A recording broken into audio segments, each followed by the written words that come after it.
put you through these paces. Be the best you ever tasted. Gonna stay on your mind, come back every time. I'ma keep it craving. Baby, I'ma keep it craving.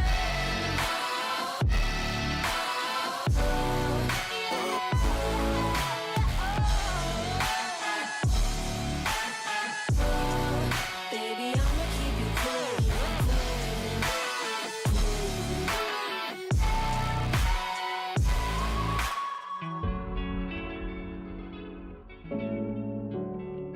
Baby, I'ma keep you craving.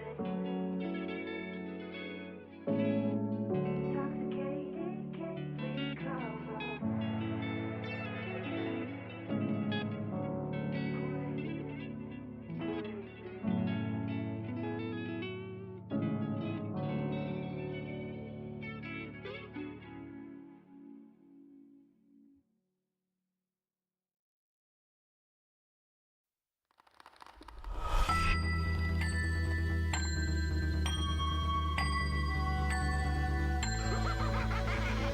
I'm not right in the head, yeah, you heard what I said. Danger to myself, this beast needs to be fed. Not right in the mind, it was hard to play nice. Trouble is my vice, chaos brings me to life. I might be a bit neurotic, some would say no, she's psychotic. And I'm gonna own it, not afraid to show it. And you gotta know it's who I am. I'm a little crazy, baby. Did you try to save me? Screw it, lose some weight. Got a little madness, sadness, chemical imbalance. I'm a red flag in the air, and I'm not scared to be the first to say.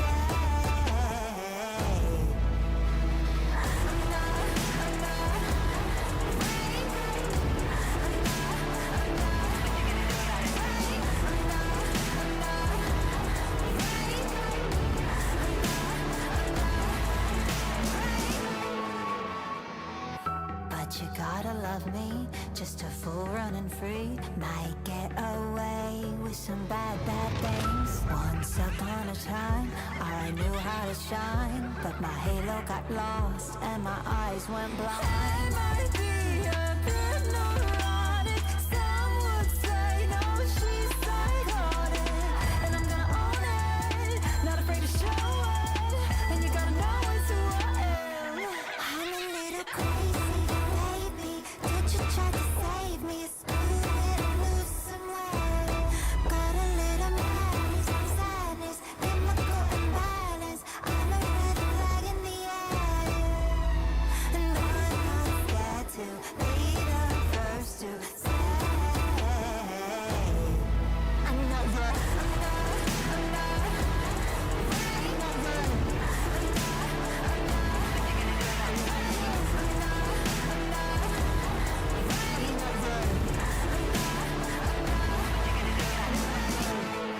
I'm a little crazy, baby.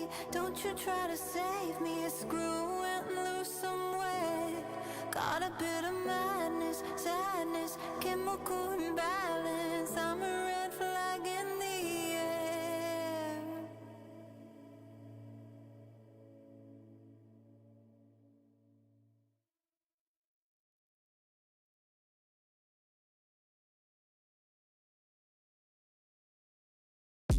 I remember when. Happy Sunday and good morning, everyone, or of course afternoon, wherever you may be. My name is Trixler, and I am joined by Kurt. Today we have our first cast together. Kurt, how you doing, bud? What's going on? How you feeling? I'm doing good. I am, I think, one of the afternoon ones. You know, EU based on an A tournament. So always a fun time. Always a fun time. But no, I'm excited. I was watching the games after casting yesterday, so got to see some of you doing great work, and I'm just really excited to get into this last day of playoffs for all of our divisions tonight. Yeah, we got some good games ahead of us. We'll be jumping into DSL Division 4 relatively soon, but before we do that, we do have a little bit of housekeeping, guys. We have a lot of merch that is coming out here at DSL events, and we think they're pretty cool things that we want you guys to check out. So, of course, if you have a chance or you're a little bit curious, you can type !merch in our Twitch chat. That will pull up, or, of course, you can go check out the website itself at DSL Events Shop, fourthwall.com. You will figure all of it out. We got coffee mugs, we got shirts, we got hoodies, and I'm hoping in the future I may have to talk to somebody. Maybe we get some aprons, man. I think aprons are a fantastic merch idea. You can put cool designs on them, and who don't like cooking in the comfort of their own home? So check those out if you guys have the chance. We love putting out these products, and of course, we would love for you guys to be able to wear them at home. They're cool, they're awesome, they're great. Now, with that all being said, we do have, of course, we'll be going into DSL Division 4. We are in the middle of Season 3, and we have 5 divisions for you guys to check out for the grand finals, and we are going to be checking out Natural Selection and Nebraska Esports. They are up there in the top right in the finals. They came through a grueling amount of matches. Natural Selection themselves have been doing fantastic. You can see they have 2-0'd everybody here to get the finals, and then of course Nebraska Esports has made their way here through the losers bracket with a couple of 2-0s actually. We have 1-2 and 1-2-1 against the Android, so it's been a match for them. Kurt, you got anything to add on top of that? Just gotta say, it is a rematch as well. You can see there in the upper bracket round 2, Nebraska did play Natural Selection, and that was one of those 2-0s that Natural Selection threw in. So it is going to be a case of seeing, has Nebraska improved? Have they, brought their A game today? Are they going to be able to, take a bite out? At the very least, try to get a game at this, but see, can they get the series? Can they win this out through and through? That is really interesting, because whenever you get 2-0'd by a team, man, there's like a little distaste in your mouth. Like, bro, I would really like to show them what happened here. And of course, you learn from it too. Like, I would argue that losing is more impactful on your gameplay as any individual player or team, because you have the opportunity to see where it went wrong. It's kind of hard to parse weird decisions whenever you're winning, but whenever you're losing, that's where you learn the most in video games. So I'm kind of curious to see how that will be unfolding today. We'll see if Nebraska Esports will be coming with their A game, if they can adjust things up. We have also been seeing a lot of developments in terms of our hero choices. As a reminder for everybody at home, right now, you can play Graves and you can play Rim. They are available for draft. Silver and Venator are available to play if both teams agree upon that. So far as I know, nobody has done that, but we might see it today. Who knows? Just wanted to make sure everyone at home knows all the information. Yeah, so I'm excited to see.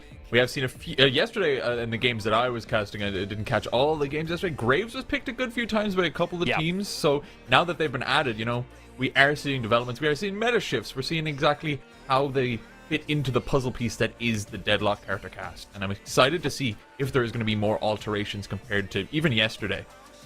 In the games that you've seen with Graves, have you seen her pulling off any W's? Because I've seen her struggling. It's been wild to see.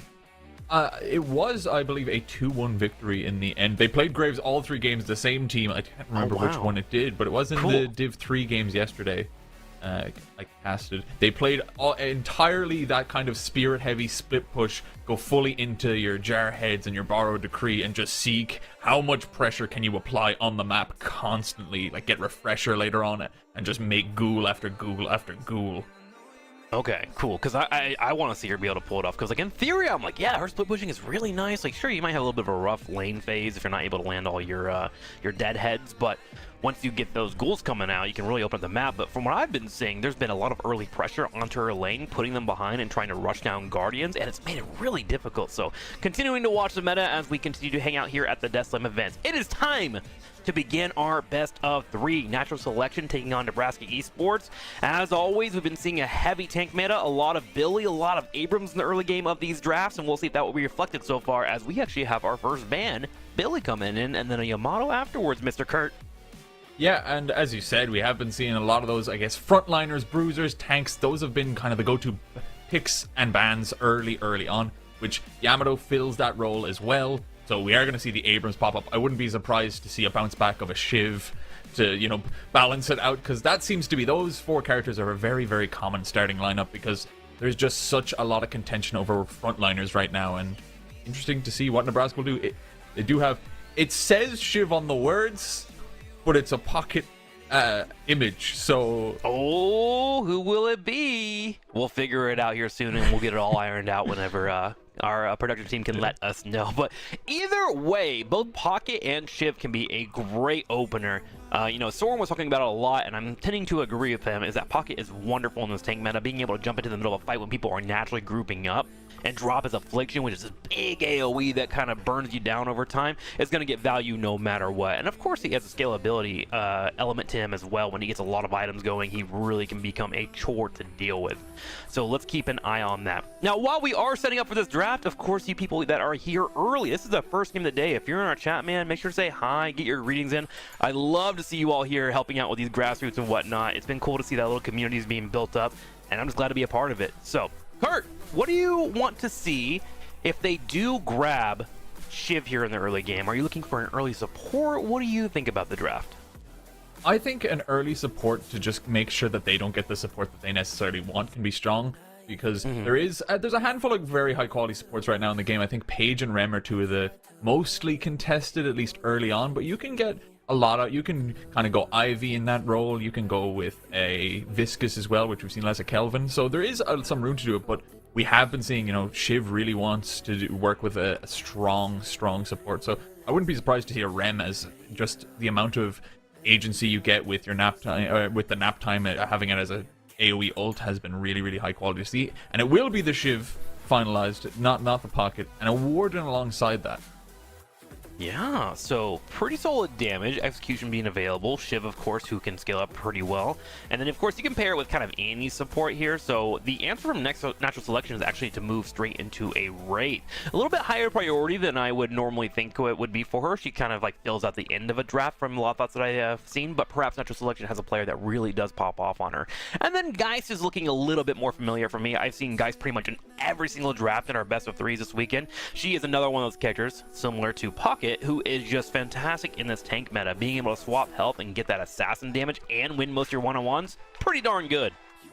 Yeah, she has been a very, very high quality pick. Similarly, she has great scaling, so even if, you don't have the best early game, mid game, if you can get, those 25, 30 minutes plus, which a lot of these games have been, you become an absolute monster. So that is, I think, a really good pick generally. And then opposing that is Victor, which I think I was seeing on and off yesterday. There was some huge picks of it. It hasn't been the biggest priority for the last few weeks, but I've seen it come up and up. He is a great frontliner. He has a little bit of a slow early game, but if you can get the ball rolling on him, if you can really get the time to build into his spirit, into his vitality, you can become just a raid boss, and you will not be stopped. I think that really lends itself to how the metagame is feeling right now after the last couple of patches. A month and a half ago, I would say games were going 30 to 35 minutes. After you get a boss or two, you would feel pretty good about pushing in. But with the latest changes and how the current setup is for that final push to get in to take out the Archmother or the Hidden King, you do kind of guarantee yourself one more additional fight, which is taking the average game times up to about 40-45 minutes. So yeah, now suddenly Victor feels really playable, because for sure you can get to that element that you were alluding to earlier. Now, we do have two bands coming in, Mina and Paradox. Seems pretty normal. What do you think about that? Yeah, I think both teams just trying to limit the amount of choices that can be gotten. Natural Selection trying to remove that Paradox, remove that kind of initiator that can do great with things with the paradoxical swap. The Mina on the other side, you want to reduce that heavy burst damage, that carry potential that she can bring as a spirit heavy character that Natural Selection just haven't gotten a piece of yet. And we will see our first support picked out in that Rem, which ever since coming out, he has been a very, very high quality character to bring up. He has great healing potential. The extended duration, if you're tagging along with someone on all your actives and things like that, really does add up, and it gives so much longevity to this tank heavy meta in which everyone wants to be topped up on HP as long as possible. And we do have to note that this team on Nebraska Esports needed someone adorable on the roster, and Rim definitely brings that in spades. If you're going to draft a team composition, you got to make sure you have a cutie on there. Now, speaking of other cuties, someone that you really enjoy playing, Lash being locked in for the 4th pickup. Yeah, getting him out the way, getting him in a great position, getting your own initiator, someone that you can use heavily into these team fights and try to throw them out. It can be very good against the Rem especially, because Rem cannot be CC'd out of his tagalong unless it is specifically an ultimate stun. It's that weird, very interesting stipulation on top of it.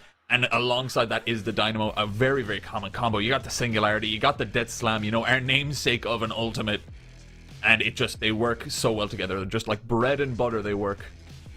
Yeah, and I love seeing Dynamo here as like the 5th or 6th pick. You can kind of get an idea of what your opponent's going for after the first 3 or 4 coming into your roster. I mean, that's nearly 60% of your roster already, right, when it's being locked in. So now that they know, okay, Victor, Warden, these kind of mid-range to close-range fighters that want to get in and get the perfect engage, it becomes that much harder with Dynamo being able to stomp. And then, of course, if too many of them begin to group up, the black hole that you mentioned. Mo and Krill coming in. Nebraska Esports is looking really tanky right now. Like, that's going to be a hard lineup to pick off. It definitely will be. And once again, going into that more mid to short range, as you were saying, that they are really delving into. You know, combo is such a good close range pick off ultimate. So they're going to really try to get in, maybe stop the Dynamo if he's on his way in, catch off that Wraith as best as possible. And then I think the Pocket is a great steal, actually, to get off here. Partially to not let natural selection take it themselves, because, as you said, they want to be fighting heavily in these team fights, and if you give them the chance to put that affliction on you, to put that max HP percentage damage onto you, that would be devastating. So being able to take that out of their hands will be great. So for natural selection, I'm kind of hoping for somebody here that can kind of get information quickly and efficiently. I would love like a Calico or maybe even a Haze being able to be blocked in here. A Haze made me feel a little bit awkward because Abrams would be the main hard solo tank here, right? Like maybe some more Bruiser would help out a lot with all these health bars. It's actually going to be an Ivy coming in here. Okay, gives a little bit of that global pressure, potential rotations as well, and then maybe a little bit more of a fail-safe in case she ever has to go into that Stone Golem form to lock down a target coming in.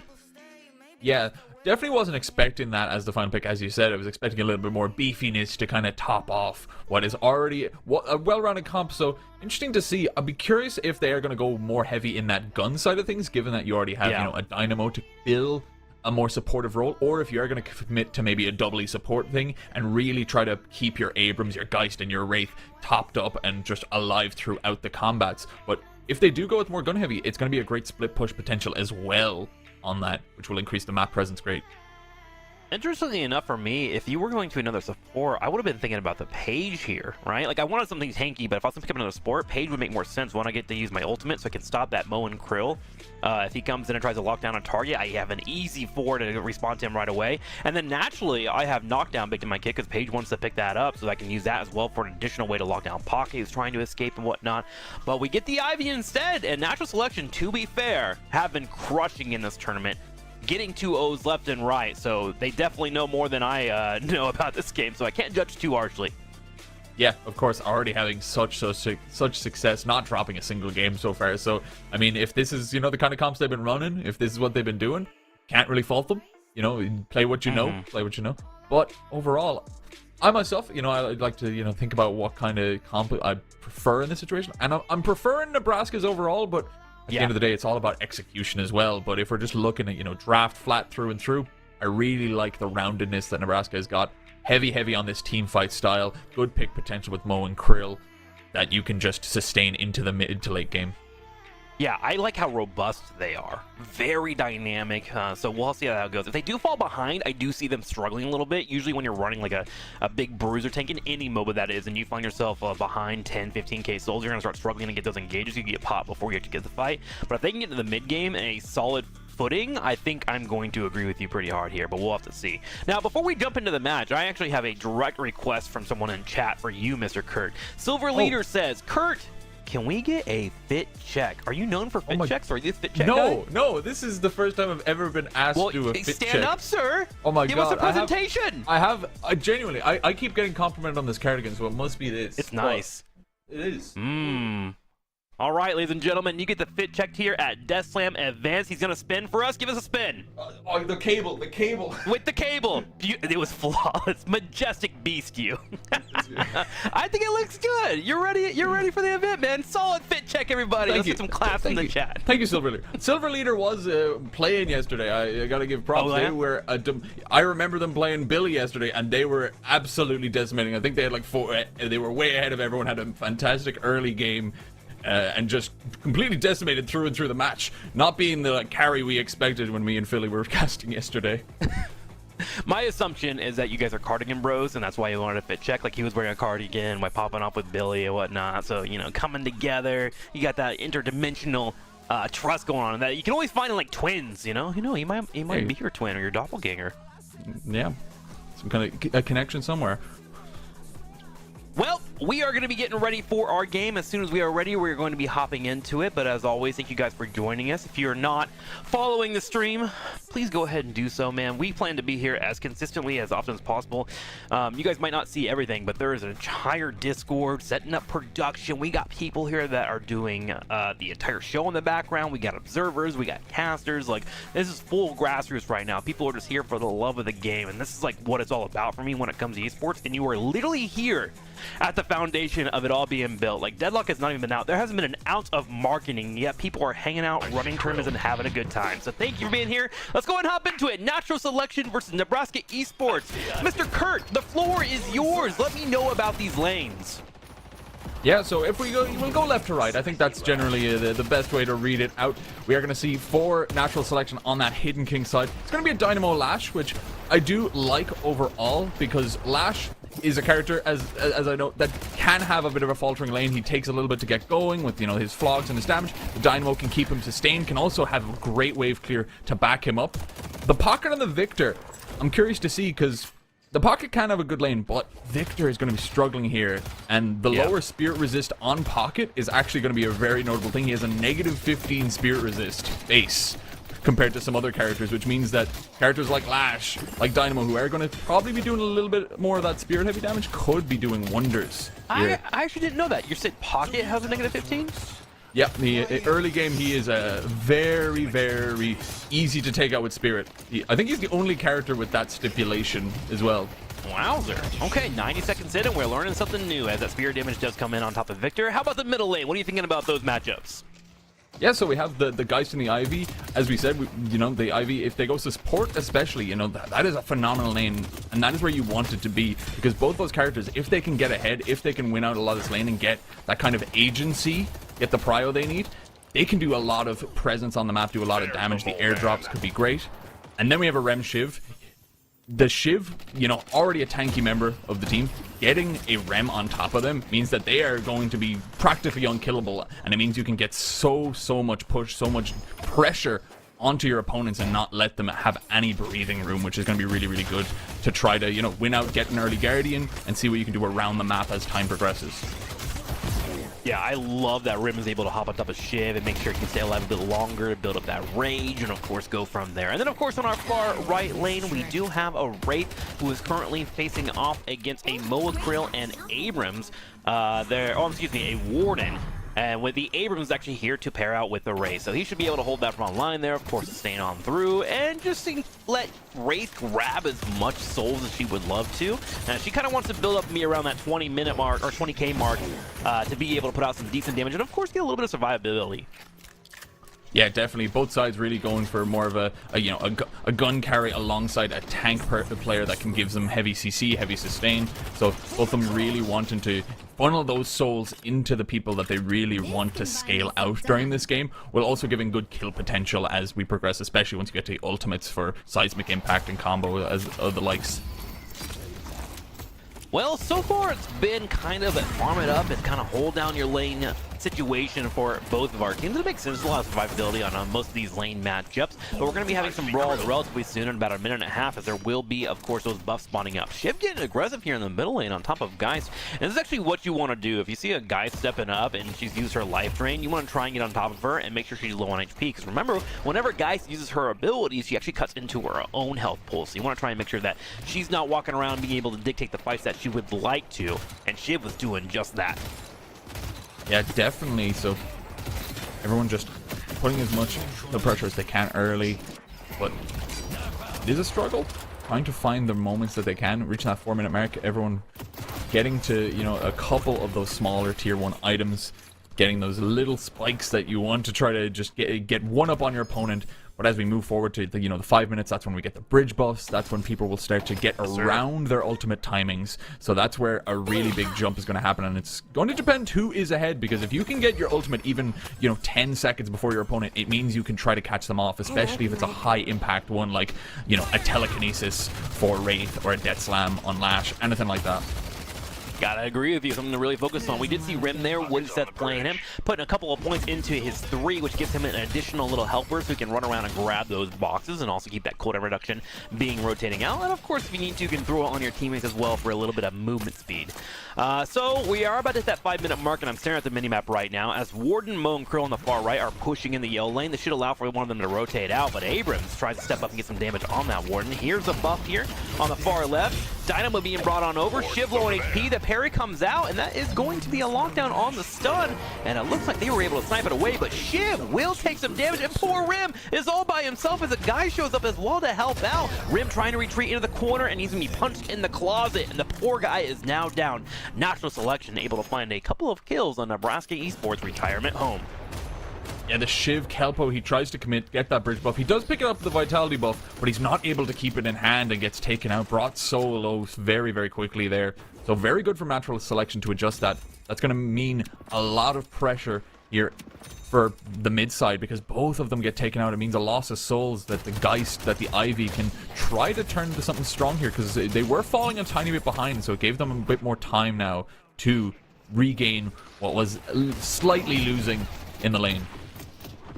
And I also like that you point out Ivy's here in the middle lane as well, and when she's getting her global ultimate, now it makes it easier for rotate in either lane. Ooh, Dynamo comes in for a black hole, but does not quite connect it there, as Pocket was a bit too quick with his briefcase and his trench coat to retreat away. But that black hole now is going to be down for a little bit.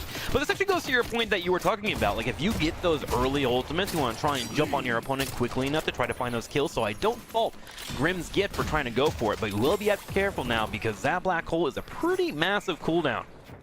Yeah, I think it 3 minutes at least once you don't have any kind of upgrades on it, so that's gonna be a long way. Yeah, it's nearly 4 minutes actually, I think, is the real one. Louise, so dude, whiffing that is a absolute death sentence early on because now you have to wait until about the 10-minute mark before you can use it again. Well, we'll be keeping an eye out for that. Yeah, just like for context, like, buffs are kind of an indicator of how often you'll be getting a team fight, right? And those are up every 5 minutes. So now if you kind of like do the math there, 4 minutes not having a black hole, suddenly you're not going to have that for a buff, so you can't really go for a fight. Have to play around your stomp. In fact, Dynamo's not looking pretty low right now here on the far left lane, and he actually gets sniped down. Victor's going to be picked off, but he has reanimate, so he will come back and have no issues with that engagement himself. Meanwhile, Lash in a position where he has to just kind of have to hold this lane and play this high ground. Yeah, going to be utilizing it. He does have it on this, what I would say, stronger side for the Hidden King, but the slam doesn't connect. Great use of the briefcase by Big Man to just get away from the danger. Great pushing here from Nebraska, though. The Warden and the Mooncrow keep applying pressure and bringing that Guardian a little bit low here, so might be trying to get the first Guardian to start to create, you know, a little bit of imbalance on the map and give them more agency and room to just rotate away, as you don't need to be being too safe around your Guardian. While we do have a slight moment of a lull here, I know Kurt over here loves to play some Lash. He is a professional butthead. He's one of those bullies that tries to take you out in games. Kurt, if you're in a lane, what are you terrified of your opponents? Is them being able to look up and keep tabs on you? What do you hate Lenny against whenever you're playing a Lash? I think it's mainly just some heavy long range with a lot of escape. So someone like the Pocket is a very, very difficult one to get because your slam, if you are in any way, you know, aware of your situation, you are usually keeping that briefcase online. You are usually stopping it, but over here, over by that Sinner that just spawned on the 8-minute mark, we are going to see Woody on this Rem get taken down to minute HP, but he tags along, he keeps to safety, and Kelpo is just going to be bringing him back and stopping his death there. So much gets traded out. There was a soul exchange as well from the Geist, but not enough to take out the little cute guy. Little guy goes down to 5 HP, had a little bit there, but was able to jump onto his teammate thanks to a tag-along, also saving his ultimate. One thing we do have to note as well is on the far right lane, Wraith and Abrams lost their Guardian, so now we get to a point where Mo and Krill can start to rotate, and when Mo and Krill is starting to move around the map, that's when the picks begin to happen. In fact, I want to see if he might even decide to pick up a Trophy Collector. It can be a great pickup on a Mo and Krill if you're feeling very close in terms of souls. That'll give him that little bit of extra movement speed, and of course range on all of his abilities, and of course a little bit more cash, because typically Mo's and Krills are not the character you want to throw money on. You just want him to be the ult engager and try to survive as long as possible, and so a Trophy Collector can kind of offset that, so we'll see if they go for that. But for now, we do have Rapid Recharge and Arcane Surge Rush on that Dynamo. Yeah, going for that, we're going to go heavy into getting those kinetic pulses, it's so much damage. You know, you get those huge knockups, you have great wave clear, but you can also catch people off quite well once they get the knockup onto them. So very, very strong. Just getting that 4.8k spirit investment as well, which gives everyone a burst as best they can. So at this point in the game, a lot of little spikes are going to be happening in terms of that. So far though, the game fairly even, just a small short lead for Nebraska right now, but at the 10-minute mark, this is when things are going to get interesting. The Urn's going to spawn, both the bridge buffs are going to come on in, so we'll have to see which team can really capitalize. Yeah, we got Mo and Krill here in the middle lane trying to help out Shiv. Total of 3 people, but Abrams comes over to join the fray. Pocket low on HP. Lash going for it. Briefcase comes out. He's been afflicted, and the outplay with the briefcase. Pocket for a little bit more, and that's going to be 2 kills coming in from Big Man. And unironically, he is now a big man. 8.9k souls on him, and he's going to be feeling good with that extra cash. Yeah, and as I was saying, that's where the Lash can be a little bit struggling. You know, that briefcase gets them out of Carden's way, so a character that relies on their very telegraphed burst damage is not going to be happy, and that heavy melee goes wide and he just takes too much damage. Great way to put so much damage onto that lane and maybe try to get another Guardian taken out as well.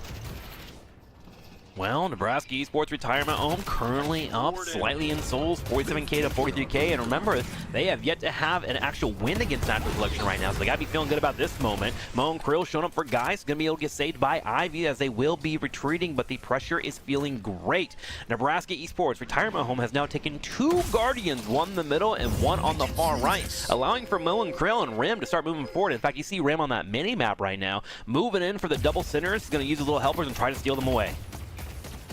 Yeah, they're going to try to get these neutrals and pick them up as soon as possible. So far, no one has been going for that Urn, but the Guardian on that first lane will be taken out. So great amount of pressure being applied. Nebraska taking all of the early game Guardians out the way. So now they have a lot of room to maneuver. They can really play the map so much cleaner, start to take away some of the camps, as Natural Selection won't have the fallback of their Guardians or even the small little shops to get some purchases out the way.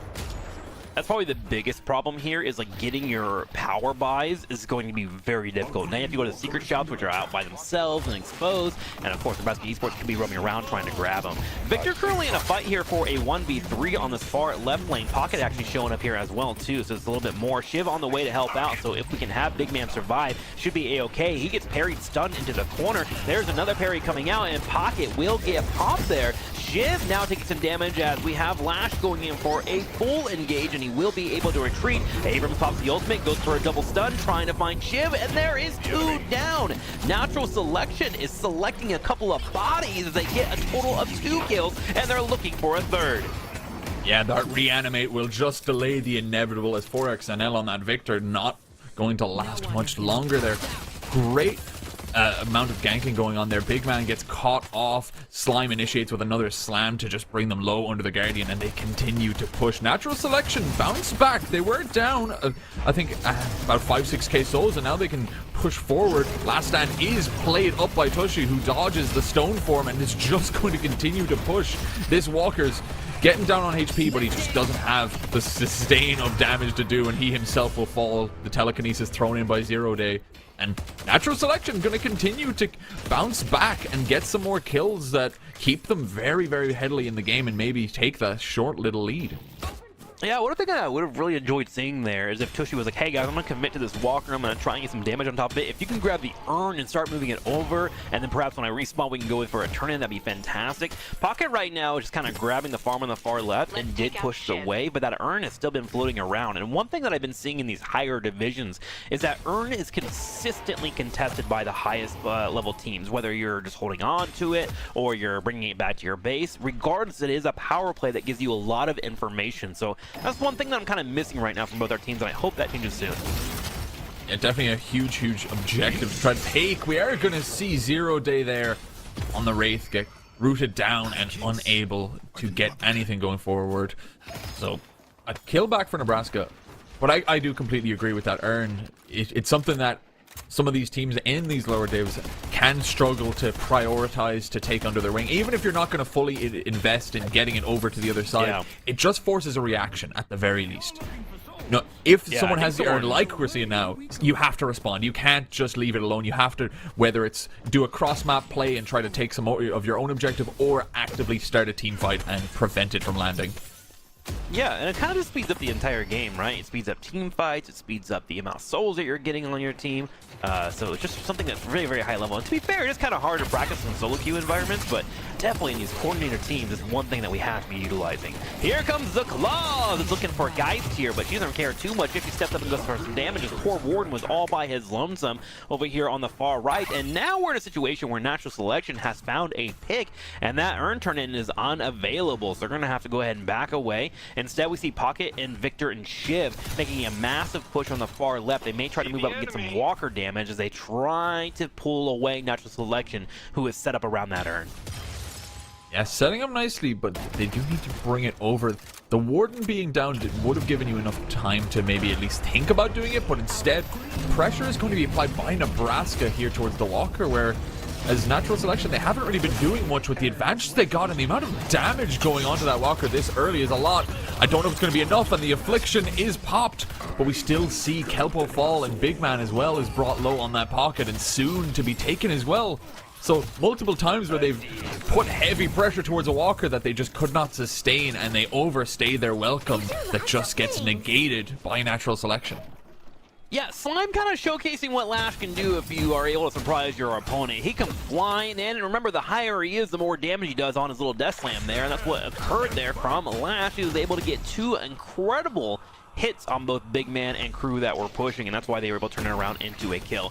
And now Natural Selection is kind of showcasing why they've done so well in this tournament so far. Despite being down 5k souls earlier, they now find themselves 5k souls up because they are just finding the team fights. Their movement throughout the map has been instrumental for them to set up for the mid game, and with that all being said and done, now currently at 16 minutes and a half, they have taken down the Guardians. Oh, but hang on, a black hole comes out from Grimgift. They're trying to lock down a fight. Nebraska Esports would love to go in. Pocket low on AP, trying to escape. The Lash brings in a slam, and Victor will have to reanimate. Oh, the slam is a little bit too early though, and he actually gets stuck in the stun of the reanimate. Continuous firing though, back and forth. Natural Selection have lost so many members so far, but they are able to get back, take out Hamburger on that Moan Crow, and now trying to escape on that Abrams is going to be Cloak. They will successfully do so, as it is going to be just a couple of trades. Nap time though here from Rem. It is a full HP Geist, so I'm not expecting anything, but it is going to force them back and mean that that walker can stay healthy for longer as those objectives are kept online. Headed to green. Well, at this point, I'm looking at the minimap right now, and it's starting to be painted pretty darn yellow. And the thing is, we're starting to get to that scalability we were talking about in the draft. You know, guys are sitting around 15k souls. You know, Ivy's starting to build up as well. She's at 14k, and she starts to get some pretty decent damage around these elements when she's unlocking some items. And then Wraith right now is at 17k souls. So Natural Selection is starting to really get their carries online. And the best part for them, too, is they have an Abrams who's doing very well. 3, 1, and 2. Got a few green items as well, and starting to hit all the metrics across the board. Yeah, looking really, really good from them. Yeah. So far, we're getting to see some of the characters that really do need the money in their pockets to be the ones to get it, like the Warden, like the Wraith, the two people that you really want to see on both sides to be scaling up in terms of their soul count and getting the items that they need to, you know, bring it to that later game when you reach the 25-30 minute mark and further on. So both sides still keeping a close game, even if Natural Selection have been able to, you know, solidify a little lead. So as we have a bit of a slow lull here, we are going to be having bus spawn up at about 90 seconds. I'm actually looking over to Nebraska Esports retirement home. Here comes Lash around the corner, and it seems to be the main bread and butter here for Natural Selection. What they do is they start a fight with one target.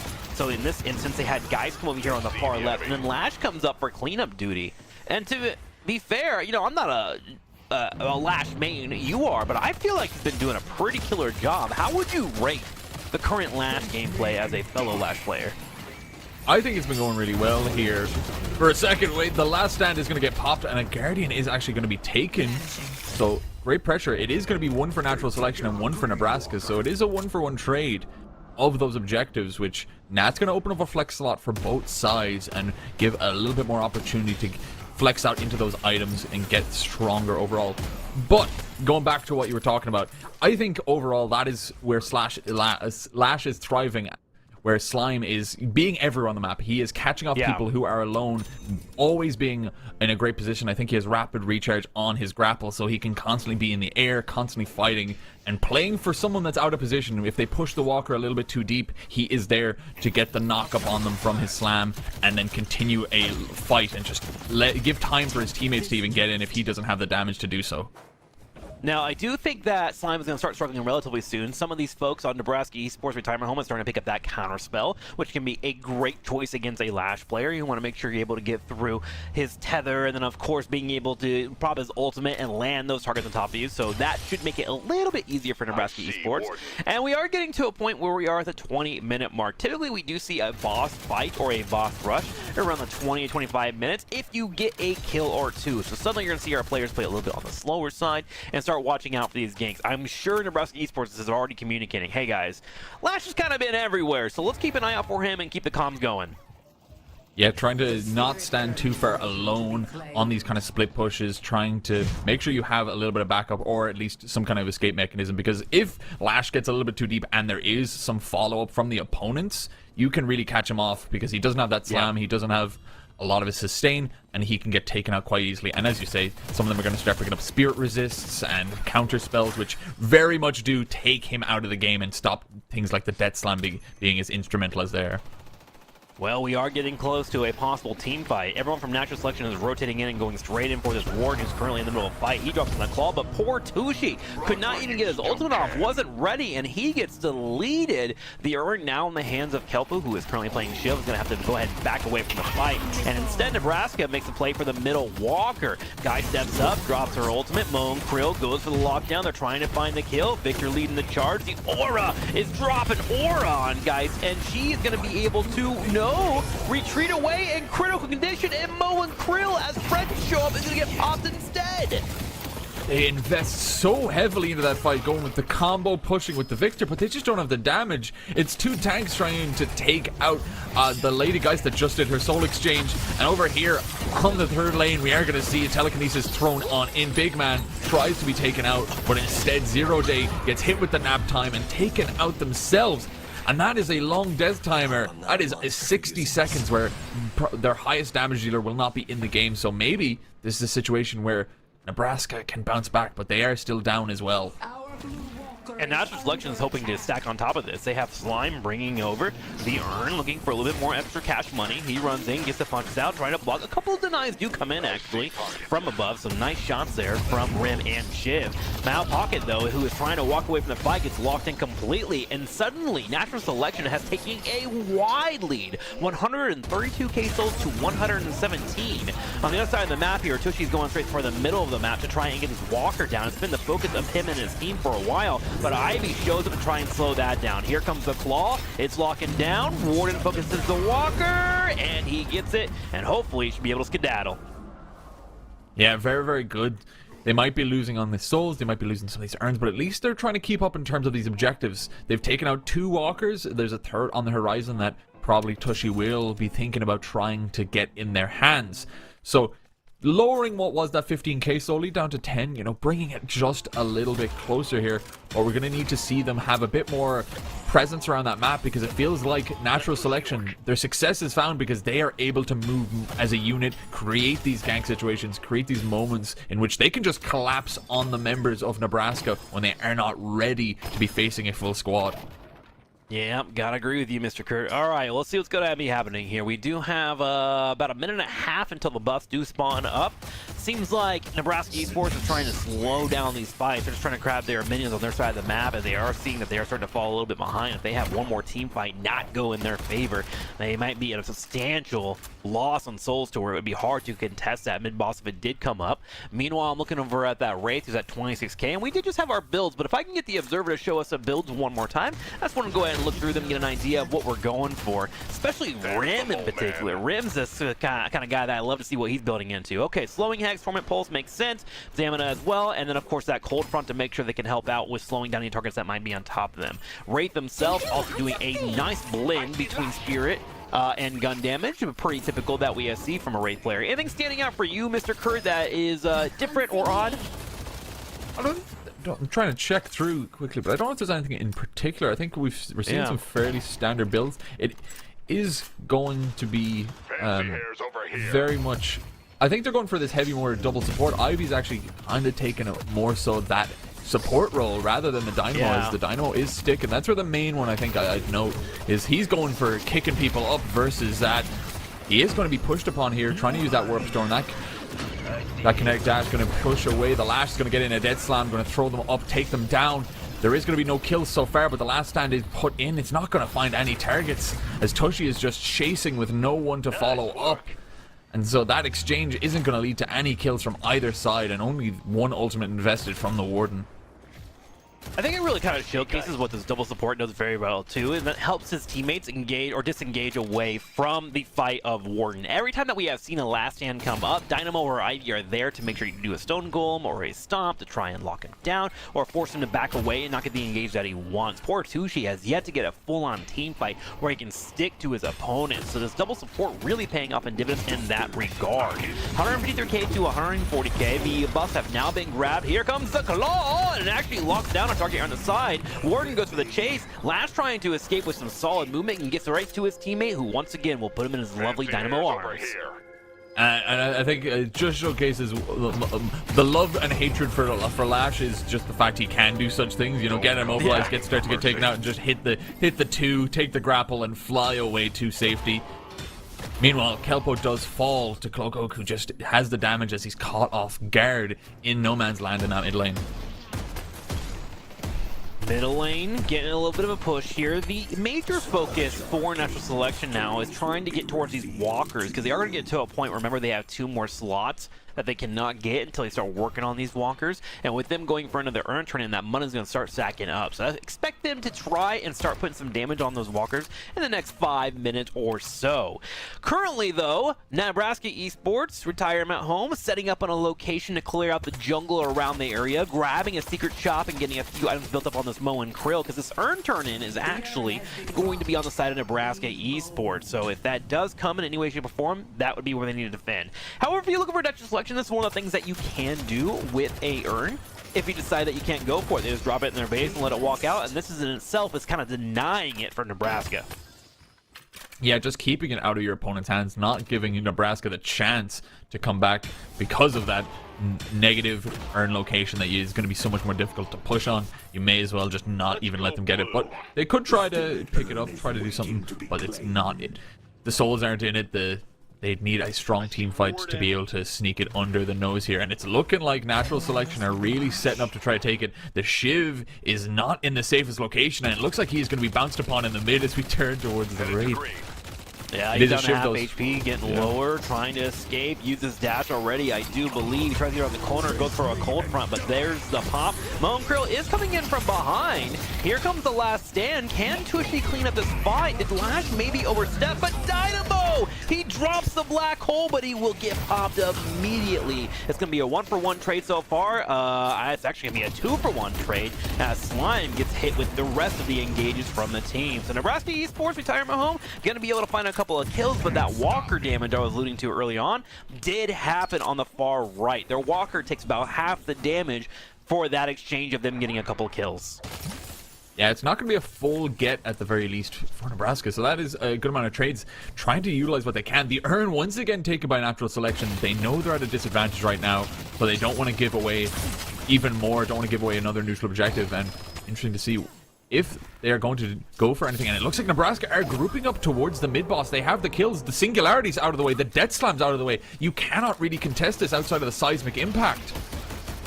Good point there, and good focus from them. I'm looking at Wraith and Abrams, and they are on the way. I wonder if they will go for a contest. Moe and Krill does a great job of standing in the way, though, which is going to stop that shadow charge from going off from Abrams and getting him into a prime location to fight. He walks away from the engagement, and that's going to be 3 rejuvenators for Nebraska Esports Retire Home. And this game is starting to become a really good one here, Kurt. Yeah, it's heating up for sure, and right now it's still a soul lead for Natural Selection, but when you have 3 revives in the back pocket for Nebraska, it's going to be so hard to win any kind of engages. So be interesting to see. Looks like they might try to take that urn as well as time ticks on. They're going to need to get it quick. And Moen Krill's gotten a little bit more deadly. He now has his warp zone available to him, so he can hop onto any target. I do believe we'll probably see a fan strike at some point as well. Although there really isn't any flyers. I guess you can get Lash out of the air too whenever he goes for it, but fan strike is always a wonderful choice for a Moen Krill if you do have the additional cash to do so. 181k souls to 168k. That earn turn in now going in for Nebraska Esports as they have those rejuvenators. The natural selection just could not stop it, and Victor already in a prime position to stop the push coming on the Walker. Nebraska Esports finally gets a little bit of breathing room. Now, can they stop this Walker from going down? Raid comes in, and that's that damage we were talking about. Sleep comes out, and it looks like it's just a bit too far. Rim will throw out a pillow as well, but sadly they could not get the engage they were looking for. Pocket even coming for a rotation, but the natural selection is just too good. Yeah, the range on that nap time with the even Mystic expansion isn't enough. We're going to see the Lash trying to stay alive, staying in the air where the rest of the fight is going on, and he is just going to go for the escape as well as Cloak Oak. So, not wanting to give away anything. Nebraska Esports, they do have the rejuve, so they can continue to apply this pressure. Another 2 minutes of it. They've so far lost one Walker, but it looks like they are going to take the first one if they are going to try their best to do so, as another urn spawns as well. So, getting a good amount of map presence to bring them back in here that the rejuve has allowed them to do. Selfishly, this is where if you're one of my solo queue teammates, I'm going to be trying to yell into the void. This is why the mid-boss is so important. You get 4 minutes of really strong strength, being able to have the rejuvenator available to you, being able to come back from a possible pickoff. And if you can grab these 2 urns, you can really close the gap in souls difference. We're about to see it here from Nebraska Esports Retirement Home. So if you can in your own games, man, try to communicate and play around that mid-boss because it is so darn powerful. Here comes the urn turn in right now. It gets dropped off, and you see the souls are now within 5k souls, which at 30 minutes is pretty darn stupendous. It even ticks down even further as those orbs break down from the pickup, so it's only 1k in the difference, and it's still a minute of rejuve. So another play can be made by Nebraska. They have enough time to really push for something if they want to do so. Just maybe spend those souls, get yourselves an item spike somewhere, as right now you have so much potential to keep this ahead, to keep pushing forward, and perhaps get to this late game and win it out for the first time against natural selection. And one person that should be coming online now too is Victor.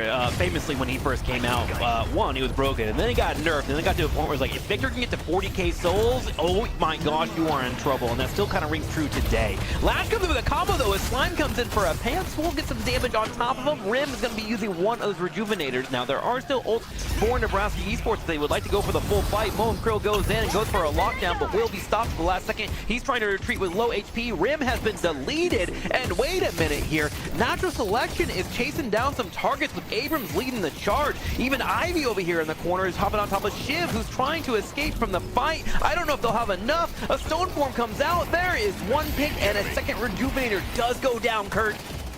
Yeah, the time is ticking on them, so this is when you want them to be used, but you need to then win the fight afterwards, as currently they are not doing so. The last of them fall. 4X and L on that. Victor is going to lose theirs.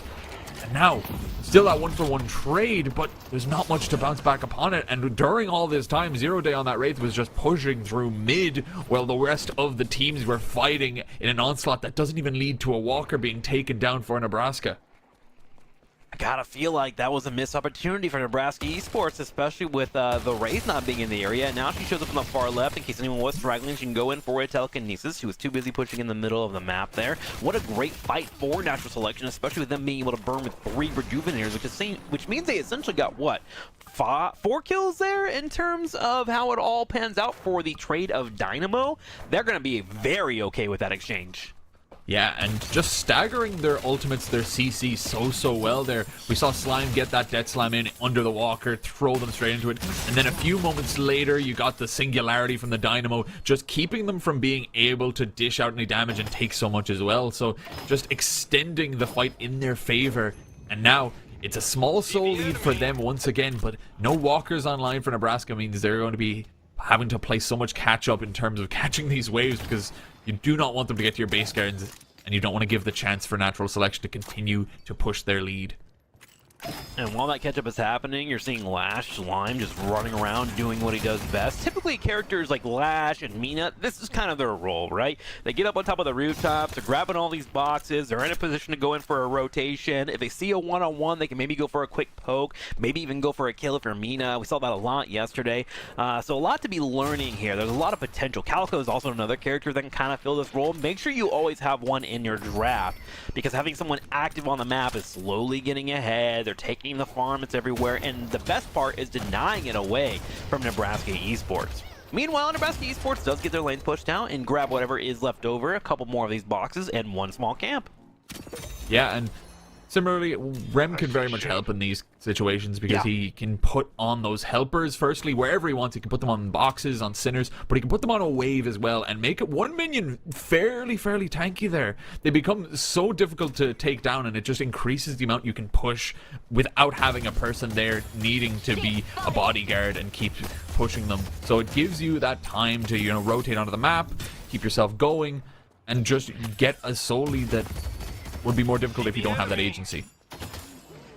I'm glad we just saw Dynamo there. I wanted to make sure he had his refresh here. Typically, a lot of folks get that pretty early, but I just wanted to confirm he does have it, so he'll have the double black hole available for his team in case he needs to follow anything up. Could be wonderful, especially against a Victor who's trying to lock down a target or even a pocket that may have overextended. Meanwhile, you're starting to see the rest of Natural Selection group up in the middle here. Just want to keep tabs of where exactly everyone from Nebraska Esports is. Gives a little bit of space for both Wraith and Guys to farm up on their individual lanes.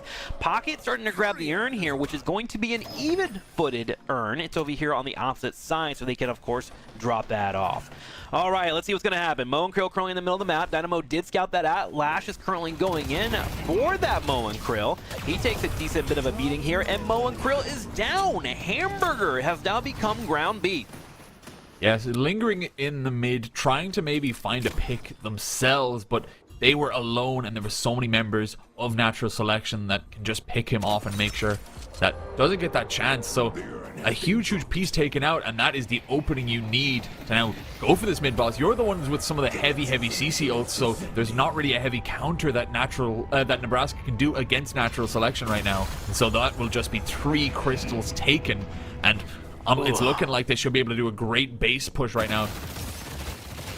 Yeah, around 36 minutes, it gets to a point, even when you do lose one person, you're like, maybe I should go and fight this, right? You want to try and deny a Rejuvenator or two, or heck, even get a pick or two, just to make that push a little bit weaker. It's kind of damned if you do, damned if you don't. But usually when it comes to our high-level divisions, there's going to be a fight over that. And sadly, there just was none available for Nebraska Esports Retirement Home. And I'm wondering if that's going to really hurt them. So let's see how this goes. So it will be another 3 minutes and 24 seconds that Natural Selection will have this Rejuvenator, and you see them just tanking the entire map and turning it yellow. I see shiv. Yeah, just pushing each of their lanes, getting some kind of priority throughout. I'm gonna try to get one pair of base guardians at the very least, and see can you push that even to maybe putting pressure onto the shrines. But all of Nebraska are back, so if it is a combat, it will be all 6 fighting it out, and there's damage Wraith can just pivot right now. In terms of that 54k souls, they can shred whatever they see fit, and it really is going to be just the death of these base guardians, as that soul lead, that rejuve, everything is going to come into play and make Natural Selection really favored going into the latter stages of this game. Guardian base is being worked right now. We start seeing minions as they bleed into the main base of Nebraska Esports. At this point, they're trying to just wave clear anything they can get their hands on top of. I'm watching Mr. Mo and Krill, Mr. Hamburger, seeing if he can find an engage onto a target and maybe have his team follow up into it with a follow-up from Rim and his sleep. But Nebraska Esports seems to have made the call just to wave clear and hold out, and they got to hold out for at least 2 more minutes. Meanwhile, behind all this, Slime is grabbing one more urn to extend that soul lead, wants to try and get a bit more, as they are currently 17k souls ahead. Yeah, just continue to push that lead further and further, gonna get that dropped off. You still have 2 minutes of that rejuve time, so they're not in a huge rush here. So once that urn's down, now that there's so many camps taken off the map, they really are in a position where maybe can they take one of these fights, as Nebraska are looking to spread out and push the waves away. So if someone lingers just a little bit too long, they could easily be caught. Natural Selection's comp just really tends so well to that pick potential. You have so many ways to just lock someone down and deal an insane amount of damage to them right now. Yeah, and good news is Nebraska Esports actually has some pretty good wave clear. They have one Pocket who just clears out a wave incredibly fast, and of course can do it relatively safely, as long as he's not caught with like a slowing hex or anything. And then you have Ram who can actually bolster out those pushes by dropping a couple of helpers onto the target and making sure that lane does go further away. And Natural Selection is fully aware of this, right? We see them consistently trying to make sure they are controlling at least 2 lanes at a time. They are starting to let that lane on the far right kind of get the better of them right now, but if they can get a couple base guardians or a kill, it won't matter at all. Here we go. I see some folks stepping up. There is 1 more minute left on the Rejuvenators. Yeah, the last pair of base guardians for the Archmother are going to fall. Still, as you say, that rejuve timer, that means if they are going to go for a fight, they have to take it now, and they'll be at a heavy advantage. Does look like after those are taken, they're just going to try to still continue to push in these waves, force Nebraska to sit in their base. They cannot get out. They cannot even go to their own neutral camps. And so that lead is just going to keep being pushed as the time ticks down, and the next urn should be up in just a moment. So it looks like they are going to be trying to pivot to that and just make this lead impossible to surmount for Nebraska if they can. Yeah, it's roughly, what, 30k souls for the lead here? Just so slightly. Buffs do come on up.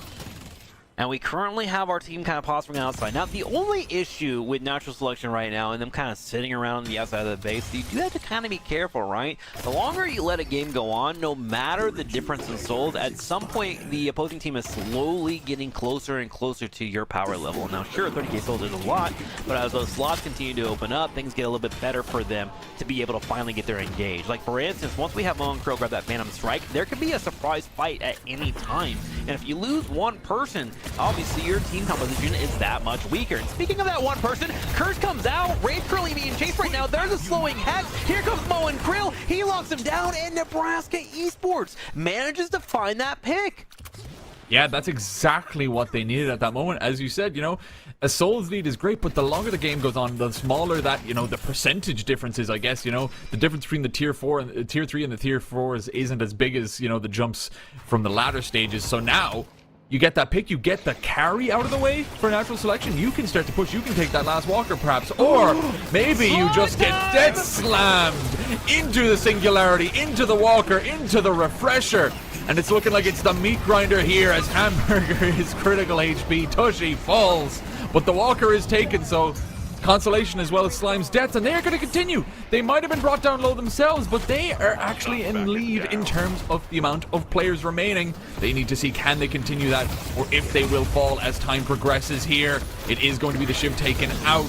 It is going to be a 3 versus 3 as Seismic Slam comes on in. It knocks up the pocket. Big Man is looking quite small right now versus the Abrams, and he needs to try to escape here, which is going to be a struggle as everyone is falling for their sides. Abrams showing why he's so strong in the meta here, even in the late game without any damage to bolster him out. Aside from Ivy, he is winning some of these team fights, goes for a Shadow Charge. Looks like he may have actually blitzed through the opponent there, or maybe just kind of missed out on the Shadow Charge. Still low on HP, goes for the Colossus, and Ivy's going to pick him up and try to get out of this fight. So what a crazy round of engagements there. Slime came in and had an incredible Lash engage afterwards into a black hole, but Nebraska Esports was wise enough to turn around and put damage on top of Lash and then make sure to get him cleaned up, which took away Wraith and, of course, Slime on Lash, which meant the fight wasn't really too crazy except for Geist. But Geist got an incredible ultimate off as well, and then Abram was able to deliver a punch into Pocket, and that's why we saw the deaths really domino throughout that entire match. And with it all said and done, now a mid-boss is up and good to go again, and our teams are fighting all over our lanes. This game is getting crazy. It is, and if you look under that Dynamo portrait, you can see that the second Singularity didn't get a chance to be dropped. He got the refresher popped, but he must have been stunned out, cursed out, in some way CC'd or taken out of the fight in some regard, because if they got that second pop-off, I think it could have very well just been a complete wipe to Nebraska. But great from them to at least slow it up. It might have been a tumultuous fight that both sides took a beating in. But now, going forward, everyone's respawned. You have your Wraith back online. Just take the mid-boss, take the fight. And what can Nebraska do up against the wire? They're coming in with Warden. He dives in with the last stand, pops it right away. One Rejuvenator taken by Nebraska. The full black hole does pull in a couple here in the middle, and we're going to see if they're going to be able to find a couple of kills. Rejuvenator at the top, and not the selection.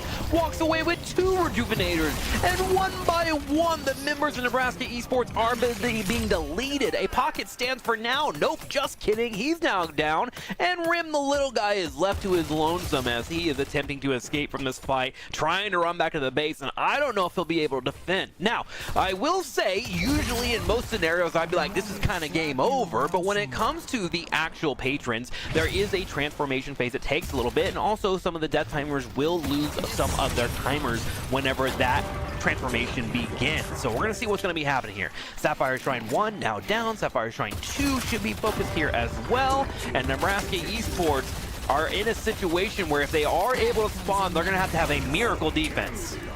Yeah, it's going to be a tough one, though. I don't know if they'll be able to get all online in time. Still long enough death timers coming in. The switch comes in, and I think that Wraith might have enough damage here unless they can pop in. Rem going to try his best, using the knockdown, using the helpers, using everything he can. Gets taken out quickly, and now the Archmother is already taking so much damage through this next phase. There might be respawns, but it's going to be a struggle here. 3 remaining. Victor, Shiv, Mo and Krill, they've all come back online and they can start to do work. That reanimate's actually going to stun them out. They can keep the Patron invulnerable and keep these fights going, but I don't know if they have the damage as we're seeing them all fall periodically. The Archmother is being chipped away slowly, and it will be a game for natural selection. Still not dropping a game among the playoffs. We will have to see, can they continue to do so? But that was a back and forth game. Natural selection really fought hard and kept a lead throughout the mid game. Yeah, and that boss call, man, that was a gutsy one there. They had a few seconds where they were waiting for a couple people to pop up on the death time, and they're like, all right, we probably have our timing. If we're going to go for it, let's get it. They were able to grab 2 Rejuvenators. The black hole is perfect for the middle of the control as well, so a nice call by natural selection. I thought it was a little coin flippy, but hey, they made it work out, and, you know, if you can make it work, I'm not here to talk smack, man. Nice job by them as they go up 1-0. But what did you think about that entire match, Kurt? Because that was some back and forth action.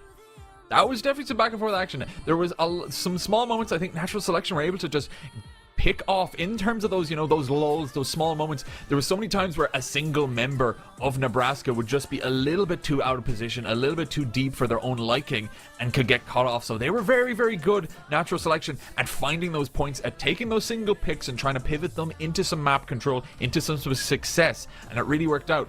I would also like to note, Nebraska, they had a good comp. I think we talked about it. They had a good rounding to the comp. But when it came down to those mid bosses, you don't have that kind of ringer to do something during them. You know, if you look at natural selection, they got a seismic impact, they got a singularity, they got a death slam. They have literally every team fight contesting ult. So if you are not able to take them out of the fight, you just don't have a way to win that, you know, 6-man stun that natural selection could.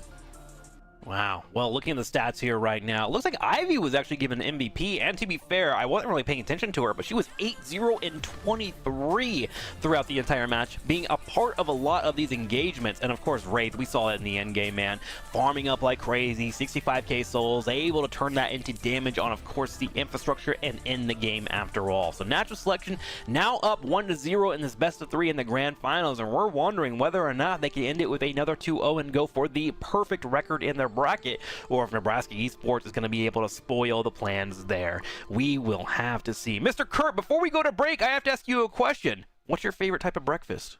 What's my favorite type of breakfast? Let's go with French toast. I'm a French toast enjoyer. I think that's a good one. I'm an Eggs Benedict enjoyer, and you in chat, I want to know as well. Let's get that engagement going up. I want to say hello to everyone here that's here on this happy Sunday as we get ready for our next match. Let's go to a break, and we'll be right back with more Deadlock action.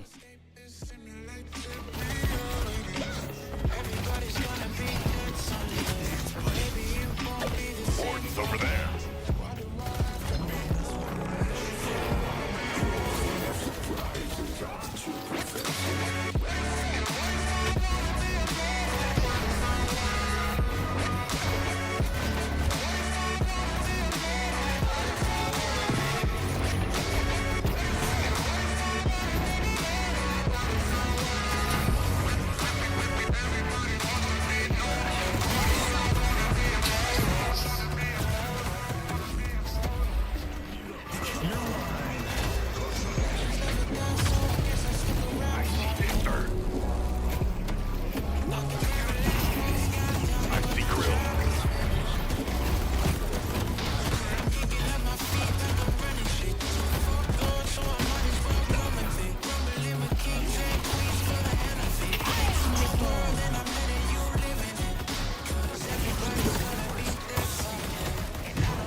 backing down.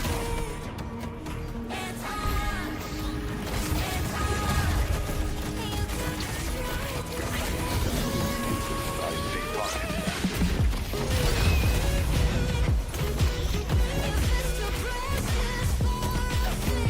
enemy.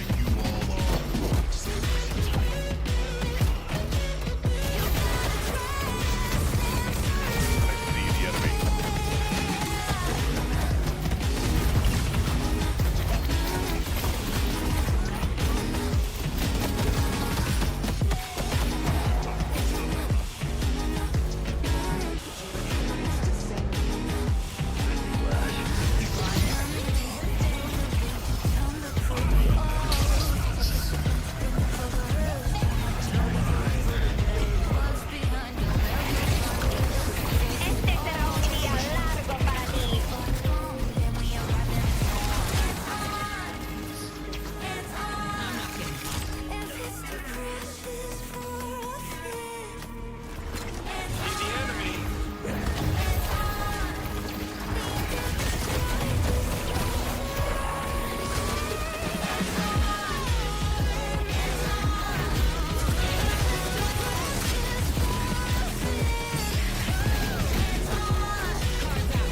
There's the mole man.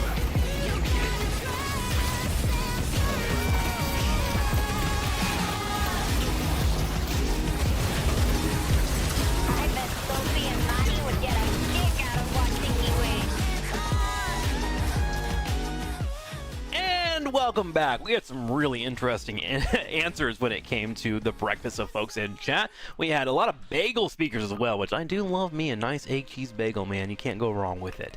Hello, everybody. Welcome back to the series. We are getting ready for game number 2 between our two teams. We have Natural Selection versus Nebraska Esports Retirement Home, which is important to remember because there are 2 Nebraska Esports that are playing different divisions. Kurt, so far, the series has been very, very back and forth. What do you enjoy about game number 1, and what are you looking forward to in game number 2? I think I really enjoyed how the side of Natural Selection really picked into what seems to be their strengths. You know, we were a little bit favoring Nebraska's comp, but given the kind of execution we saw come out of Natural Selection, you know, having a game plan in terms of, you know, playing for these picks, using that lash on Slime to just rotate around the map, get yourself such great positions where you can catch people like Kelpo getting a little bit too deep on that Shiv, the Warden trying to split push and just not finding the success. They were able to get these picks on the map, turn it into advantages throughout, and that really gave them the soul lead constantly and gave them objectives across the board. Yeah, and one thing, I don't know if this is actually a strategy, I'm going to have to keep an eye on them a little bit more, but the double support into stopping Ward from being too effective in a lot of fights. You know, you have the Dynamo Stomps, you had the Ivy coming with the Stone Golem if need be to lock him down, and then she could jump to her teammates or, of course, fly away, was really instrumental for that victory. So, a solid play of identifying, okay, they're running a really durable, robust composition. Let's just keep Warden off of our team whenever Last Stand comes out, let Wraith farm up, and then we'll get to the late game and win. And it was pulled off pretty darn well. So we'll see how that goes into game number 2, but so far we have had a great series, and remember, we got 4 more divisions after this, Mr. Kurt. We do. Sadly, not us doing all of it, you know, not a full day of casting from us, but we will have some great duos coming up for you to see those games go forward. But here in Div 4, we will get to the draft as we see what we're going to get. If we're going to get similar bans, if there's going to be a bit more of those kind of, you know, selected bans on players rather than, you know, looking at the meta as a whole. Currently, just that Billy ban, you know, what we have come to expect a little bit, those frontliners coming out the way. And now the victor, though, from Natural Selection. Interesting. Natural Selection going with the ban here. Okay, felt like he may have been a bit of a weird issue, or feel like he can be a weird issue. But this does leave up Abrams available for Nebraska Esports. Remember, Natural Selection have the Abrams that was really kind of carrying towards that end game last time. They lost a Wraith, and they still had a 5v6 fight that Abrams walked away from because he had so many souls and was so darn tanky. So Nebraska Esports saying, you know what? We want this one in our retirement home, and they're going to pick him up while Abrams hangs out in the lobby and reads his newspaper. Yeah, and we have, once again, we just want to bring up, you know, those, look at those animated little pictures we got in the draft, you know, getting to see that. Me and Philly unveiled them yesterday, and they're still looking so good. Natural Selection, the Yamato doesn't get banned out this time like it did in the first round of bans last game, so they are going to pick that up straight away, and this time they're going to be the ones with the Warden on their side. Yeah, Yamato just gives so much in the early game, it seems like, from a lot of these players and teams, because you can really just call out, hey, I'm going to tether into a fight, follow me up, and you just go for it, and then in worst case scenario, if you get in trouble, reset your cooldown with your ultimate, your shadow transformation, and you are doing business, man. So we'll see that paired out with the Warden. The Shiv and guys coming in here, starting to look a little bit more familiar when it comes to the bans, especially here in the Grand Finals. You're going to have your characters that kind of are the cream of the crop, and don't really yell too much about where your strategy is, and Shiv and Lady Guys certainly fit that, especially with today's meta. Yeah, definitely following a bit more of the blueprint of the meta. Not to say, it's not a great strategy, because of course it is. There's a reason it is the meta. They are such high quality characters. You have phenomenal frontline with the Abrams with the Shiv. The Lady Geist as well is tanky, can be a carry, can do a lot. She is such a flexible hero in that regard. A character that can do so much. We are going to see natural selection go for that third pick, Ivy, which... that is a surprise no matter what. Whether it's a support or a gun carry, both ways you do not expect her to be picked in the first round of draft. Yeah, I'm very curious if this Ivy has been a mainstay for natural selections throughout their entire division, right? We've been going for 3 days and I haven't seen every single game, but it seems like this Ivy is a part core identity of one of their players, right? And to be fair, Ivy did earn MVP for them in the last game. And while some characters might fly to the top, some may consider Paige and Rim to be better supports in quotation marks, if you know what you're doing with the character, I would argue you are way more effective than somebody playing the best in the meta, and that seems to be what natural selection believes, and they're here in the Grand Finals without dropping a game so far doing it, so I'm kind of okay with the Ivy pickup. Yeah, and hearing about that Rem as well, you don't want to give your opponent a good one of those supports. They're going to take it out of the game as well. I think Nebraska, the Rem was actually a really, really good point of contention for them. They didn't win out the game, but I think the Rem had great map presence, was doing a lot of great stuff with those nap times and tagalongs.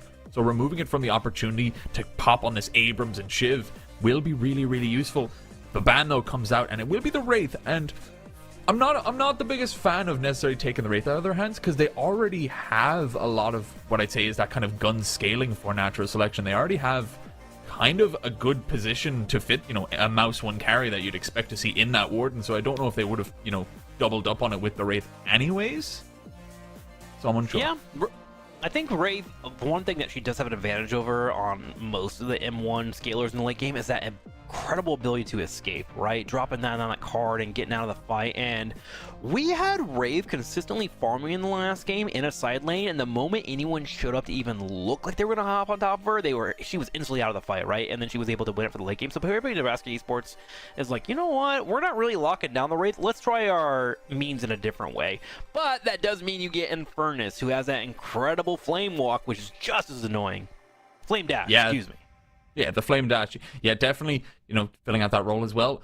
Very, very strong pick. I think, we used to see it so much within the game, but it has fallen off a little bit, but he's still very, very good. Has a strong lane once you can apply lots of after and get duration extenders, deal a lot of spirit damage as well as gun damage, so can do a lot for them. And Nebraska themselves going to start to round out their comp. They're going to be the ones with the lash in hand this time, seeing how much Slime was able to do on it.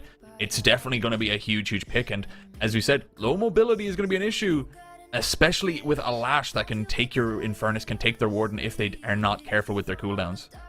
Yeah, I'm getting to a point now that I've seen a few games of competitive play, and I feel like you got to have a roamer in some way or some form. Lash fits that mold perfectly, is probably one of the higher tier list characters for a lot of folks, but between like Calico and then you have Mina, you got Holiday, just having one of these on your team is always going to feel really good if you want to keep an eye on things. And now we get a hard engager with Paradox. Paradox has been literally, I would say, in the meta since the beginning of Deadlock, right? The moment I picked up Deadlock, Paradox has always been one of the main characters in high competitive play that is going to always be effective. Her wall, her swap, being able to rotate is just a great combination, and now we get to have it here in this match, because last round it was actually banned out.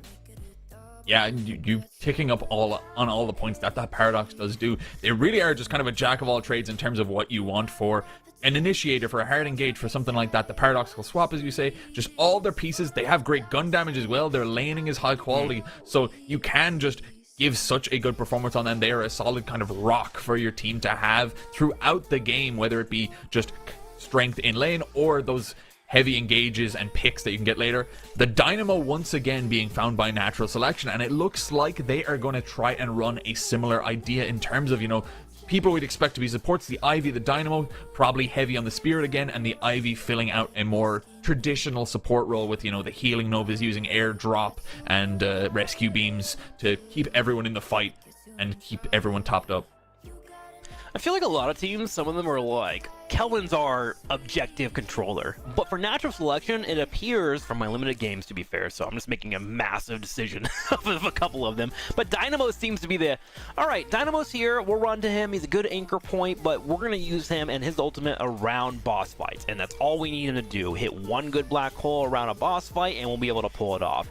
And that Mina now comes into fruition, and she'll be the final pickup to be the roamer to try and meet that Lash. And Mina's one of these characters, dude, that in the early game, you got to make sure they don't get a good 5-10k soul lead over you, because if they do, they are going to be deleting targets one by one, and that mobility just makes it that much stronger. Yeah, great choice here. I think you needed to round some kind of spirit heavy character around, because you have your front line, you have your support, you can push a little bit. So being able to do a lot of that damage, you have the Nox Nostra, you have the Rake, you can really burst people down, or be just a nuisance overall, as you say, rotate around the map, get huge amount of movement throughout, and be the rotator to try to challenge maybe some of what the Lash is going to be bringing out for Nebraska. So I think this should be good, and as well as that, you're going to bring a high quality lane with those love bites, with the amount of just peppering you can do throughout. I'm starting to get a little intel in the chat. It seems like some of our players are kind of discussing the Wraith ban. It seems like Wraith had the player that had Wraith last game has 225 games on StatLocker, and so they banned it out, and he's like, well, I'm an Infernus player, so the Infernus might actually be a major win here for national selection. Let's see if that's going to be paying off, as we do have our final pick coming in. What are you missing here? Looks like we're missing a support. We got Page potential being available to get picked up. There's still a Kelvin, which is surprising to see as well. And high level play, you still see Kelvin getting picked up just because of how strong his ultimate is. Yeah, Kelvin having that power in that frozen shelter is just always such a good piece to go with. I think the Page as well, as you said, they could easily be picked here, but something to kind of round it out. We don't expect too much Viscous picking. I think he's kind of lost that prio a little bit with some of the nerfs, especially with like fire rate and things, with the amount of gun he could do before. So I'm between the two. I can see a case for both. You know, the rallying charge can really give you up in terms of these ultimates, but you can, you know, death slam. It isn't. We have been hit left field, though. Wow. We are not hit with a support. Instead, focusing on the spirit side of things, trying to get more of that type of damage is going to beat the pocket. Yeah, no immediate barriers. Of course, you can buy items, of course, and give out those barriers as well. And Lady Geist does have elements of healing as well if they wanted to go down that route for support. So we'll have to keep an eye on these builds and see what they're doing. But it might just be an old-fashioned, all right, bro, we've had a hard time in this bracket so far. Let's try something different. What if we go full damage and try to delete the entire team whenever things go our way? And I am very interested to see how it unfolds. It's not something that's very orthodox, but I'm a fan of the unorthodox.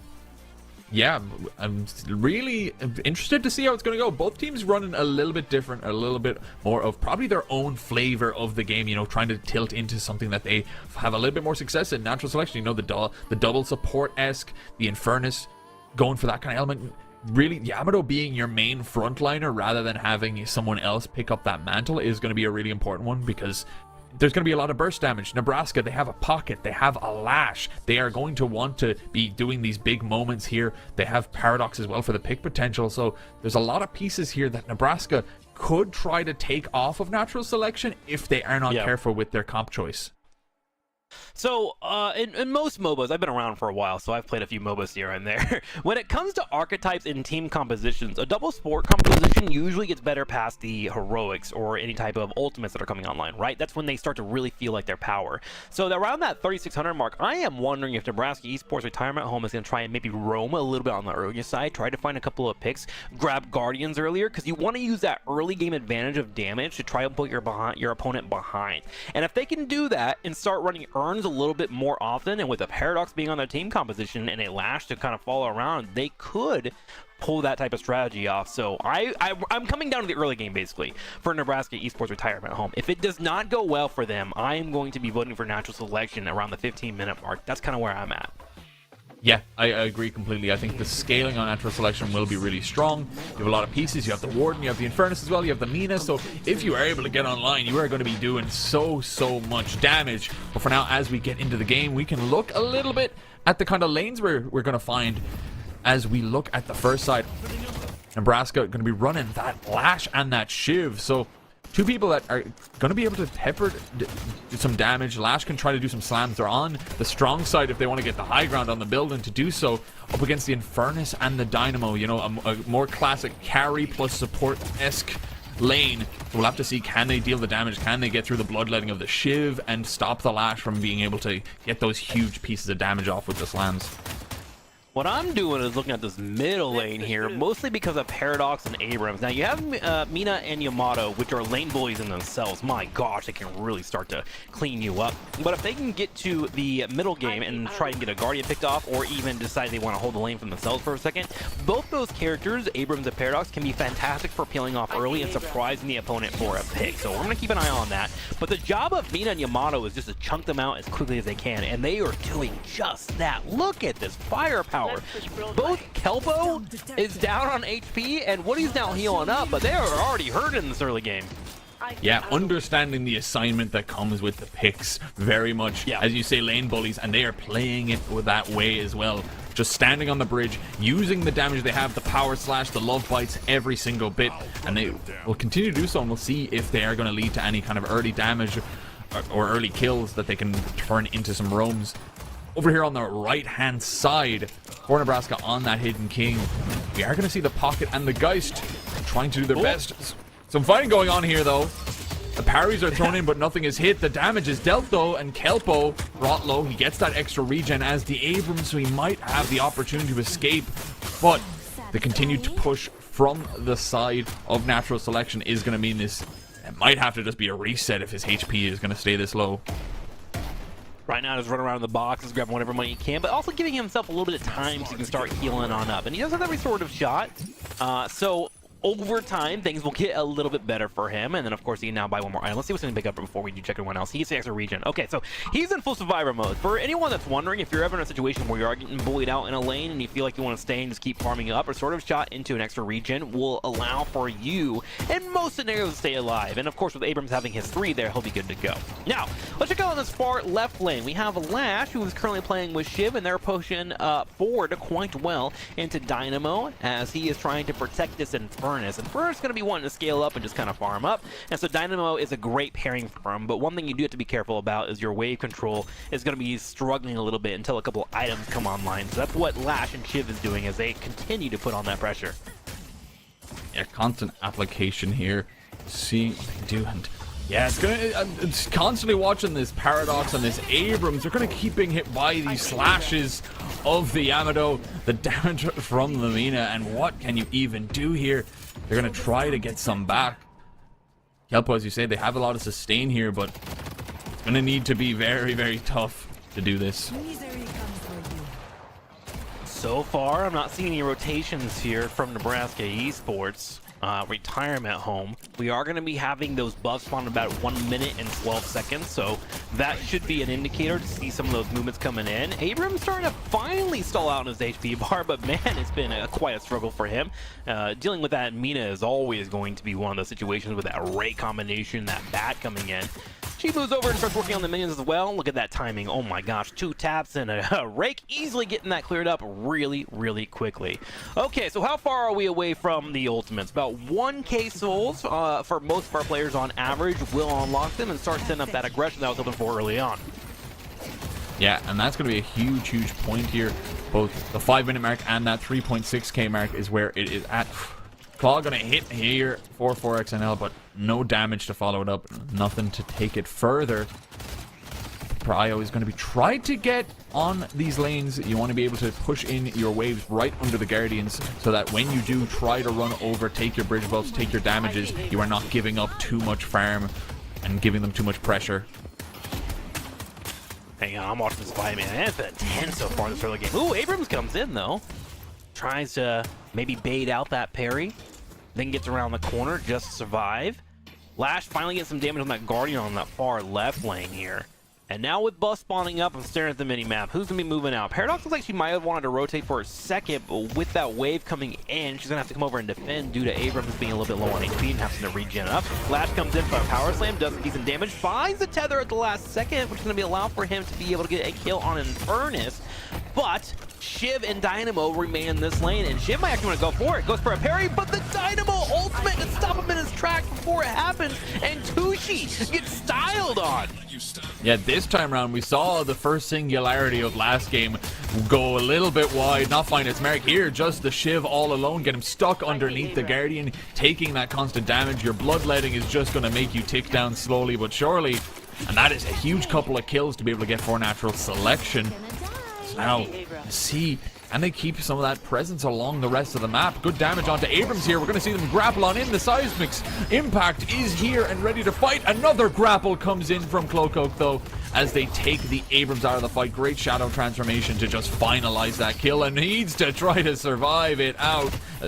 And will get the heal off of the minions. Needs to see, can they beat the Paradox, or will they also fall here? Woody Seth, wow, is going to have to pull back here. Continuing to fight, the kinetic carbine does not hit, and the Abrams is back to continue the fight here. The damage is dealt. The Mina escapes. The Sanguine retreat is going to do as it needs to, but 20 HP is not enough for Slime. Wow, what a back and forth there. Yamato, by the way, was able to survive through it all as she does get on home and heals it up. Abram finally comes in and delivers the punch to get that takedown, though. And that is going to be all they wrote. But wow, what a great play between both of our teams. I love the disengages and parrying underneath the towers to make sure they can try and stay alive, and of course stop that Guardian from getting some damage on top of them. And it almost was just enough. Very, very electric. Now, we do have our Abrams moving over and grabbing some of these areas of boxes, getting the farm, getting set up, while Paradox is continuing to build up as well. I'm starting to keep an eye on some of these builds. Mina's already got her Quicksilver reload, making sure that Slime can do a substantial amount of damage. You're starting to see it pay off as he's at 5.1k souls. Oddly enough, actually, with that Shiv who died underneath the Guardian, Grimm's Gift is the most farm for natural selection with 6.1k souls. And I'll be honest with you, man, Dynamo is one of those characters that has a hard time in lane. If you can get any extra money on top of you, you're going to be feeling pretty darn good. Yeah, those early bits of kills that were able to be gotten onto Hamburger, onto Tushy, have given him that little injection of cash. It's fighting still here in the mid, but now, as you say, that Quicksilver reload, the amount of damage that rake can unfold and just give you the bullets you need to continue to deal the love bites does mean we are going to see Woody Seth getting forced back on that Paradox, and they're going to try to escape now themselves, actually fighting for him as he attempts to get into the mid-boss arena, and this actually breaks out using the rope, escapes with their life, and maybe Slime is going to be taken out as well. Kelpo chasing their best. Great use of the umbrella to just take the high ground, push it over, and it's just going to be trying to fleet around. The shotgun doesn't have the range for this kind of fight, and the Abrams is up against so much damage, but look how tanky, look how much regen he can continue to apply. I can feel the Mina haters just seething right now. Get her, please! And poor Abrams just could not. Slime is going to be able to heal on up and come back to that fight later on. But holy moly, what some great movement. Playing around the top side, and of course playing around that shotgun that Abrams has that is trying to be on a closer to mid-range type of fight. Mina now back and going back in for the engage, has the ultimate as well that will silence their targets. And we do have Paradox trying to go for the carbine. Does not connect on Mina, which means they can't go for a full swap engage afterwards, and that's going to give a chance for Slime to step forward and start looking for some damage. Abrams peeks over the corner here for a second, and the combat in the middle lane just does not stop. These two teams are just brawling out of their mind. Sanguine Retreat is going to pop out while Mina disengages, and Paradox is trying to find the engage, but cannot get anything. The ultimate is down and about to come up. There it is. As Seismic Slam not going to be able to connect. Their great use of the Sanguine Retreat just to get away. Once again, the Mina haters are going to be out in full force. Oh yeah. They're going to use some of this push though, the damage they've dealt, to try to take some of these.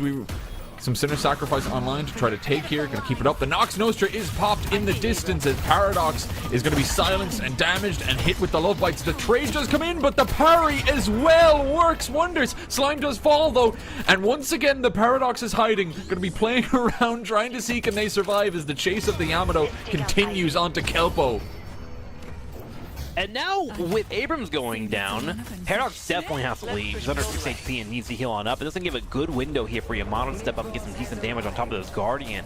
Taking it down to less than a 5th HP. Might be able to have the final kill. Does she get it? Yes, she does. Let's go ahead and check out another lane here as we see both Lash and Shiv fighting against Infernus and Mina coming in. So it looks like Natural Selection is looking for a full brawl over here. And it's starting to really kind of go into their favor. Infernus walks away with 153 HP. Here comes another Singularity to lock down the target and the black hole, and we are all good to go as Natural Selection finds a few more kills in that far right lane and look towards another Guardian. Yeah, Grimm's Gift getting that kind of on-fire effect for Dynamo as well. They've been doing wonders here. Both Singularities have found great success in lane, giving Natural Selection that leg up.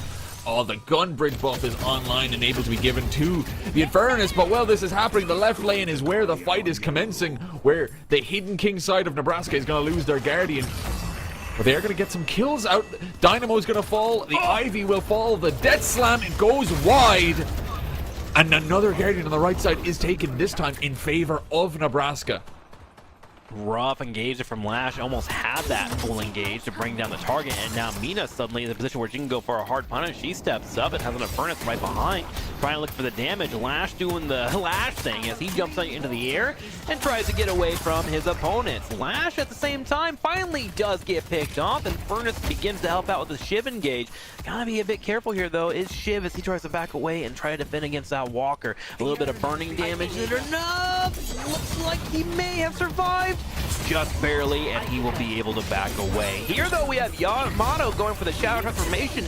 Jumps right on top of guys, turns around for the Power Strike, and he is just eating right now. My God, what are the stats for Yamato? She currently has 13k souls. I've seen her in multiple fights here. Gotta have at least 5 or 6 kills right now. Yeah, and she's getting those items that she really needs. That surge of power, the torment pulse, being able to stick in those fights, do so much damage with the power slashes, and even more money to lower those cooldowns. Looking fantastic here. Natural Selection, they keep the lead. They're going to continue to do so. I think all of the Guardians of Nebraska are taken out. So this map presence is looking good. Kinetic Carbine, the wall, the swap. And Infernus has nothing to bring back for themselves. Just taken out quick as ever by that big potential. Guardian taken out. So Natural Selection getting a good response now out of this. Loco currently have 4 kills and 1 assist. Looking for another here with Abrams. Goes in for the fight. Shouldn't be chasing too long into that area. You don't typically want to follow an Abrams into any small chokes. Looks like they're going to agree and instead turn around and start working on grabbing this farm away. And this is actually the opposing farm, so anything they can get is going to feel fantastic. Finds a Hamburger over here who's trying to get a small cam. Goes in for the tether, gets a grappling hook on him, comes up for another shot. Low on HP is Lash. Looks like he will be able to escape. We need to buy some time though, because we don't have the Shadow Transformation for 10 seconds. And you know who buys time really well? Ivy. She comes in with a Stone Golem and lands it there. Paradox finally getting picked off. Nebraska Esports just trying to bring the damage. Yeah, and Shadow Transformation is popped by the Yamato. The Seismic Slam is going to go up, but it is going to go down actually, and a hit down onto the Yamato. They did have the CC protection though. Punched out with the shoulder charge. Cloak finally falling. That Yamato going to have a very, very long death timer now as well, as they no longer have the presence on the map. Maybe Nebraska can do something with that extra damage being dealt as they get a pick onto the big damage dealer. So we've had a lot of combat for the first 13 minutes, just multiple kills for both of our teams. When it all comes down to it, we are very close in souls, 66k to 69k, slightly in the lead for Natural Selection. And if we actually do a quick update on the infrastructure, all 3 Guardians for Nebraska Esports Retirement Home is down and deleted. In fact, their middle walker and left walker has already taken some damage here in the early game. On the opposite side, Natural Selection has 1 lone Guardian standing in the middle of the map. It is erect and ready to go. Yamato already in position to try and defend, while Sinners begin to be grabbed around this 14-minute mark. Yeah, really just trying to make sure that the lead doesn't get too heavy. Natural Selection still ahead, but Nebraska finding themselves the farm, getting themselves forward. Now we'll see what they can do. We're going to hit the 15-minute mark in just a moment.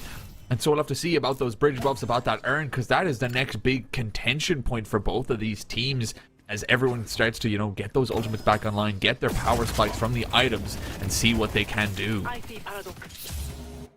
Oh, hang on. Yamato looking for Paradox here. May want to go in for a fight. It really seems like for Natural Selection, it's like, hey, Cloak Oak, You do what you want to do. We'll be there to support you. If you're looking for a kill, go ahead and move on in. He has been on a swivel in terms of movement right now. There is going to be a buff spawning. It's going to be a gun buff, which goes straight over to Mina. On the far left, though, Nebraska Esports is starting to make a play for that walker. They would love to get on top of this Infernus, potentially taking him out. They do get him knocked up for now. He's low on HP. There's a knockdown, and they do find the kill. Someone from Natural Selection will have to rotate over and defend that lane, but for the moment, some damage is coming out for Nebraska Esports as they push in the wave and get that walker a little bruised up. Yeah, the airdrop is going to be used by the Ivy to just make sure that it doesn't continue to push, that they have to get force back. So not going to lead into a big element there. 0 Day just get brought down once again on the Infernus, getting caught off a good few moments here. Damage being done. The power slash of Cloak Oak is just so good, especially with that surge of power on top of it. The stun, though, onto the Abrams. That is a huge pick to get, but they're not going to be able to deal enough damage on it. Too tanky, too much. So just going to be a little close encounter for Cloak Oak to try to do, is continuing to go around the map, continuing to see what they can do. As maybe I fight feel on the cards. so dumb when I get knocked down the zip line, man. It is such a devastating moment. You're just sitting there looking at yourself like, oh, I should have been careful. But speaking of careful, Shiv should be careful here as he's taking a bit of a hit here in the middle lane. Mina even popping her ultimate, looking to try and go for that. Shiv low on MP and down a critical. And there's a stomp into a singularity, locking down some targets as they're going to try and pick off this Geist. Geist had to use their ultimate, but it's just not enough. 2 members are down for Nebraska Esports retirement home, and Natural Selection is going to have to deal with the Yamato, who gets slammed underneath the walker, but they're going to skedaddle away as Flash is unable to find the kill. And during all of that, Paradox also gets picked off. National Selection destroying this team fight and now taking a walker. Yeah, they don't even lose a player there. The walker goes down. They could potentially go for a mid-boss if they maybe wanted to, given that some of the team fight ults are out the way, but instead just continue to push. Continue to do what they can. Nebraska are going to try to bounce back here as this walker down to half HP. The last stand off the top rope comes on in. And now going to see, can they take out this Shiv? Can they take out this Abrams? Or is it just going to be used to keep them away? Abrams does get taken. And now Tushy's the only remaining friendly left. As he tries to make his way around there. The Guardian is finally going to fall. The last of them. Tushy moves forward, goes straight for the walker, and does finally get it. He will get picked off in return for it, but Natural Selection is gonna feel pretty good about those kills, but Nebraska Esports feeling pretty good about that walker. That will, of course, get a little bit more cash money in their purse, and of course, set them up for later slots for more items. We are now 18 minutes into the game. We're getting closer and closer to the normal mid-boss fights that you're going to be seeing around the 20 and 25 minute mark as our teams continue to have such aggression occurring. And we're going to start having some urn turn-ins. Mina actually grabbing the first urn and starting to move it over to the far left where Yamato is currently stationed and looking at a lash. Yeah, just trying to run that over. Doing some nice wall jumps, some nice movement. But now, look at Nebraska. They are all rotating to try to make sure it happens alongside this. So it's going to be a case of a 5v5 fight looking up as Paradox is also trying to make their way over. Going to be stunned out, attempted. Going to use that retreat to get away. The Nox Nostra deals the damage on to the Shiv, but the Mina herself doesn't have her escape tool in tow, and so Slime will fall. That is a man advantage now for Nebraska. At the very least, they can see if they can do anything here as the fight's going to continue. The Infernus falls as well. Nebraska not out of this at all. Having that advantage, going to continue to push for these fights. What a great play by them. Just going straight for the Mina, locking her down while she was stuck in her ult animation. Gonna have a swap coming in from Paradox, but it does not contest or hit. It'll be up in about 1 more minute. But with 2 members down, you do see Nebraska Esports retire Mahone setting up the rest of their lanes. On the far left, they push forward, get some minions. They sent Abrams to the middle of the walker as well. And I'm assuming Shiv will go ahead and clear out the minions on the far right. And after all these engagements, we're gonna be very close in souls. In fact, we are dead even 105k as Yamato gets punched in the face by our boy Abrams. Yeah, and he's going to attempt to escape here. Kelpo doing his best, but the damage from those launch pads going to be enough to take him out. So the soul bag that was picked up for a moment off of Cloak Oak does get transferred back to the squad of Natural Selection in the back pocket of Slime. I do hope that when I leave this world, I sound as cool as Abrams when I die. Ah, you know, just like, all right, well, I guess it's over, as he accepts it and gets flung over to the side. Minions back up and being farmed for both of our teams here. I should have some sinners on the opposite side. Yes, Natural Selection has a couple already set up here. As they are pushing out their map, they should be able to start moving in and grabbing those. In terms of builds, I'm keeping an eye on Furnace. Looks like he's starting to get up into that late game power that he is looking for. Also, Mina as well, having that Toxic Bullets and another buff grabbing. Beautiful observing work, by the way, there. Whoever just popped that off. Nice job. As we see, there is 3 people on the far right, and there is a situation here where Natural Selection may start wanting to look towards that walker, but they're going to have to get the Nebraska Esports, who currently has all 6 of their members on the field. Yeah, and such close amounts of souls here. It's really a question of who's going to be the one to have to pull the trigger as we get forward, as we see the urn on the left side. Maybe someone's going to try to get some push, try to get the fight on for that, because both sides definitely looking for the leg up right now. Looking at these builds, I was seeing that we have the Latch got the trophy collector, so he is really trying to be part of all these team fights, going to try to get some of those sustain, going to try to be the one to, you know, be everywhere and keep his souls up in that regard. But I don't know, is there any other builds that you see that you think to make note of here? I mean, we'll get the Cult of Sacrifice from both Paradox and, of course, Pocket, which means they are using that to get their extra farm and, of course, that extra damage buff that they get for a while. So those two usually are going to be the ones that are trying to be in the middle of these fights for Nebraska Esports. So do enjoy seeing that. Now here on the far left, actually, Geist and Pocket are moving forward for this walker. There is going to be a Warden coming over. He pops his last stand. Are they actually going to try and fight this?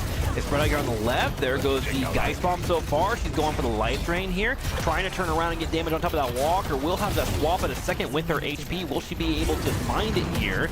Moving forward, there goes the stomp in from Warden, and they actually put some decent damage on him and take away the walker. I did not think that was going to occur, and Geist continues to push forward. Here comes Pocket, slamming down his one, and poor Warden could not hold it. Though, on the outside of the map, Natural Selection was aware they were going to lose their Warden. They also took the walker to the bottom right. Man, this game has been incredibly close. It is wild to think that Nebraska Esports Retirement Home has yet to get an actual victory in a match so far against Natural Selection with how well they're playing right now. And it's looking good here, though. Natural Selection should be able to get another pick up, as Yamato might get swapped out with the HP. Great parry! See, no! Woody Seth might get taken out, but you bring Cloak Oak out of the fight yourself, so not too shabby to be able to pick that up. Can they continue for more? Can they fight harder? The Ivy is also under pressure. The Stone Form is used to take the Abrams to a stun, but it's not going to be enough. Slime falls as well. Natural Selection are getting turned upon, and these fights are not going their ways. Grimm's Gift has to back away. Turntail on the Dynamo. And maybe if you're Nebraska, you go for a mid-boss. You go for something here, because a lot of those heavy hitters are out. There's no Singularity online. It's just the concussive combustion that could maybe contest this. Yeah, I think it's a very, very good card here. With a Furnace, they don't know this, but we know that a Furnace isn't even nearby. It looks like this mid boss should be an easy pickup here for them. Already seeing everyone watching the current entrances, just making sure they don't hear Furnace screaming, and that's going to be 3 Rejuvenators for Nebraska Esports, putting themselves in a commanding lead against Natural Selection. Now remember, they're not really doing it with an actual support. They're going for the full damage build. In fact, if we get a chance to look at these builds right now, see if there's been any major changes. That was one thing I forgot to note earlier to see whether or not anyone was going that support route, but I do believe we are just sticking with some normal stuff. Yeah, overall, man, you got some own lifesteal, kind of everyone for themselves on a lot of these pickups. And so Nebraska Esports is just making sure that they can win their own 1v1s with their current build setups, and currently it is working. Yeah, really, really good for turning those fights. It's all about the execution they've been able to do here, and able to capitalize on the mistakes that the Natural Selection pulled there. They went a little bit too deep, a little bit too aggressive, wanting to take those picks, having such power with the Yamato, with the Mina, but once they go too deep, once they get their movement abilities to use to fight, they don't have them as the escape tools, potentially. Urn turning goes in. Abrams is actually jumping up there just in case anyone was coming in to deny, to block it with his big old body. Looks fine for now. Natural Selection does come off death spawn, and they immediately run over to the other manager, Walker. Oh my gosh, Mina gets slammed underneath the Walker slam here, thanks to a Paradox swamp, but it looks like she's going to be just fine except for with the rake and of course the damage, and they will be able to grab that Walker. There it goes. Meanwhile, Nebraska Esports like, alright, well we can't get back in time to defend. We have to go for the Walker in the middle lane, and they should be able to get it. Here goes goes the damage, and there we go. There is a ward nearby who can, of course, drop a last stand and a claw if he wants to move in and try and get that lockdown, but he's just trying to play safe until his teammates do show up, who have now finally showed up around the corner and are healing up. Yeah, and we're seeing the value that Natural Selection can have with actually having, you know, more dedicated supportive members. The Ivy there, the Watcher's Covenant, as well as the airdrop, allowed Slime to not be instantly destroyed after that swap into the Walker stun hit them, which gave them so much room to play with. So great teamwork there to not let Nebraska just completely fight back in that Walker fight. And now, gonna see if they can do that. Earn Nebraska. They still have rejuves online. They didn't actually lose any members, even if they did lose the Walker. Oh, hang on. A Furnace Pop his ultimate. I think that might have been a misclick, that one. Yeah, I think so too. Like, there was people nearby, but not that nearby. We'll assume that he did something that we missed out on. Pocket goes in for a hard engage. There goes the briefcase, dropping the trench coat there. Was looking for an affliction, but no one was nearby. But mostly just trying to create space for his teammate Abrams, who is running that urn. However, a Yamato and a Warden are in situation to go ahead and go for an intercept and at least get some damage on them as they retreat in. Abrams looks like he's good for the clearing, but let's see if he can get his drop off. He walks forward, and on the Super Bowl Sunday, he scores a touchdown. Beautiful to see as more souls go over. 1 more minute left over for these Rejuvenators. What more can Nebraska Esports do with them? Yeah, it's going to be tough. They don't have any waves to push in. Really, they don't have, you know, a Walker to contest here. It's just those base Guardians. And now that the urn's out the way, there's not really an objective to fight over. So it seems like it's a case of see if you can pick someone off, but there's no real area right now that has a huge team fight potential. So maybe just try to push in a lane with the what rejuve you have, keep your lead. You have 20,000 souls ahead of Natural Selection right now, so you really are the ones that have to make the mistake if they want to get back into this. Yeah, and Natural Selection did a great job of setting themselves up on the far right. They let Mina kind of move up, clear out the way, but they had Ivy and Yamato nearby in case they had to help him out. Ooh, that pick may be occurring here as Abram moves in and gets on top of that Warden. Is able to get out of the cage just in time. But the rest of Nebraska Esports is here, and they do have 10 more seconds with the Rejuvenator. Ooh, and Furnace drops in. Can they get the swap? They do find a swap, and Warden trying to escape here. Low on HP and running into a corner. Shiv comes in and gets that dash to finish the execute. Yeah, the rejuve is finally offline, but Natural Selection do lose a huge chunk of damage out of their roster there with the Warden falling. So now, Nebraska can see what they can do, take some of these camps. It's going to be difficult to see. They don't have still much to do. The map is fairly clear in terms of a lot of the objectives to do, so this pick, they don't have much to capitalize off of, but it's still good to just make sure that they can farm back online here, waiting for something to come back. This can kind of be a result of the current lineup they have, where they don't have like a dedicated healer or a dedicated barrier giver, right, in the form of like Paige or something, where they can't kind of siege down Guardians, right? If they're dealing with a lot of poke coming their way, and then you have the double support on Natural Selection, it makes it hard for them to push in the towers. They need a clear advantage in terms of numbers against their opponent for them to move forward. So that's why we kind of see them kind of just dancing around the middle of the map, waiting around timings. Map control is pretty much how they're going to be winning this game, and so that's their main focus for now. But Natural Selection just kind of buying their time. Remember, they are moving into the late game here. Mina's been a bit of a threat. She's got 30k souls built up. That Inferno is starting to get a few items that he needs to be effective as well. And all they need is Yamato and Infernus to kind of be on the same page and get that hard engage with the Dynamo to back them up, and they'll be feeling just fine. I'm sure Natural Selection right now, if you were able to hear their comms, is relatively calm right now. They're just kind of waiting to strike. Yeah, they very much are the ones that are most likely going to react to whatever happens here, setting up these pieces, moving around the map.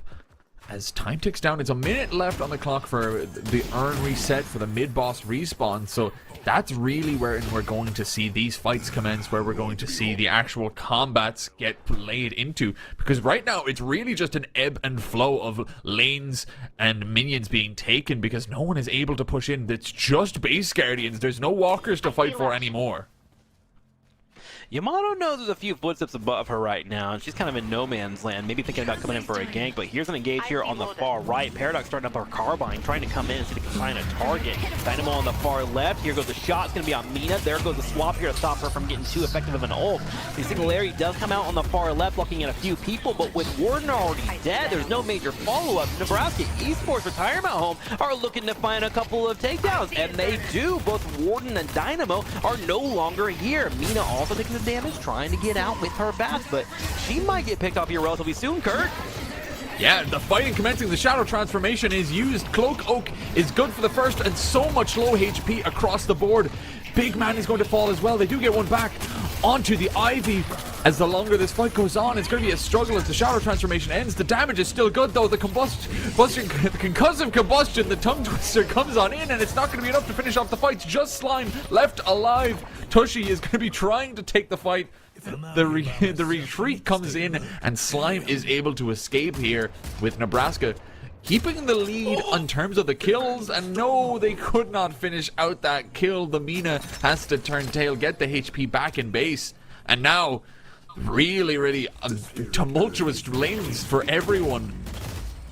Yeah, a bit of an odd scenario for Nitro Selection because they clearly lost that team fight, especially up front, right? They immediately lost Warden, they lost Dynamo, and then of course from there they were fighting at a 6v4, and they managed to scrape out 3 kills, which feels pretty darn nice. But the major win for them is they had middle lane and the far left lane gaining momentum when it came to wave clear. So instead of Nebraska Esports being able to pull back and start maybe looking at a mid boss or something after that fight, or even move forward and work on the Guardians, they had to go back and clear out the waves, and that timing was just enough for Mina to sneak over the other side lane because she survived, got that lane pushing, and take away the urn here. So even though they're behind in the fight and behind in souls, the Natural Selection is going to feel kind of okay with how that went down. Yeah, they were able to get just a very nice position there. It could have been a lot worse, I think, is the main thing you want to bring up there. Yeah. They had some opportunities. Grimm's Gift had the Singularity that just couldn't have a follow-up. And they are going to get an urn here. This is the comeback urn as well, so it's going to be a lot easier to get and give them a nice chunk of souls to maybe close that gap as it gets tighter and tighter.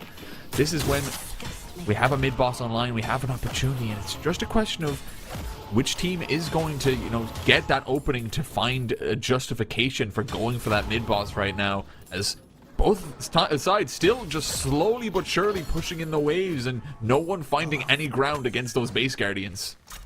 To end this game for Nebraska Esports, I'm looking over at Woody Seth playing Paradox and then Kelpo on Abrams, right? They're going to be the ones that find the targets, get the engages, get the swaps, and try to lock down a target. Especially with that wall that silences from Woody Seth, it will be very helpful for finding those picks. Wherever our Natural Selection right now, I'm just kind of like waiting for them because they continue to keep scaling up into the late game. And then, of course, you have a lot of control around the mid-bosses and the objectives. So Nebraska Esports Retirement Home right now can't really make an aggressive call unless they have full wave dominance or have a pick already. Speaking of picks, they do find a Yamato over here in the corner. She has her KO transformation. She does pop it. Ivy's on the way. Here goes the bus, and she gets taken out immediately. Singularity comes out. Here's Abram going in for a pounce. He will land straight on top of Dynamo, and that's 2 now picked here for National Select. Nebraska Esports in a commanding lead right now, and they want to extend it by taking out an Ivy. Now, what's the call for them? Where are they going to go? They have all 6 people up. There's a mid-boss available. Will that be their target? And it looks like it is. Yeah, and this should be a good take from them. Once again, very little in line to contest this, and it looks like Natural Selection are simply going to try to manipulate these wave states, make sure that there's no incoming minions on their side, and just see if they can mitigate everything right now.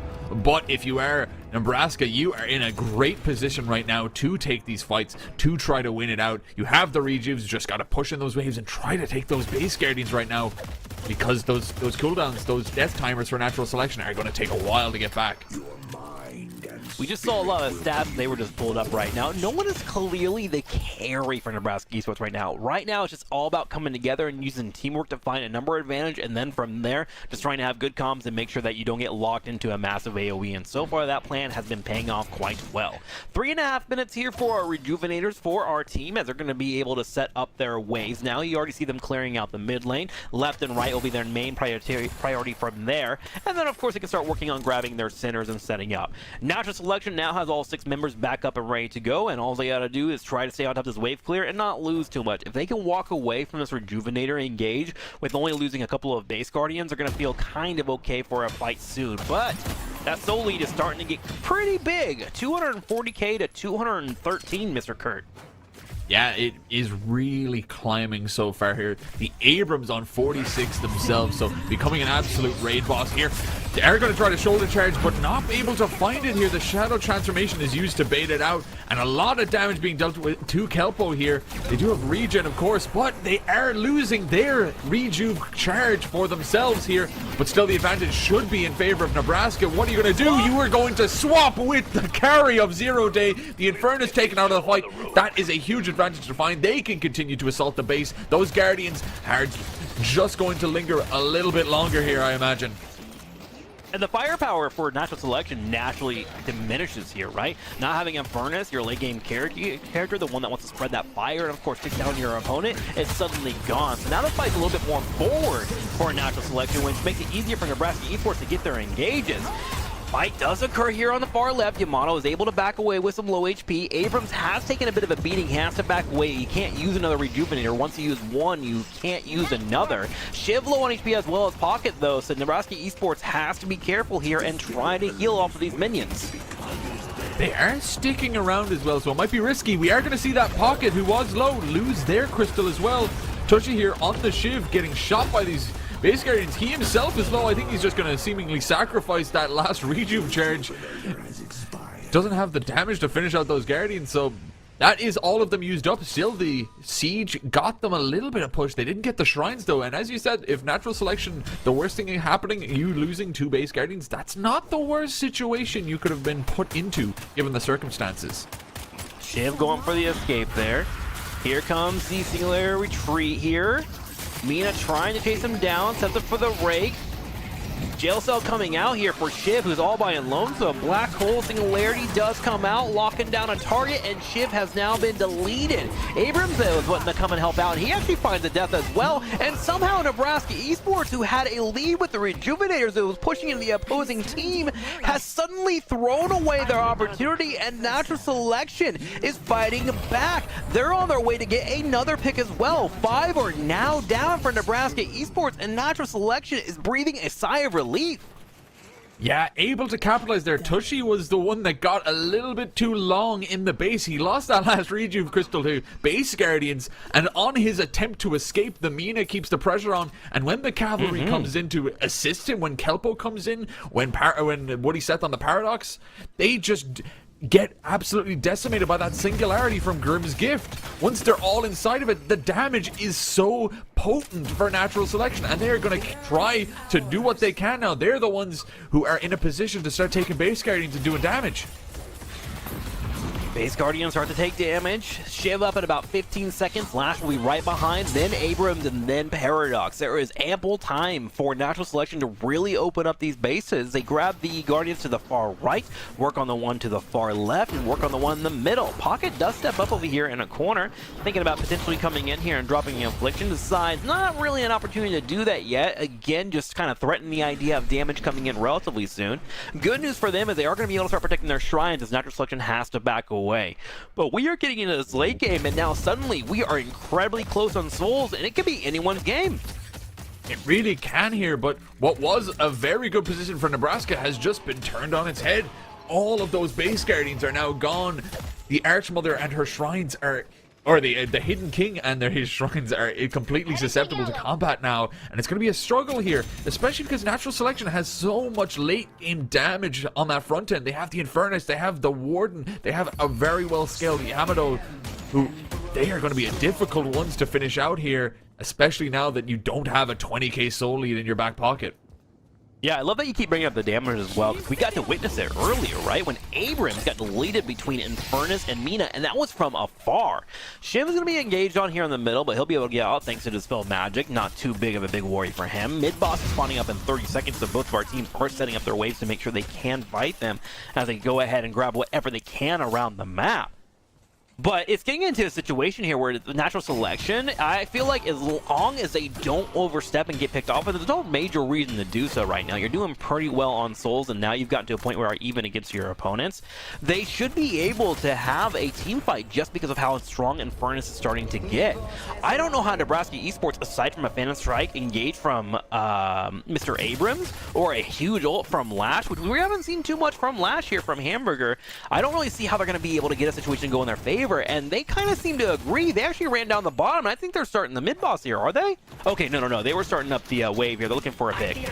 Yeah, the verticality can be difficult to discern which one it is. We are going to see here, though, a Nox Nostra is thrown, but it's not going to lead to any kills here. It's going to be the Ivy that falls for now. A focus lens onto Amina. Natural Selection are going to get pounced upon very, very nicely, and they are going to be the ones to take the damage. Seismic Impact does come on in. A Shadow Transformation from Cloak Oak.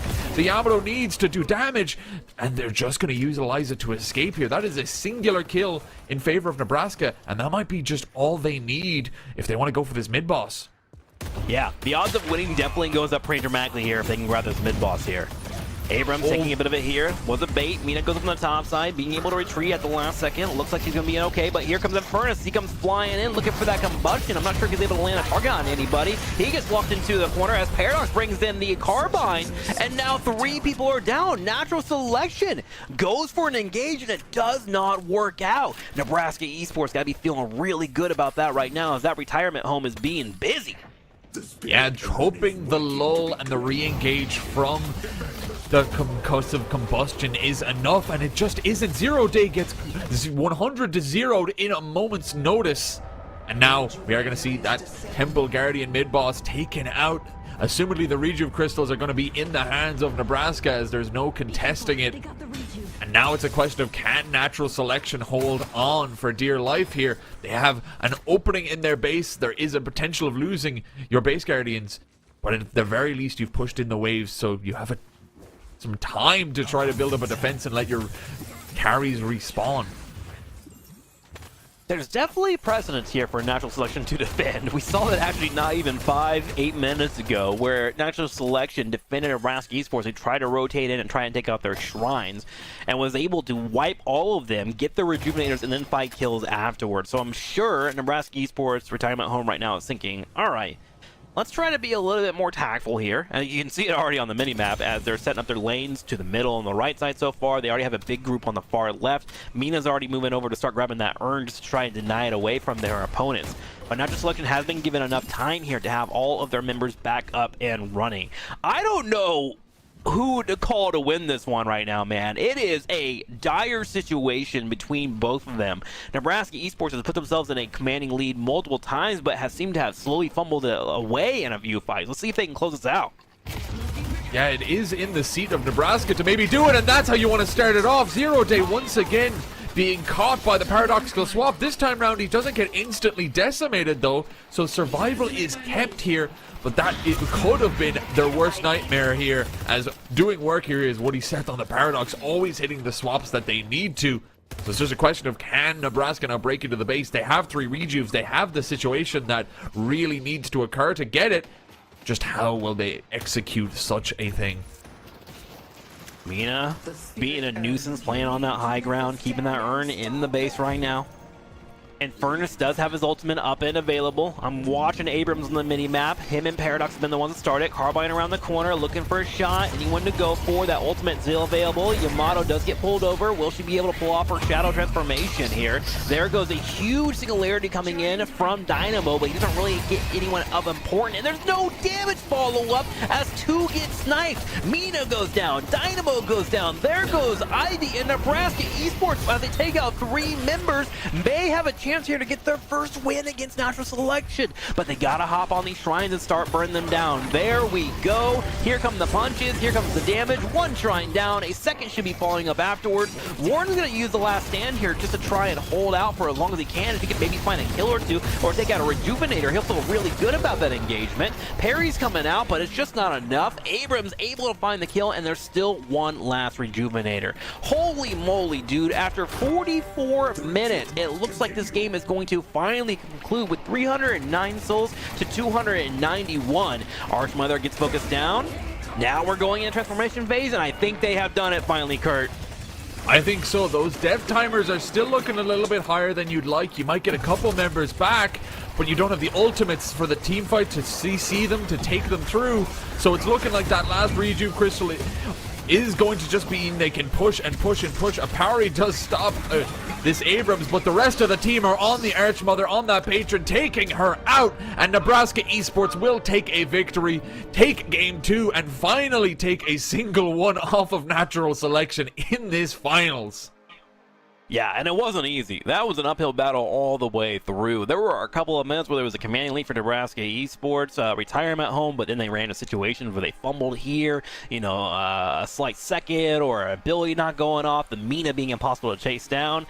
But when it all said and done, man, they stayed composed and they did finish that one out. So we are tied up 1-1 in this best of 3 series, which is great to see in a grand finals.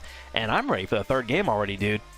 Yeah, I'm very, very excited. That was a phenomenal game, back and forth, really cinching so many team fights where it felt like one side should have had the advantage. The 20k soul lead multiple times from different sides, losing it out. There's so many pivotal moments there. I think a key player, they might not have been the MVP, but as you can see there, Woody said that Paradox hit all of the swaps that they needed to. The amount of picks they were able to get off the back of that character was absolutely immense and necessary to win so many of those fights. Yeah, and we saw Lady Geist actually have moments where a fight would break out, and thanks to her being able to pop her ultimate and trade out a health bar, was able to buy time for everyone to rotate in, and it paid off very well there for the team. So holy moly, we'll be getting ready for our next game, and I'm so curious to see who exactly is going to be picked up and is going to be drafted here. We had a double support composition against a non-support composition, and they were able to pull it off. Can Nebraska Esports do it one more time here and upset Natural Selection, who was looking to be a favorite in this division? That is pretty much the question that I'm asking for myself. What are you thinking, Kurt? Do you think they can do it, or is Natural Selection going to lock in? Yeah, I think if you can draw first blood, you can definitely finish it out. So I'm looking forward to see what they can do, or if Natural Selection can finally win out, after such a good run here. But we will be running to a quick break before our final game of this series in Division 4.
Shake to the weight of my full size and change my ways.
beast, bury the bones, enjoy the feast, take all control when I give you my soul. Devil's on my shoulder, got an aching down my spine. Feels like chains are getting heavy, but I don't know what's your mind. Can you save me? Am I lost? Is it time to take me from all of these thoughts? Two-Face called me a Harvey, never know when it could change. Tried to talk to my reflection, but he said he wants my name. Wake up the beast, bury the bones, enjoy the feast, take all control when I give you my soul. Bury the bones, enjoy the feast, take all control.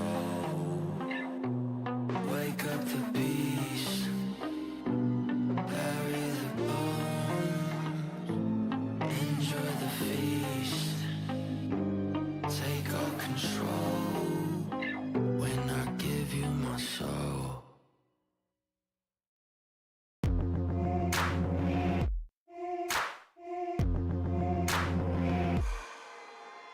Hello, come in. Welcome to the freak show. Take your seat, but don't look out the windows. The monsters like to jump out of the dark. Buckle up, cause this is just the start.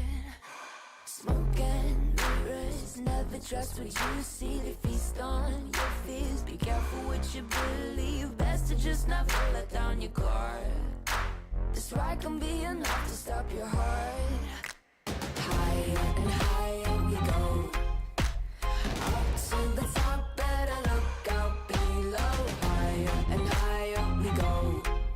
Up to the top, better look out. So this is Wonderland, where all your dreams come true. You gotta go get yours before they go get you. So this is Wonderland, where nothing's as it seems. They toss you up and smash you down to smithereens. So this is Wonderland.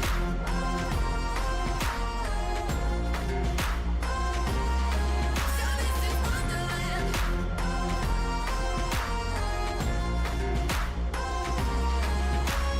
Wasting your time trying just to get through. Don't wait in line. Oh, that's how they get you. All the daisies that you picked are dead. You're better off just taking fights instead. So this is Wonderland, where all your dreams come true. You gotta go get yours before they come get you. So this is Wonderland, where nothing's as it seems. They toss you up and smash you down to smithereens. So this is Wonderland.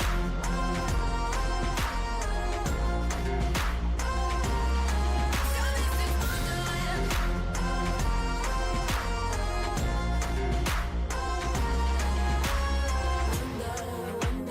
Wonderland. Is this really Wonderland? Wonderland. Is this really it? So this is Wonderland, where all your dreams come true. You gotta go get yours before they come get you. So And welcome back to the grand finals. My name is Trixler and I am here with Kurt. We are currently in the middle of game 3 here between Natural Selection and Nebraska Esports Retirement Home. And oh my, last game was definitely a big change up. So far, Natural Selection has been dominant throughout their entire bracket today, Kurt, and it looks like Nebraska Esports Retirement Home may have found some secret sauce. Yeah, seemingly you can teach the old dogs new tricks, as they are able to finally take something they lost previously in one of the rounds before to Natural Selection in that 2-0 fashion, but they're able to bounce back today. And some of those fights did seem like they should have gone the way of Natural Selection in that back and forth. Both sides getting huge leads for moments, but still able to cinch it over the line near the end. Well, we're going to be heading into our final draft, and what I love about the internet, Kurt, is that every single person has an opinion and they want to yell it into the void. This is your time, chat. If you have an opinion about who's going to be winning between these two, I want to know who you think is going to win. Will it be natural selection? Will it be Nebraska Esports? If you want to, you can hold out until after the draft, but I want your opinion known, man. We are keeping an eye on you. It is going to be a Paradox ban, which I think makes a lot of sense. Last game, Woody was getting complete swaps consistently that started becoming a major issue. So they went ahead and got rid of it to make sure that Nebraska Esports would not have it once again. Yeah, definitely a good pick there, and already getting straight into so many of these. The other ban being Abrams, who has been a staple of the meta, being first picked nearly almost every round. But here, the picks are, you know, we see a Lady Geist come first from natural selection here, and she has been very, very good in the drafts, but seeing her first picked is interesting. She has been such a high damage dealer, a great late game scaler, a great laner, so I can see why you'd first pick her, but it's just interesting that there's no frontliner taken up by natural selection here. It does feel like natural selection was like, all right, Paradox was getting the engages, and one person that was constantly out on their own last game was Lady Geist. And Lady Geist was able to turn around fights that allowed for Nebraska Esports to actually win a couple of these fights. So perhaps natural selection was like, okay, let's take away two of their power hitters who were doing fantastic in the draft. We'll deal with whatever comes our way, but let's just try to coordinate and take away the one team composition that has beaten us so far, and they have certainly done that so far in the draft. They're going to answer back with a Calico, a very early Calico, who has not been contested this entire draft so far, and then it will be a Wraith. Wraith was actually banned out last game on the second ban because we do have a player that excels at that Wraith, and so they're kind of lining up their entire team to make sure that they are set up for it. Yeah, and I think it's a good pick, the Wraith, for sure. You know, we saw it in the first game, just the amount of power, the amount of damage you can do overall, especially if there is, you know, a specific player that wants that. The Calico, though, obviously not seeing it and having it high priority here. You can do so much, though. We talked about the fact that you really need a roamer character for the most part. You know, you want someone on your team that can move between the lanes quicker than ever and can begin these ganks, especially early on. And Calico, switching into that cat form, especially with those new little tunnel systems along the way, is a great opportunity to do that there. Alongside that, Nebraska are going to pick the Billy, which has been banned both games so far, so first time we see them. And Nebraska Esports adjusting to the draft so far as well. The retirement home will see no Dynamo. We have had Dynamo in 2 games. Game number 1, very effective. It also had the combination with Lash. They were to use it, and of course it was the pick that I would say helped won the boss fight in game number 1, but in game number 2 wasn't as impactful. But regardless, Nebraska Esports is saying, all right, we're going to make sure you're not comfortable as well. And the backup plan seems to be Kelvin. Kelvin is going to be showing up here for our first time in this best of 3 series. Of course, his ultimate is fantastic around objectives. That's what we'll be looking for, and his roam potential can be wonderful as well. And a Shiv will line out the composition here for natural selection. Yeah, and kind of looking a little bit more inverted than what you might expect to see a draft being done. You know, a Kelvin and Shiv being picked near the end instead. Still very, very good picks, just looking a little bit odd compared to what you expect. Really, really good, though. That Frozen Shelter, one of the best ultimates in the game, can turn a team fight on a dime here. Nebraska, though, they have 2 very, very good initiators and rotators online here in the Lash and the Holiday alongside one another, both flying through the air. Yeah, mobility is going to be king for this round, and I'm wondering, will Nebraska Esports retirement home once again forego the traditional support? Are they going to be looking for, hey everybody, just sustain, do your own thing, let's work together with teamwork and find our kills? Sure, we might not have the best siege because of it, but we're okay with it, and it worked out in game number 2, and it could be a pleasant surprise here for game number 3, and that is what they're going to do. They're going straight into pocket here, so people that are by themselves, they want a decent farm as well, but they're going to be forgoing the divine barriers and shields, and of course the massive AoE ults that you get from supports. Yeah, so curious if they are going to take that. As you say there, I do think the pocket can do a lot here. The Shiv and the Kelvin, both people that, you know, will be negatively impacted. If you can Frozen Shelter a pocket, he can just afflict you back, so there is a little bit of a push and pull. There's aspects of that you might look into. So definitely curious. We did see them for the most part so far using kind of that double support, quote unquote, which was the Dynamo and Ivy in the first 2 games. Now that the Dynamo's out of play, they take the Kelvin. So I'm very curious if they're going to linger with that, or maybe try to top up with someone else, maybe a late game scaler like the Victor once again, someone who also has a lot of tankiness. Be interesting to see what they are going to do. That's what I'm really looking for here, too, is I would love some tankiness. Also, I guess, in a way as well, when you have a lot of damage dealers, CC is king, right? When you're playing against them. I wouldn't mind a Mo and Krill here, just being able to lock down a target and be like, all right, guys, we have a number of evangelists, pick off one person and go from there. And then, of course, Mo and Krill having his own healing baked into his kit can make it easy for him to survive. Ah, and there it is. Cool. Yeah, I think that is a phenomenal pick there. The combo, the frontline HP you can get, there's a lot of susceptible carries to that combo there as well. With if you can lock down the Lash and the Holiday, if you can get into a position once you have Warpstone online, pick them up, the Pocket as well, if he doesn't have his Cloak online. So if you can catch these characters, they will be very, very susceptible. But it's going to be a question of how they're going to do this here. I really, in hindsight, I don't like the position of it, but I love the Calico pick. Having a character that can be all over the map and try to pick somebody that is trying to rotate around, or if someone's been on the line by themselves. Nebraska Esports has not been shy about, okay, we'll leave one target over here, let them just keep farming, and then we'll have them rotate in for a fight. Calico is good at disrupting that plan. That's what she does. Shows up, she pops you, uses her buttons, and then runs away. And that can be very frustrating to deal with. Guerrilla tactics are going to be huge here for natural selection. And because of that pick, I'm kind of leading towards their draft because of what we've seen so far in the matches. How about you? I would say I am definitely on the side of natural selection this time. I think Nebraska, they go for that kind of supportless style. They don't go for someone that can sustain them. And when you have a character like the Calico who can try to do those heavy gank styles, when you have a Mo and Krill that can do the combo and you don't have someone to back you up, whether it's using barriers like Paige or whether it's full sustain as Rem or anything like that, you just don't have a way to back them up. So if someone does get caught in that combo, they are dead to rights if there is a little bit of damage to back it up.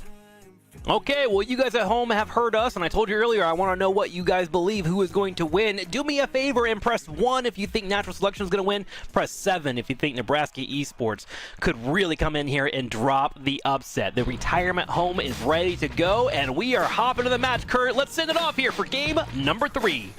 Yeah, excited to see what we're going to do this game.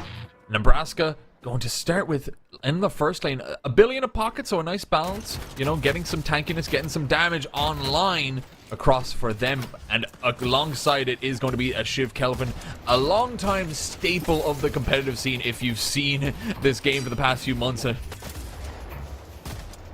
I think Shiv was the first character when I first started picking up the game. I was like, what is that character? And then Mina came out, and it's kind of changed a little bit. But Shiv is one of those folks, man, that can be very, very surprising. Of course, you want to try and make sure you're not fighting into engagements where you're in a small choke area.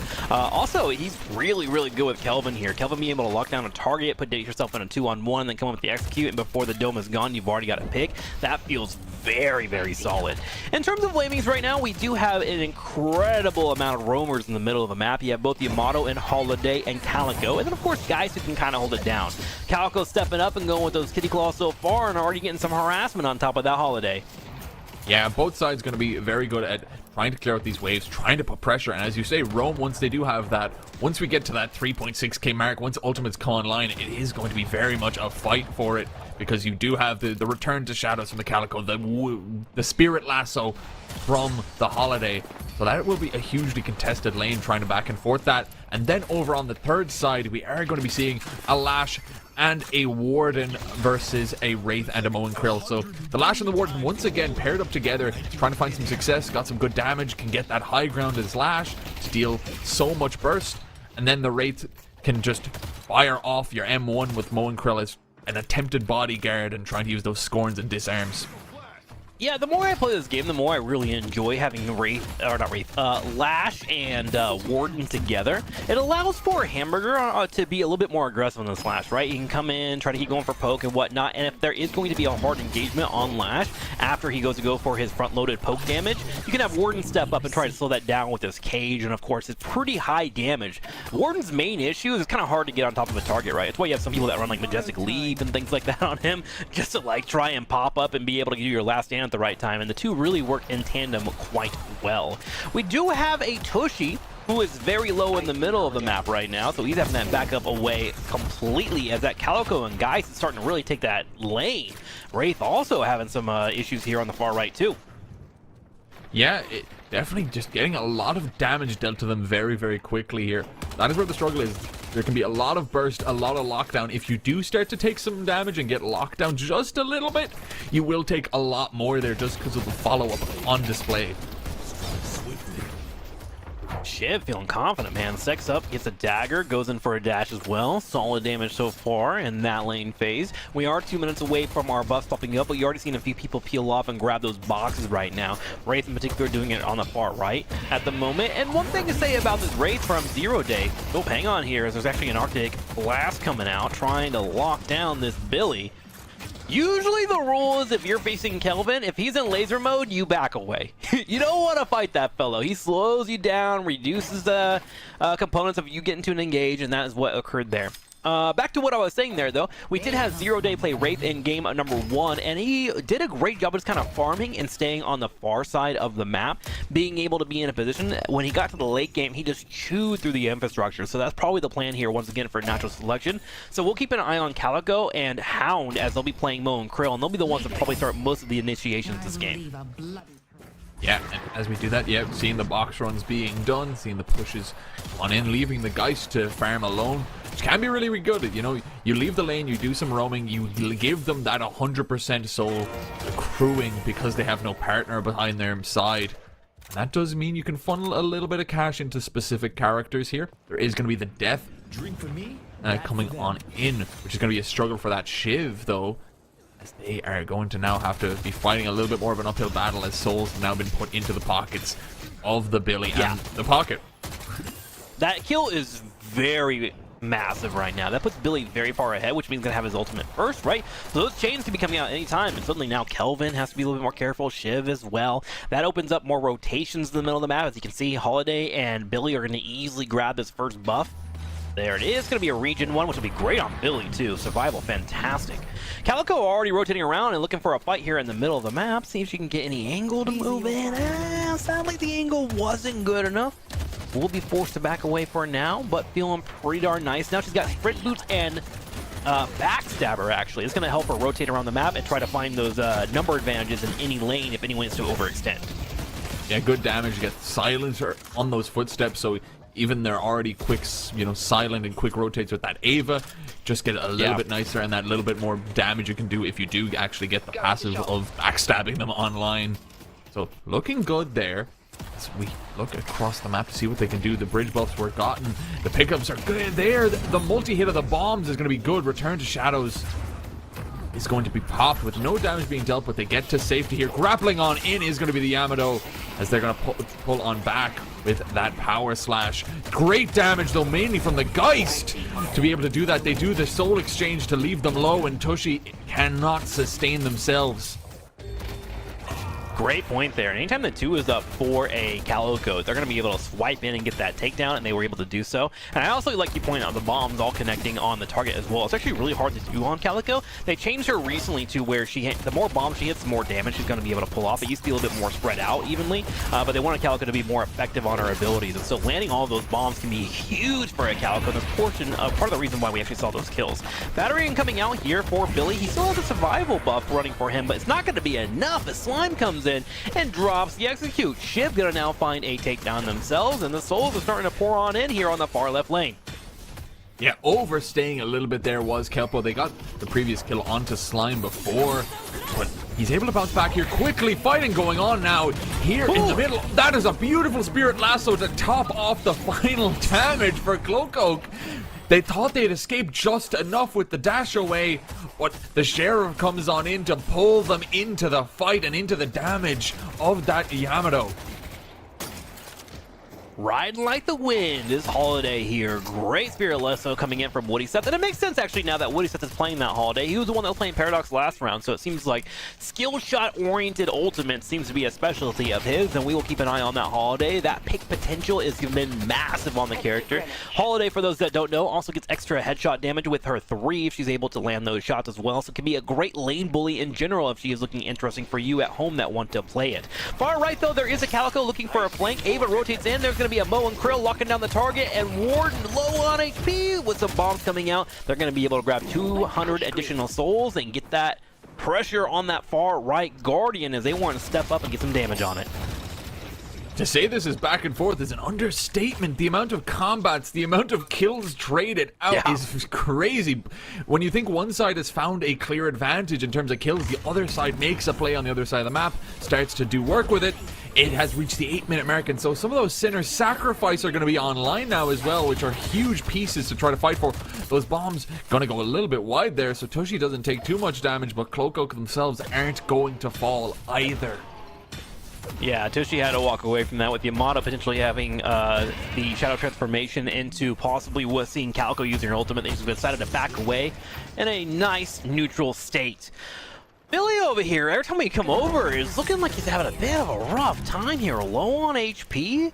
Really, it seems like there has been some decent poke coming in from both Kelvin and Chiv, and it kind of makes sense, right? If you spread out against that pocket and Billy's going forward, as long as he can get that laser on top of him, Billy's gonna have a hard time getting the full fight that he wants to do to go his route. Meanwhile, having to deal with the daggers and the constant bleeding coming in from Chiv, poor man has started struggling. The good news is, though, he has a massive lead in terms of souls compared to Chiv, 6.8k souls to the 5.8, thanks to the early kills he had.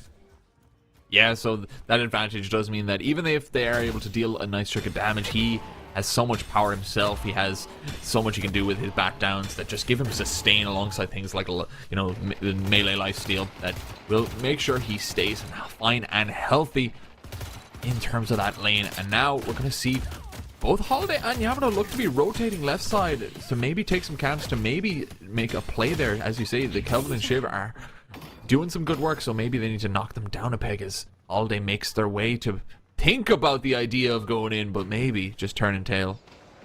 I do like that Holiday's kind of on the top tower here looking around. Okay, where is this Calico? Aha! Finally spotted it. Can call it out to their teammates. Calico actually goes in for a full engage, and the call out, I wonder if it was on time. Kelvin goes in for the Ice Dome, and Billy will be popped. Holiday actually still hanging in the middle, decided to go for the buff instead of coming over to help their teammates. I gotta wonder about that play, because now Calico's in a situation where she's trying to hunt down this pocket who is low on HP. Holiday shows up, and there's the Spirit Lasso, and it's gonna be a parry at the last second. Oh my gosh, Holiday locked down. Cloak trying to stay alive. Execute looks like it's not going to be able to connect. Holiday trying to move around on the top side. 180 HP. Jumps over to her Guardian and is managing to stay alive for the moment. But Kelvin is looking to get damage on that Guardian. Yeah, just has to turn away and pull back there. You don't have the damage to do so. We still have Kelpo here, though, on that Billy. Does force them back. Not able to deal much damage, but just being a presence that they know can attribute so much to it. So getting them back there, but great pushing from Natural Selection to pick up the first pick and then continue to force back that Holiday and deal so much damage to the Guardian. Feel like we're back in game number 1, man, where the chaos has been the name of the game on the early side. Everyone is trying to get those picks, trying to find that slight lead, and it's really coming down to both of these teams seeming a bit even foot at the moment. No one's actually been able to grab a Guardian yet. However, there is a small, low HP one on the far left. Kelvin moves forward, goes for the parry. Pocket's gonna have his briefcase, jumps into it at the last second. Calico's trying to find the kill here, but is just taking full damage from this tower. Does finally get out thanks to her mobility, and somehow, some way, that Pocket was still alive, but finally, Big Man goes down with the full aggression coming in from Kelvin and crew.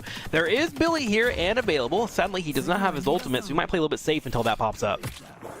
Yeah, just gonna try to pull away here. Shiv, seeing if they can push onto Tushy here. They get the blade onto them. It's just a question, can they continue the fight, as they should be able to escape here. Guardians are starting to be felled as well. They took a while to do so. That is a nice stun to get on in. The Mongrel is going to try to chip away with the long-range Yellow Canary gun they got. And that's finally going to take out Tushy. That is a good kill, and they can just back that up with a Guardian take as well, as no more defenders are available for that. I think we went from having 6 Guardians up all at once to 4 falling in like a minute span. It was really quick. 2 in the middle, 1 in the middle, 1 on the far left is down for Nebraska. And then on the far left, the other Guardian is about to be picked up by Billy and crew as well. So yes, 4 Guardians are now down, 5 Guardians are now down, it looks like. Only 1 standing to the top right corner, and that is being defended by Warden. But we do make it into the mid game relatively close here, 57k to 58k. So Affliction coming out though from our big man. He's looking for a fight. Calico low on HP, but they're chasing down this Pocket, who's relatively low. There is going to be a ultimate available for Calico, and she does land it. Spirit Lasso does come out from Holiday, Does she get the pick? She does, just barely. Okay, then. So far, Woody Seth right now has been able to swoop in and find some kills, and she's looking for a few more. She comes in for the Moen crew, who's low on HP, dropping down the barrels. There's actually 3 people here, and they're trying to fight it. Oh, and they are going to get stuck in the frozen shelter and parried out. Moen Krill got brought low, but they got brought back up. That Kelvin with his nade and his ultimate are going to be so good at taking them out even further. Hamburger on that lash tries to make his escape, but cannot. We have the Yamato here. Toshi tries to deal the damage to Drains, but cannot do it. Finally, Big Man comes in. That cold front deals just enough damage to finish it out. And now it's a question of can he escape the onslaught that has been over here in the left lane. So, yeah, my question is, I'm enjoying this fighting. I'm all about it. But what are we fighting for? You know, there's a lot of aggression that's occurring. And at first it was a Walker potentially taking some damage. So Nebraska Esports showed up to try and defend that. But then Holiday overchased, but it looked like Lash was being called to come in as well. Maybe to go in for the urn afterwards. But I feel like they could have played a little bit more patient. I think nerves are kind of getting the issue for our players a little bit as we get into this final game 3. And I would caution both to slow it down a little bit. You don't have to fight every single engagement that's occurring. And as I say that, Moen Krill steps up. He's looking for a fight. Holiday able to move, having some pretty decent spreads here. Looking for a barrel over the corner to try and get their opponent while also putting down a slowing hex, but Holiday gets deleted once more. As you say, slow it down, but the moment we say it, they continue to fight. That is one piece out of the game with Holiday. Shadow Transformation is dropped by Tushy, who just wants to escape here. A Natural Selection are going to get the kill eventually. Slime pays his life for it, but that is a 2-for-1 at the very least. Now, as you say, they need to be doing something with this combat, with the kills that are being found. Find some map presence. There has been an urn online for the past 5 minutes that will switch sides momentarily, so maybe that's something you can try to fight for now that we reach the 15-minute mark. To be quite frank with you, Mr. Kerr, I feel like both these teams went to bed late last night and they were watching Fast and the Furious and they're just screaming family to each other in the comms right now. They are just running it down, dude, drifting left and right, just mixing in objectives here and there, and it's exciting to watch for sure, but I am worried that we'll get into full chaos soon, relatively soon. So we do finally get some macro focused here as we see most of our team setting up for a few of the minions that are currently in the middle of the map. Center should be spawning up. In fact, there's a couple already laying around and they are being picked up at the moment, so that's going to be helpful. And if we go ahead and take a quick look at the souls, Moen Krill is actually the leader for Natural Selection at 14,000 souls. Now, of course, Wraith is right behind him and we'll be letting it out there, but I was kind of expecting Calico to be the one to farm a little bit more on the early side. She's been all over the map, but with Woody Seth constantly coming in and denying, it's been slowing down Cloco from really taking over the game. That's been a struggle. And we do see some fighting going on here. Drains is picked up by the lasso, so they don't get a chance to use that soul exchange here. An attempted escape from Woody Seth as they get on their jump pad will not be enough. That is a 1-for-1 for now. As Clocoke attempts to escape, the urn has been momentarily picked up by the Moen Krill, and then it got brought on over, but it gets traded out into the hands of Big Man, who might try to push it now. And my other major concern, too, why I continue to hamper on this chaos element that's currently happening, Zero Day is the biggest benefiter of all of this. Zero Day, if you are paying attention to the minimap, they are looking to where any of these fights might be, and they are consistently just grabbing whatever is available. It could be minions, it could be a camp, it doesn't matter. And they're slowly getting that advantage that we saw them have in game number 1. I hope Nebraska Esports is going to be on top of this and being aware of it, because that will become an issue at some point. Shiv is taking a fight down on the bottom right Walker right now, and Nebraska Esports is looking to move in and grab this Walker away. Moen Krill also comes in and takes out the Warden at the same time, so another 1-for-1 trade as Pocket tries to walk away with the urn. Yeah, they were hoping to get it into the slot to take the souls that it gets, but the fight just didn't go their way. Thankfully, though, for Nebraska, well, all that was going on, the grouping up of Natural Selection meant there wasn't enough defense for the Walker, and now continuing to put some damage on, we see the Affliction just hurt down the Moen Krill and the Geist. So they forced them back, and that is really, really good from Nebraska to be able to cross-map that, not let, you know, that earned defense, use it as bait to get your own objective, and it's great to pick up the first Walker of the game here. Alright, keeping an eye on that urn right now. Calico does obtain it. could be a turn in here, especially with all the ultimates being up. I'm looking, everything is up except for Mo and Krill. But Kelvin definitely with that dome could force the issue. Lash in a position where he could deny this Calico if he gets a little light punch on top of him. Looks like he can't quite do it. Calico does goes up in the top left corner and moves out. Ooh, the Lash. He finds something? Not quite yet. It could have been that guy, so that would have been nice. I'm just going to try to keep away from her. She does have ult on hand. Even though she is just less than half HP, she is still a menace if you give her the opportunity. Natural Selection are going to walk that urn into place. The chain gang gets dropped and so many get picked up.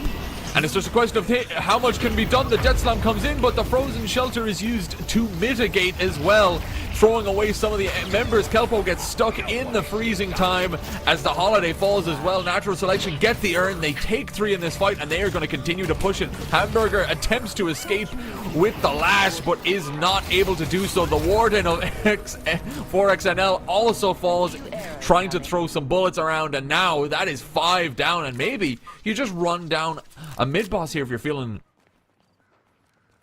Yeah, if they're feeling feisty, so it certainly could. It is still pre-20 minutes, so the death timers are relatively low. They should be back, but we'll see if they have enough damage here. They think they do. They move for it right away.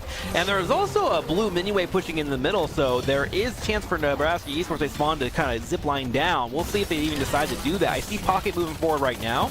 Mid-boss underneath the 5th HP. Holiday above, so is Billy. Pocket is coming around, and he does have that affliction, so here we go. Pocket goes forward, steps up, drops on the Affliction, will hit 1, and 2 Rejuvenators are begun to give to Natural Selection, and 1 over to Nebraska Esports. A full-out brawl does break out. Shift goes to the Execute, will be able to find 1 pick on Yamato. Yamato comes back with a Rejuvenator. The other 2 Rejuvenators are also going to be popped. Kelvin low on HP. Will he be the target next? Yes, he will, and there's going to be 2 people down for 1 as Big Man goes down for Nebraska Esports. The fight continues, Kurt. Yeah, it continues to go. So much trading going on here, but they're dealing so much damage. The Moon Krill gets to do is another combo to try to take one out, but they're still at the disadvantage here, keeping his way forward. The Burrow comes on in, the damage is thrown, but I don't know if they have enough. It's just a Calico and Mo and Krill to try to chase it all. 4XNL is going to fall, though, and so it might not be any Rejuves left on the cards, but it's still Natural Selection, keeping a 10k soul lead with 4 picks across for both sides of the teams. Whew, and that's why typically you don't really see a boss fight until after 20 minutes. You kind of want to wait for those death timers to go up and be a little bit longer. Nebraska Esports able to move in and do a solid trade for those Rejuvenators. And even if they didn't have an insane trade, just getting the Rejuvenators that were on Natural Selection off of them stops the incredible map control and push that could be coming their way. So I enjoyed that fight, and I think it was a good call for Nebraska Esports retirement home. They're only 10k behind in souls right now, and we still got a game on our hands in this best of 3 grand finals. We do, and it's just a question of who can be the one to take it. Natural Selection in the lead does give them that advantage going forward here, and see what they can do if they can keep it up. So much of that money is on a Mo and Krill as well, who's having so much success. Hound just finding so many moments. Their combos have been pivotal here, and we'll have to see what they can do. It's going to be a struggle here, but so many of Natural Selection setting up on the right side here, maybe seeing if they can set something up here. A lot of players posturing. Yeah, they want to be showing that they're here because they want Nebraska Esports to bring over some defense for this Guardian. And this allows for Mo and Krill to walk up and sneak out that urn. And he grabs it just now. Guardian does go down, and Mo and Krill is now on the way here with an urn. Wraith already doing what she does best. 0 Day continues. Just kind of hold down that middle lane, grabbing the farm as they go throughout the match. Sitting at 24k, now has the most farm on their team. And I am kind of curious whether or not we're going to get this urn turn in. I already see 3 people setting up. Calico starting to shark around, looking for anyone that might be straying all by themselves. At the same time, guys looking for a play here for this war on the left, and here comes 0 Day. We'll have that telekinesis. It goes out, going around the corner. It hits Warden. Here comes a card, a little bit of damage. Trying to follow up a bit more, finds another pick. Stepping up, and there goes Last Stand. He'll go ahead and teleport away. and now all they have to do is waste this ultimate. Meanwhile, on the far right, the Earn Turn In is going off. Burrow charged into a combo, a massive lash ult, but Kelvin will be able to save the entire team. He drops down the dome, and he's feeling icy. He steps up with a laser beam, and then now they want to try and find a takedown as 2 have fallen. No, scratch that. 3 have fallen for Nebraska Esports retirement home. And the turn-in goes as well as Hound on that Moen Krill pushes it through. So not only do they get the kills, they also get the souls off of that drop-off.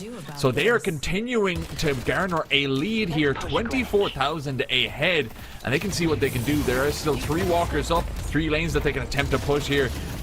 Hamburger on this last going to try to defend, but it is going to be a struggle to do so, especially without a death slam, and he is taken out. This should be a 1 walker in hand, and maybe they can rotate over to some of the other lanes as well to do more damage. Massive plays for National Selection. They really just opened up the map there, taking 4 people to the far right to get that Earn Turn In, baiting Nebraska Esports into a fight. Saw Warden get engaged on the far left, and then with only 4 members, National Selection was able to turn around the full engage, stop the lash combo from Kelvin, who dropped down the massive barrier of ice, and then from there they are just gonna take the map. Look at this, 145k souls and 118k for Nebraska Esports. It's getting to a situation here where Woody said is gonna have to start having a pop-off game, man. I'm gonna need some really important picks from him to make sure that he can get through and help his team get back in the match. Yeah, they're absolutely crucially needed there. It has been such a good team effort from Natural Selection. As I say so, before anything happens, there is going to be a telekinesis thrown in, and Woody said, the one you said who needed to be a hero does get picked up and taken out. A combo as well online as Cloak Oak gets tried to taken out. Big man there is the one to be brought down.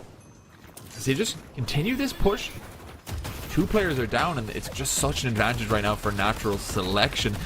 Really doing these team fights well, instantly pouncing as an entire squad when they reach these situations. Now, looking for that second walker in the mid.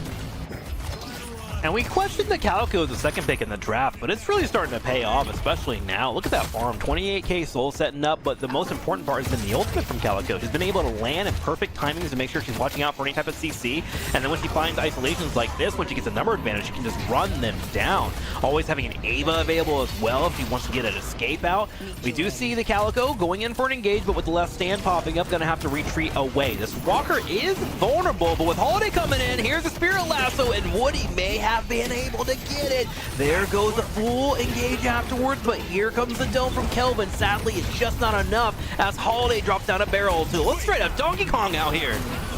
Yeah, and you can hear the combo go off as well, as Hound, even in what looks like a losing fight, could be huge there as they turn it around. The raid comes in with another telekinesis, takes them out.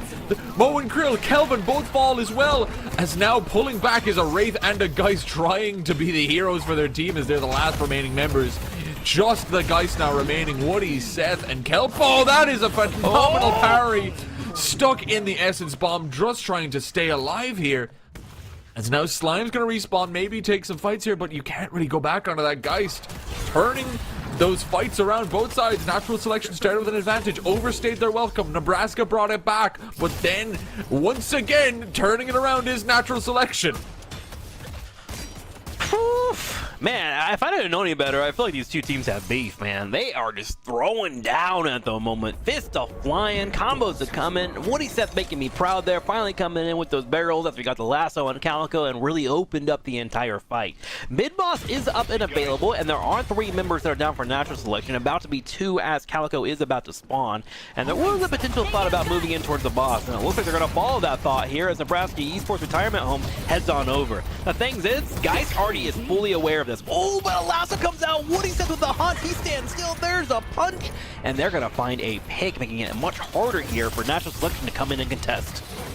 Yeah, there's not really much resources they have to pull this back. They do have a strong Calico though, so maybe they want to do so. Committing to this fight though, it's gonna go down soon. Doesn't look like Natural Selection want to fight this though, just giving away that rejuve, trying to push back their lanes, not let them have the power they need to in terms of the map state. So right now the soul advantage might be for Natural Selection, but 3 rejuves for Nebraska is going to be hell to fight upon. It is. We do have context for what Nebraska Esports do with this Rejuvenator in our last couple of games, and it seems like they don't really want to siege that much. And we did kind of chalk that up to, hey, they don't really have that many supports, they can't really kind of handle the trades that much, they're going to be in a weird situation when it comes to that, and of course the hard engagement from the opposing team makes it difficult. So we'll see them probably try to grab a lot of farm around the map and just use these Rejuvenators to kind of stay alive, but I am kind of curious if they're going to change up their strategy at all and try to get some infrastructure burned down. They do have a couple of options for that, right? If you think about it, they have, of course, Pocket who can push a lane, they have Warden that can kind of last stand and get on top of an objective, but it all comes down to whether or not they can get the wave control to go in their favor. Definitely, and right now the lanes are pushing slowly but surely in. They just need to pick a point at which they're going to do this.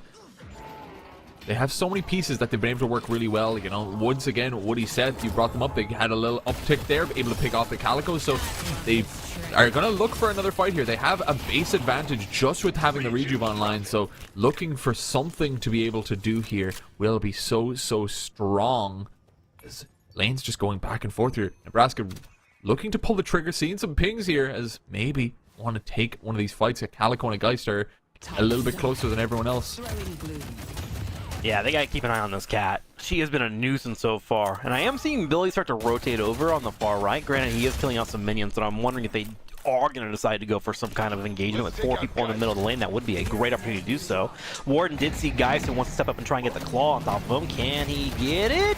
Does come over here on the side, sees that Geist is in a relatively safe position, goes for the high ground instead, which is a great place to control, and here comes that last stand. Turns around and starts the CC and begins the damage. Yes, they slowly push this. That Walker takes some damage, but the last stand not leading to much here. The fight's going to commence. There is a frozen shelter available if needs be, but it's going to be a difficult one to fight against all 6 members of Natural Selection. Going to be having trouble here. They don't have the Wraith in the fight either, so they don't have their main pivot point to deal the damage. The combo is going to come in from the Mo and Krill. Can they sustain the damage to do so? They are going to get a Rejuve out of the way off that Pocket, but they need to keep pushing through these HP bars. So many critical moments. 2 of the crystals have been used, and the Walker finally falls. Going to try to take out another. Going to try to take out the Billy who has already lost the crystal. See what they can do. Pulling back though, I think the Wraith is now starting to join the combat, and they're the one that can do the mega damage. No Rejuve Crystal as well, so if they can get onto someone, they are going to be dead for their full death timer here, but it's going to be the Mo and Krill that gets taken out first and foremost. He looked for the engage with a Warp Stone, but a quick turnaround from Shiv was not going to be enough. And now Natural Selection actually loses out on 2 members. I'm actually really curious, because Kelvin grabbed Refresher and was in a scenario where they could have earned the team at least 2 or 3 kills, but decided to hold on to that Refresher for later on. Very curious decision right there. I would argue, especially if you're able to take out Rejuvenators, it's very important to try and get those isolational picks, and of course start your Shiv and your Wraith going. So kind of curious about him holding on to that ultimate after popping the Refresher, but we'll have to talk about that later on, because right now, Nebraska Esports needs to get their lane set up. There's a massive yellow wave pushing into their base Guardians, and meanwhile, you have a Billy Kelpo here who is grabbing the urn and thinking about a turn-in. Are going to slowly make their way towards that. It is close the gap enough to be an even urn rather than a comeback in one side of the bases. So it is a question of this fight. Natural Selection don't have the members to necessarily do this. They've lost out on their huge member of Mo and Krill, who has been doing work here. We are going to see a fight come in, though. Kelpo fighting up against the Calico. That Spirit Lasso goes wide as he becomes untargetable, but he's still going to be locked down. The Ethereal Shift gives him a moment, but that just extends what is already a definite death. That urn now continuing its traversal towards the pickup point. And that is going to be Tushy putting that in. Nebraska getting a lead. And it's still a 5v6 in favor of them once again. I feel like you and I, bro, are just sitting on the middle of a seesaw. And Nebraska Esports Retirement Home is on one end, and Natural Selection's on the other. And we are just being whiplashed back and forth between these two. The souls are now even once again, 193k to 198k. The pickup on Calico was huge for Nebraska Esports and allowed for them to drop out the urn. And now they've actually been able to take a lead in the souls. And with a mid-boss spawning in the next minute, they can focus on just trying to clear out their jungle and then posture around there. Yeah, and it's looking really good. No standout performer in terms of those souls right now for Nebraska. Everyone getting is similar enough. Whereas on the side of natural selection, it is Zero Day, that Wraith, who is, you know, coming out as the obvious carry. So there is pros and cons to both, of course. You know, if Zero Day gets the opportunity to just fire without issue, they can be a powerhouse. But if something happens, like they get locked down, like they get cursed, it could be an issue here. But it's not enough from what he said. There's no one behind them to do it. So the combo, the telekinesis, well, they don't even need the combo. It's just the one player to take them down. And that is now a huge piece of Nebraska out of the fight. Yeah, there's gonna be 40 seconds with the mid-boss being up where there won't be a holiday, which has been one of the main reasons why they've been getting a lot of lockdowns. Billy pops his ultimate here, but he gets hit with a parry. Low on HP, tries to battery ram away, but he is critical, and Calico is just going to run up straight for it. Calico being locked down, but the Thero shift will save her life. Nice pickup from her. There are now 2 members down for Nebraska Esports retirement home, and Wraith is already starting that mid-boss. That should be the focus here for natural selection, and they'll be able to grab some rejuvenators. Will Nebraska Esports go down and try and contest? There is a discussion point of maybe you should and try to burn down a rejuvenator, but they're in a 6v4. Yeah, and the damage here is so quick as ever. Tushy trying to take a look at the very least and deal some damage. Great power slashes, great damage being dealt. Moan Krill brought low, but they themselves are being pushed upon. The Calico trying to play as the bodyguard here. The mid-boss is still alive though, and they turn into the kill though. The Amado is not able to stay alive, and instead of going for the mid-boss, they're just going to continue with this combat. They're going to try to take the kills and make sure it's a guaranteed mid-boss, as so many members are going to begin to fall. Now, finishing out the kill on it, I don't know if there's anyone that can really contest. There's no Death Slam available either, so they can't even pick them up and put them down. That should be 3 Rejuve Crystals for natural selection. And the seesaw shifts to the other side. Getting whiplash yet, man? You feeling the momentum, the gravity of the situation as natural selection takes the lead and puts Nebraska Esports on the ground on this seesaw. We do have 3 minutes and 45 seconds, but already the lanes are pushing forward, so natural selection could make a play for this Walker already. There are a couple of centers available too, and with Calico being nearby, I'm assuming they're going to go for that Walker. Yes, they are. They start to step up and go for it. The damage is starting to ramp up relatively high for our players too. As you can see, that rate that we discussed all the way at the 10-minute mark is now at 47k souls, which means she is going to chew through any health point building that she wants to, and that Warden... that Walker is now down. Yeah, all 3 of them now taken out. Really, really good here. Taking a lead themselves. Still have a long time on this Rejuve, so just going to scope out some of these camps, make sure Nebraska doesn't have any farm of their own to take. And from there, they can see what they want to do. There is an urn that just came back online now. So if you want, you can also maybe run that and just really make sure that no neutrals are available. It looks like the Calico is going to be there to pick it up. Urn grabbed up, moving it across the field here. Shouldn't be anything really in the way to stop this from occurring here. We do have Billy with his ultimate if they do want to try and go for this fight, but Calico just moving. Look at this movement. Moving straight across the map here, Rejuvenator being available. Lash already in the position here for the middle lane. I would love for Pocket to maybe start pushing out that far right lane right now and just try to get a little bit more space. Ooh, there is a possible Shiv pick available if Holiday's able to hear him dashing around and clearing out those minions, but it looks like they didn't hear anything as Shiv is just fine. And there goes an urn turn in. 240k souls to 217k. Natural selection for what, the 3rd time in this game has taken a pretty substantial lead.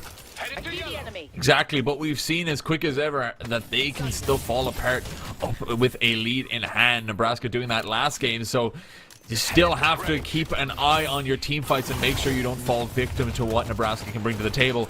Pivoting now to the left lane, maybe trying to see can they siege some base guardians here, but the wave clear is still phenomenal there. So it's going to be still a struggle. 25k soul lead and still a nearly 2 minutes on that Rejuve. So the game plan has become pretty narrow for me for Nebraska Esports. It seems like the goal is, hey, we need to kill 0 Day somehow, right? We have to get through Bow and Crow, we have to get through Kelvin Ultimate, and we have to somehow get on top of 0 Day. But right now, 0 Day is doing such a good job of playing safe. Even on the far left lane here, you see them kind of chilling around the corner, waiting for information from their teammates. The comms continue across the board. And the other part, too, is even if you do get Wraith, you got to watch out for Calico and make sure she's not just killing your back line during all of this. It is a very rough situation for Nebraska Esports. Honestly, I'm kind of waiting for Warden to get a little bit more souls. I mean, he's a full, what, 15k behind Zero Day right now, which is not a situation you want to be in as someone that potentially wants some damage. No, so that's where the issue of, having a fairly even spread of souls here, because you can be like, oh, Yeah. it's good that every member has, a good piece of it. They all get a nice piece of their build.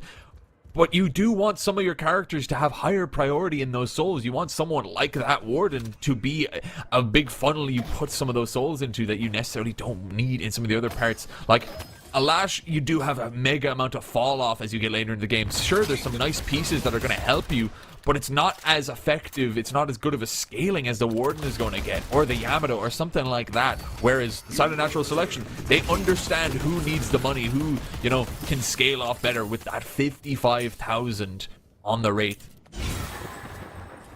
Yep, if everybody's special, nobody's special, man. That's kind of the case here for Nebraska Esports at the moment with that very similar amount of souls here, whereas Zero Day is clearly the special one right now on the team for natural selection. Right now, we are seeing our teams clear out the map because, again, there is going to be another mid-boss in about 40 seconds, and that has been the main point of contest for both of our teams in the last 10 minutes. So I'm going to be keeping an eye out for that right now. And I think Nebraska Esports is fully aware of that, right? Like, both times the boss spawned up, there's been some kind of aggressive play to try and take somebody out. Last time it was a Woody Seth pick.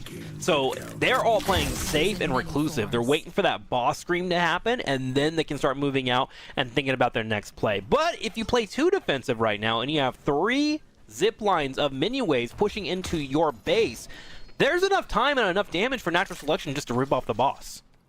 Yeah, and looks like that is what they're planning on doing here. It's just about to spawn here, and it's looking like they're already set up here, trying to throw an essence bomb and clear out the waves in mid so you can set up a push. And it is already dead within those handful of seconds. That Wraith can just pierce the veil and push on through. Going to attempt to do what they can, but there is going to be a chain gang. It is going to be 2 in favor of Nebraska as they pick it on up. The frozen shelter does not come down in time, and the damage is being dealt where they needed to. Zero Day is so low, stuck in the corner, trying to stay alive. Another frozen shelter is going to get popped, but still the carry falls. Nebraska are looking like a better position here. 2 dead for natural selection. All of the reju's not online.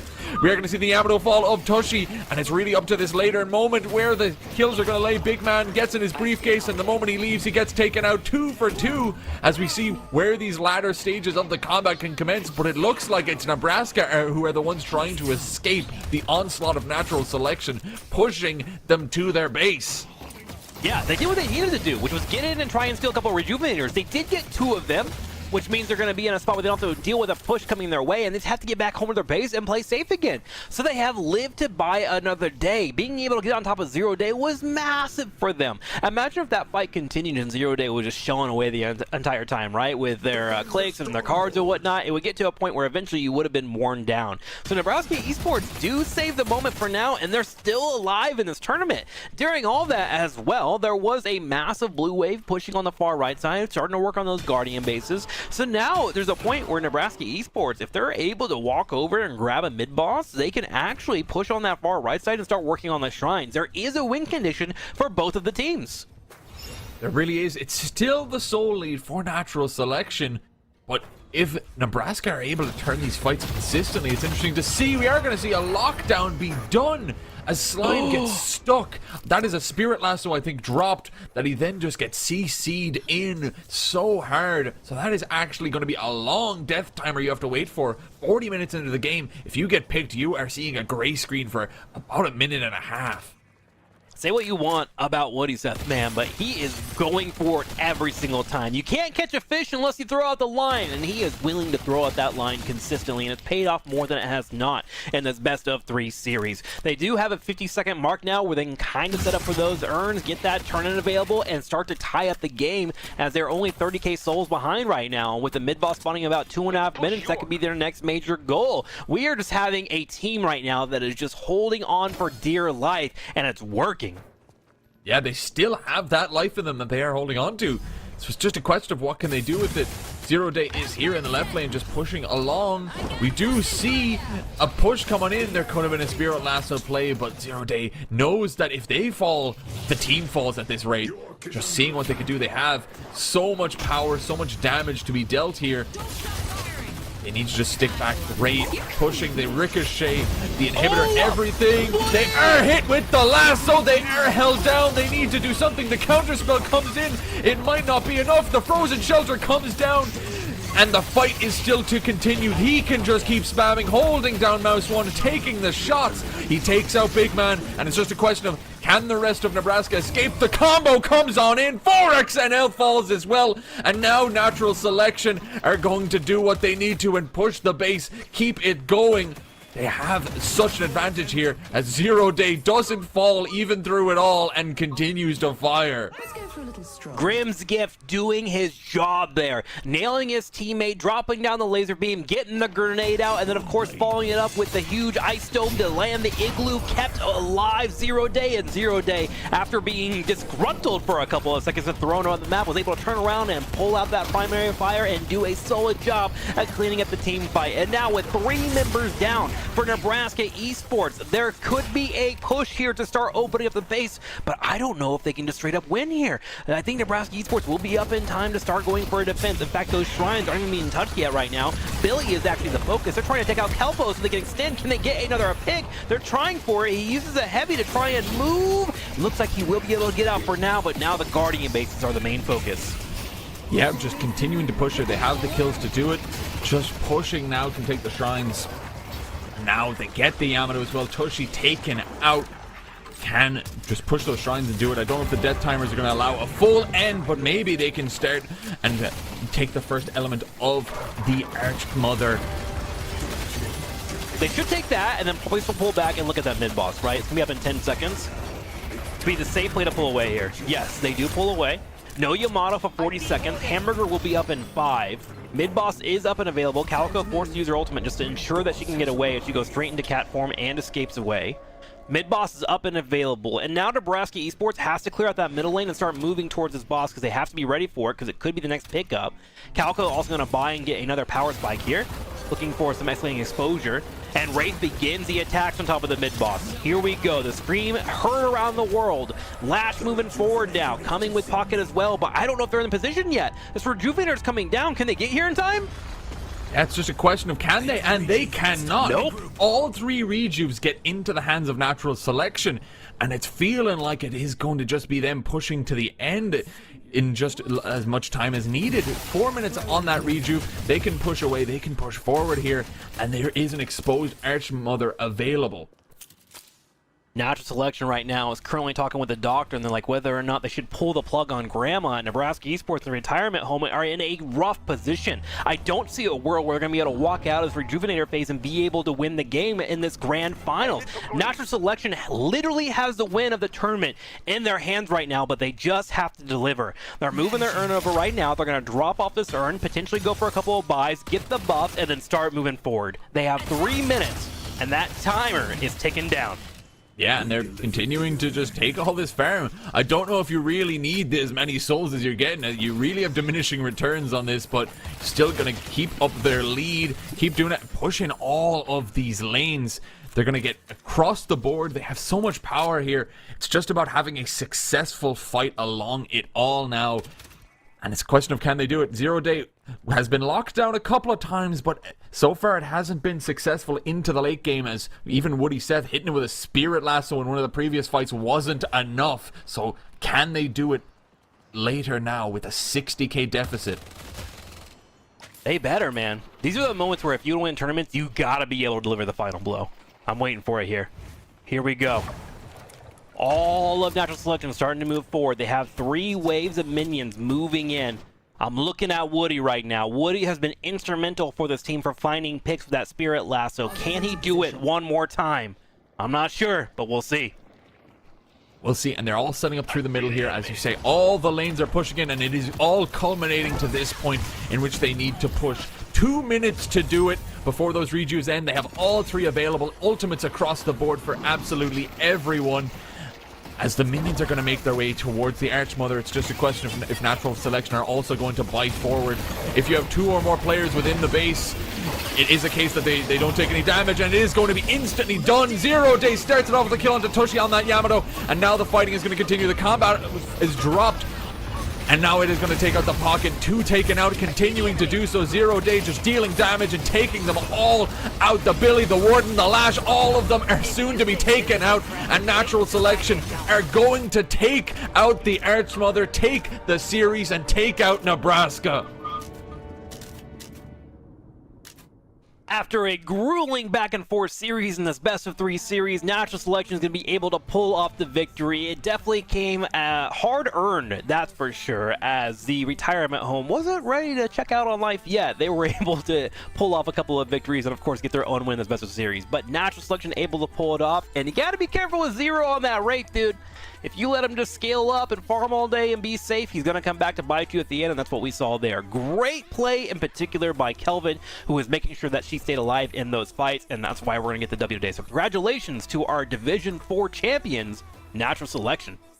Yeah, it looked phenomenal there. A little bit of hesitance we saw throughout those games. You know, they had the rejuve in hand. There were so many moments where you thought, you know, they're going to go for a fight or they need to go for some kind of objective, and they didn't.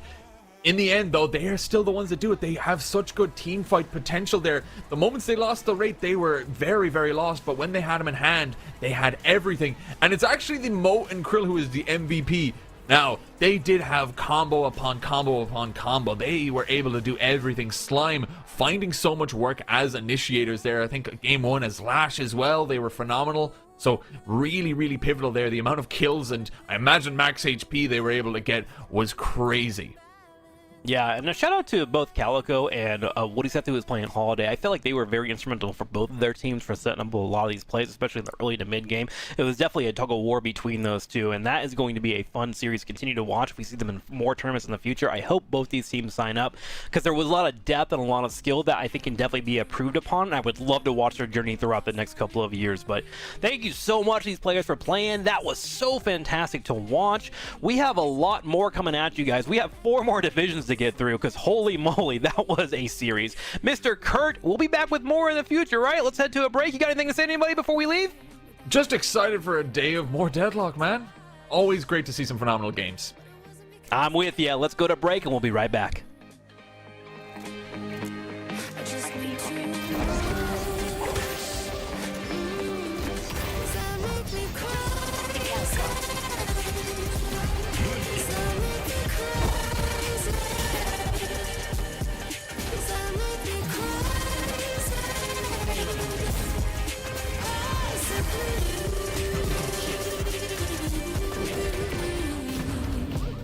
and I hope that you are having the time of your life.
with the monster. You're with the monster. With the monster. You're with the monster. With the monster.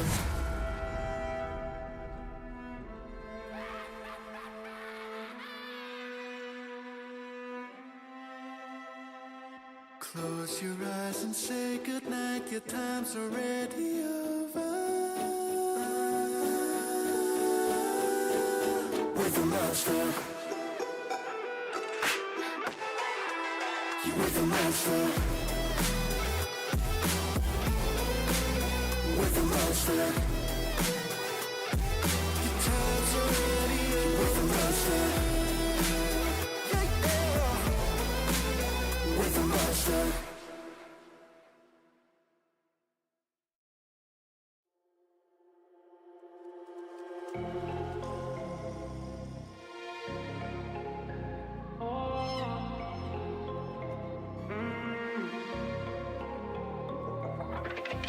Put me back and forth, yeah, I'm done with it. You really switched me up into a misfit. You just another girl taking it all away. But why you gotta do me so great?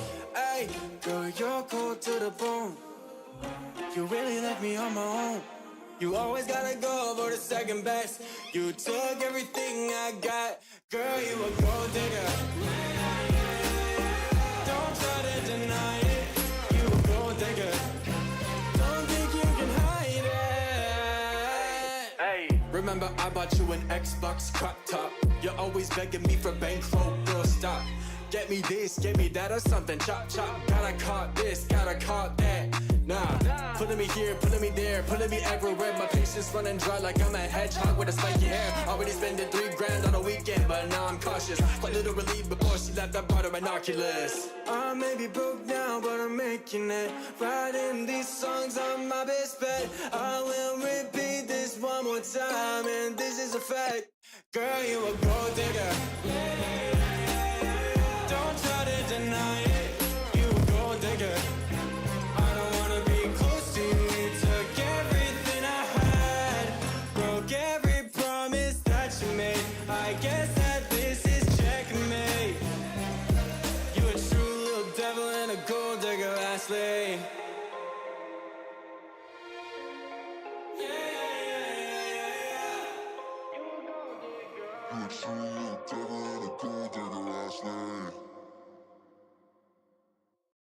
I think I might be God, people think I'm not. Remind me in the morning if I forgot. You didn't, you just see that I walked on the sea. Or was it just me? Nah, I might be God. I might be God. I might be what? I'm preaching.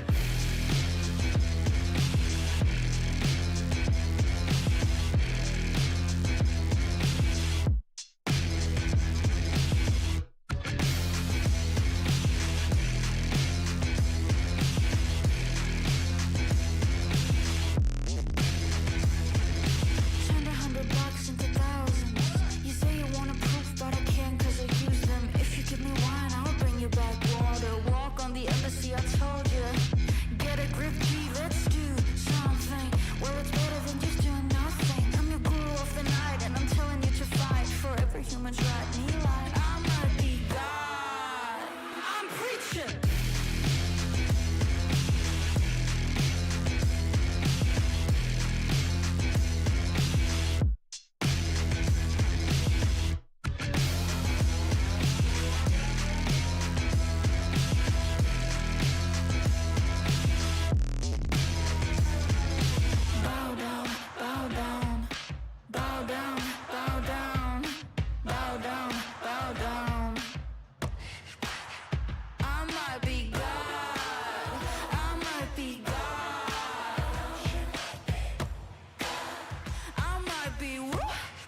saying, but I think I'm not. Then tell me what to say to make this album stay. Maybe this got way out of hand. Baby, I'm wasted.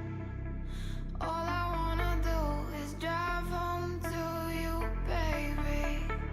I'm faded. All I wanna do is take you downtown, baby. Hello, everyone, and welcome back to the Debt Slam League. We are back with not Division. We're here for Premier Finals. We just finished with our Division 4 Finals, so that game has just finished out. We are here, though. I am Kurt, and joining me is Soren. How are you doing today? I just had my series, and now we're here to do another best of 3. Yeah, I'm a little bit sick. You might hear it in my voice, but that's okay. I'm here for the finals because this is a big day for a lot of our teams, and I know it's Super Bowl Sunday for us Americans, but hey, this is the sport that we really care about, right? Yeah, it's Deadlock Sunday for all I know. Well, I am EU, so it's different for me. I think I have a different priority list in terms of that. But we are going to see Shiv Urmi Timbers and Sinner 6 play it out. We saw a couple of them yesterday. I think, was it you casting yesterday some of these games before that we had? I think we just caught the last half of Game 3 versus Soul Huffers with Shiver Me Timbers down there in Losers Round 3. So we caught that one on stream. Always good to catch up with Shiver Me Timbers and see how they're doing. But this is a rematch of their Round 1 match. Sinner 6 versus Shiver Me Timbers, you see up there in the top left. In that one, Sinner 6 were able to carry it out in a pretty comfortable 2-0, so we'll have to see if Shiver Me Timbers have learned through their losers run and see if they're retooled to be able to take on Sinner 6 today. Yeah, and it's been a long run. You know, they're going straight away into the lowers bracket. The moment you lose, you're out. And winning out the next 4 rounds, I think 4 or 5 rounds you got to go through to get to that point is a phenomenal display. To now get the chance to take it back, to see have they, you know, grinded out, learned a bit, and gotten to a position where they can win out against Sinner 6, who have been having a phenomenal display through that upper bracket. Yeah, it's very different. The mentality is going through lowers versus uppers. Sinner 6 have been running pretty comfortable, sitting here, again, as the number 1 seed. They were expected to come in and do pretty well. They were 7-2 in the regular season. A solid record there. Shiver Me Timbers, a bit more of a struggle, 4-5, but none of that matters now that we're here in the grand finals. This is it. Your previous record does not matter. If you win this best of 3, you are the Premier Division champions, the best of the best in DSL. Yeah, and it's going to be exciting to see for our viewers. You obviously, if you're stuck around since our previous series, you just saw Division 4, so still high quality, but our lower division. And then here you're jumping straight up to the top in the Premier. So, you know, the difference in display, no diss to the previous teams. It was a great series to watch. The level of play is going to be night and day, specifically because just the level of these teams, the organization they're going to have is going to be so different as we do pop into the draft. I'm also imagining the draft is going to feel a bit different, you know, a lot more focusing on the meta rather than personal picks and aspects like that. Yeah, to make it in a division as high as this, you do have to be able to play the heroes that are good right now, rather than just relying on the heroes that you are good at. So I expect we'll see probably Abrams and Billy popping up here at the start. Yep, Billy ban right away, and then probably the support's gonna hop in pretty quickly after we get through the typical Yamato Shiv kind of tank picks. So we'll see what these teams prioritize exactly. For now, pretty standard. Yeah, it does get to a little bit of paint by numbers to some extent. Of course, there is some variation, but just the quality right now of frontliners specifically, for the most part, is just so on display that you really have to they're pick ban right now, a lot of these characters. So that's why you see the Billy, the Abrams, basically a lot of those banned, and then you generally see, you will see a pocket. I don't always see it as necessarily your second pick on that grind, but it is often picked. It's just, you know, that affliction is such a powerful tool, especially against those, you know, high HP characters. Yeah, anytime that tanks are meta, Pocket is going to be in the running as well, and so Sinner 6, I feel like partially to protect their Shiv pick as well, just because Pocket is so good against Shiv normally. And then on the other side, we're seeing Kelvin, the support being picked up. I'm interested that it's a Kelvin over like a Paige or a Rem, who's been a little bit more typical. But then also picking up the Lash, and those, again, a duo that kind of works together pretty well because you don't want to have a Kelvin opposite your Lash. So some good draft strategy on display from both these teams so far. Yeah, just looking at it right now, and then Amina's going to get picked up. I was actually looking at Shiver Me Timbers and some of their, their previous games, some of the characters. One of them that do have Pinecone, who, they can be in and out based on the core. He has been playing a lot of Kelvin, from what I know, so it could be, a little back pocket pick for them to want to instigate that. Yeah, that's one that I hadn't come across in a bit of my research. I'd noted that neither of these teams has a dedicated support player, but I didn't take a look at the substitutes. So it could be Pinecone coming in to play that Kelvin, as you were saying. And then the Mina, one of the better damage dealers in the meta right now, so Center 6 happy to pick that one up. And then Mo has been up there in the pick rankings after a couple of months of not being as relevant as like your Paradox, your Holiday, your Bebops. He's come back into the meta, as well as Geist, who is one of the few sort of late game carries that didn't get particularly hurt by the recent nerfs. So two very meta bands here, and honestly, this is just kind of stock standard stuff. I'm liking this from both sides. Yeah, I think some good picks overall so far. Bebop does get placed in here, and the builds that Bebop is doing has kind of shifted over time with those changes. They moved how his bombs work more recently with the new patch and the new characters coming out. So obviously bombs are a bit more awkward to use. You can't do self-bomb and anything like that. You are seeing a lot more, I think, of like a front-liney Bebop, very heavy into the vitality items. We're seeing them as more of this kind of like skirmisher, disruptor role coming into it. Yeah, the uppercut now giving, I believe after the nerfs it's 17% max HP, or missing HP, I believe, is a pretty big buff to Bebop's survivability in these fights. Whereas it used to be he would look for a hook, but if you dived him first, then he was really vulnerable. Now it's more like, okay, he's looking for a hook, but also he's almost a tank. He's not quite on the level as your Yamatos and Shivs of the world, but he's capable of staying in the fight for a little bit longer. That can mean extra bombs, extra hooks, extra CC that he can throw in there and help disrupt the fight. Shiver Me Timbers now coming out with an unusual pick here with the 7. Not a traditional M1 carry that we've seen lately. No, compared to other ones on the list, especially with no bans in place for any of them, trying to mitigate that pool, you'd expect, something closer to maybe a Wraith, a Mirage, something like that to kind of fill that slot. But seeing the 7 is interesting, and then you have some more M1, but some more pick potential with that haze. You want those sleep daggers, you want a lot of that rotation on the map. You can cloak around and really try to pick off some of these lower HP characters like the Mina, like the Pocket when they're low on cooldowns. Yeah, that's certainly going to help, and you can even set that up into a 7 stun or any of your other CC, like with the Lash. So solid picks here. I am a little bit concerned about the Bebop against the Lash. You picked one of Lash's main counters in the Kelvin, but Bebop also able to hook him out and cancel that ultimate, so we'll have to see how much of an impact that makes on Shiver Me Timbers. But Center 6 striking right back with a Graves of all things. Yeah, and I'm curious to see what kind of Graves are going to be running. There's been a couple of builds kind of popping up.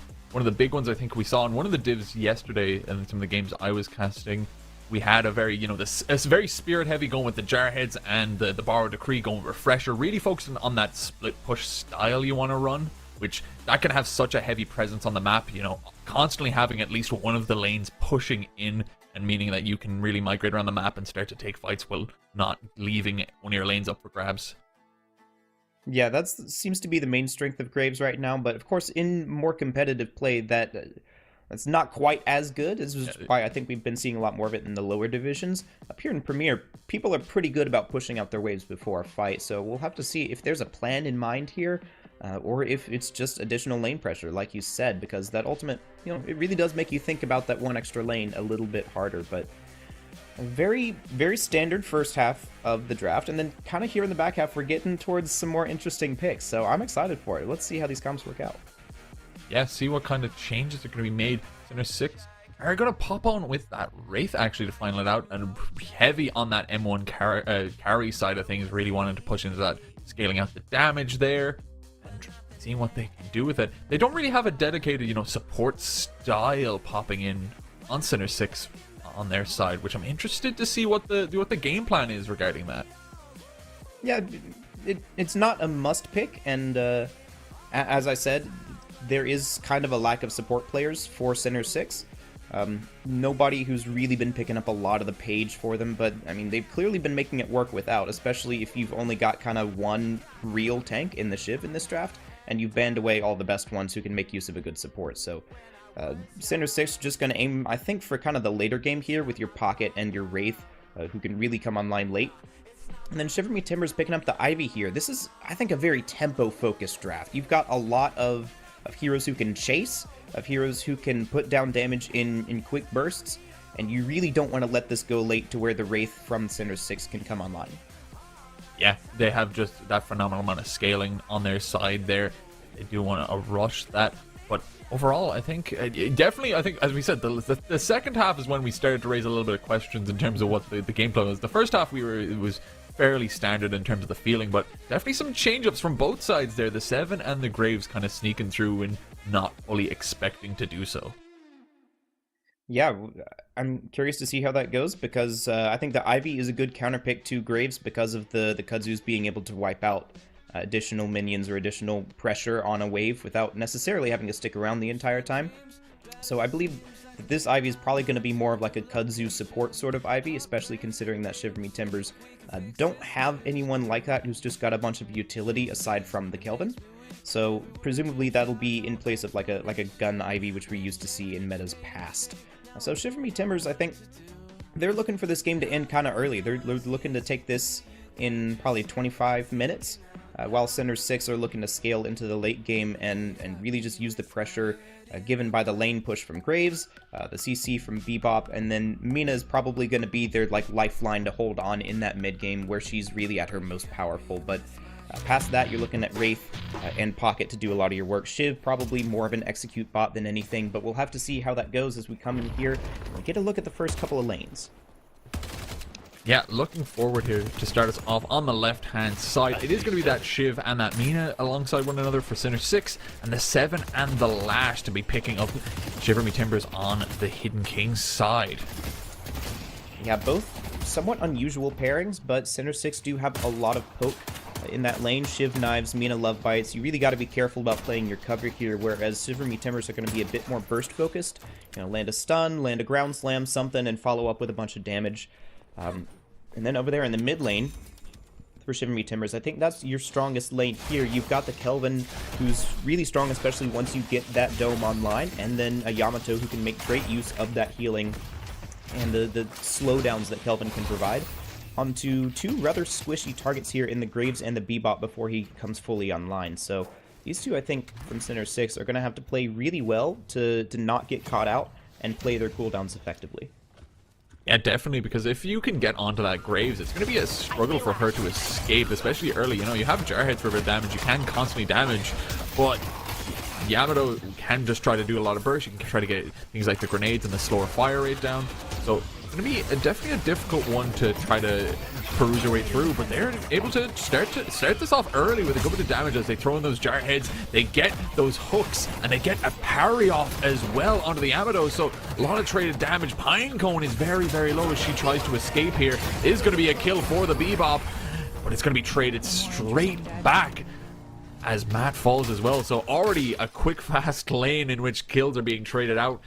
And we can turn our eyes to the third lane. We have a Wraith and a Pocket versus the Ivy and that Haze. Yeah, I think both the teams over here on this right side should be happy to let it kind of be calmer, but maybe not, as they're both going aggressive. It's a lot of aggression in all lanes at the moment, as Magic Shoe also goes down here over in the left lane. Yes, these teams are wanting to start off nice and fast, and of course Shiver Me Timbers want to push that tempo. Yeah, they seem to be wanting to push that up here. Curious if we're going to continue to see that, or it'll slow down now that a couple of pieces have been found.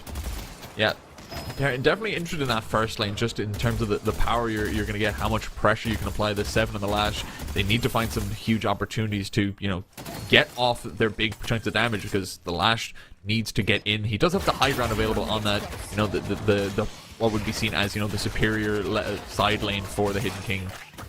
Hit that high ground. Yeah, but he's going to have a tough time getting that ground slam, that big burst of damage onto someone like a Mina. And then Shiv, of course, is so good against the burst damage because he's got bloodletting. So I feel like Center 6 are really at an advantage in that lane. And Shiver Me Timbers, of course, with a kill going against them as well, are going to have to just try and hold on there. Hope that their mid lane wins out and get a gank here around the 5-6 minute mark. Yeah, as currently now it is just kind of doing as much as you can, laying up into once those neutral objectives you can look at do start to spawn. Things like the bridge buffs win for those 3.6k marks, in which ults start to come in and you really get your power spikes in terms of that. But Sinner 6 have built up, at the very least for now, a tiny little lead in terms of just those couple of kills. Nothing major, nothing that'll matter too much in the late skill things. They have to see what they're going to do as time progresses. Yeah, and just a couple of picks, though, in lane can make it so you get your ultimates online faster, and Center 6 are definitely going to know how to take advantage of that. You see Pixel Mix at 3.3k, highest in the lobby, closest to the ultimate. Brawl breaks out over here on the left side, but not much is going to come of it. And if you can get those ultimates online, get a wave where your opponents aren't able to answer with their own, that can generate a lot of tempo for you as well. So, have to see how Shiver Me Timbers play around that as we get here towards the stage where Center 6 are getting online. Yeah, both Lash and 7 brought low, getting a little bit of pickup from the healing minion, but they're so low, the wave's going to push in against them, and that gives the chance for Sinner 6 to get some priority, start to take those bridge buffs. They'll soon have the ults then to back it up, so maybe trying to really open it up here as they wait to see what it is and who should be taking it. The Vitality is there, it's going to go to the Shiv to keep him nice and healthy, whereas the casting buff is going to go over to the Graves here. Yeah, curious that she's got 3 gun items so far, rather than going a bit more spear-focused, as you said, but right now that's not what's at stake here, as Cooper gets caught out for Shiver Me Timbers. A nice hook into the Bebop ult, and as we said, as you get those ultimates online first, you get a lot of extra damage. Graves ult now in the mid lane to try and help hold as the Bebop comes back from that gank. But Pinecone and Matt have both of their ultimates up, and so they should be able to make something happen here as we see Kelvin rotate to the left side. Yeah, potentially looking for some sort of gank. They do have the Frozen Shelter online. The Nox Nostra is played, but they just don't have the HP here. Gungon on that Mina cannot escape. Sanguine Retreat must not have been on hand, and now the Frozen Shelter is just going to keep the Shiv held in. He does have a Vitality buff. He does have a strong Bloodletting, so it's going to be tough to finish him out, but 2 players on top of him are going to make it happen, as now nice little lead being taken back. Shiver Me Timbers get, at the very least, pick up 2 kills on that gank. Yeah, but they aren't able to get a whole lot of pressure off of it. Maybe this is their chances to go against the Death Slam there onto the vulnerable Bebop. But really the main reason you want these kills, aside from just getting a small amount of advantage in the soul count, is that you can get onto these towers and start to open up the map, whereas, I mean, that hasn't really happened for Shiver Me Timbers, despite their large amount of rotations, and I love that they're doing that, but they need to find the ability to get onto towers afterwards. Right now, Center 6 players are just surviving for so long, even despite the ganks, and right now you see Center 6 in this case, when they get their picks, the lane is almost completely shoved up, so they'll be able to get some good tower damage here. Yeah, getting much better timing here and keeping up that pressure. Center 6 as well. That Hyper Beam's going to hold Pinecone in there. She just cannot survive for long enough, as Kelvin is going to fall. They're up close to the Guardian. Get the parry, get the bombs, try to fight here. There is no Shadow Transformation available, so that means Matt will be taken out for free, and they can continue to push in this Guardian, take it out, and that opens up so much room now to Center 6 to continue to push this lead that's already ballooned up to 6k, sorry. Yeah, and that's especially important that they won this mid lane before the 8-minute mark, because it means they can set up on the Center sacrifices on the opposite side of the map as soon as they spawn. Maybe a bit of tempo here for Shiver Me Timbers, but no. Argent does a great job of getting out with the card trick, the Project Mine, while Center 6 are not quite as strong in this lane. Pocket now has come back to help. Graves is getting set up there in the mid, could come over for a gank, and they've left the mid lane completely open. They have, and they're continuing to push this first lane as well. They take out the 7 behind the Guardian. They continue to push. They even use the Nox Nostra just to solidify it and keep Takoa out of the fight on that Lash. They take the Guardian, so just pushing advantage after advantage here, getting kills and using the timings that they are providing to take so much space. And the Center sacrifices coming online as well does mean that they can use the ground they're gaining to steal away some more souls. And you see Bebop here pushing into the opposite side of the map. Has pushed away Matt. There is a haze here to try and contest as well. Shiver Me Timbers need to start catching out these Center 6 players on the rotations, because right now they're starting to fall a good bit behind. I mean, 9k, 8k, Normally not a whole lot, but at 8 minutes, this is a solid lead that Center 6 are showing up with. Just their individual skill in these fights is carrying them through a lot of this. They're winning out the neutral engagements. I'm going to see if they can win out the macro as we start to get into, well, out of the laning phase. Yeah, and once again, looking at that Graves, they've kept up just going a lot on the gun build. They have active reload online. They have just, I think, 2 slots into Essence Theft on that passive. So they seem to be building heavily into that gun side of things, surprisingly, on the Graves. Well, at 9k, you can see if that works for you, because I think if this Graves gun build doesn't work out after such a strong start, this is going to kind of be a showcase of why that doesn't work. But we'll have to see if that makes its appearance later in the match, as now all 3 Guardians are down for Shiver Me Timbers. Center 6 with the objective lead and a solid soul lead are in prime position to snowball this match. Yeah, and anytime someone from Shiver Me Timbers even tries to step up a bit further than their defensive walkers provide, they're starting to take a lot of fire here. But Gambler going to try to do a lot of damage, bursting down Matt as much as he can. They have some backup here as well with Takoa grappling over him, but he's still going to fall here, Matt. They might get the pocket, but I don't know if they have anything else on the cards. Hayes gets hooked up, hit with the bombs, and dropped away. Bebop trying to escape here. And that's going to chunk down a little bit, but it's just a 1-for-1 for now, and it looks like there's a plan to back up here unless Mina wants to extend out the combat. Broadway is under attack. Looks like that is happening as Center 6 are finally able to bring their members into this fight. They were down for it, but now re-engaging. Alright, that's a man advantage. Takoa finds one as Shiv is over here trying to defend his lane. This could turn into a larger engagement, but now it's Shiver Me Timbers who are outnumbered. Bebop comes in, trying to get some of that brawl punchiness going on. He's got the healing booster already, and Rune goes down.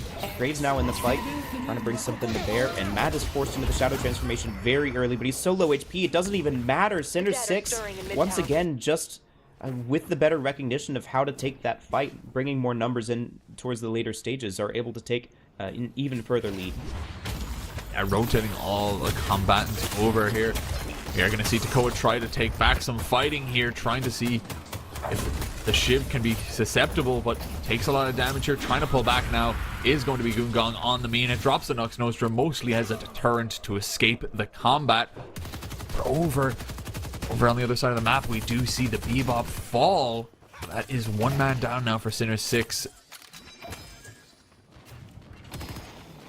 Now, the Shiver Me Timbers are going to have a tough time trying to make use of it, just with how fed members of Center 6 are getting and how well they're playing on the map. They are constantly roaming, trying to find something, finding opportunities, and you can tell from their coordination that they are communicating as well behind the scenes. They are telling each other, hey, this person's over here, can we catch them? This is the kind of coordination that proves that not only are your players good individually, but that you can work well as a team.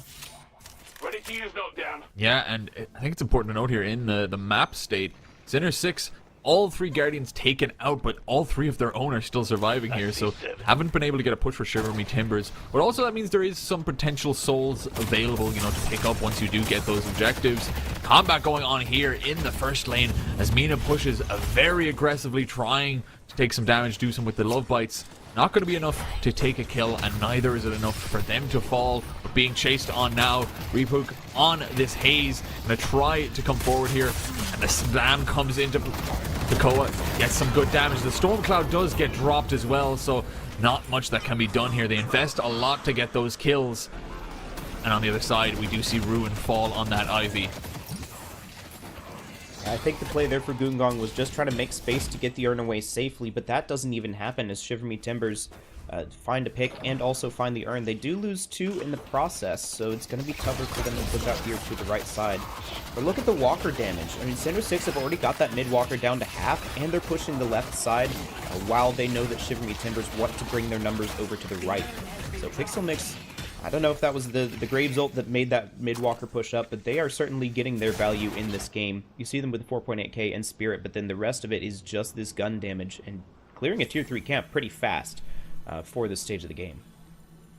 Yeah, and just looking there, it does look like the Graves is trying to run, heavy on that kind of like Jarhead Essence Test build, going with, superior duration, extra Spirit, alongside all those gun items. So, as you said, it'll be interesting to see how that does play out, given that they are currently the leader in terms of souls for Center 6. Well, an engagement here, 1v1 in the mid lane between Seven and the Mina. Mina currently getting the better of it. Nox Nostra comes out, not able to find quite much. She is winning this out despite the Walker being covered here for Magic Shoe, and he's looking very low. But as well, the Walker's starting to do its work here, giving the resistances. And finally, Chivalry Timbers will find a Guardian. The numbers here finally are able to bring someone over, take care of that pesky Mina. We work down the Walker down to about a quarter HP, but now Center 6 have 3 members over here. They're using the distraction of their Mina very nicely, and it's just chaos happening in all 3 lanes at once right now.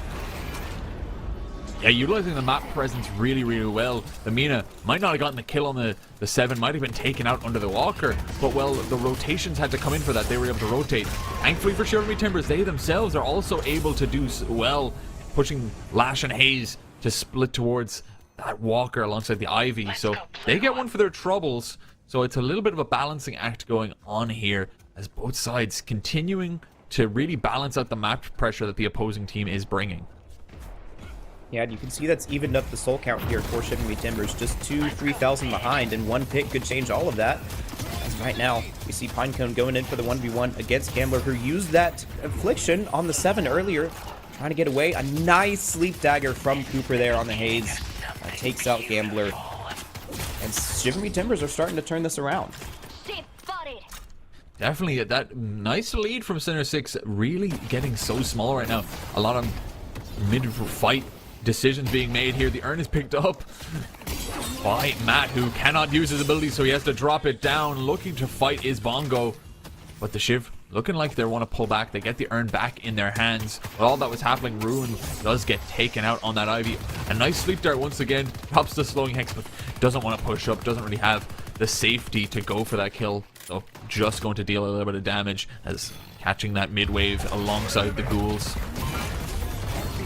Alright, but the urn carrier has been caught out here. Matt under a bit of pressure, but he's got the teammate to back him up. Kelvin right there, and the Shadow Transformation comes in as well. Struck Lux on this Bebop. Thought he had the engagement, thought he had a target, but no.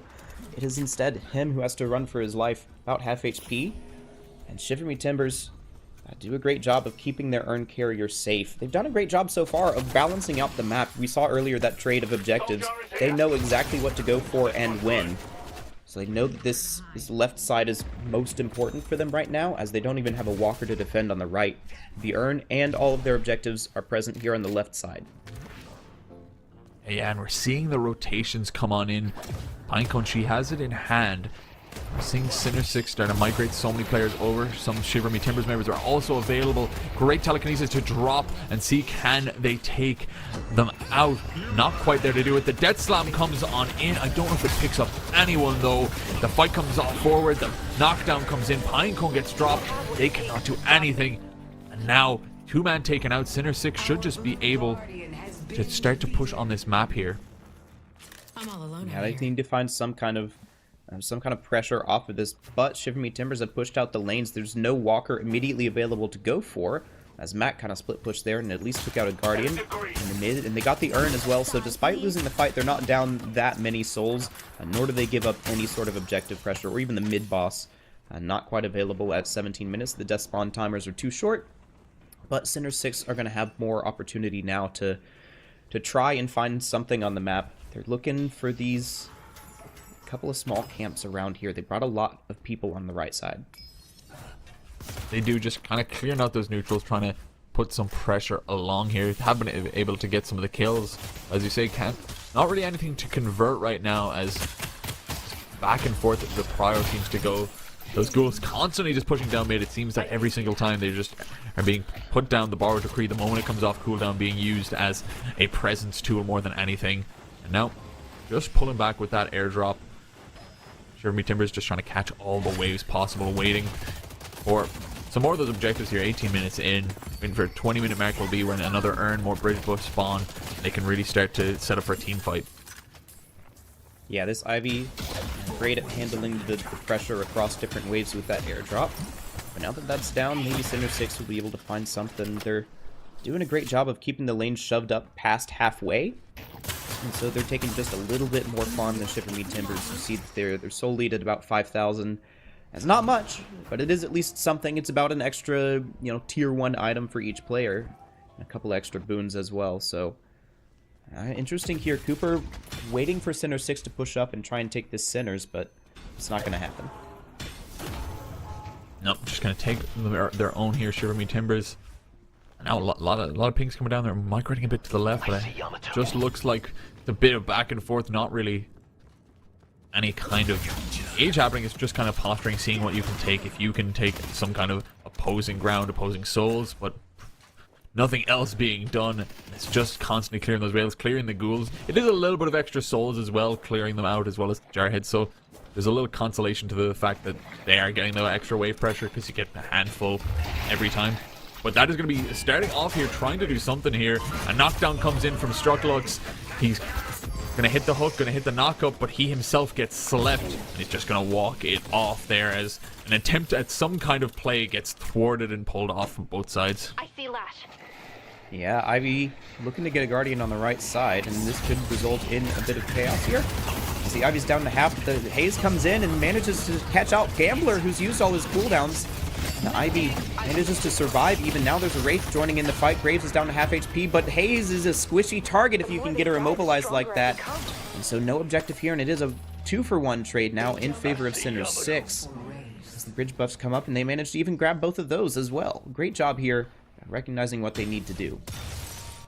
Yeah, and it is looking quite good. Another fight going on here in the left side with the Urn is spawning down, and the Frozen Shelter stops that completely. Bongo themselves are going to be the one to fall there. A lot of Shiver Me Timbers members just trying to commit to this. Going to take the Urn and see can they maybe recoup some of those souls. Broadway is under attack. Yeah, they may lose a mid-walker for it, though, as Center 6 recognize what's going on. Again, these teams have great macro. They know where you are on the map and how to take advantage of that. And now Pinecone is getting caught out here in this alleyway. No cooldowns, and Kelvin is not able to really survive there. They do trade it out onto the Bebop, though. So this is not nothing here for Shiver Me Timbers, but they are just now down a full walker. And really, you were hoping, if you're Shiver Me Timbers, to have been ahead in this early game, because Center 6 right now are doing a great job of getting their farm heroes more farm. You see Argent there on 26,000 and Pixel Mix 25 as well. It seems like if you're going for a Gungraves, it's probably going to be a bit later in the game focused. And so those two being ahead as they are is a great sign for them. Whereas on the other side, your 7 is probably your best bet for something late game in Magic Shoe. But he's just kind of sitting around average souls for the team at 20k. Yeah, and now kind of posturing towards that Urn. Not really in a position to perhaps fight it there, as you have a lot of your presence pushed across the map. So actually just going to pull it away, try not to give it back. Now, continuing, 7 has just been forced to stick around on the left side lane and destroy as much as he can. The Nox Nostra is picked up. Takoa is attempting to escape, gets hit by the knockdown and pushed upon. Seeing can he get out. Bongo does so much damage, the Shiv pushes him. He is in critical health, looking to escape as best as he can. The Hyper Beam is dropped as the Lash does fall, dealing as much damage as they can. The Graves and the Jarheads pushing towards Matt. The Hyper Beam finishes him out, and Ruin falls as well near his own walker. The backup is not there to follow up. Rehook falls alongside them, and now just 2 remaining. It is going to be Pinecone who goes down as well, and now just the Magic Shoe, who was linked to the party, not available to complete the combat, and that is 5 dead. And really, anything they want to do on this map, there is a mid-boss up that looks like they are going to be rotating towards. Yeah, now the main prize on the map unlocked for Center 6 with 5 kills there. Shiver Me Timbers just a bit too spread out, not with enough of a game plan after Takoa gets found out. That just means an easy, staggered fight for Center 6. Excellent use there of the Hyper Beam from Strucklux, just putting in a lot of damage, and now this should be a completely free mid-boss. They even managed to clean up that mid-wave, which was pushing onto their walker. So now, Shiver Me Timbers 15k down and 3 rejuves in the hole. This is their time to show us that they can play from behind, that they've learned from their seasons in DSL how to win a game, even when it doesn't start off on the right foot. But they do have a ticking timer to do so, as this Wraith is up to 30,000. Yeah, really is an uphill battle, because they're given the time for the scalers to actually get up into the soul counts that they are going to start to want to have, and that means the longer the game goes on, it's only going to get tougher and tougher. You know, Don't know what we were expecting with the Graves, but it seems to be working out well. Able to just dish out a lot of damage there, throwing the gun forward.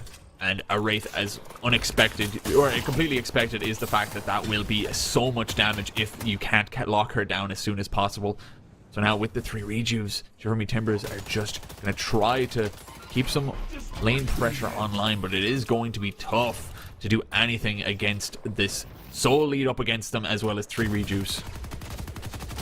Yeah, anytime the Center 6 want to try and pounce on someone taking a wave, they've got that opportunity with the Bebop. You know, land a good hook, and that is, with this stage of the game, pretty much a guaranteed kill. As long as it's someone who's not got an instant escape tool, which there's not a whole lot of over on Shivering Timbers. So they're the ones instead who are looking to try and find a pick with this haze. Catches out Bongo. And I think they decide better of trying to get that pick. There's too many members of Center 6 not on the map for them. You know, you get those wave pushed against you, and that's less info as well. So pretty dangerous for them to try anything right now. It is, and there is the urn just being held by Shiver Me Timbers, not wanting to give up another piece. This Walker not looking so healthy. We are going to see an attempt at an airdrop, but the knockdown and the damage, as well as the killing blow, is going to be enough for a Ruin to finish it out. They should be able to get the final Walker out of the hands of Sinner 6. It looks like there is going to be an urn attempted to be thrown forward at the very least. You know, trying to get something here, but it could cost you a lot of your HP. Trying to escape is going to be Pinecone. She gets along that Arctic path but cannot stay alive. And Nox Nostra gets thrown with no targets in sight, so that does fall short here, but an advantage still. Sinner 6 keeping up with how much they need to. They lose the urn, but they have kills, they have more souls, they have the rejuve, so they should be able to start to siege some of these base guardians. Yeah, objectives now falling fairly quickly, especially as Argent is pushing up his own wave. That Wraith going to be a large focus of it, and Shiver Me Timbers know that. They're looking for something here. Slowing Hex. It's not quite enough to be able to pick off Argent. He's got the rejuve, even if they were able to. So, I mean, Shiver Me Timbers are trying. They're scrapping for everything that they can, but Center 6 right now just seem like they are too dominant. They know what to do in these situations, having been here, you know, throughout the entire playoffs. They are comfortable in the lead. They are right now, and 2 pairs of base guardians taken out. The third looking to be pushed by the Mina, by the Wraith, and the rest are just getting pushed on. The amount of damage you are getting, the essence theft means that your gun damage is going up, so it is working out for the Graves. They're going to try to take these shrines right now, and slowly but surely they will do so. Question of, can Shiver Me Timbers bounce back and do something here? They're all alive, and it's just, can they even fight this? The rejuve still has 30 seconds, so if they do want to wait it out, that is going to be a long time coming, so they have to really try to do something right now. But the first shrine falls, and the second is soon to follow. One rejuve gets taken out on the Mina. Let's see if they can follow up and finish out the damage. A Frozen Shelter is dropped. Some spell magic is used to keep away the debuffs, but the damage is not there as of right now. Looking to see what they can do. The Yamato running out of the combat. The Hyper Beam doing the damage it needs to. Pinecone falls, and the rest of them trying to run to safety. That last shrine just ticking in now as no one can do much. The Affliction is the icing on the cake to deal even more damage here. The Gambler is going to fall though themselves after the timing of the rejuve. Should be able to get the first stage of the Hidden King down. And that's all that you really needed to get here if you're Center 6. You're fine to lose a player for that, especially since you got a couple of kills. Now Shiver Me Timbers going to try and chase, and Arjun has been caught out, but he's got the Project Mind to get away. And now a full brawl taking out here. If Center 6 can get a couple of picks, they can look to end the game. Takoa on critical health does go down. And maybe Shiver Me Timbers just a little over-aggressive there. They were looking for the exit kills, but Center 6, again, they know that you're gonna try that. And they just turn around and get a pick of their own. Yeah, Lash really trying hard to grasp at anything there with the Dead Slam, but Takoa just gets a little bit too deep, going for that slam. Wraith can, as you say, project Mind away very, very easily. And so, Center 6 keeping a nice, easy lead here, just rotating back to the map, getting up their farm as well, continuing their high soul count and putting it onto their carries and making sure they can continue to do so and not let Shiver Me Timbers back into the game. Don't overextend. They are on the last stage of the Archmother with no, or of the Hidden King, with no defensive capabilities left in terms of Guardians or Walkers. So it is just a case of trying to get one good situation for Center 6 that they can finalize this game. Yeah, now every fight is do or die for Shiver Me Timbers. I mean, it is only game once. They've got time to come back in the series, but you still never really want to give up any sort of any sort of advantage in a high-stakes game like this. And so SMT, they're looking for ways back into this game, but now, at this point, the chances are few and far between. Your best bet is probably going to be this urn coming up in about a minute, but once again, Center 6, their main objective right now is just to starve you out and deny any potential comeback mechanics here. So they will be ready for this urn when it spawns. And I suspect that's going to be our next point of interest, unless no, Strucklux doesn't manage to land a hook quite there. No, trying to just cut this off early if possible, but no impossible way right now. So much damage just pouring through the graves.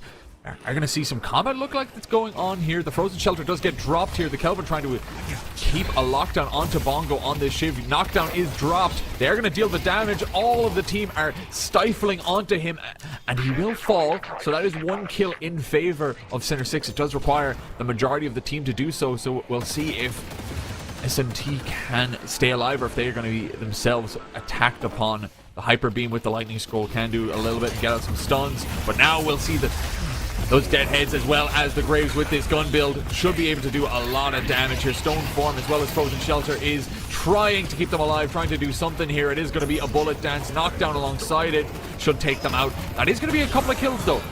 Strucklux is taken out, but they themselves do not have the damage to sustain this kind of combat. Reboot falls. Matt is the sole one remaining. Going for the mid-boss when it is practically unnecessary at this point.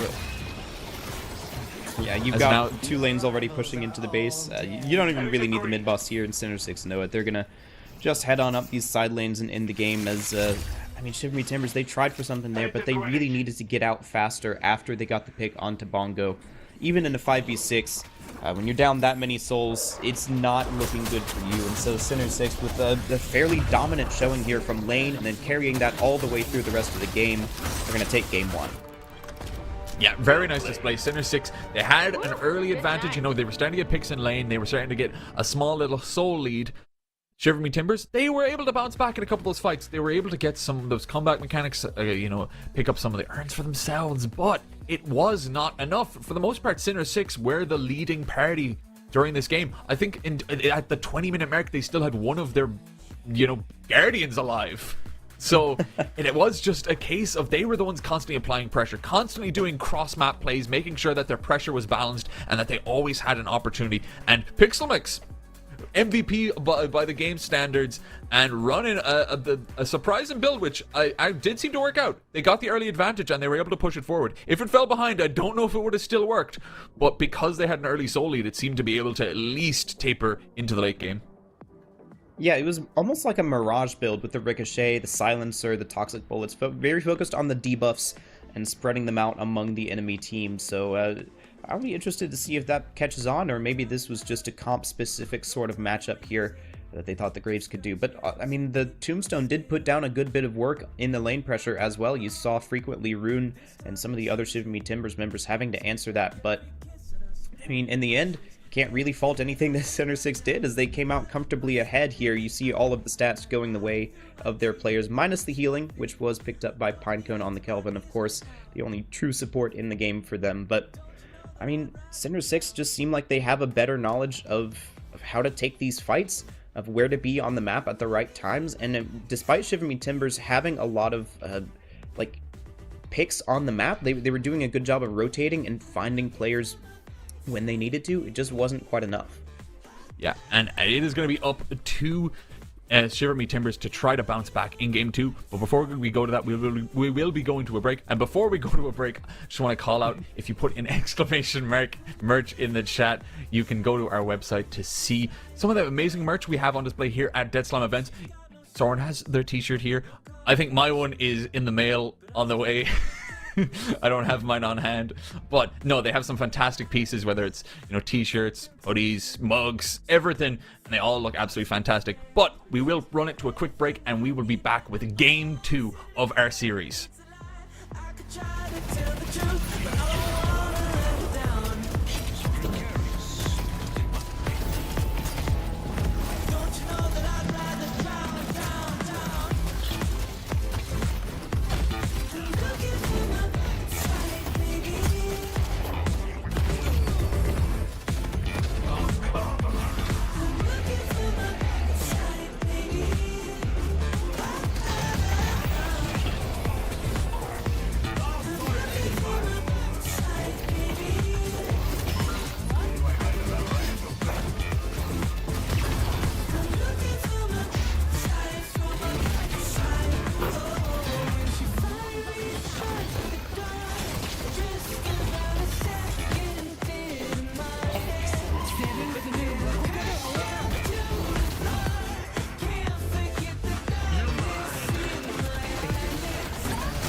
say this all the time.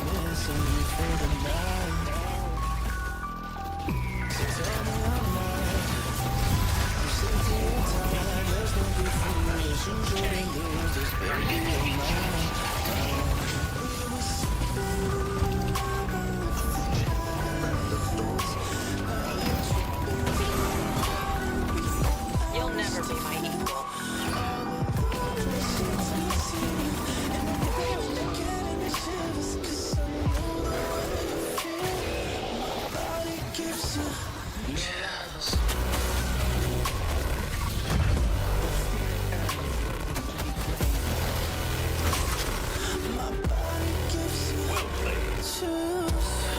Good time.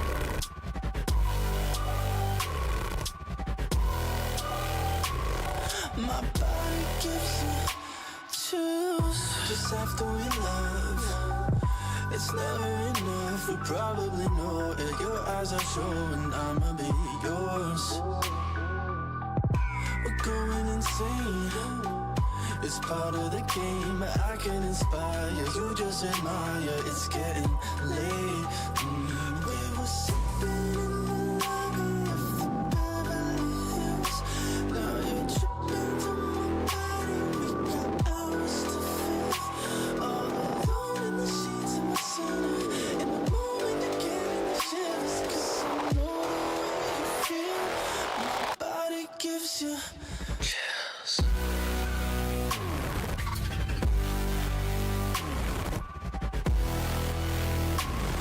My body gives you.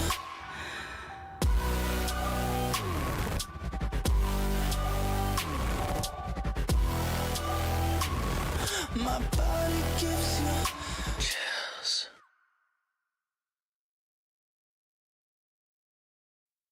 Come around.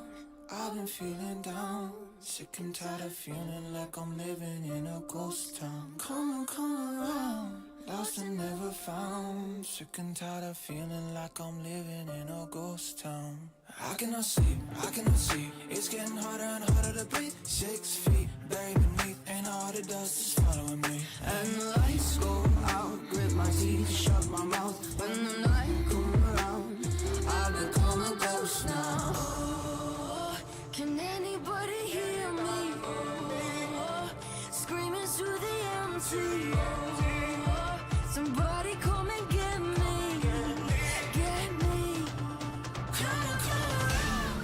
I've been feeling down. Sick and tired of feeling like I'm living in a ghost town. Come around. Lost and never found. Sick and tired of feeling like I'm living in a ghost town.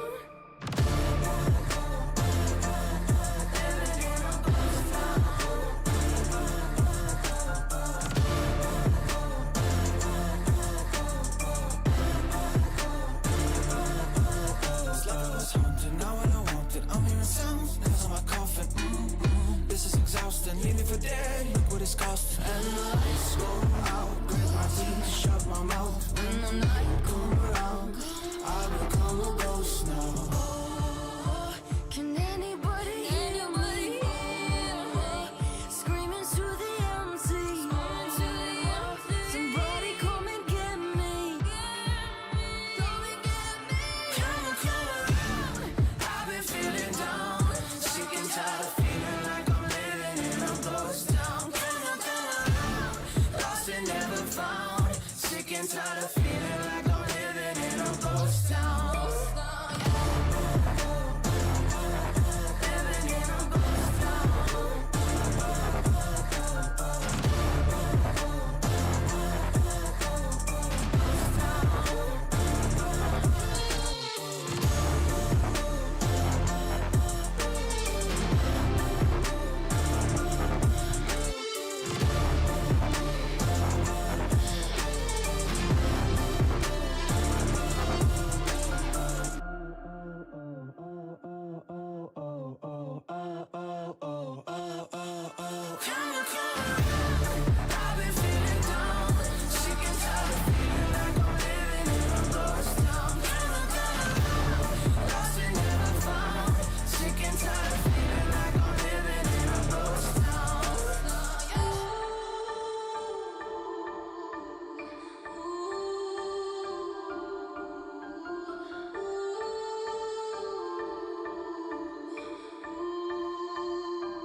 Everybody's gonna be dead someday, but maybe it won't be the same for me. Why do I have to be normal? What if I wanna be immortal? What if I wanna?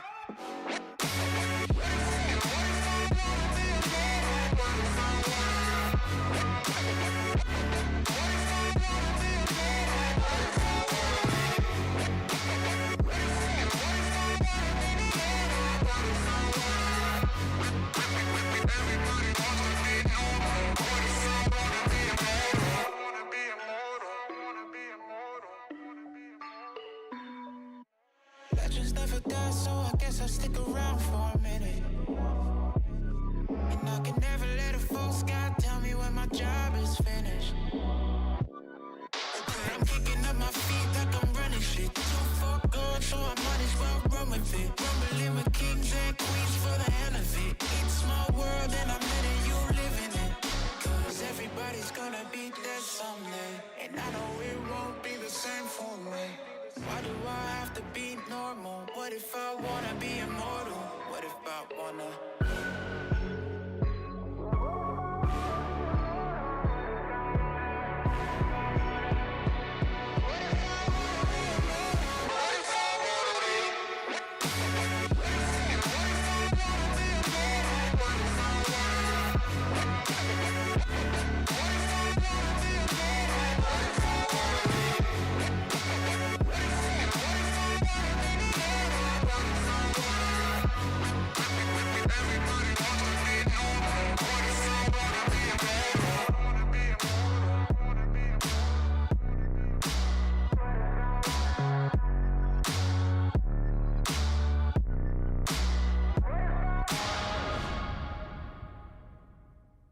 And we are back. We are going to have game number 2 commencing soon enough, getting into that draft. But before we do, Soren, that was an exciting first game. We saw Sinner 6 really run away with it at the end there. But we saw some glimmers of hope from Shiver Me Timbers. How are we feeling going into game 2? I feel like it's all going to depend on the start of these lanes. Last time Sinner 6 took an advantage there and just never really let go. So it's down to Shiver Me Timbers to try and find some way to come back into it. And just, honestly, win out some more of those little skirmishes. We saw good effect from the Bebop and Graves in the mid lane. Honestly, I just think that they got better damage in. It seemed like the Yamato and the Kelvin had the advantage in that lane, but then a trade doesn't go their way, and things just go further towards Sinner 6, and they're able to snowball that lane into more. So, who can get the better start this time? Will Sinner 6 be able to continue their lane dominance, or Shiver Me Timbers maybe strike back and get a couple of those early Guardians? Yeah, so it might be an adjustment in the draft, trying to put some more presence into that early game. There was a great balance on Sinner 6 of, getting some early game damage. And even your scalers, you ran that Graves, who did do a phenomenal amount of damage by the end game, but they were doing a lot of work early. So perhaps, that's another piece that you have to keep in mind if you are Shiver Me Timbers, because that they can do that if you don't, think about it, or if you don't even, ban it, pick it. Graves, they have been I'm going to say, in terms of the competitive scene, a bit more lackluster in terms of organized play, in terms of how much impact they've been able to find. So seeing a team like Sinner 6 actually find success on it is a promising idea that could really open things up. Yeah, it's interesting that we saw the kind of like the debuff build come out. I haven't seen that one yet, and it seems to put it work when you've got the souls for it. Mirage has been competitively viable for a very long time, even if he's not in as much favor at the moment. But maybe Graves could start to do something similar. Who knows? Yeah, and we are going to begin to get into the ban phase of our draft as Abrams gets dropped out. And as well, that this time around, it's not going to be, a frontliner taken out like the Billy. It's going to be the Mina taken out of the picture for Shiver Me Timbers. Yeah, and that leaves the Billy wide open for Sinner 6. It's a very dangerous pick, but Shiver Me Timbers do get a double pick of their own. Could we be thinking like Shiv Yamato here, or are they looking to pick up a support once again? Yeah, they did go for the Kelvin for the second pick alongside the Yamato, so I will be interested to see, because we often do see it, if they're not picked or if they're not banned, all the 4 base frontliners you kind of expect to, they are often picked out straight away. So it is going to be the Shiv to start. I would not be surprised to just see the Yamato here, and then we can see if, the supports then come afterwards, or it is going to be the Pocket. Okay, that leaves Sinner 6 getting Billy and Yamato, a very dangerous start here. for them, but maybe the pocket here is just what the Shiver Me Timbers need. You know, last time they didn't get it, and it was certainly a great game from the Center 6 pocket, so maybe Shiver Me Timbers just need their namesake and also a little bit of a follow-up from the Frogman himself.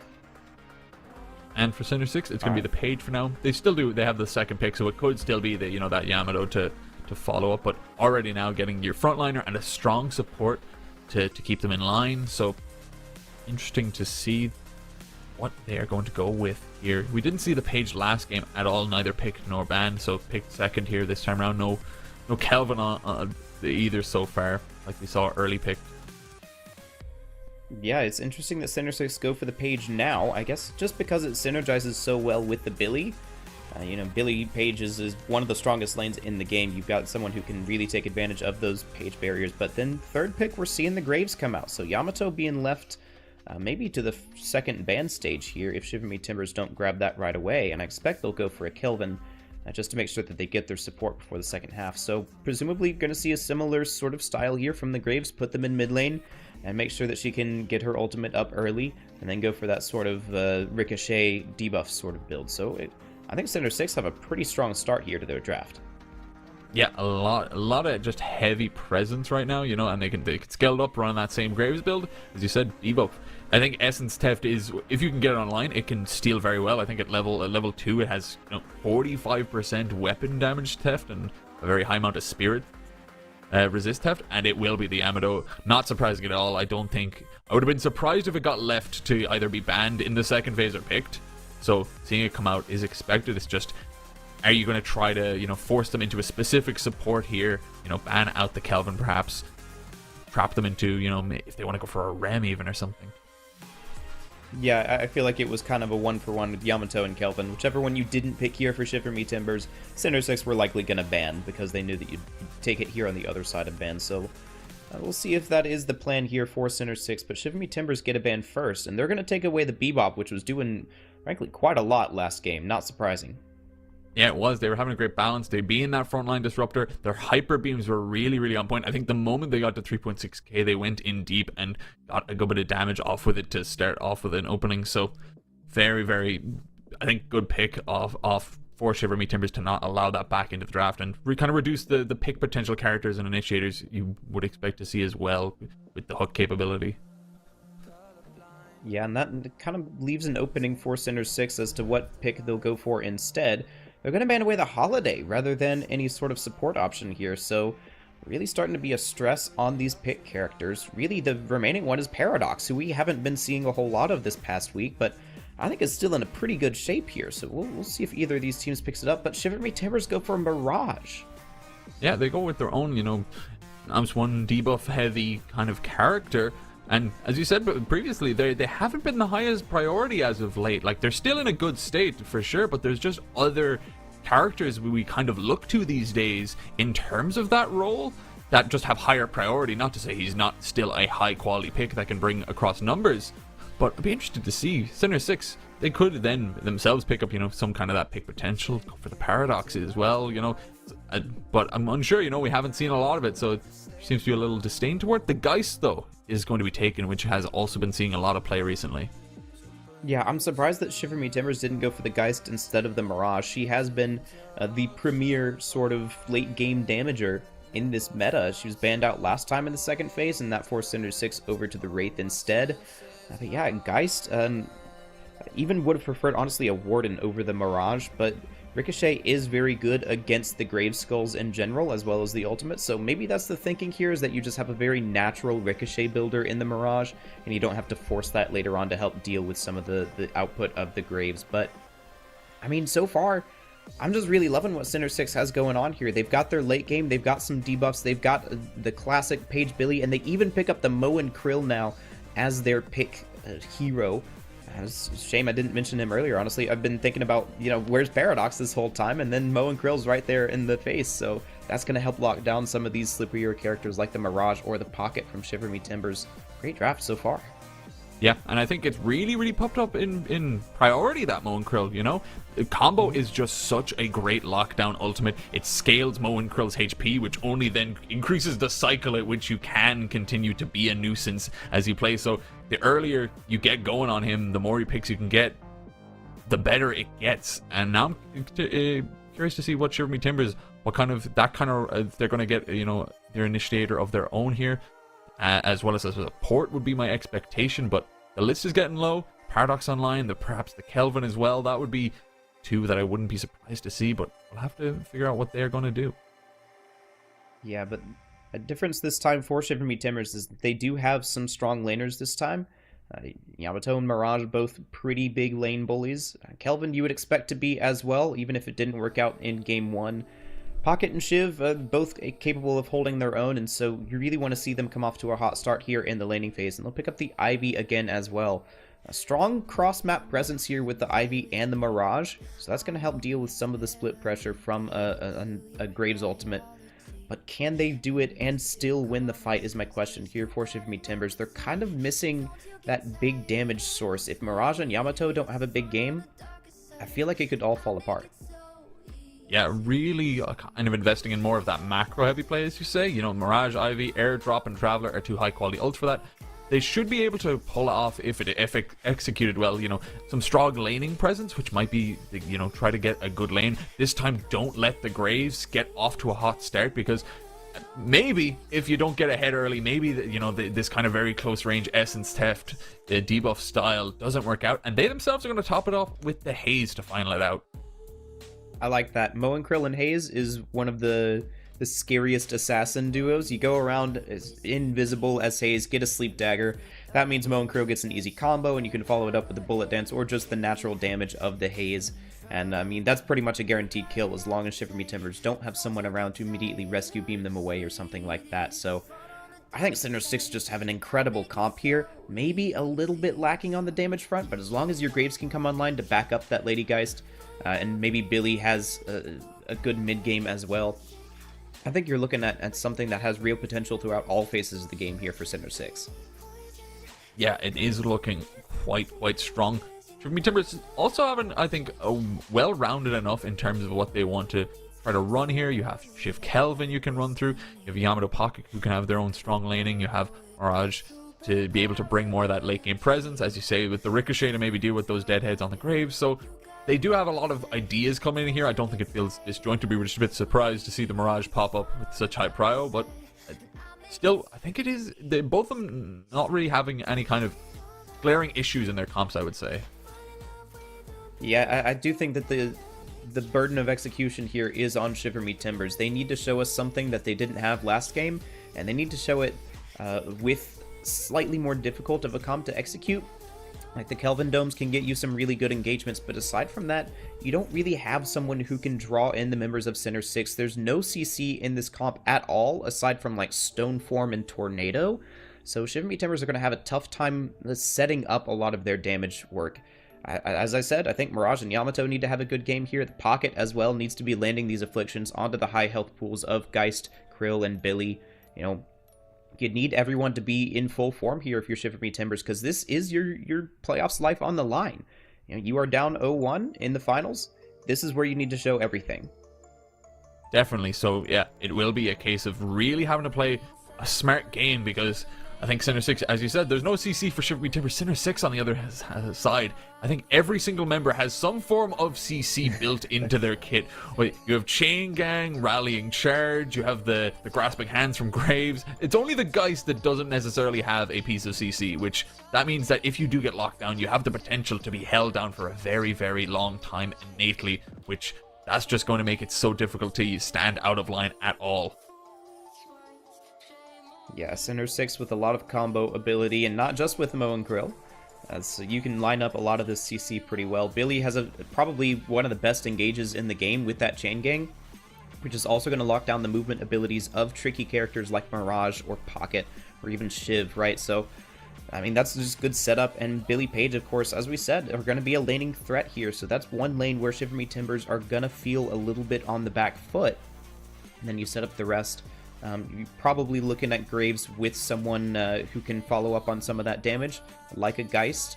And so Shiver Me Timbers need to find some kind of pairings to be able to answer this, especially because I think that traditionally Ivy isn't considered that strong a laner. We'll just have to see what they can come up with.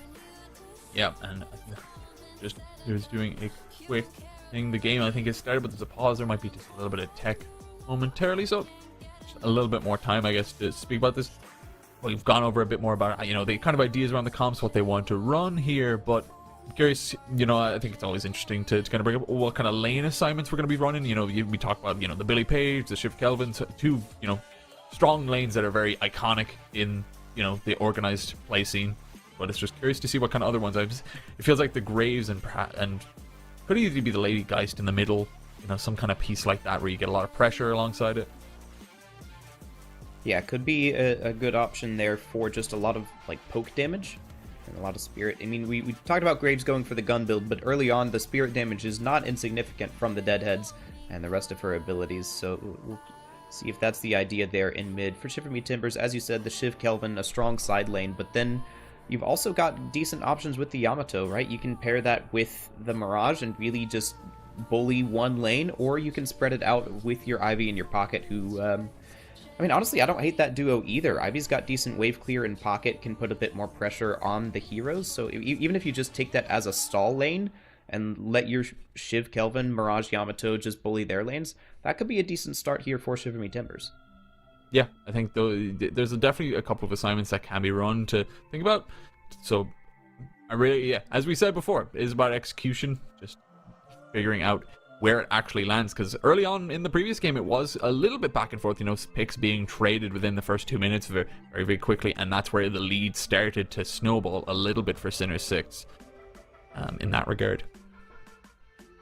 Yeah, so this time is kind of the story of if Shiver Me Timbers can stop that, because I think if things go later in the game, we start to get to the mid-boss phase, I think that there's a couple more tools for Sinner 6 to be able to take those sort of big teamfight engagements, but Shiver Me Timbers will have a couple of tools of their own if they can get Sinner 6 grouped up, which is going to be the challenge for them without any of that CC going on. So if you can land a big Affliction, land a big Kelvin Dome in the right splits, then I think you're going to have a chance in these fights, but those really are about your only tools to take a big brawl like that.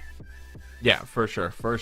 But there have been a little bit of technical issues on the backside, so we will have to take a moment to resolve those. So while we do, we will run it to a quick break, but as soon as we can get back into the action, we will be taking it back into Game 2 of Sinner 6 versus Shiver Me Timbers. Do not go anywhere.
Just like that, 'cause you're dead, just like that.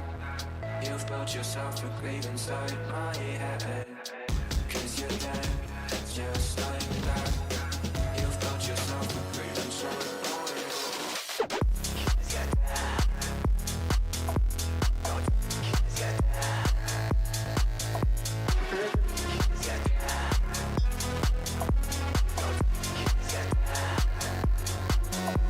Spend your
Justice permeates this. And we are back into the server. We're going to see exactly what comes up as Sinner 6 are going to face Shiver Me Timbers in Game 2 here. Sinner 6 are 1 win away from completing it all, winning out Premier in this Season 3. Let's take it off. I am Kurt, and with me is Soren. Hey, our stall time was not wasted. We predicted these lanes perfectly. We've got Shiv Kelvin against Lady Geist and Graves over here in the mid lane. Right side, Billy Page against the Yamato and the Mirage. That's going to be an interesting lane. That's one I want to keep my eye on. And then the left side, both sides committing some of their weaker laners, such as Hayes and Mo versus the Ivy and Pocket. I mean, hey, we got that one down. Yeah, we picked this up perfectly, but right now being pushed upon. The Mirage taking a lot of damage here. Not quite the parry hit first time round. He's going to get chunked forward. There is a parry dropped though, and the Yamato is not going to find any success. Repook cannot stay alive, and now this time round is going to be pushing back. Gungong as well on that Billy. 17 HP, down to nothing. Cannot hit the shots right now is Page. And sitting here. Critical HP, needs to just see what they can do about escaping back. Page just gonna turn around and run, but that's not a bad start. Given the HP, he's got a nice bit of money in his pocket, so he can stick around, and it's actually not terrible. Yeah, it's so tough to hit those Page books when you've got a slippery target like Mirage. He gets the Tornado online and immediately uses it to get out of dodge. Fantastic work there. But yeah, this is already a deadly lane. You know, you don't typically want to go up in a melee fight against a Billy, but it sort of works out there for Magic Shoe and Cooper. Let's go green. Yeah, and now we'll see how this lane progresses, though, going further and further on. The Mirage now regaining a lot of that HP, using the missing health damage, and once again parried off. Gungong getting a little bit impatient with the melees. This Billy kind of getting a little bit too hot to handle, though. Magic Shoe along with the power slash, and then the Gambler can do nothing on the Page. Shiver Me Timbers, as we said, it's all about execution, and they've executed so many members already. Yeah, the right side lane, rather, working out perfectly for them against what we thought would be one of Sinner 6's strong lanes, right? We thought Billy Page, that's got to be pretty good, right? But if you're getting the parries onto the Billy, then that really can turn in your favor. It's just about winning those little mind games like that. Meanwhile, the other lanes, so far, fairly calm. No big exchanges in any of those. As we see full health bars across the board and full Guardians as well. So really, it's just this right lane that's been the source of the action so far. It has, and it's going to be really difficult for this Billy, for this Page to do anything now. They're going to be up against such a high soul early game Mirage. He's already at 3,000, barely 3 minutes in, so he's keeping up so well. He's going to get his ultimate very early, and I mean, it's the Traveler, so it's not too big of an impact also in early game. But still, that's high soul count. Getting that barrier online now, though. They're trying to fight back, and you still have high sustain. You're still doing work, but when the Kelvin comes in as well to top it all off, it's going to be difficult. Parry comes in, though. The Magic Shoe is going to be struggling. Takoa falls on one side, the Magic Shoe on another, so Shiver Me Timbers might be getting too big here. Kelvin comes in, but, I mean, Magic Shoe goes for a heavy melee, I believe. That's just not going to work against players as good as this. The Light after the bash down as well. Pinecone gets off a good one, but, I mean, this completely turned around for Sinner 6. They brought both of their mid laners in here to try and answer the gank from Shiver Me Timbers, so once again, Sinner 6 just being on another level in their coordination, and now this has really turned around for them. Billy is up here nearly matching the Magic Shoe's soul count. As you said, he will have his ultimate online first, but it's the Traveler not really going to be impactful in this lane. So they need something more if they want to get that Guardian first. You see them going aggressive already. There is not much help here for the Gambler. A couple of barriers come in, but if you can just land a couple more Yamato shots, there you go. They managed to do it, and that is... I mean, this lane has been, what, 4 or 5 kills already? Yeah, it's just been a bloodbath so far, and that is a really good one. So 4.3k on the Magic Shoe, so that Mirage already getting very, very powerful at this point in the game. Takoa on that pocket, getting pushed on this Hayes, and Mo and Krill just have so much potential for damage. If you can hit a sleep firstly, now the combo can come online as well, so they are going to be a dangerous piece to put together here. He's going to be casting online. They get that cooldown reduction and such, which will be very useful. Billy, though, will once again find more kills. 3 kill streak after what was a bit of a heinous start. As now he goes in even with the chain gang. He himself does not have much HP, and he will get parried. He might be getting a little bit too confident after all this, but the low HP on Mirage still going to be a dangerous one to fight. The minions doing a little bit of damage here. Healing right will keep them on the up and up, though. Yeah, focusing the healing troop as well to try and get it before his teammate comes back and has to split that healing up. You see Kelvin hovering around as well, trying to make sure everything's okay, but in turn, it's his lane now getting pushed up by the Graves and the guys who use back the Tombstone ultimate, and now Billy really putting in the damage here. Got that backstabber online, trying to finish off Magic Shoot here. He's so far ahead, it's difficult to do. Finally, the captivating read comes in and manages to get it. Yamato now in the Shadow Transformation gets a parry once again. There's just so many parries, and Gambler also gets parried underneath the tower. What is this lane? The amount of parries being seen here on both sides. It's not even one side getting decimated. It's back and forth, and it's comedic almost. The Billy gets parried first, then the Page, back to back, and what was the little soul lead for Sinner 6 again is now traded on over. Just a few K between them, but that lane just accelerating in terms of the economy. Already combo is online here on the left-hand side, though, so we are going to see Mo and Krill get that early. A nice sleep onto this Ivy, but there's not really any follow-up now without the combo online. And finally, a kill comes somewhere else on the map. But this right side lane, I mean, talk about the NA special of just all fight all the time, big melee fights in lane. This is exactly it. This is what you don't get over there in the maybe slightly calmer European region, as it continues here with Magic Shoe being chased down and Gungong going so deep and being met by the Yamato. I'm going to continue this combat, going back to the lane to finally catch the minions in between the combat. As now parried once again, Gungong. He did have the barrier online to help out. Once again, also the Gambler gets parried. They need to unbind the melee key at this rate, at least on the Page. The Billy needs it a bit more, and he is himself going to pop the chain gang, but Matt's there as the Kelvin to just confirm that kill. Yeah, Matt's over here because they lost that mid Guardian without even dying once. That's just the power of Graves once she gets that ultimate online in the lane. Just a lot of tower pressure, and now Tiffany Timbers looking to equal it up here, but they've got some help from the Geist to do the Sinner 6. They're coming back to full strength here. The Guardian is fairly low, but they're able to hold off for now.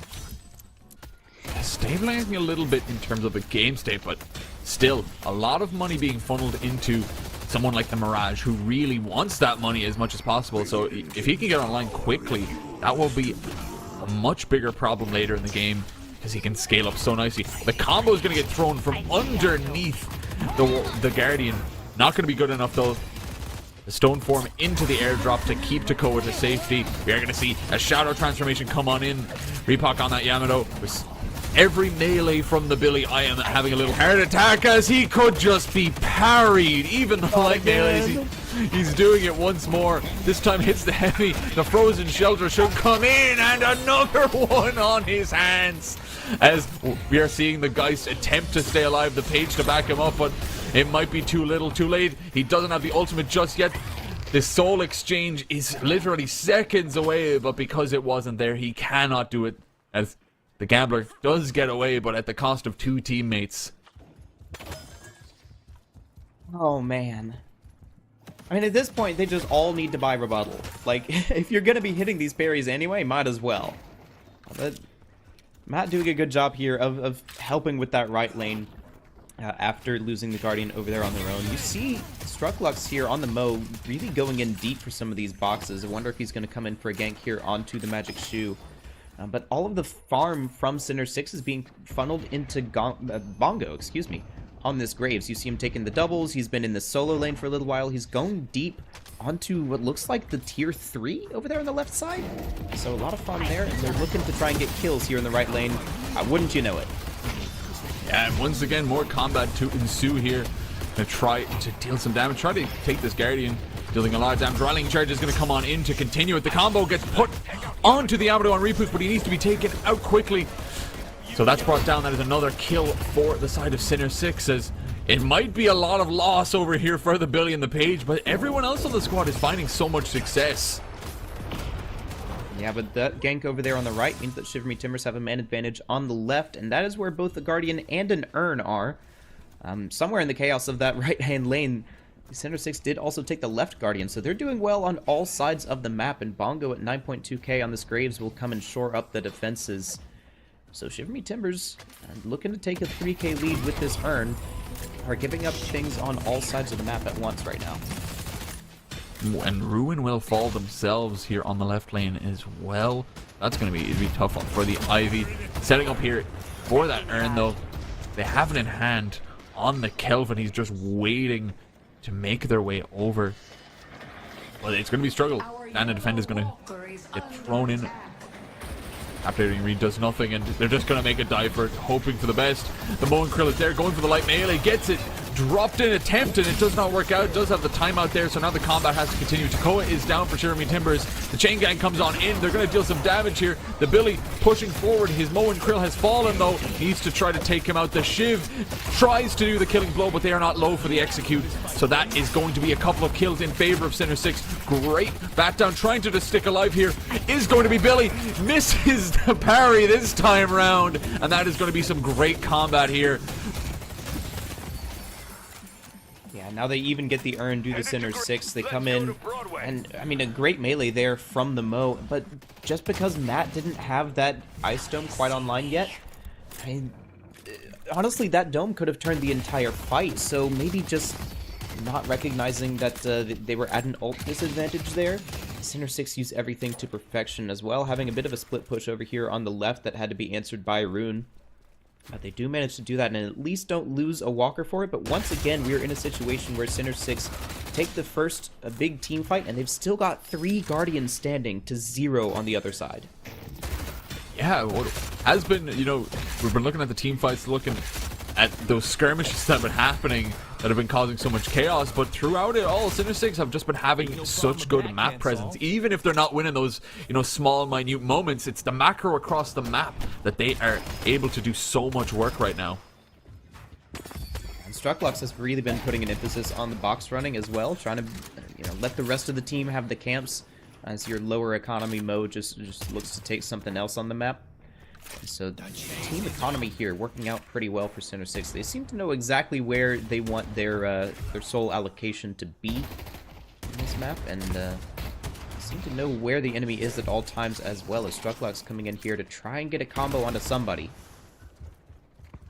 Yeah, really just pushing forward, putting that pressure on, but not going to be able to find anything as of yet. Just going to keep their presence up, take the camps, take the wave.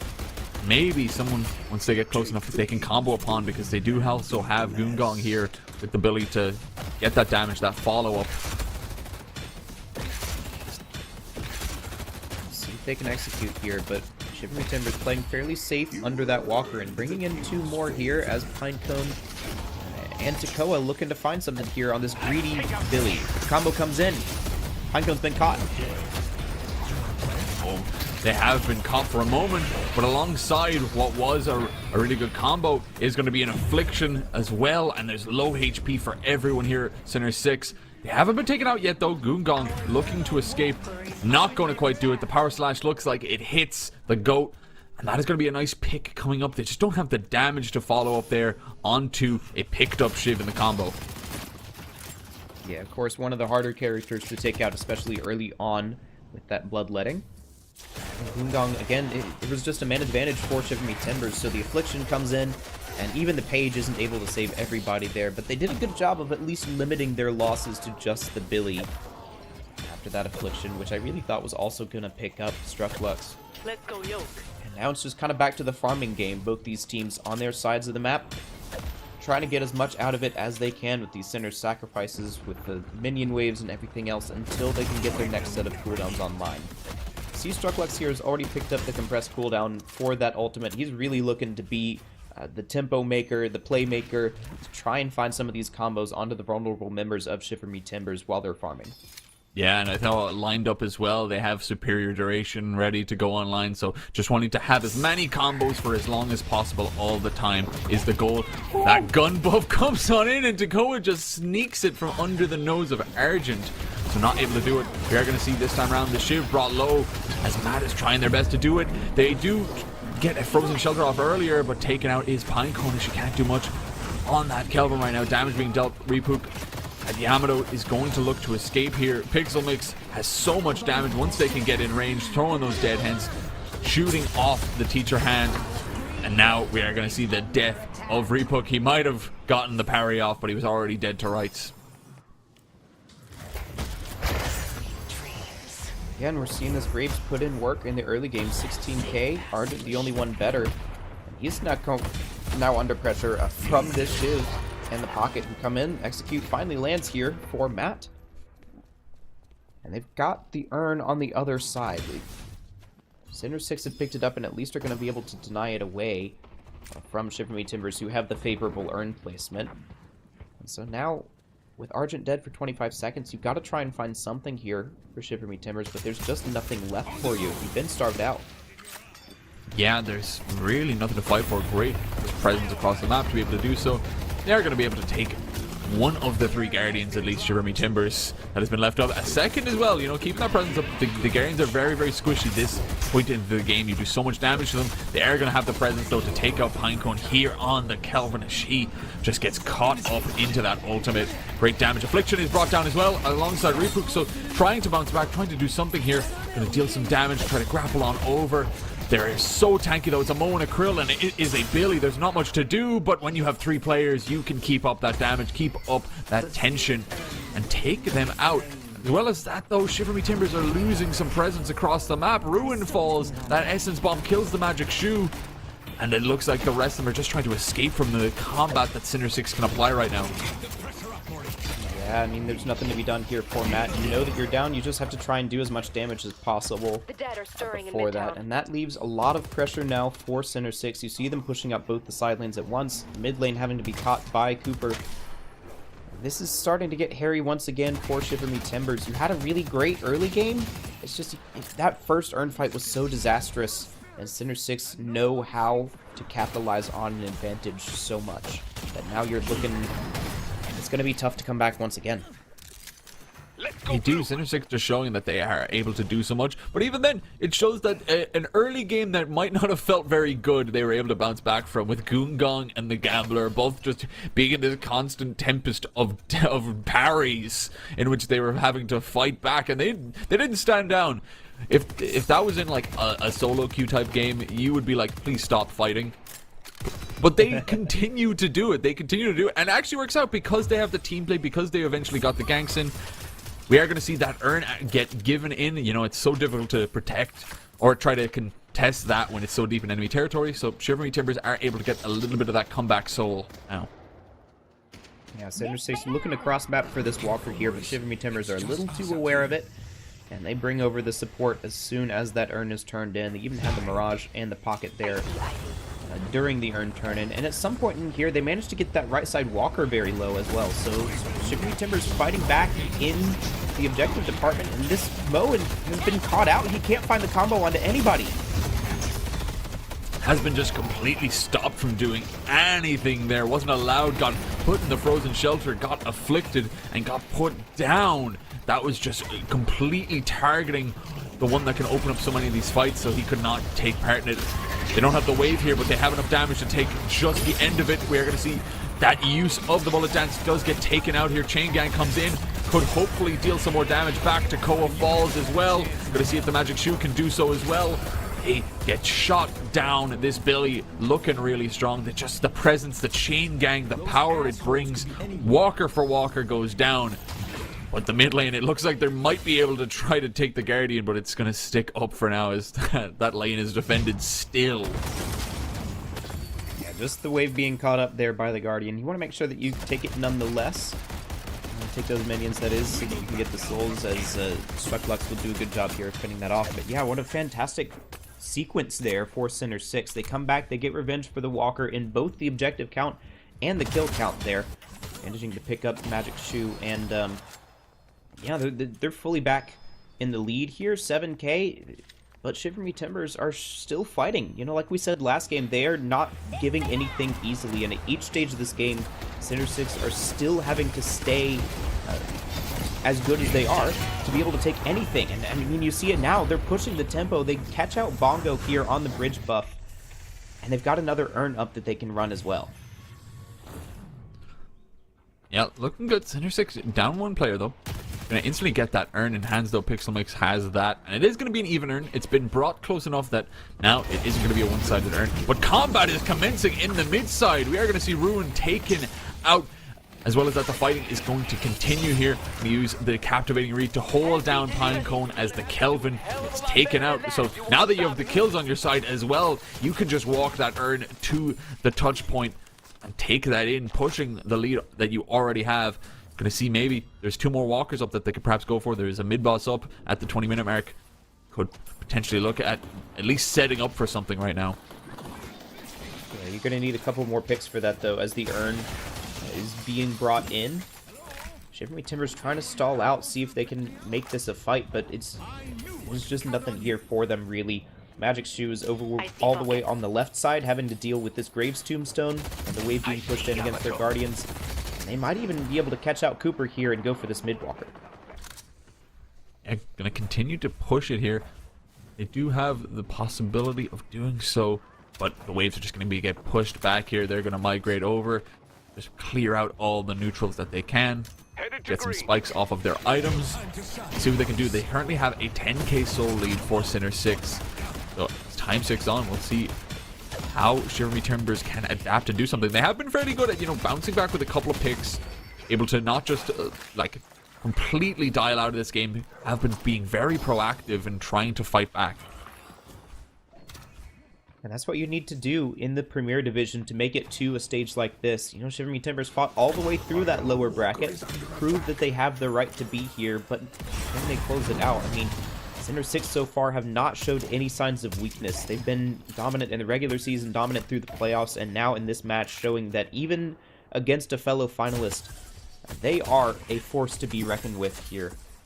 And Shiver Me Timbers need to find that extra level, that little bit extra to be able to give, to be able to take this game 2, and then they're going to have to fight back in a game 3 as well, so they need to start getting their momentum going here. This next fight is probably going to be their big chance. If they lose this next one, I feel like it's going to be tough, if not impossible, to be able to fight back in this game. But if they do successfully get a nice team fight, they can go for mid and maybe start to swing things around. But instead, it looks as though it's going to be Center 6 to be the ones to find the gap, to find the entry. As the Magic Shoe gets taken out, a combo gets put on him, a chain gang just for good measure to make sure that he cannot tornado away, because it does stop movement abilities. So that is a very good use to make sure that a high damage hitter for the side of Shiver Me Timbers isn't going to be available at all. So now it's a question of what they're going to do alongside it, and they are rotating over to this mid boss here. They should have a good bit of damage here. The Graves is just going to hold mouse 1 on it. Billy as well has such a high soul count. They might just be baiting it though, as you hear the sound, and Shiver Me Timbers, are they going to respond? Are they going to be fighting for it, or are they just going to be taken out as the Kelvin gets pushed upon Pinecone? She cannot do it, and instead it looks like they can just continue the fights here. Half the mid boss, go for some combat, then go back to the mid boss. Excellent execution there. The silencer from Pixel Mix is crucial there, as around the time Pinecone gets to half HP, she's also silenced and can't use that dome, so a crucial item pickup there that can swing this. Now Shiver Me Timbers have to come in down a player to try and take this rejuve. There's a whole lot of parries going around, some counter spells, but it is Center 6 who managed to get all 3 of the rejuvenators and all 3 of the kills, make that 4 as Matt goes down. Magic Shoe now the last one standing. Nothing really to be done here if you're a Mirage, even if you've got your full build online. This is too much to handle, and Center 6 have really turned the corner in this game. They absolutely have, and that is a phenomenal amount to be done. No amount of rejuve even gets lost. The Gambler brought down to practically no HP, but still doesn't even fall. They can just take both of these walkers, as they have the presence, they have the damage, they have the waves. Gets the middle one, gonna migrate over to the right side and try to keep this up. Pinecone just has to pull back. They cannot do anything here, Shiver Me Timbers. They're far enough ahead that Argent here is going for a full-on gun build, not even the like roaming pick Ks that we normally see, the utility in there. No, this is just, I know that I'm ahead. There is nobody from Shiver Me Timbers who can match my soul count, and so I'm going to build as much damage as I can to push this lead. Like, this is some confidence coming out here from Center 6. Absolutely, and right now, justifiably so, 34k lead, still 2.5 minutes over on that rejuve, so they have a lead, and they can continue to push it. Earn in hand, just going to get that straight to the touch point. They are going to have a little bit of contestation with Shiver Me Timbers, a gun buff as well on top of that already gun-based Graves, so even more to stack upon it. They are just going to posture. I don't know if they're actually going to continue to go forward. The Yamato is going to get close, but to go for this will be tough. They will be fighting an uphill battle, and it is going to be a struggle. The Affliction comes on in and deals a lot of damage. Pixelmix does fall. They are able to come back to life using that Rejuvenator. But the fight is commencing. The Frozen Shelter does get put down. No one has fallen permanently as of yet, but low HP's on the Center 6 side. We need to see some of those rejuves drop. The Chain Gang does come on in, and the Captivating Reed keeps them in place. Rebook on that Yamato brought so low that we do see coming on in is the Bullet Dance, starting to deal damage. Great from the Graves, great from the Haze, and they are dealing with 3 kills and keep pushing it. They get that with 2 rejuve drops, and they can push into these base Guardians now also. The Affliction is big, but there's just not enough follow-up damage from the rest of Shiver Me Timbers. Once again, kind of wondering where their carry is. Who can finish off these low health bars? Magic Shoe, it seems at the moment, is not quite enough, as Center 6 will now be able to push the base. Now, they'll get healed up eventually from some of the page abilities and the rest of the utility that the team is bringing, but this is just falling further and further behind for Shiver Me Timbers. It's looking like it'll be a fairly dominant 2-0 here, as Center 6 in both games have just never once lost a fight well ahead. No, they've been able to consistently do this, and so powerful on their carries. I saw it noted, Pixelmix hadn't died, or nor Argent didn't die game 1. Neither of their carries did. This time round, I think they both have died, but Pixelmix only fell via rejuve. So far, they've been having such great use of keeping them alive, and they're just going to turn this fight as well on its head. They have a combo to throw forward. It's not going to be enough damage, and they themselves are brought a little bit low, so Shiver Me Timbers are going to be trying to fight this. We do see the last of the rejuves go on down on the Gambler, but there's more low HP to be found. Pixelmix being given an opportunity just to continue firing. The Teacher in hand just firing it forward. The Essence Theft is able to do so much here, and the kills are going in favor of Center 6. Everyone but the Magic Shoe is down, and I think that is going to be all she wrote. They have such a lead. They've had it from so long ago, and this should be a 2-0 as Center 6 win out the Premier Finals here in Season 3. A good warm-up thrown in from Magic 2. Unfortunately, this is not the scrim match. This is the winners finals, the grand finals even, for Center 6. They are your Premier Division champions, and certainly, I think that is a very deserving performance. They played that game very cleanly. Yes, absolutely. I think every moment, whether they were a bit behind or they were fully ahead, they had the game in the palm of their hand. You know, they fell behind. They had some tumultuous moments in game 2 especially. Game 1, they had a smooth start that led into a good mid to late game.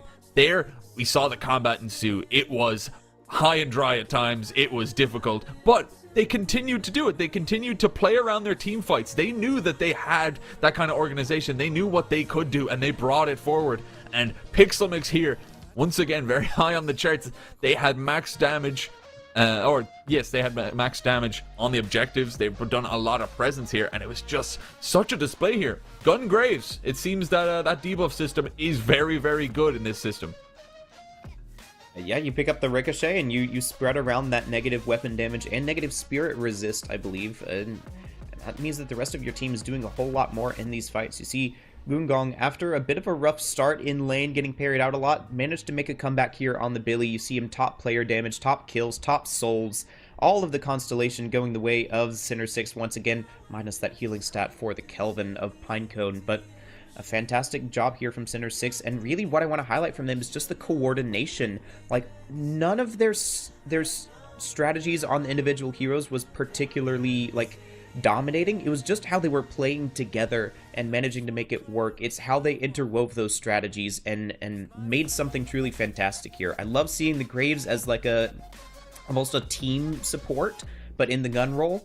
And I want to see if other teams are going to pick that up as we go through the next coming weeks and into the fourth Deathy's Death Slam here in, I want to say a couple of weeks, but I'm not entirely sure on the timing of that. I want to see if that's going to continue to be the strategy. Yeah, and by that point, we will have all of our new characters brought out as well, and we'll be seeing how they all interact together. You know, we have Venator and Silver in the game, but not available competitively unless they agree. We'll have Apollo and Celeste coming out as well, so it is an exciting time for Deadlock right now. You know, so much being done, so much in the competitive scene as well, and it is going to be so exciting to watch.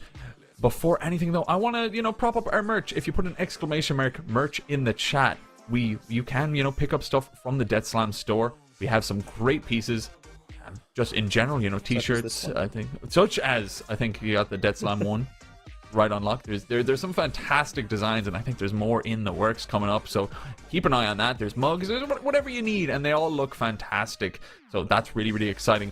I think that will be it here for the Premier side of the playoffs. We have more Deadlock coming in the future, though. I think this is the last cast from me, though. I believe you are sticking along here, Soren, though, on our next series. I believe so. I'll have to talk to production about it. It's a bit tricky with the rolling schedule that we have, but yes, I think I just heard in the mics it's going to be me and Orbital up for the next one. That'll be Division 2. I had that in my notes. It's Fork versus 6 Veil Walkers for the finals of that one, and so we'll see you for that one just coming on the other side of this break.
Get up the dead.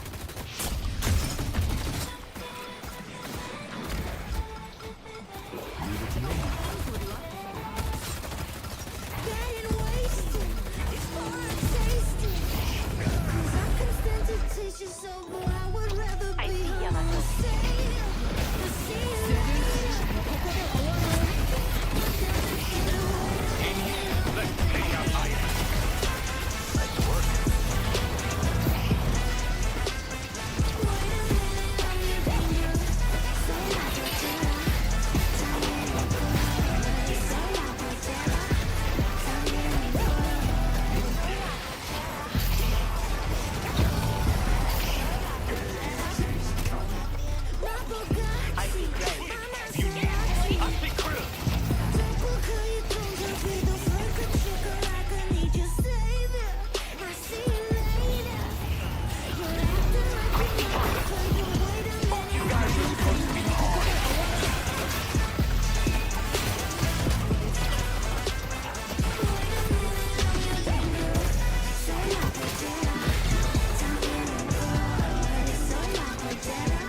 Let's go back to the good days when your love was my energy.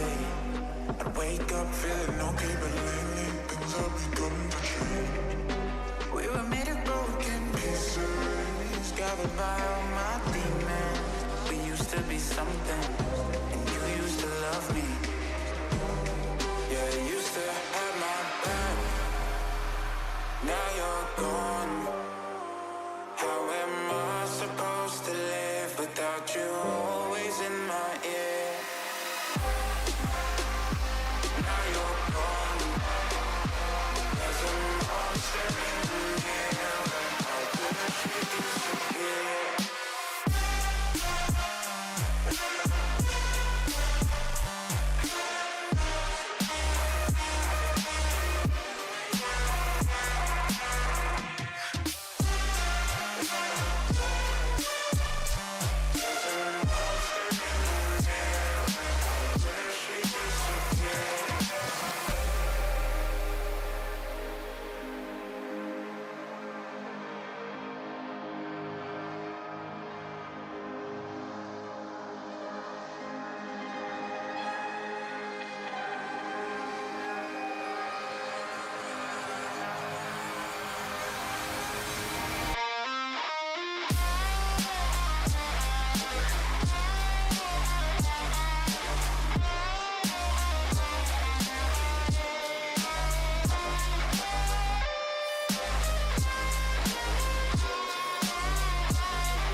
Feeling set to default, nervous, tired, and so cold.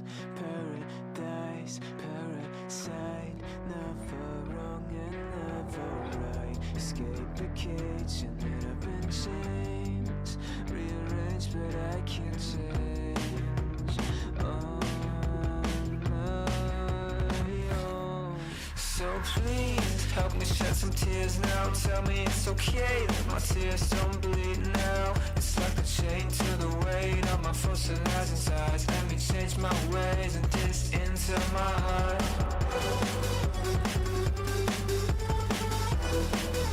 This into my heart.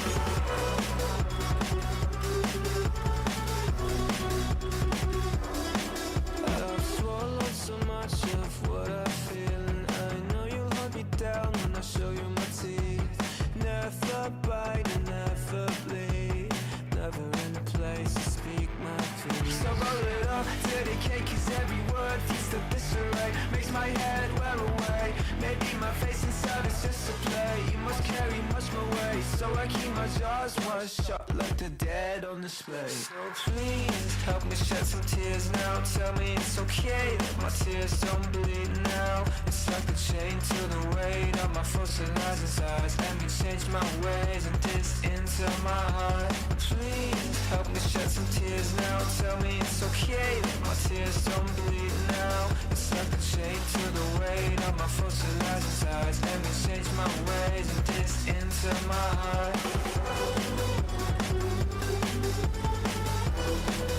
This into my heart.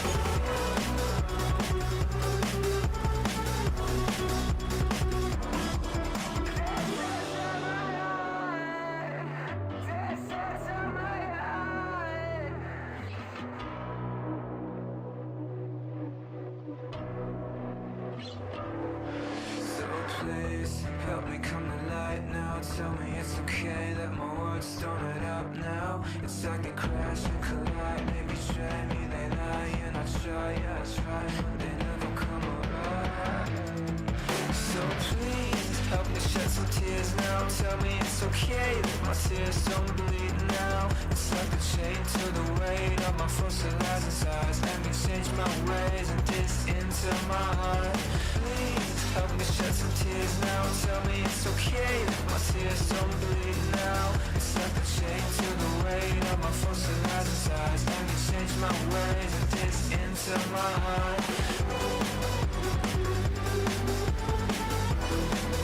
This into my heart.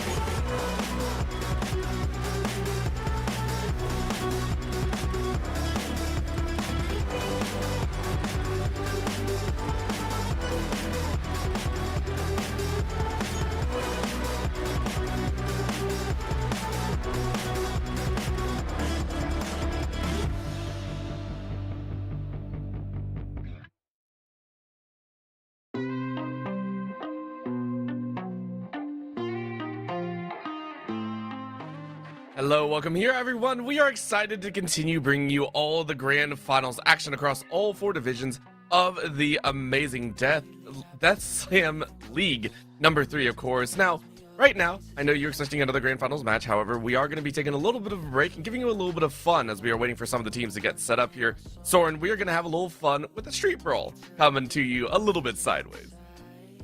Yeah, this might be a bit of a preview of the event that we have going on next weekend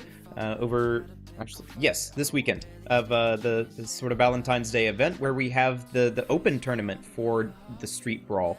You can find more information about that in our Discord. I wasn't prepared for this. I didn't bring up all the information on hand, but you can go and find all of that in the announcements section of our Discord, which you can find, I believe, by typing exclamation point Discord, or there's the link right there on stream. Kashi, always on spot, our fantastic producer. But yeah, we're gonna have some Street Brawl here casting for you. Yeah, it's going to be a little bit silly. I know things get a little bit crazy. It's from the Premier Division, so I'm excited to see what teams are set up to go. And Street Ball is always a little bit different. It gets a little bit wacky, but of course, it's more about the fun and more about the camaraderie and silliness. Soren, is there any sort of meta when it comes to Street Brawl? I don't really think so.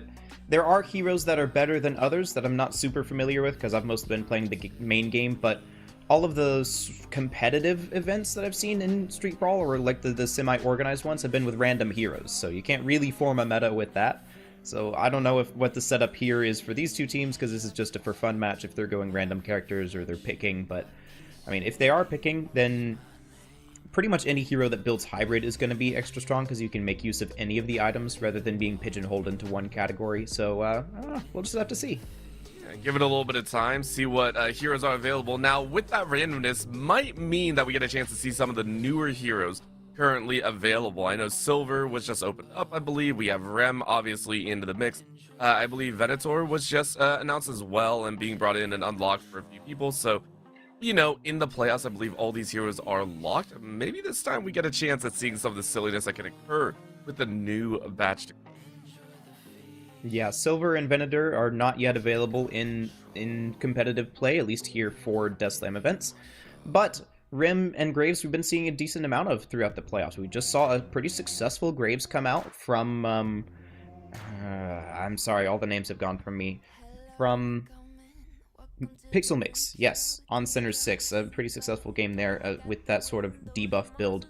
And Rim has been a pretty good support for a lot of these teams coming in, so maybe we'll see some Silver and Venator if the random dice happen to fall that way. I know that Venator is pretty strong in Street Brawl, especially if you get some of those gun items online, but I don't know. I mean, what are you excited for here? I know that I've only cast a little bit of Street Brawl. Have you done anything with this so far?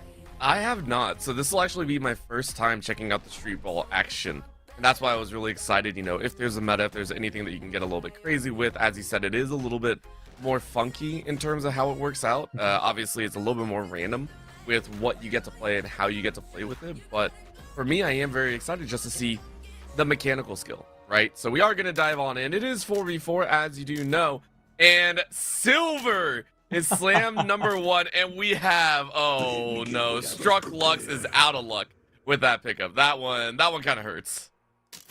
Yeah, we got Venator on that side though, so we are getting to see both of the newer heroes coming in here. We got Silver, who's already picked up a Spirit Strike, and then Pixel Mix going as heavy into the gun as possible.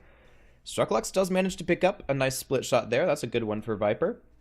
We're seeing some of these come in. Takoa on the Grave. So we got actually 3 of the new heroes, 3 out of 4 that were just randomed into. I don't believe that they were able to pick these based on the chat that we saw just there. Lash also for Repoc. It was /Cooper.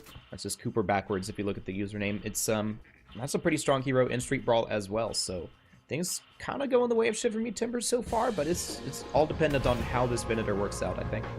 Yep, well listen, you only got one lane to play with. Let's see it go down. Street Ball action. A little bit of a highlight and a chance to take a look at what happens next week. 4v4, 1 lane, 1 Guardian only. All you get to play with, let's see it break down. Yeah, if you're not familiar with this mode, it is semi-randomized items. They get selections of 3 for each of the items that they get, and you just have to take down the enemy Guardian in first to 3 rounds, and the last one that you take does have to be taking the enemy Walker as well. Graves with the ultimate. There's going to be a lot of extra pressure coming in here, but Venator is more than equipped to deal with it, as a lot of the CC is coming his way. You see the threat that he puts out, but now the Holiday Lasso being copied as well. Lash goes down. Venator low HP here. Pixel Mix in a bit of trouble, but he's able to stay alive and get off that ultimate. Try and put some damage in. It is chaotic here. This is the name of Street Brawl. Everything, everywhere, all at once. Yep, there is no stopping the action. Silver already out in that Lycan Curse form. Sure to be in the face and in the opponent, but getting a little bit more space, trying to hover in on that Guardian tank. Good wall to come up from that McGinnis. Your pride and joy, you haven't even touched on that one. Just having some fun on the back end there. That wall can be very devastating in a 4v4 as well. If a fight's not going your way, just pop up that wall and you're kind of safe. Of course, not too safe. Argent able to take down Pineco. Yeah, I haven't talked about it because one of the main reasons I haven't been playing Street Brawl is that all of the characters I play are bad in it. But with the enhanced hollow point coming in there, actually, I think there's a decent chance for Argent to do some solid damage here. And I think Sinclair here finding out why the ultimate is not very well used in competitive play. Because they managed to find the snipe there around the corner. Yeah, so far, this squad already running hand. That's round 1 completed. Over to the side of the Hidden King squad. They'll go ahead and grab a few more items for themselves. A couple healing beams to come out, a little bit more safety, but heavy in the spirit damage. If you're taking a look at that, clean. Look at that heavy in there as well for Takoa. Saying hello, let's go for the damage. Yeah, I got the Mystic Reverb coming in there. That's a lot of lifesteal, presumably going to go onto the Deadheads. At least I would think. I'm not too familiar with Street Brawl meta for Graves. And now a Burst Fire for Argent, really packing in that gun damage, as well as Pixel Mix with the Burst Fire, and now Hollow Point. A lot of gun damage over here on the left side. Struck Lux striking out of luck, I suppose, not being able to get many of those online, just building Green Viper so far. Yeah, just be real nice with it, be a tank, be real safe, and play from there, you know, we'll see exactly what happens. I think one more time, this time to the left side battlefield. See who wins it out. All you need is 2 of a BO3.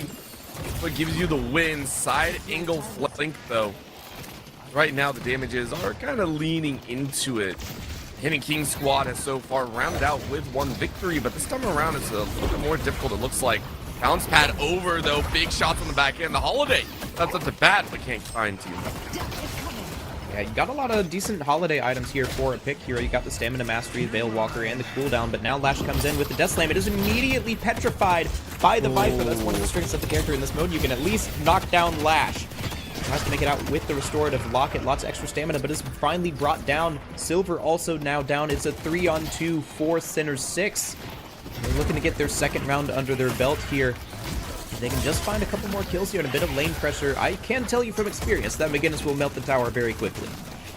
Yep, you don't want to let him get set up so the HP bars are a little bit low. You can see the healing on the back end though for this player. They're trying their best, but they're locked in the corner. They're getting peppered down 300 HP.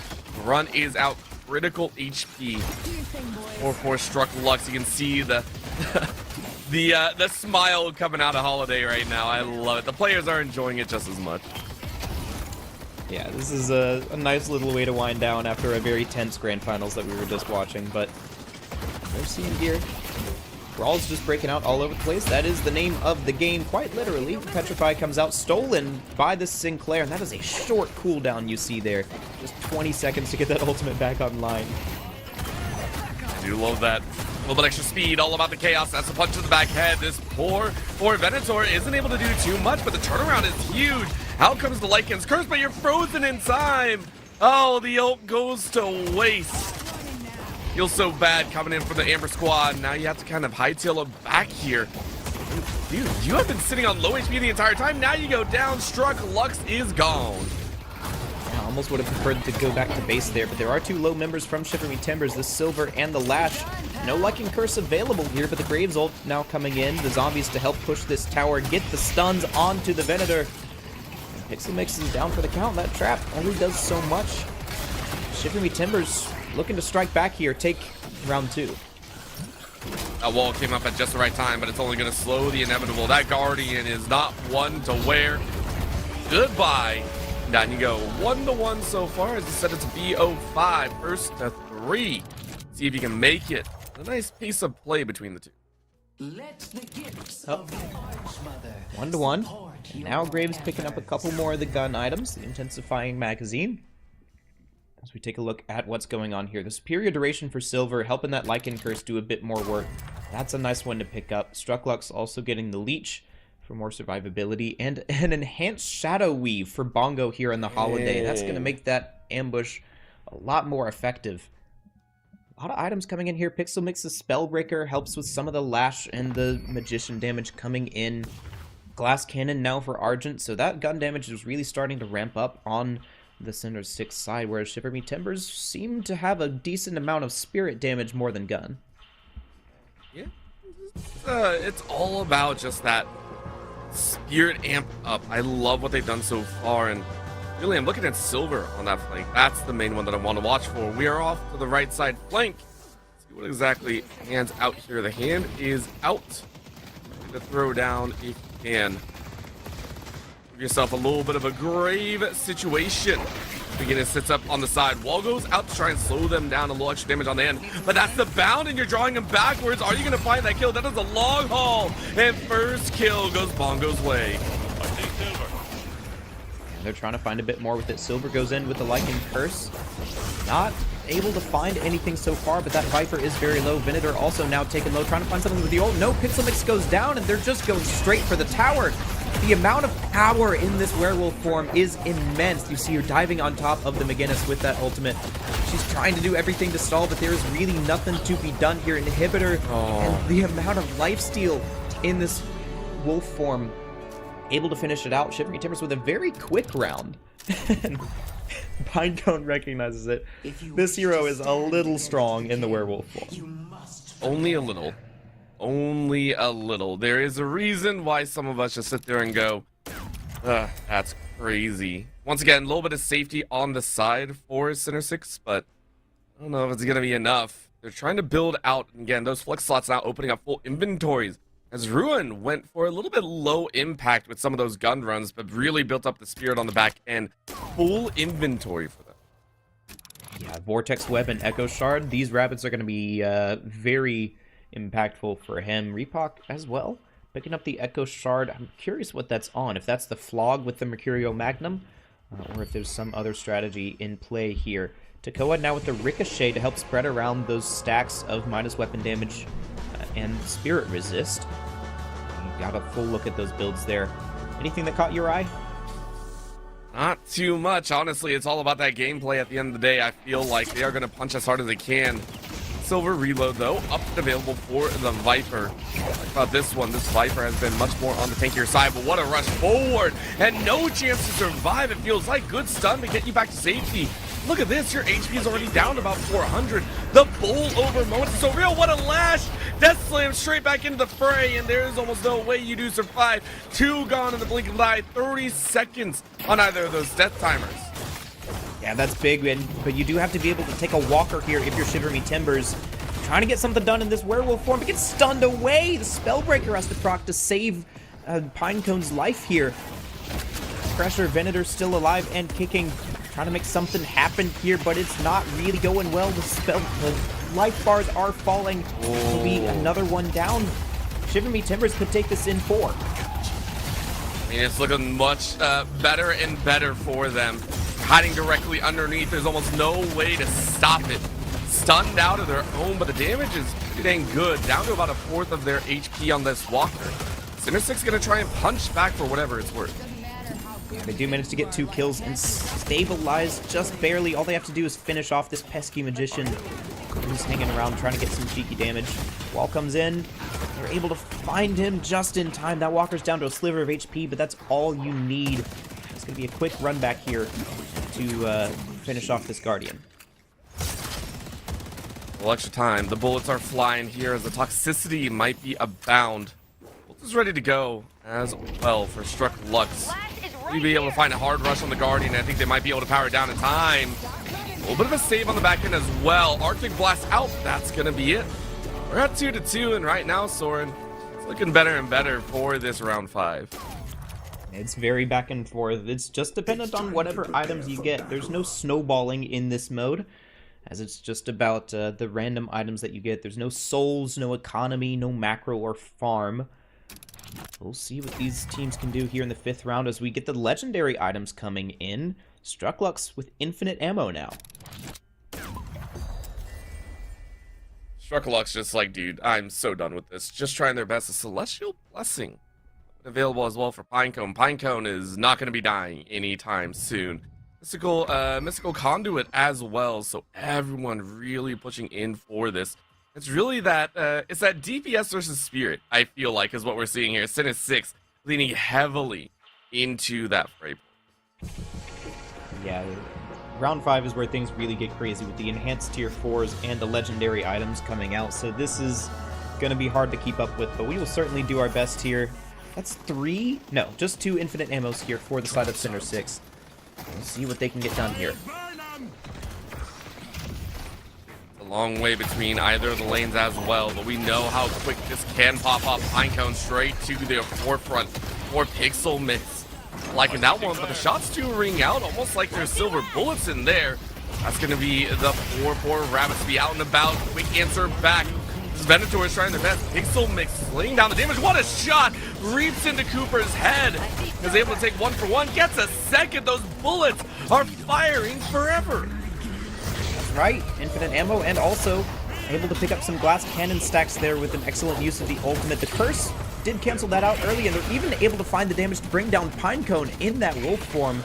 Just so much, so many bullets raining down from the Center 6 side. They're going to get pushed here. It's questionable if they'll be able to make it onto the walker and bring it down because there is a Death Slam coming back in.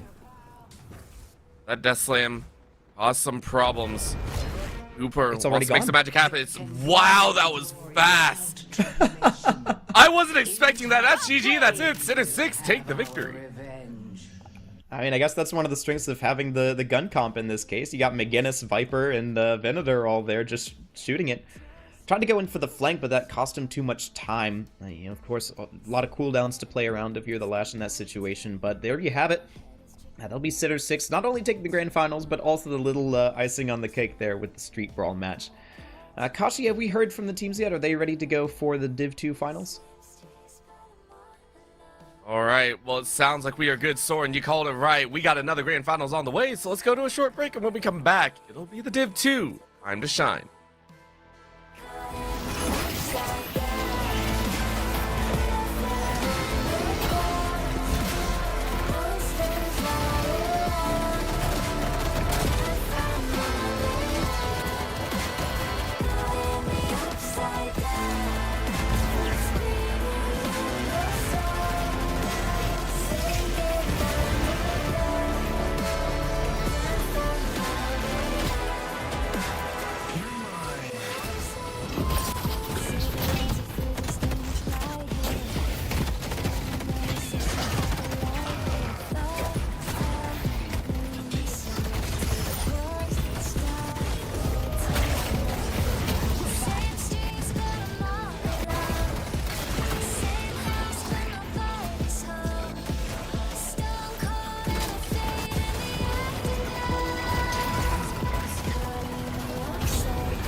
me to hold your hand, to feel high, striking matches in the sky.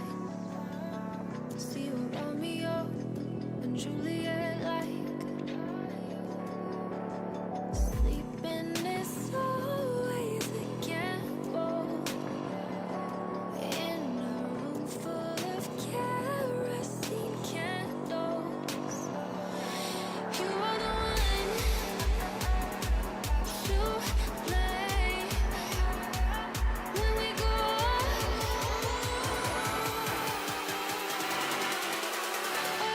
up in flames.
Woke up in a battlefield, the kind of broke that you can't just steal.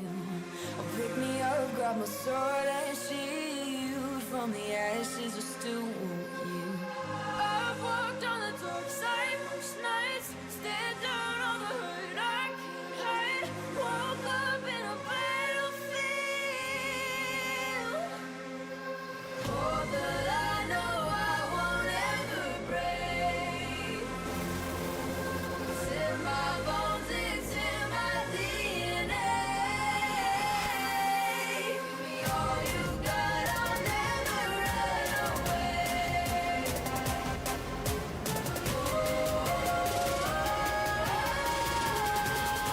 I'll fight through the trenches. I'll fight through the trenches. I'll fight through the trenches. I'll fight through the trenches. I'll fight through the trenches.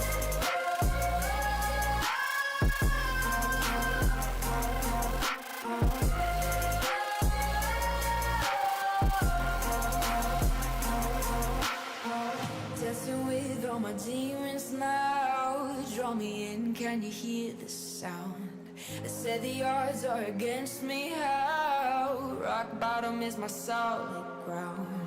I've walked on the dark side most nights, stared down on the hurt I can't hide. Woke up in a battlefield. Oh, but I know I won't ever break. It's in my bones, it's in my DNA. Give me all you got, I'll never run away.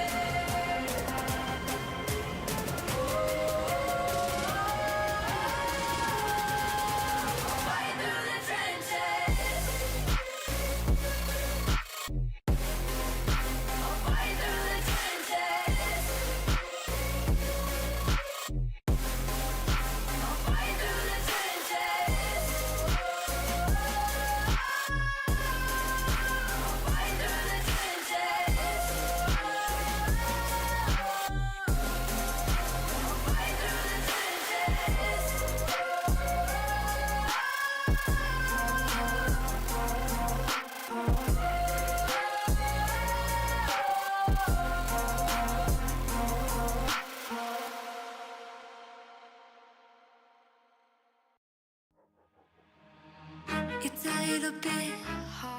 Welcome back, everyone. We are set to go for our Div 2 Grand Finals. Soren, you've already been here for a little bit, but of course, my name is Orbital, and we will be your casters for the upcoming series. It's going to be a good one. Stacking up will be Fork versus 6 Veil Walkers. Interesting names overall, but it'll be a treat, I think, considering how these two squads made it. Yeah, despite being the 9th seed, Fork has made it all the way here to the finals through the upper bracket. Excuse me, 2 O's all the way, so not even a map dropped in this playoff so far. 6 Veil Walkers have fought their way through the lower bracket with a couple of 2-1s in there. They dropped 2 Fork in round 3 up there in the winner's bracket, and so this is another rematch of a 2-0 earlier in the playoffs. We'll see if 6 Veil Walkers can bring it back this time, because Fork currently are exceeding all expectations.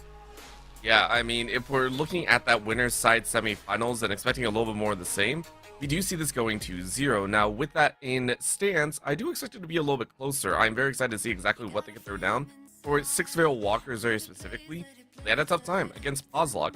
Pozlock, who fell to Fork earlier as well in the winner's finals. It was a tough climb for them.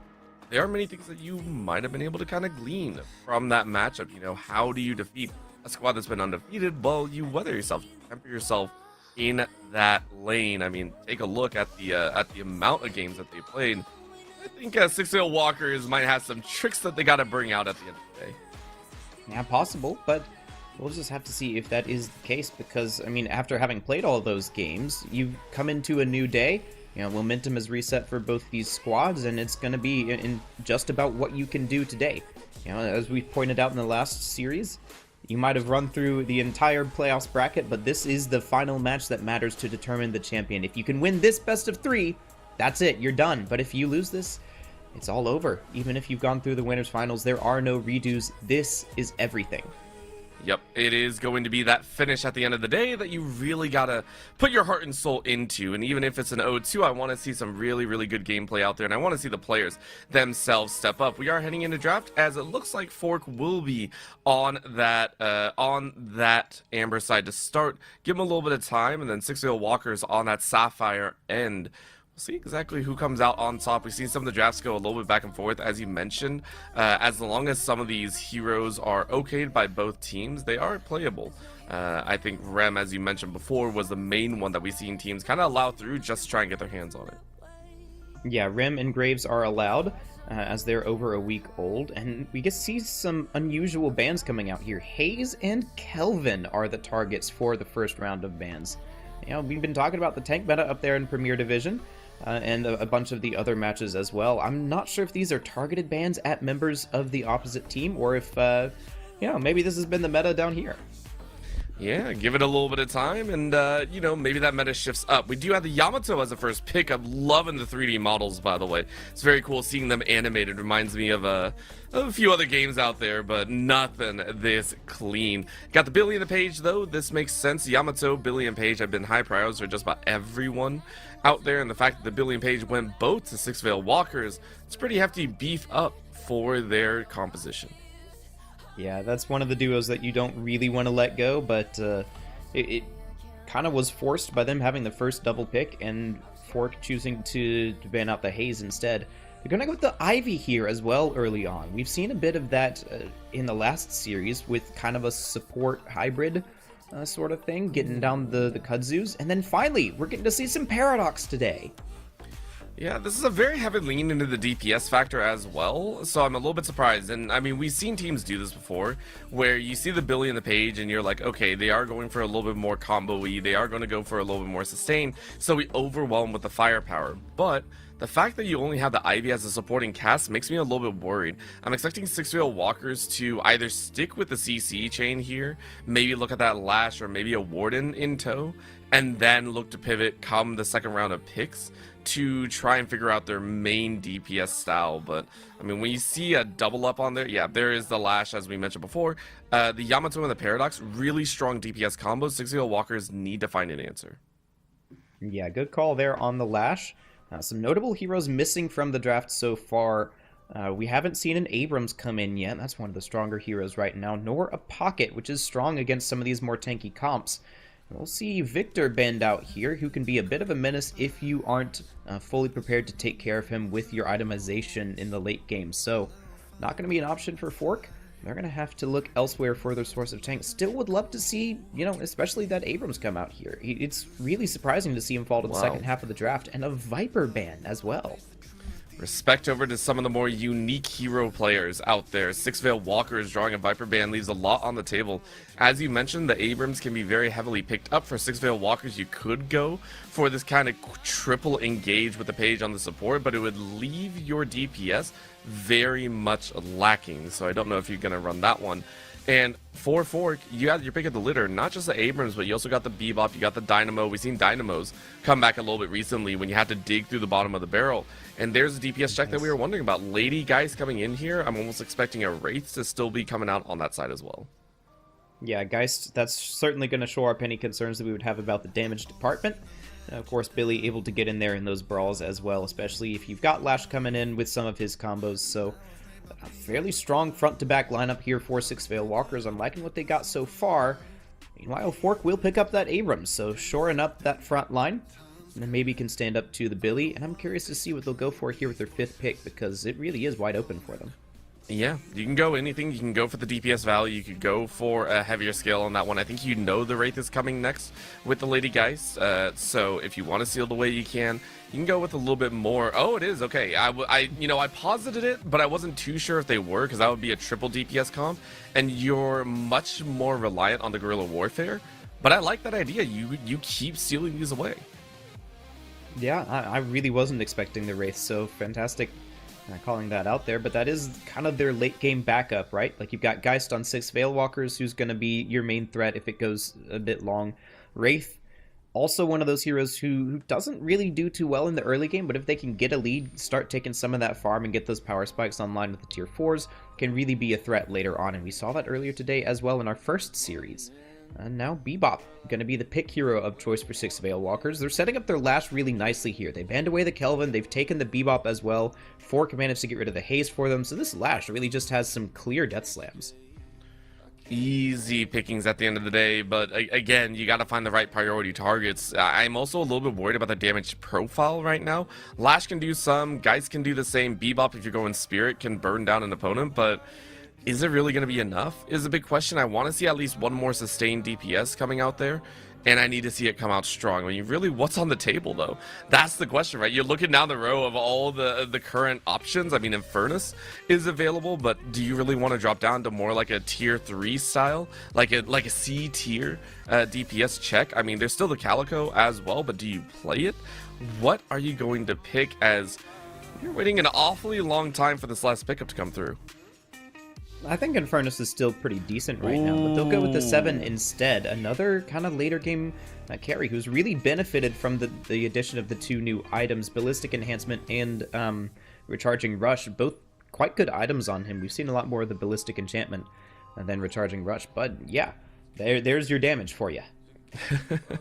Might take a little bit longer to get off the ground, and for poor 7, we know what happens when a 7 gets behind. It's not fun, I'll say that much. It can be very, very painful. Last pickup here for Fork. You can do whatever you want to. You can go heavier on the DPS. You can go 4 DPS. No real extra on the back end. There's a Warden that you can play with on the safety measure. There's still a Viscous that you could play with. Now, obviously, Viscous a little bit tuned out as of recently, but I still think it's a very good supporting line if you want, but the follow-through is really what we need to see. We still need to see that brunt of the action to be played with, something to help out. It's going to be the Rem, though, that has been open and available. I love his little tail movement as well. It's so cute. Love the Rem pickup as last. Yeah, he's got the little candle as well. He's happy to come in here and be a little boy. His mom is not available. Haze banned out, but yeah, that's going to be their support to try and beef up the Abrams and the Yamato who go in. You've got a decent amount of damage in the Wraith and the Ivy, decent amount of pick with the Paradox, so a well-rounded comp. I would say that they're just a little bit lower in hero value than the 6 Veil Walkers, so I think the hero strength is just a little bit higher over there on the Archmother side. But nevertheless, I mean, that's something that can easily be made up for with solid gameplay, so I honestly think this one's just going to come down to execution, because I think both these teams have well-rounded drafts. Yeah, I will have to contest you a little bit. I will agree with the Billy and Paige being very high prio, but I feel like Six Veil Walkers, they tapered off at the very end. They got sniped away on the Wraith, which I think is something that they were opting for, and then they had to pivot over to a little bit more pick style. I don't like where their mid game can land. I really like the sustained firepower for Fork. But I will say, in terms of compositional value, I will give Six Veil Walkers that benefit. For Fork, though, their firepower cannot be disregarded, right? You're looking down the line, it's a Yamato, it's a Paradox, it's a Wraith. All of these heroes can take you out. So we will have to go down to that final line of individual accomplishments. And for Fork, they haven't dropped a single game, let alone a series. Soren, which hero are we looking at? I know you said the Wraith is a little bit more late game, but is it the Yamato and Paradox to take it over? I mean, I think that it is going to be largely on the front line here for Fork. You know, can your Yamato and Abrams find the pickoffs onto some of the squishier members of Six Veil Walkers like that 7? Can you stop them from farming up in the fight? But the main thing that I have against Fork's comp here is that Six Veil Walkers just have so much better team fight ults. You've got the Death Slam, the Rallying Charge, and the Chain Gang from all of those heroes. And Fork, really a lot of their stuff is single target or self-focused. So we'll have to see how they're able to hold in on those big brawls that we like to see. We get a look at the lanes here, and we're seeing a Rem Yamato here in the mid lane. I mean, I don't dislike it. You get the Yamato a little bit more freedom, a little faster lane as well, and you'll be able to get in and out of these battles pretty dang quickly. On the left side, we do have, I believe that is the Paradox, paired up with the Wraith, getting a little bit of firepower down against the Page and the Billy, I believe. So, and then it's the 7 and the Bebop on the far side. Interesting lane matchups overall. Yeah, this right side is I think the most unusual of them. Interested to see how that goes. If you can combo the Bebop hook into a 7-stun, it's potential for a lot of damage there. But same thing with the Kudzu and the shoulder charge, right? So some explosive potential for these two teams here. And yeah, and in the mid, there's a lot of spirit damage being thrown around. Good wave clear available for Fork. And then this left side, I think, honestly, both teams committed some of their stronger picks here. Paige Billy, of course, a classic, well, rapidly becoming classic duo. And then Paradox and Wraith with some decent poke of their own. So, I mean, all around, I'd say fairly even lane matchups. It's going to, once again, come down to who can get these first couple of good trades. Not just the trades, but those CS moments as well. As you know and love, when it comes to the farming factor, it is much more just about getting that farm down, keeping the consistent pace, being able to buy up, and moving into the outside lanes a little bit faster. However, the Abrams getting chunked out very, very heavily. Itdag getting a little bit extra heal on the back end, thankfully up to 185. You were down at 30 at one point. Yeah, but Abrams is a tanky boy. He'll be able to recover with the help of some of those medic troopers as long as he doesn't get caught out here by a Bebop hook. And you saw him with the resto shot and the extra regen as well. He knows that he needs to play to survive here. And so we Cherify on the Ivy, helping him out with that, just making sure that they can get the wave. They seem to be stalling it out here, but that gives Six Veil Walkers plenty of time to go and box run if they choose. Able to get some of those benefits, that would be really, really nice. Just get some of that favorability, get some of those extras in there. For the time currently, laser out, good Bebop punch to clear that out, and we're classic. It's all about maybe finding that random stray hook. Laser is available, good snipe to come out and pick it up. But for Owen, it is about those boxes, just running around waiting for those major busts to spawn in about 2 minutes. Nothing too crazy, everyone fairly quiet. The only HP bar that has fallen is Itdag. Yeah, not so much burger boxing here as we saw in perhaps previous matches. That's maybe about to change. Lash looking for something, doesn't quite have the ground slam up yet. And there's just another 1,000 souls or so for most of these players to get up to their ultimates, and that's when we might see some action truly start. Yeah, once those ults come online, then all hell will break loose. Here in the Big Apple, it is it's a bite to chew on. As some say, no, that's not even a saying, I don't think. Not even close. We are looking at this Yamato over here in the mid, just waiting for a chance to kind of pop off here. 577 on the HP bars, had to slide back in to the back alleys. A Battle Vest picked up right now for this Bebop Classic, saying, we're going to get pretty hot and heavy with it pretty quickly, and I need to make sure that I have that armor and have that ability to sustain through the damage very quickly.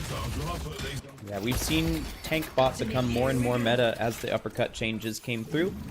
So Battle Vest will help negate some of that damage. Good engage here onto Bipolar Plays, but the Billy is there very quickly to back his support up. That's a nice little convergence here. No chance whatsoever at following through on the damage. So very, very quiet. And I think it's also just respect handed over by both teams. Neither squad willing to fully answer out. As you said, though, however, Chubsy runs it hard on Fork. Down goes Rem. Yeah, and just that quick burst there from the Lash, and I think a Geist Essence Bomb thrown in there as well. Good pick coming in here to the bridge buff stage. Gives you some priority there on the right, even if Fork managed to get there first on the left. So it's going to be movement buff. Not the most important in the grand scheme of things. And then Wraith with this gun buff, that's going to help her clear these waves even faster. Touch on the side here. Wraith getting some good farm, of course. Everyone running up to about the 3.5 to 4K zone. More Potato gifted so much of that farm. Quick hook, though, onto the Abrams as Zitdag is going to be forced out and away. A little bit of a charge as the stun comes through. Good rush over to the corner, so no major residual damage. Get back to your tower in tow. Well done. Getting closer to that Guardian. But the damage threat is very real. Yeah, now we're starting to see the first couple of ultimates come online. Jetstream Juan with the Shadow Transformation. Owen gets out a paradoxical swap, but it doesn't seem to land onto anybody. Now the danger starts to come from a lot of these players. Here comes the Bebop Laser, trying to get Itdag down low. He's got the Storm Cloud as well to contend with. 7 putting in a lot of damage here, trying to finish off this Abrams. He's so difficult to take down, even at these low HP pools. He's got the passive regen. Oh. Not quite gonna find it. Oh, that hurts. That hurts. Any other hero would have gotten it. If that were a Lady Geist, that would have gotten it. But it's a 7-7 with some of the lowest base DPS values out of that gun. Very reliant on the abilities. It feels so bad watching Itdag get to sprint back to safety.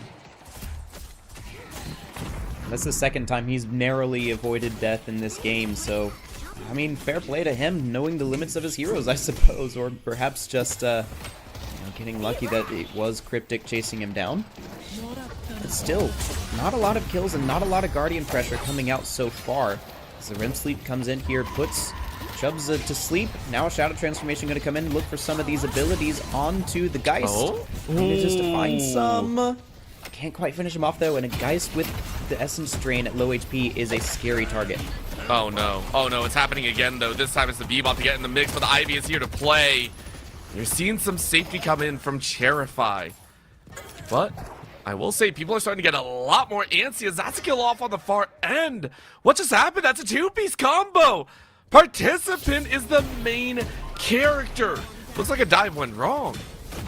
Yeah, it looks like they were able to get off that life swap. And once again, if you're low HP, you can't really do much against a low HP Geist with that swap available. And so a quick turnaround there from a potential pickoff into 2 actual kills.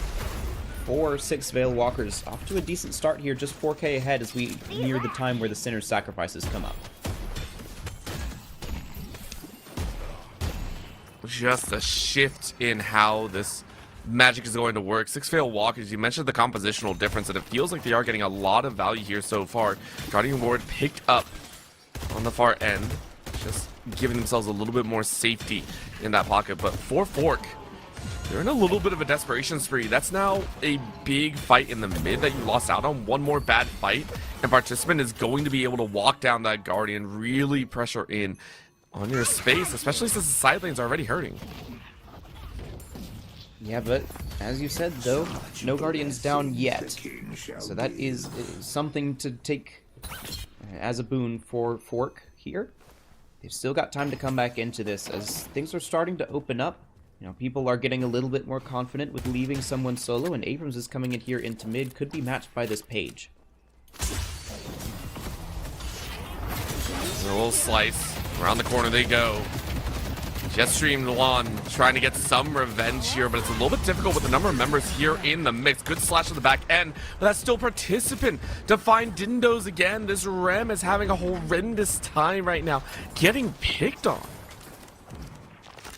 Yeah, a little bit of help there from Chubza, I believe, and now there's 4 members of 6 Veil Walkers here in this mid lane. They're going to try and find the Guardian here, at least they need to, because they're giving up a lot of prio in the outer lanes.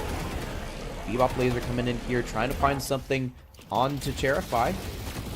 Looks like it's just going to be damage onto this Guardian. Could even go down here after some good weakening earlier in the lane. Rem to the rescue, and the bomb goes off while he's outside the Guardian damage range. Tragic there for Classic. Feels bad, man. So close to being able to close that off and get that first Guardian for your squad. It ain't going to happen, so another chance to kind of push in that lane. Look at the mid. It's also taken quite low. But nobody else is in position to really take it over. Dance in as much as possible. Slash on the back end. But this is a dive straight in. Shadow Transformation, low HP though. I don't know if you're happy about this one. Now you have to scatter. Jesse and Drawn. What is going on here? Another lash out as you try and slash away. But Participant is like, dude, I'm the most fed member on the team. What you doing? Chubsy does the same to Cherify. Unfortunate dive there. I thought he was just going to pop the Shadow Transformation and take the tower, but instead went for the full kill. And as we said, Freak Off Participant at 10k is a scary target. Now, it's the 7 ult coming in from our Cryptic. Not quite able to find much, but they do find Dindos on the back end. That Rim is having a rough game, sitting down at just over 5,000 souls. God, this is huge work right now by 6 Veil Walkers. I didn't respect their damage output, but it does feel like Participant has been gifted a lot of these opportunities. 4, 0, and 1, followed by Chubza, who is 2, 0, and 5. Massive advantages with 0 kills across the side for Fork. They have 3 DPS and 3 utilities on the back end, and nobody's been able to find a significant mark. No, and now they're down 10,000 souls as well. It's looking a little bit rough here. They do have a favored first earn, though, narrowly avoiding the CC coming in there from Classic. Oh, no, excuse me. Classic's all the way in mid lane. What am I saying? Nevertheless, they've got the earn. They're going to try and take it for a free 3k. Nice little sweep there. Comfortable spot for 6 Veil Walkers. 10k in the lead, which obviously can be closed very quickly. I'm really not worried about that so far. Huge punch over here on the left side battlefield. Fork, though, still waiting for a chance to get their win. It's another Guardian down. The Walker was the urn was retrieved for Fork, which is nice. They actually dumped it into Dindo's pockets as they're drastically far behind. Not a bad call. Yeah, a couple extra souls going the way of the Rim. Gets him some utility items online. I feel like slowing Hex is going to be a pretty big one here against the Lash and the Billy. Perhaps looking at some knockdowns as well for the Bebop and Lash, and perhaps the 7 as well. But yeah, it's always curious to see what Rims are going for because it changes game to game. It really does. It's always a little bit silly as well watching that transition between. Looks like we got a little bit of a buyout. Point blank set up. Close range damage amplified for Itdag. I need a little bit more help in there, especially with the Abrams to pump out that damage. Time is ticking though, as that 10k has now closed down to about 5. So time is working for Fork. The longer this goes on, the closer they get to kind of closing that gap and finding their first kills of the game. Now they're looking for something here on the right side. Classic is on the run from the Paradox.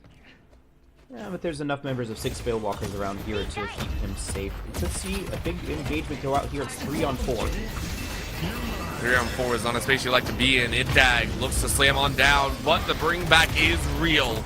Laser is out, and they mow them down. Chubza gets 1.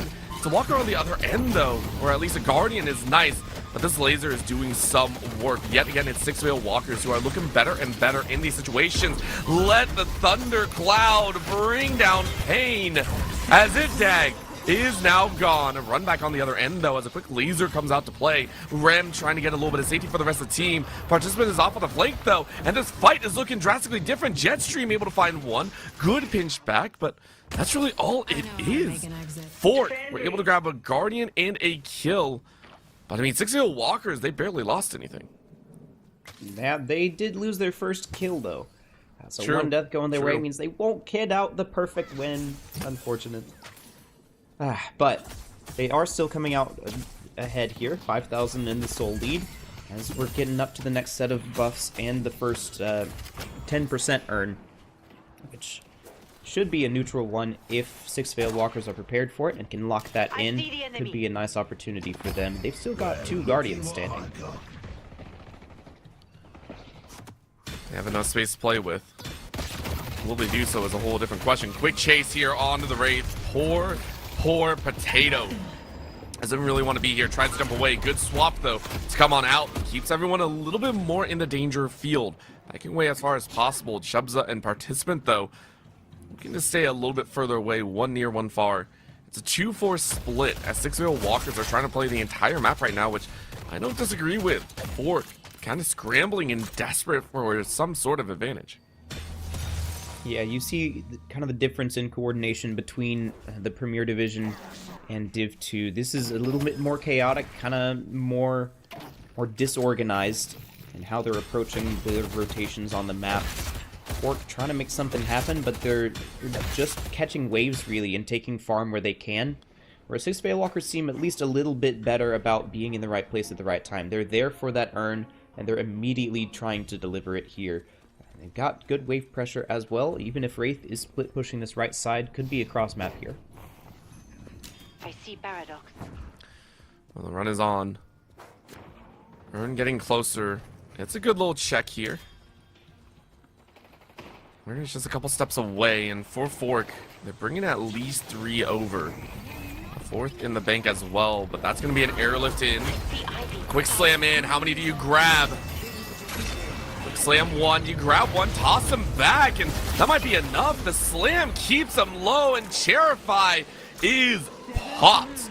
Destruction is abound as Jetstream is about to get the exact same treatment with that Hyper Beam, plus the electricity coming out of Cryptic.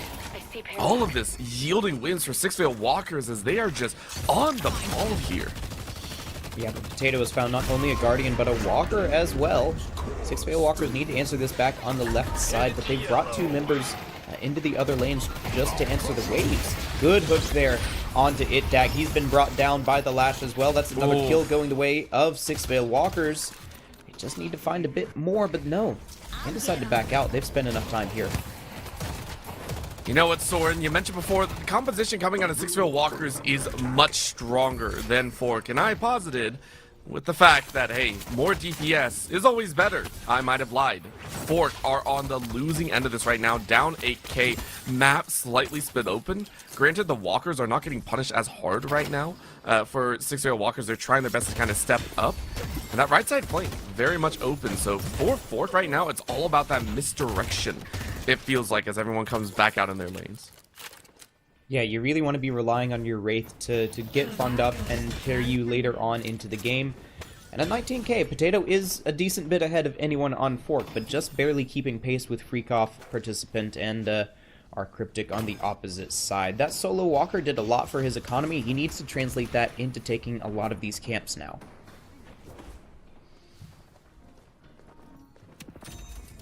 To walk around a little bit further, taking stock 17.5 minutes into this game. Fork starting to recognize that they have a 19k set for Potato, currently leading in the game, or matched by Cryptic. But Participant and Chubza still have not been shut down. These two have been playing such a clean game that so far I'm just sitting here kind of worried, right? For Fork, there hasn't been that big breakout moment, but you do have a feeling it's coming soon. I see Billy. Yeah, no true decisive team fights so far, just kind of skirmishes, as is typical of the early game.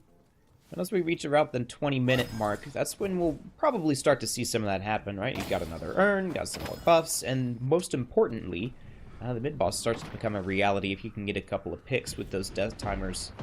starting to creep up. So looks like Six Veil Walkers looking for a pickoff here. They found the Abrams up top, but there's 2 members of Fork nearby. With that in mind, Six Veil Walkers think that they might have bitten off a bit more than they were expecting. Yep, the big flyby here. This is more classic, getting the rougher end of that treatment. But for Fork, they don't want to over chase, which I actually really appreciate. Save that HP on the Walker, clear out that lane. So right call to be made, as we do see the Yamato and the Paradox on either end, soaking up that solo lane XP and a little bit of that, a little bit of the souls count as well.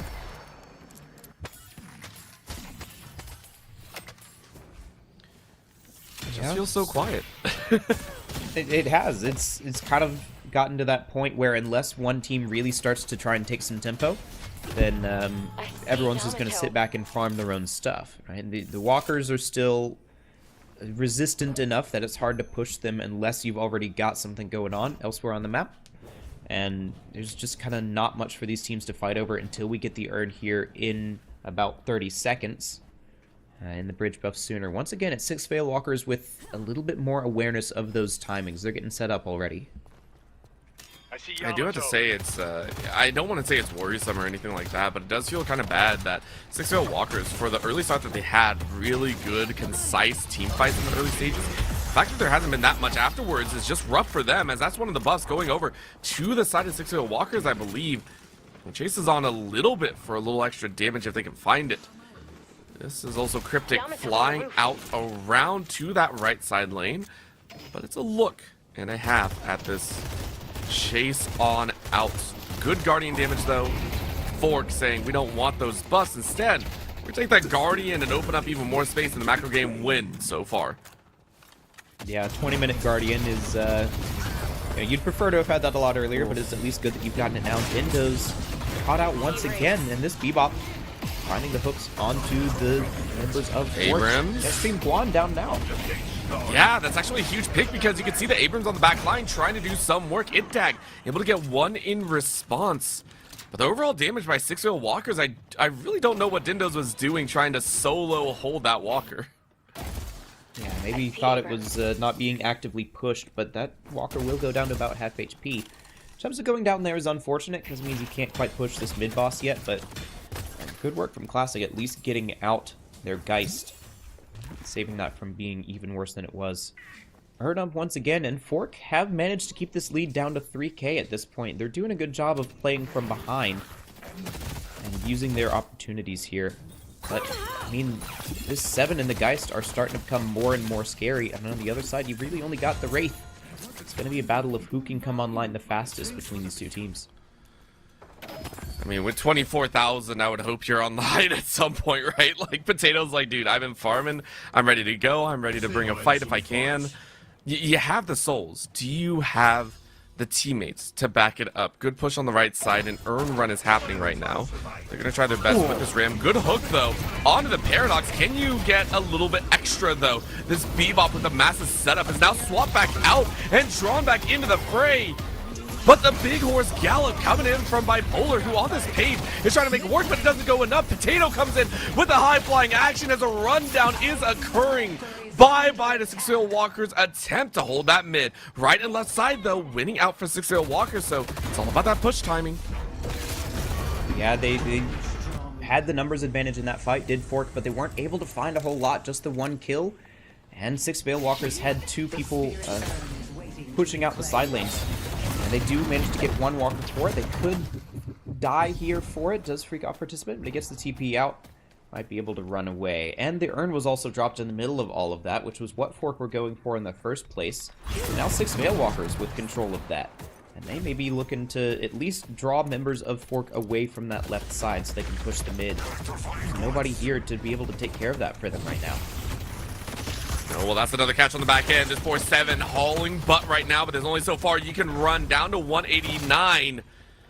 And that sprint afterwards. Are you going to be safe? No, the chase is good. Potato wins that one out. Chubza in the same position. I think Chubza was able to run a little bit further. Fork starting to kind of experience this late game metric that the triple DPS threat is bringing you. We were saying this is what they wanted. They weren't able to get the early game off, but This comp is starting to really come online. Look at the spray. This Bebop can't go much further. You're tagged out of the sky, knocked down to the ground. And have to get behind safely. Classic with a really nice grenade, though. Blows up It-Tag, and now the free fire on the back end will come out. Huge laser on the back end of the battlefield. Is it really going to do any damage, though? I think it was stopped short.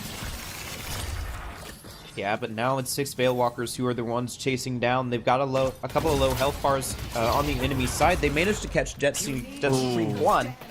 Man, I didn't even keep up with this fight. But there you go. 6 Veil Walkers do take it out.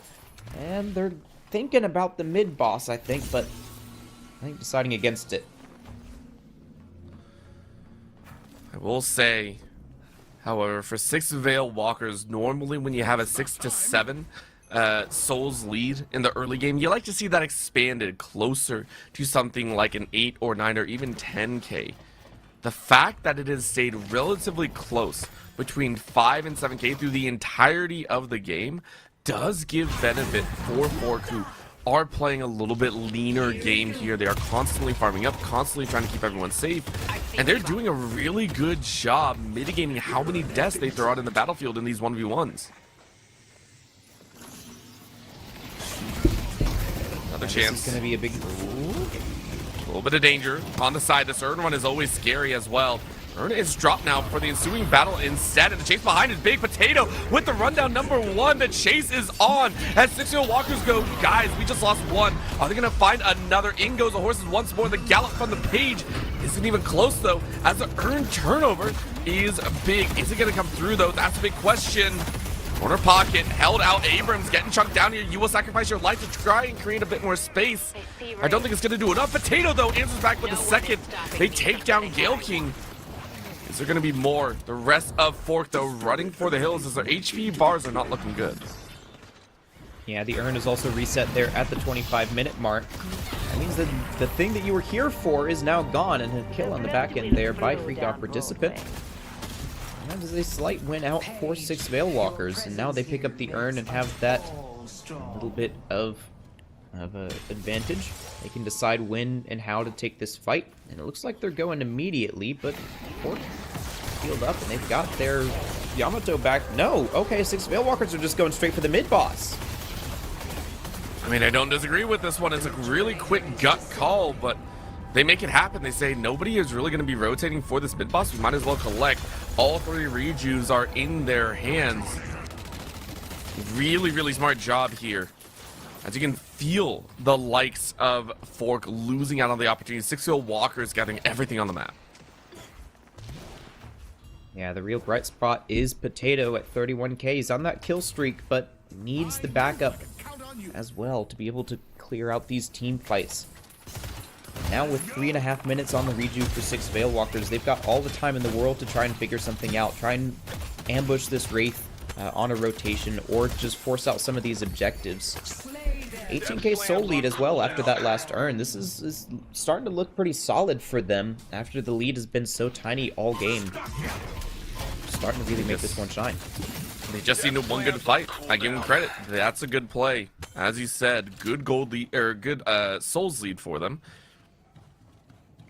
How do they press? You called out finding a rotation onto Potato. Potato has been playing so safe considering what's been going on. I feel like the only ones that have been caught out are Rem, as well as this Abrams. As It-Tag gets kind of yanked back to safety right there, ensures that they don't get caught out in unfavorable territory. Yeah. Maybe someone else saw a little bit more than he did in that situation. I believe that was Dindo's with the rescue beam. A decent amount of green items being built over there on the side of Fork, but it's not going to be enough to help them if the damage of the likes of Cryptic and Freak Off Participant can get on top of them. Classic here hanging out looking for a hook, but everyone's just playing under Walker because they know the threat of 6 Veil Walkers are just right outside the door. They can feel the presence. Now it comes in. I like it. Quick snap from that back end. Again, Sevens has been farming up as well. 32 for their own. Walker is down. Time is abundant, though, for 6 Veil Walkers, as that's a snipe and a half. They found It-Tag. It-Tag doesn't have a rescue beam to save him this time around. Destructive work here, as a forceful break straight through the mid lane will give 6 Veil Walkers their first taste of the enemy base. Yeah, just base Guardians for now, though. Not enough kill pressure to be able to push in and get some shrines. Also got that right side walker, but the lane there was pushed up too far. Maybe some rim assistance coming in there as well. They'll have to be able to clear that out, and that's really the only prize that they'll get with 90 seconds left on the rejuve. I think maybe they can go for this walker, but to do so, they'll have to win another fight, as Itdag will likely be there in time. I'd be happy to take that engagement, though. Let's see what they can do. A little bit of a workaround here. Fork looking for space to farm. They only have one walker left, and you can see a majority share of the team milling around this corner. They haven't had a clean team fight. They haven't had the right opportunity to kind of swing their souls around. Potato still looking like a champion at the very end, but you need to find that right fight. Big spread again. Take a look at that left side lane. Big wave crashing soon. The Six-Veil Walkers know this is going to be a chance. That walker decimated in a matter of seconds. Cryptic doesn't care. Here comes a fight right afterwards as Ivy drops down the barrage, and this is going to be enough for the Hyper Beam across an entire amount of bodies. The rest of Fork melt where they stand. A massive Death Slam there from Chubza sets all that up, groups all of Fork into one place, and the damage just comes through and keeps coming as the rest of Fork are now quickly falling. Potato, the last one standing, but even a 34k Wraith isn't likely to be able to defend this. Classic there. Try to parry the Guardians. That doesn't work anymore after the base changes, but that doesn't matter. He's got plenty of health to be able to take down these shrines. Chubza following up into Classic. Cryptic getting in the Walker damage. This entire team from Six-Veil Walkers is coming together and making these plays. Comfortable stuff from them. The Hidden King is hidden no longer. Of course, respect for Six-Veil Walkers backing away right now. Don't want to fight inside the base. Big rush will be coming from Fork. The time is being made, though. Six-Veil Walkers one step away from game number one. And they're hiding here for a bit of an ambush. Everyone's still milling around by this new stand, waiting for someone to come out and peek them. And now they're just going to back off. It takes too long, and they're going to go grab the bridge buffs, grab the urn, and really make the most of their advantage here. Yeah, I think they're going to be more than happy about this one, and it's a little bit surprising. You can see a little bit of Gale King, just like, guys, we gotta go ahead and push. We gotta get that urn, clear things up, make sure nobody on Fork is able to get a single piece of the pie. I'm loving this so far. Six-Veil Walkers, they are moving as a squad, moving very comfortably as well. Level 4 plated armor, huge pickup here for Gale King. I mean, Fork, they're looking down the barrel of a very loaded gun. Yeah, and you see the defensive items needed to be picked up here for the side of Fork. You really want your carry to be building damage, but Potato has had to build Unstoppable, Spirit Resilience, Counterspell, and Dispel Magic just to be able to survive in these fights. And that means that he's not able to get in the pressure to be able to finish off Six-Veil Walkers most of the time. It's just the nature of a snowball in deadlock like this, where if you fall behind, you have to survive longer, which means you need more green items, which means you're not doing enough damage. You have to find a way to break that cycle, and that is looking very difficult right now for Fork. Six-Veil Walkers not being particularly aggressive with the urn, maybe just going to wait until they can find someone out with this Bebop. But they've got all the time in the world to be able to do what they please. Yeah, I don't think they're hurting anytime soon, but I would like to see them end it sooner rather than later. I would love to see Six-Veil Walkers step away with the game victory and push Fork into a much darker spot in this series. In that same vein, though, for Fork, saying we can get that opportunity, but once again, Itdag caught out this Abrams, having to try and run for their life, but there is no running away from this hook machine. That is a nasty one from Classic. The uppercut resets, but he manages to catch the Abrams once again. Now the rest of Six-Veil Walkers smell blood in the water. They're coming in. Sherify down to low HP, being healed up by Dendos, but Deathstream Wand instead is the target here. He goes down, and now things are looking dire. All Six-Veil Walkers need are the waves to come up, and they can start to push this base. But now mid-bosses come up, and they've got an alternate route. Yes, they do. They want those Reju beads, and quite honestly, Six-Veil Walkers are taking one of the safest routes to a game victory. I feel like there hasn't been a fight where they've actively lost, whether it be a 2v2, 3v3, or even a 5v5 or 6v6, it doesn't feel like they've ever actually lost out.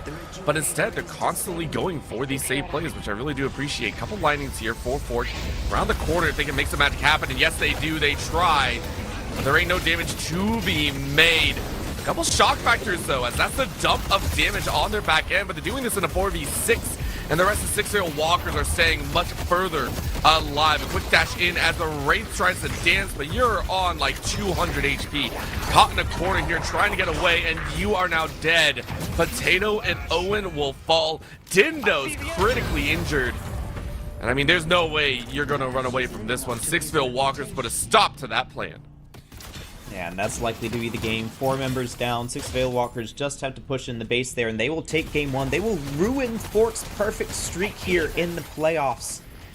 Just kind of all went wrong at the start, right? 6 Veil Walkers got a couple of good trades. We've noted how they were deathless several minutes into this game, and they never gave up from there. Fork never taking a fight in this series. 6 Veil Walkers showing that they are not who they were yesterday.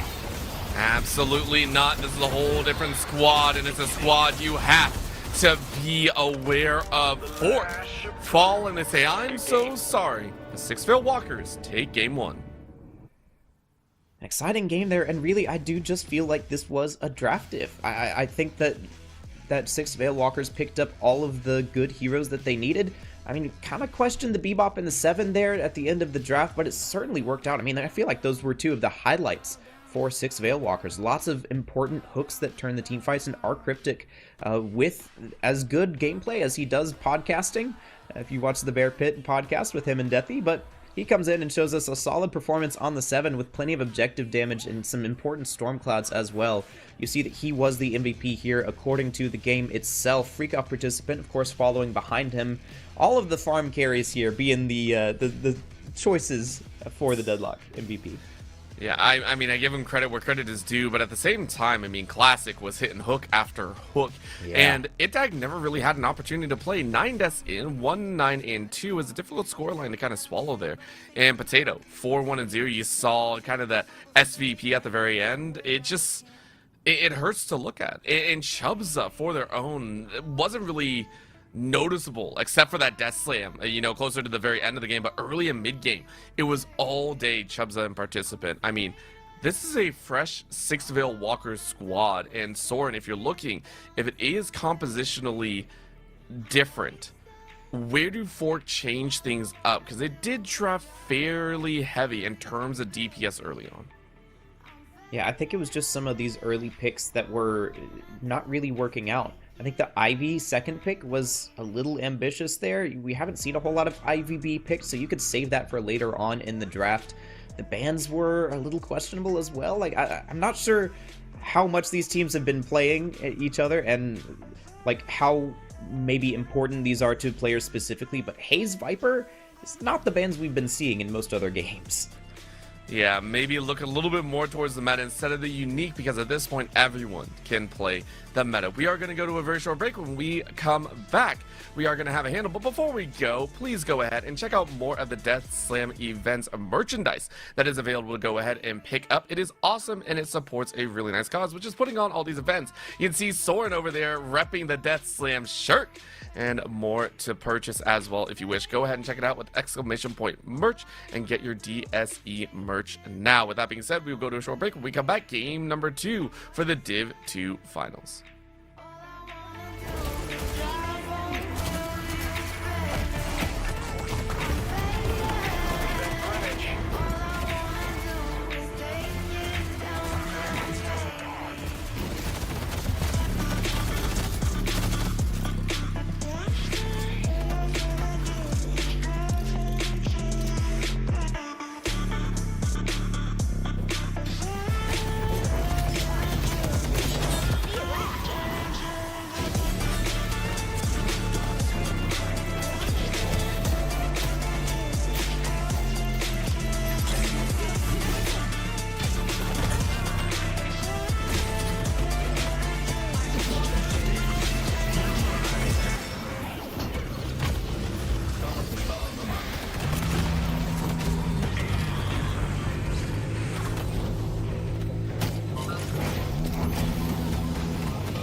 situation.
jumbo jet.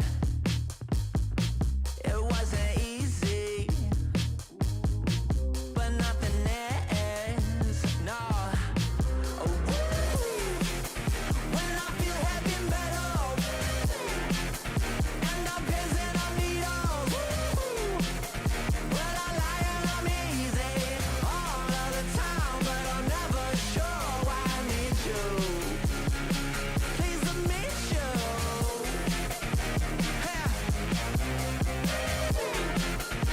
Yeah, come on. I got my head done when I was young. It's not my problem. No, it's not my problem. When I feel heavy metal, woo, and I'm pins and I'm needles, woo. Well, I lie and I'm easy all of the time, but I'm never sure why I need you. Please admit you.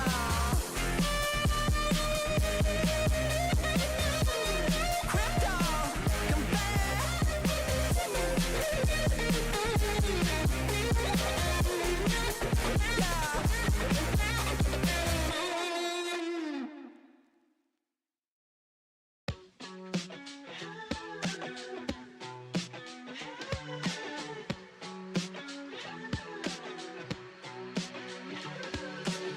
Sweet dreams, bad as it seems, I can trip my mind to a new location. Heartbreak, made a mistake, we can fix this, good as new. She speaks, it makes me weak, every word drips out, no explanation.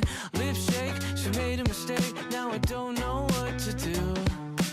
Loving you was easy till you got yourself thinking out loud.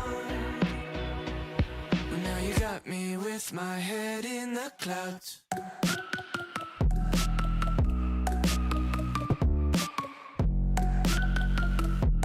You got me with my head in the clouds.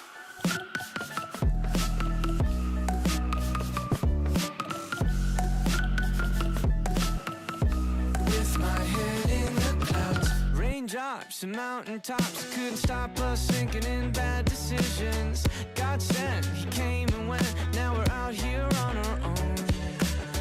Your skin, the perfect sin for a star-crossed lover with double vision. Lips shake, she made a mistake, but she won't leave me alone.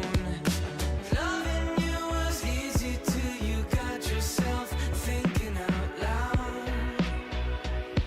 Now you got me with my head in the clouds.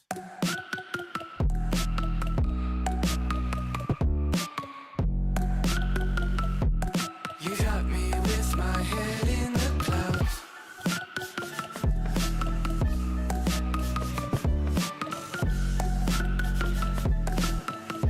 With my head in the clouds.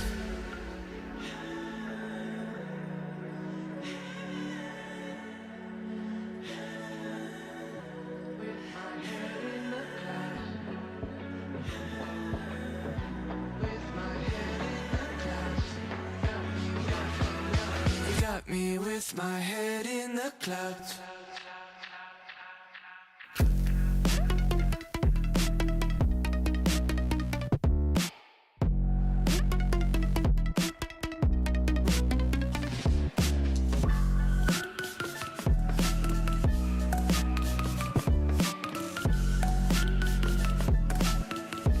With my head in the clouds.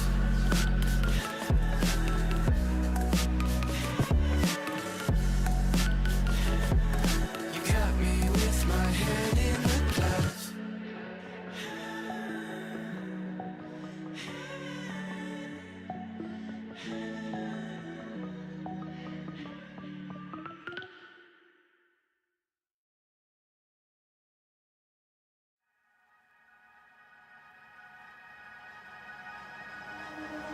I've been sleeping on the floor. I want everything and more, but I still wake up, back shaped like a skateboard. I've been working round the clock, still the second hand won't stop. Any minute now, I'll slide back to the ground.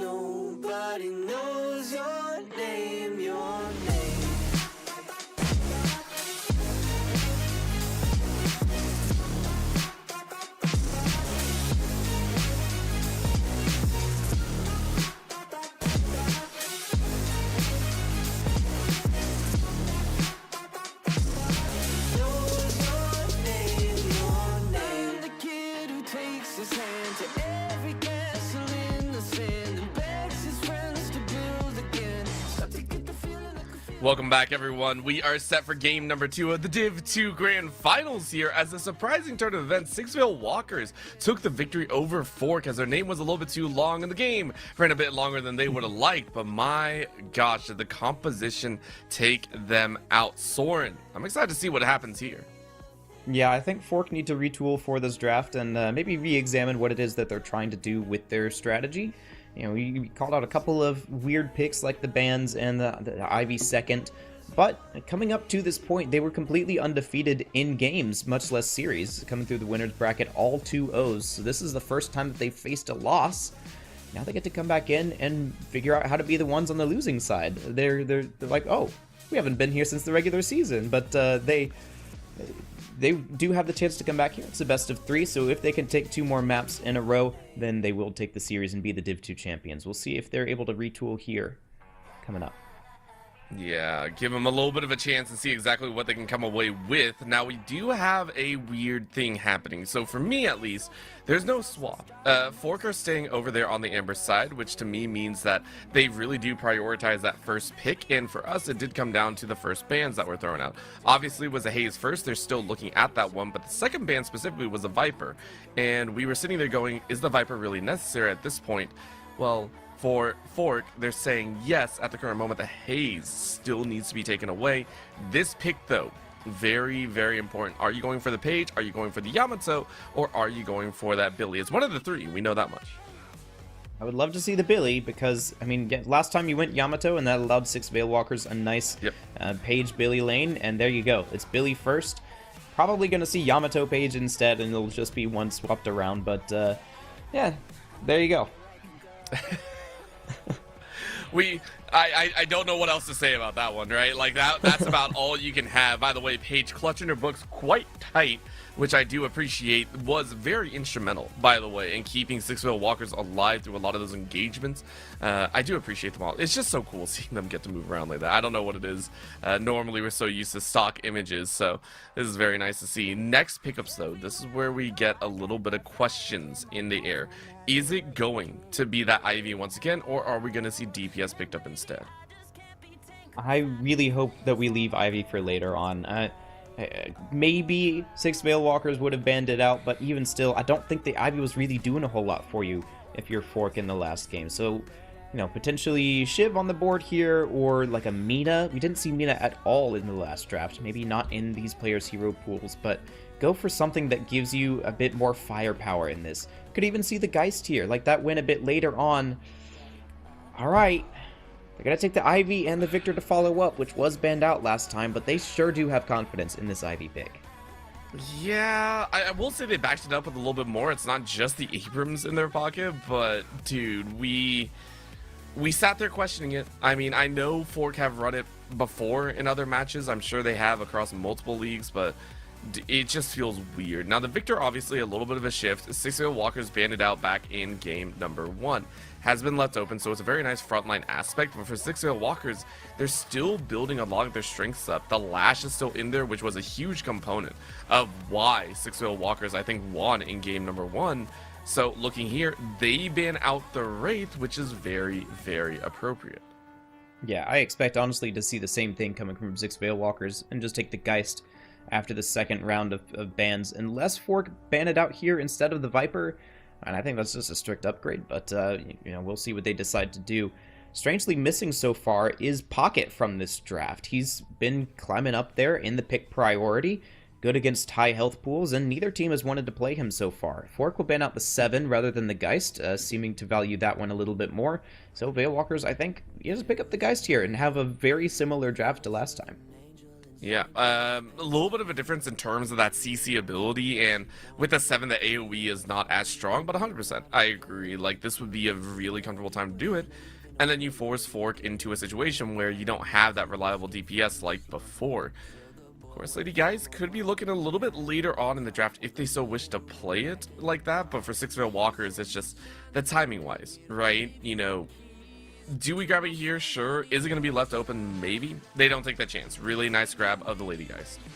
Yeah, now that you've banned away the enemy team's Wraith, 7 also gone. Fork's options for the damage carry starting to run slim. You've still got the Mirage, you've still got the Warden.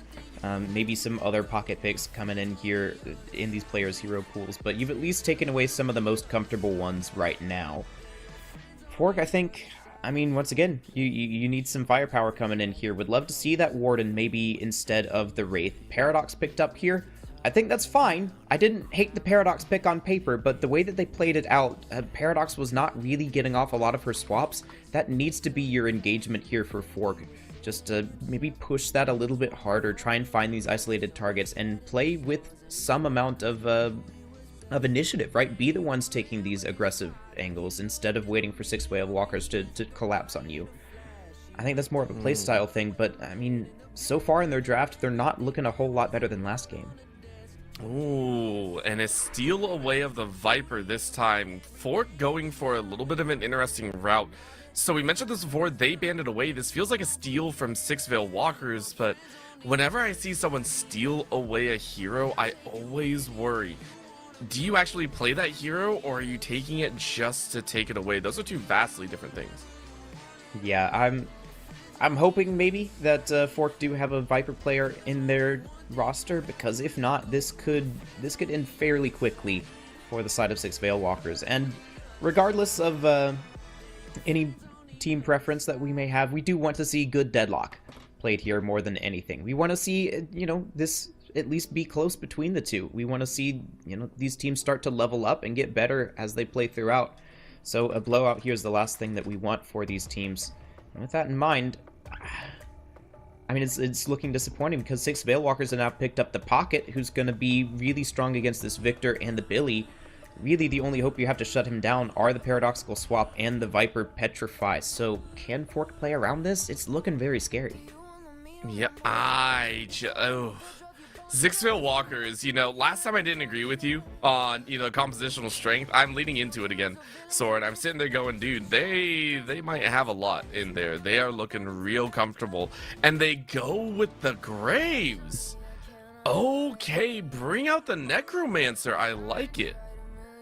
Alright, so it's time to see if they were watching the earlier VODs, because in the Premier Division, we did have Center 6 pick up the Graves in both games, and they played it very similar to a Mirage, with the Ricochet, the debuffs, really spreading around the minus Spirit resist that Graves pushes out with her regular weapon. We'll see if 6 Veil Walkers are looking to do something like that, or just go the kind of traditional Deadheads build with the split push on the Tombstone. Be interesting to see, but I don't hate it on the surface now that we've at least seen Graves get some success at the highest level. And on the other side, they will finally pick up no, they had Rim last game as well, so a repeat of the Rim pick here. Just need to play a little bit safer on that hero this time, I feel like. We saw Dwindo get picked off several times in a row. If you can avoid that, maybe this turns out a little bit better for you. Yeah, there were multiple instances where we actually saw Dwindo's fall within, I think, the span of a minute and a half led to an 0-3 status, and that was kind of the collapse on that far end. We started seeing the Lady Guys get a lot of value. There was a dive in the mid lane that just didn't work. That's actually where we saw both the Yamato and Rem fall at the same time. So there were things that, you know, Fork let happen that 6 Veil Walkers definitely took advantage of, but in this instance, a Page Yamato lane is going to be even more devastating, I think, here. 6 Veil Walkers, I mean, this is a real chance to take over the Div 2 side, considering the heroes that they have gathered for themselves. Where do we see the lane assignments really come out here? I think it's going to be somewhat similar to last game for 6 Veil Walkers. You put the Yamato and Page in the same lane. You've got the Geist with someone who can do some poke, perhaps, like this Lash, but I know it's going to be the Pocket and the Lash, and the Graves put in the mid lane to try and win that one outright. As soon as you can get the ultimates online, that Tombstone becomes a powerful force for shoving the Guardian. Yep. They are going to take their time walking forward. Is that Graves there in the mid? Cryptic will be piloting that one. Bipolar plays over there on the page once more. A little bit of time given. Dindos walking around here on that pillow, just saying, guys, I just want to sleep. That's all I want to do. I just want to get my nappy naps in and be a happy little cat? Mouse? What are we looking at here? I don't think he really translates well to an Earth creature. I think he's one of those dream world creations, but I don't know. I call him a rat because he's always slinking around in sewers and taking my stuff. that's more a personal bias take, I think, but I actually lean in with you on that one. You just don't like whenever he pops out a lane and heals up one or two. Yeah. See if the rat can do any work in this match. Windows.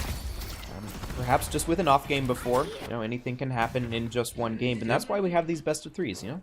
If you get a bit of bad luck, you can still come back in the game here. We see Potato, previously the Wraith player on this Viper, looking to do a bit of a repeat in terms of the farm priority. Maybe this time they'll get a little bit more success. Jetstream Quan on the Billy rather than the Yamato.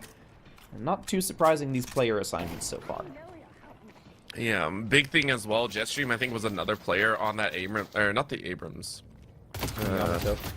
Yeah, on the Yamato before, but had some struggles really getting off the ground. This time on a much more engage-heavy hero. It'll be interesting to see how they play out. Itdag doing the exact same, but will Itdag also fall? I believe on the Abrams got caught out once or twice by the Bebop. No Bebop in sight this time around, so you don't have to worry about the hook about that kind of solo situation. But you still have to be worried. I think you have to play very carefully and play very calmly moving into this match. So far, so quiet though. Nobody getting way too antsy, much like we saw in game number 1, where it was all calm for the most part. Yeah, these early lanes, both sides just taking their boxes. And something that we see in some of the higher matches is that they'll use these box runs as an attempt to gank. And, you know, you're off the map and your enemy thinks that you're just taking boxes. Suddenly you show up in another lane. Not so much the plan here for these teams. They're just playing it safe, getting their souls. And this Billy, just making sure that he can get these waves pushed up. There's a push and a half. Couple eyes out, though. As again, when it comes down to these lane assignments, I'm always curious to see where the first break point is. I know these box runs are always really, really nice, but let's see where the first damage actually comes through. That's the Lady Geist, though. Go ahead and try and peel through a little bit of HP. Poor Dindos is the one that eats a little bit of damage back, but for Participant, you're still kind of stuck in this half HP scenario, so not too bad so far on the side of 4. Punch in the back of the head, though, as that is a rough one. This is Potato, just like, dude, what just happened? That sucked. Got those dead heads coming in, putting in the damage.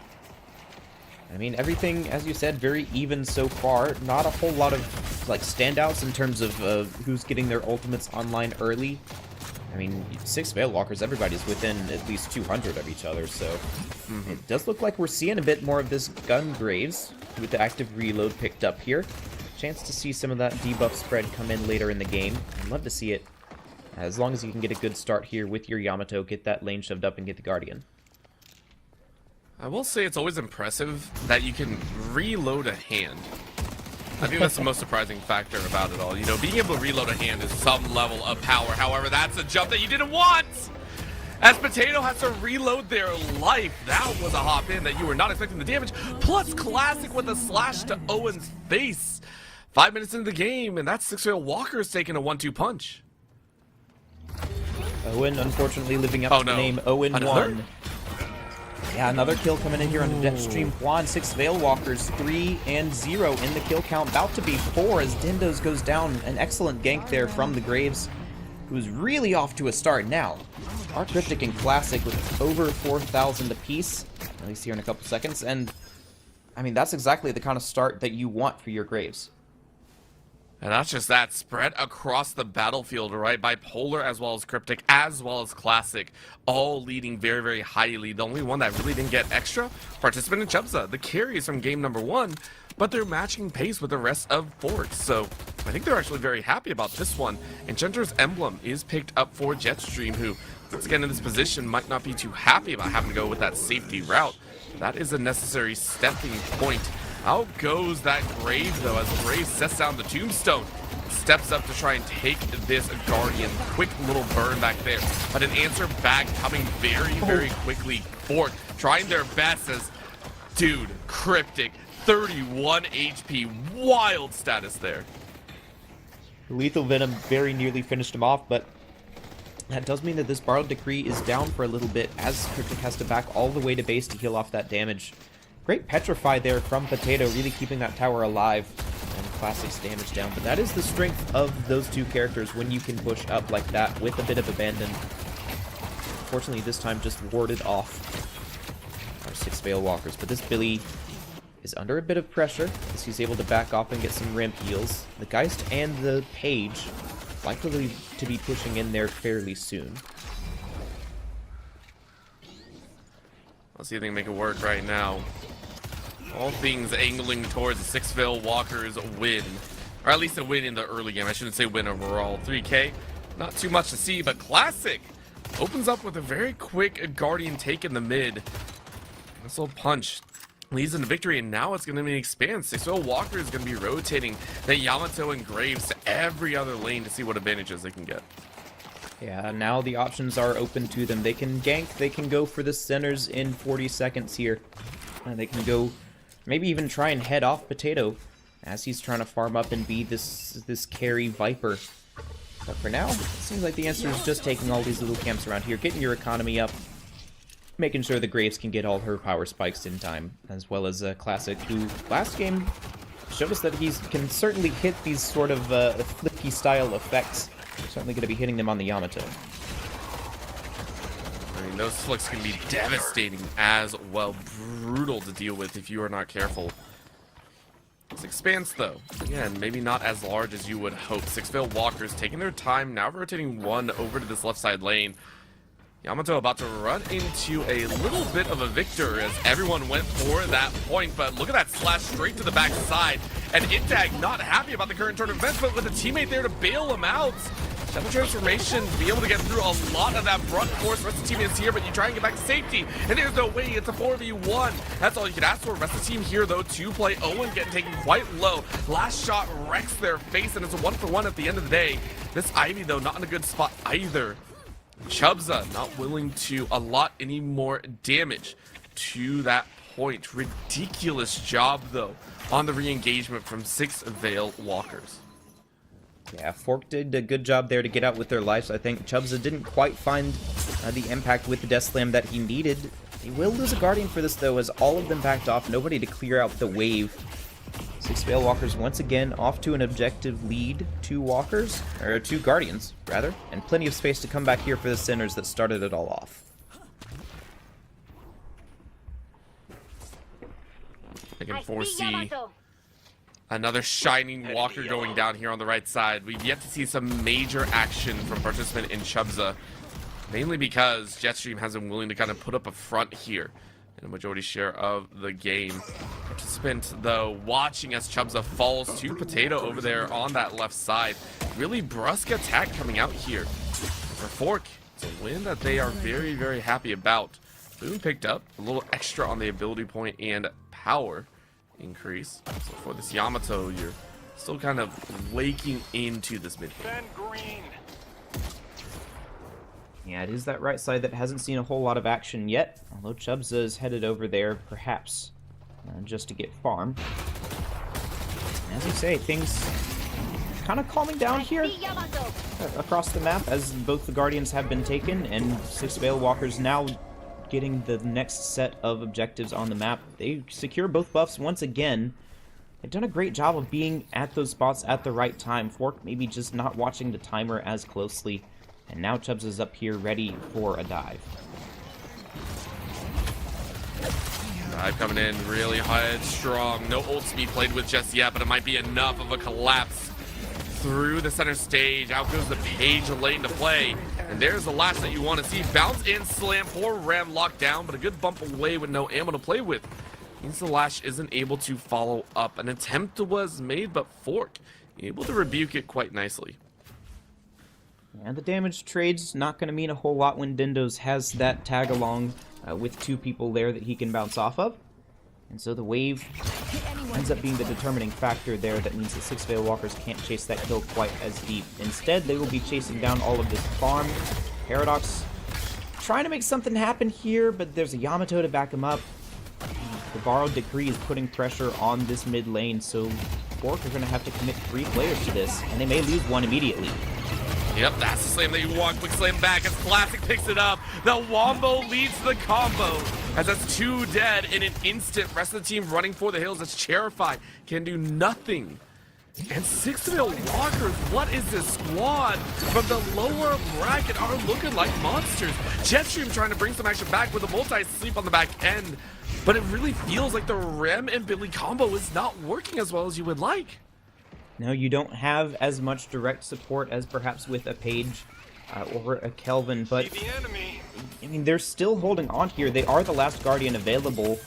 Now that may not be for long as 6 Veil Walkers make a concerted push and finally will take that one down. 3 Guardians to 0 and a Soul Urn now in the play for 6 Veil Walkers. I mean, this feels very similar to last game. So if you're Fork, you're seeing that. How do you stop what comes next? You've seen this song before, can you change it around? Well, I don't think you can. That is brutal by Classic here. That's a slice and a dice, and you got a Lizard's tail. Well played, as that's a solo for Classic. And the Borrowed Decree means even more pressure here to take in the Urn with. And I mean, there's just nobody from Fork who can come to this right side and contest this, right? You want your Billy and your Victor to be able to come in and do something, but Victor is all the way over on the left, just making sure that he gets enough souls to stay competitive. And that means a free 3k over to 6 Veil Walkers, blooming their lead out to 14,000. And that is pretty rough for 13 minutes in. Yeah, what, 1,000 souls per minute increase is wild to see. Last time it was stuck at about 7k, 6 or 7 right there. And you can see here, once again, only 2 kills on Potato. But everyone else dying in multiple rounds, and it feels so bad. Deep spread there, except for Classic, who was 5-1-3. And itemization-wise, really indexing into the comfort zones for these players. Yeah, a lot of gun damage over there on the left side. Potato building out a little bit with Spirit items as well. Early game Viper Spirit can be useful, but if he's really looking to be the carry for this team, he needs to be picking up the gun items at some point. Alternatively, it could just be that they're waiting for It-Dag to come online, but that'll have to be very late in the game, as Victor doesn't really do that until around the 40k soul mark. But they're trying to do something here now. They've caught out the Geist. Can they find the kill? Well, maybe so. Quick slam down. Will it all come off? No, it will not. They finish off Participant ASAP. But the resounding damage could be big, as remember, Classic could be around the corner, but Classic isn't there. It's just the rest of the squad. But it is, of course, Chubza to lay waste to Jetstream's HP bar, followed up with a very nice slide from Cryptic, as Potato falls as well on the other side of the map. Well played by 6 Veil Walkers to get revenge and more.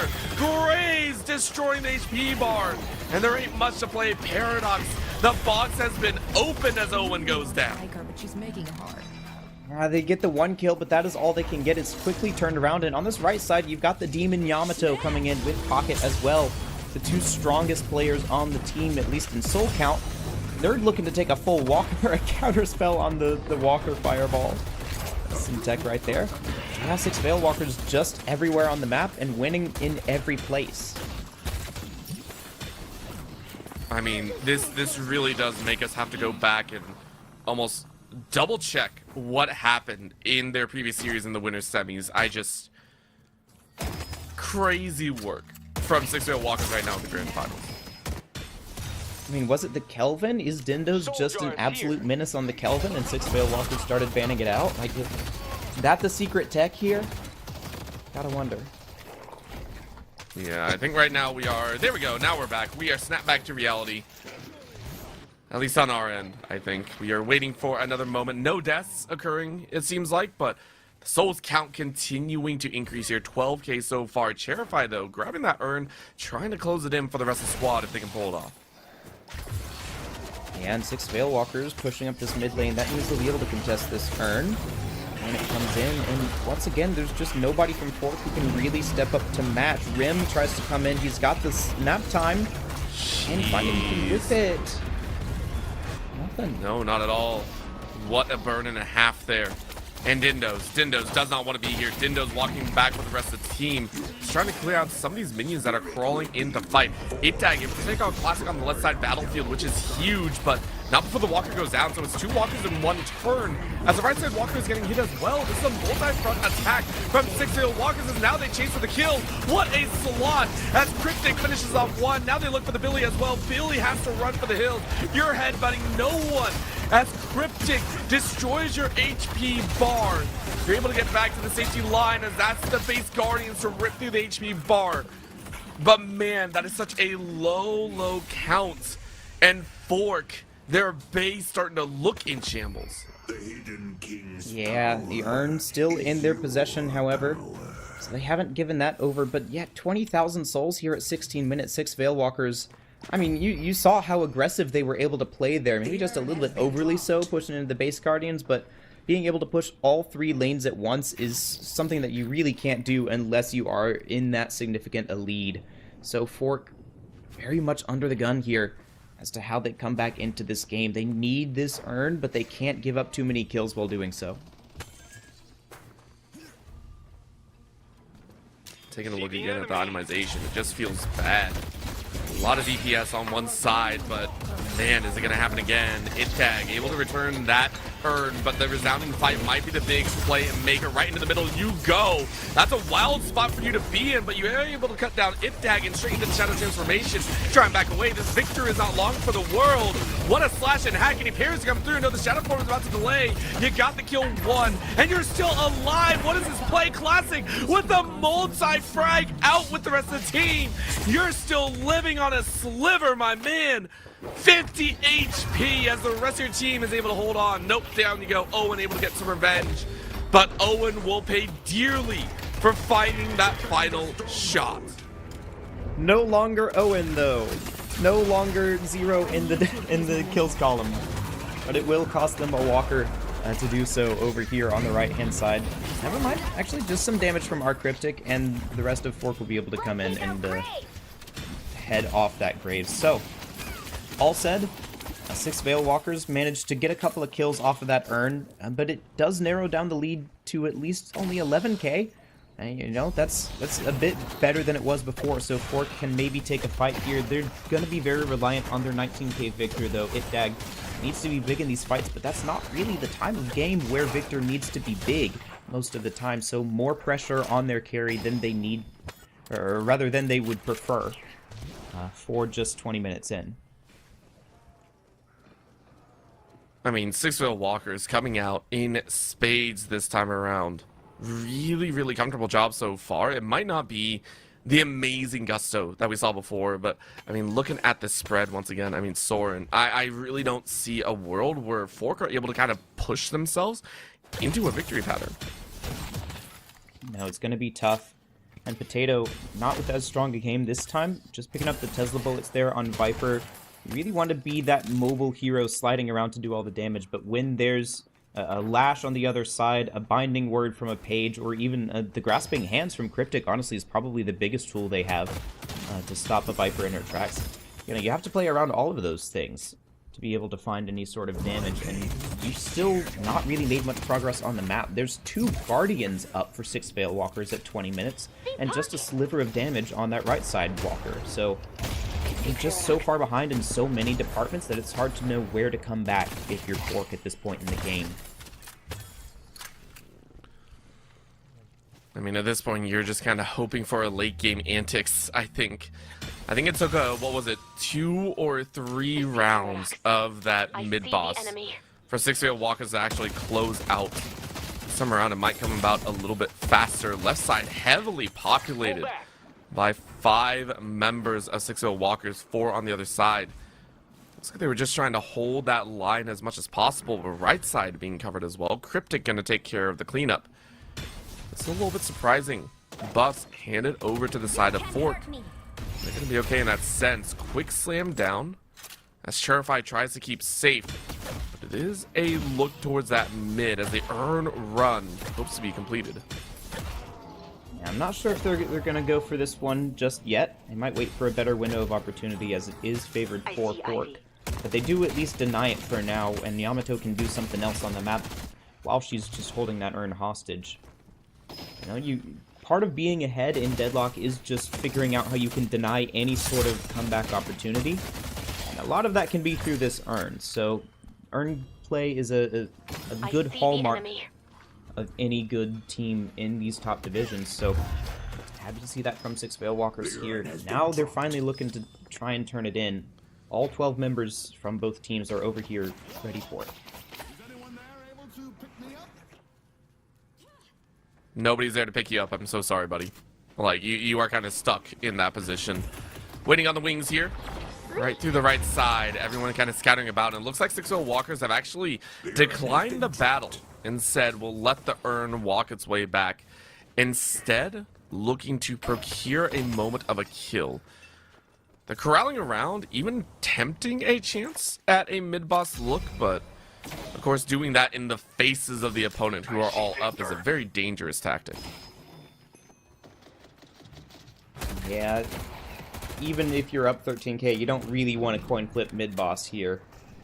So they're all just milling around, looking for opportunities, I suppose, farming on the other side of the map. It's not the best you can do here. We've entered, once again, this sort of period of neither team being willing to push into the enemy's side. A knockdown here onto Cryptic. Tries to get something going here for Fork.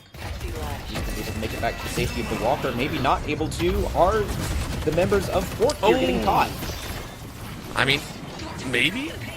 Fork getting away with a little bit of daylight robbery, but the HP bars are far lower and the chase is on. Cryptic with the chase on 2. Itdad gets 1 in response, but those HP bars speak a wholly different story. Poor Rem cannot escape the hand of death. That'll be another one down in the ground. Make it a 4th as well. Jetstream lasts alive, at least for the low HP bar members, and Cherify will be liquefied where they stand, as it's an ace for the side of 6 Veilwalkers. There you go, 6 kills. Now you get a mid-boss. Now your minions are pushing up the right side with that Borrowed Decree. This is exactly what you needed to break this game open for 6 Veilwalkers and get out of this deadlock, I suppose. And really push things in. All right. I see what you did there, Soren, and I appreciate it because it is very true. We are in this kind of stall land that you and I have talked about quite often here in the Div 2 to Div 4 regions where when nothing's really available, everyone just kind of stalls out. They just kind of sit there going, what do we do?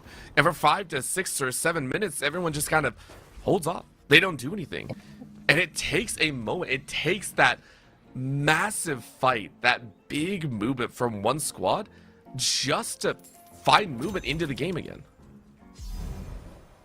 Yeah, but now we have that, and I think 6 Veilwalkers could have the confidence to actually turn this urn in this time once they get set up for it. They've got the rejuve, so any kills are negated, or at least the first 3 are. And there's not a whole lot of threat from Fork that can really start off this fight. They're lacking a crucial piece of damage in this comp because really only the Victor is capable of doing decent damage when not significantly ahead, and I mean, he's still going to struggle in this fight. This fight is difficult all the same. Nice little tether on the back end. We can see Itdad running around in the center, but you are just locked down, immobilized, no chance to run, and you will not survive. Yet another death behind. This time Cryptic able to get a revive off on their own, showing they are the masters of the grave. 2 rejuves gone, but the damage has been done. Bye-bye Ford. Down goes Potato. Down goes Sherry. Down goes Dindo as well. And Cryptic has been unleashed on the enemy team, as there's almost no way to survive. This is 6 Veilwalkers walking over the opponents. Have 40,000 soul lead, 5 people down. You're going to be able to take the base guardians here, probably the shrines. We may see them play safe again and just back off after that as Fork members start to respawn, but certainly this game is fully in their command at this point. Like, the win conditions for Fork are so far away, especially with the comp that they've drafted, as to be practically invisible and completely unattainable. 6 Veilwalkers showing that, you know, you may be 2-0 all the way through the playoffs, but if you can't win that final game, it don't matter.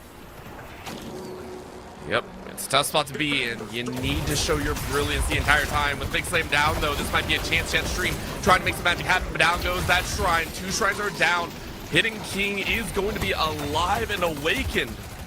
The rest of Six-Veil Walker's backing away right now. Really quick hightail out, which I highly appreciate. The shots from the back hurt. Look at these snipes, my god. Poor Jetstream was all the way at their spawn and still getting layered into. Yeah, and that means that they actually have enough pressure to be able to take the first phase Patron. Aggressive play here coming out from Gale King, but I mean, hey, it works. And they're going to be able to make sure that the next fight that they win is the last one of the game. Cherify goes down, That's not what you like to see. A quick snap on one of the utility means you have to back away. Fork really need to recalibrate here. Six-Veil Walkers, though, after taking that snap on Cherify, say we don't want to give an opportunity over. Let's spend the souls that we have. Let's loot up. They are looking mighty strong right now. Multiple members sitting with pretty much all their abilities maxed out here.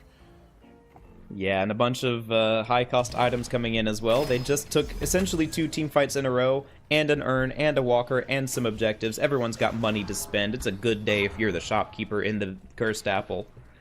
There's a bunch of power spikes now come online. Freak off participant with the Spell Slinger. Cryptic here, 10 and 1 by the way. Picking up Leech.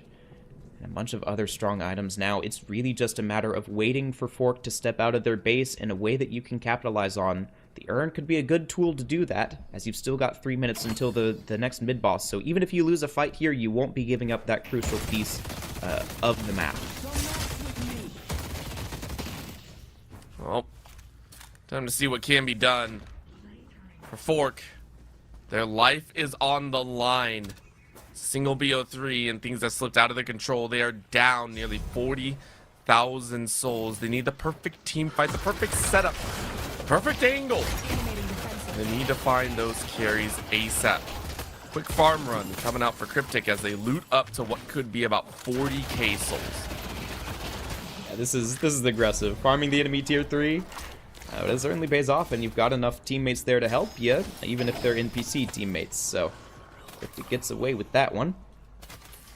Again, I want to see them go for this urn. Like, that's really your remaining tool to force a fight on the map.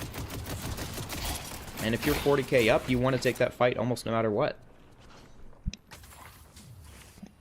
Well, it's time and a half here. Fork are getting some time to try and farm up. They're pushing out that mid lane as much as possible. A couple allotted to the left and right side flanks.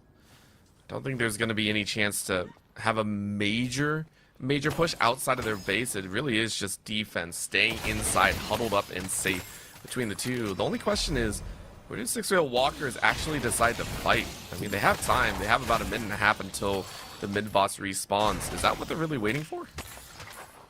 It could be. They certainly can play it patient here. Even the souls that Fork does have at this point are being, heavily constricted by the lack of flex slots. It's so far out to try and go get a walker at this point that, I mean, those are likely to be locked until you can win a good team fight. So, I mean, Fork are behind in so many different categories that it's hard to catch up in any one of them because the others are pressing down on you like giant weights. And so, they've got to just wait.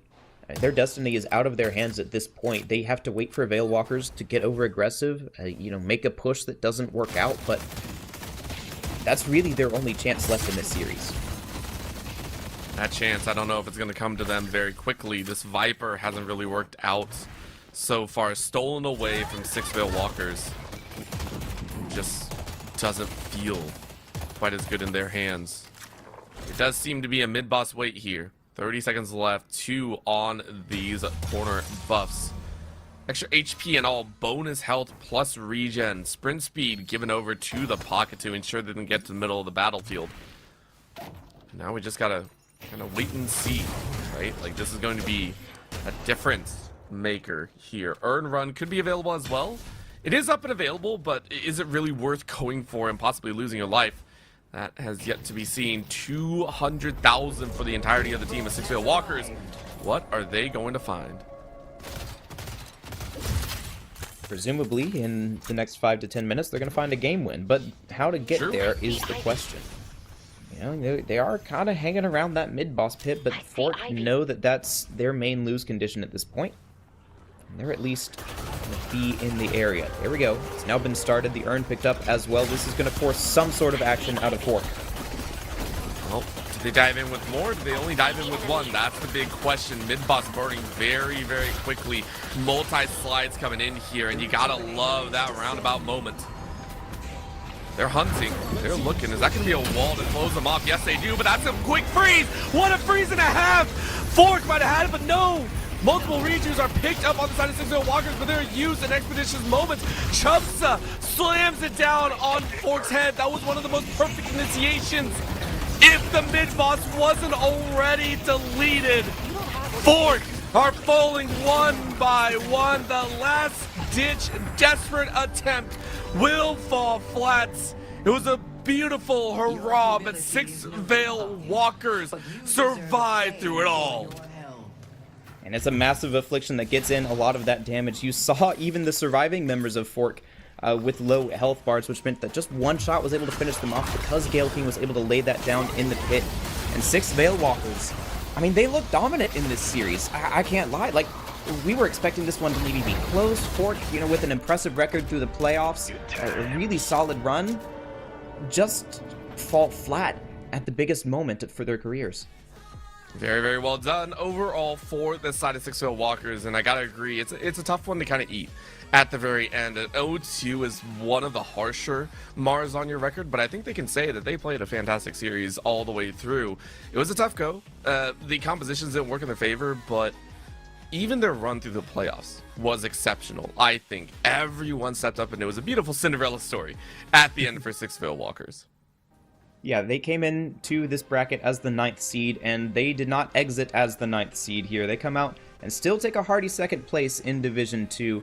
Cryptic here really was a star player in both games, first on the 7 and then on the Graves, doing a whole lot of damage on both characters, doing that objectives, and really farming it up, looking to have a really solid series here. Classic as well. Bebop first game, and then the Yamato here in the second, both with solid performances. And then this time, not quite able to pull things out was Potato on the Viper. Seems like Wraith is a bit more their specialty, and instead Cherify, at least having, you know, had some impact with the Lightning Scroll on the ult, is going to be the MVP for Fork here, according to the Deadlock game itself. But all of the stats just went the way of 6 Veil Walkers. Yeah, everything landed in their hands, and I think they did it really, really well. You know, you and I had questions about them prior to Game 1, and by the end of Game 1, they were cleared. Into Game 2, we had very high standards for them, and I think they crushed them out of the park. Everyone stepped up to play their part, and I can only assume it's going to get better for them from here on out. A squad that is well-deserved champions of the Div 2 region. I only hope they can see a little bit more. And now, of course, that will be the end of the Div 2, but there's a Div 3 match as well that'll be casted with a little bit different face. I believe, Soren, you covered the last 2 series so far. You deserve a well-earned break. Yep, I'm going to go rest up and hopefully not be congested for next week's tournament, but that'll be on Saturday is likely when you'll see me next doing the Street Brawl tournament that we've got coming up. Be sure to check that out in our Discord if you haven't already. And before we go, just want to plug the merch one more time. This beautiful shirt that I'm wearing is available on the website. If you use !merch, you can find out all about that, as well as the other designs and colors of shirts that we have, the mugs, and everything else. But that will be all for me for today. Orbital will be joining you again next match for the Div 3 Grand Finals. But for me, that'll be all. See you later. Yep.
ultraviolet light.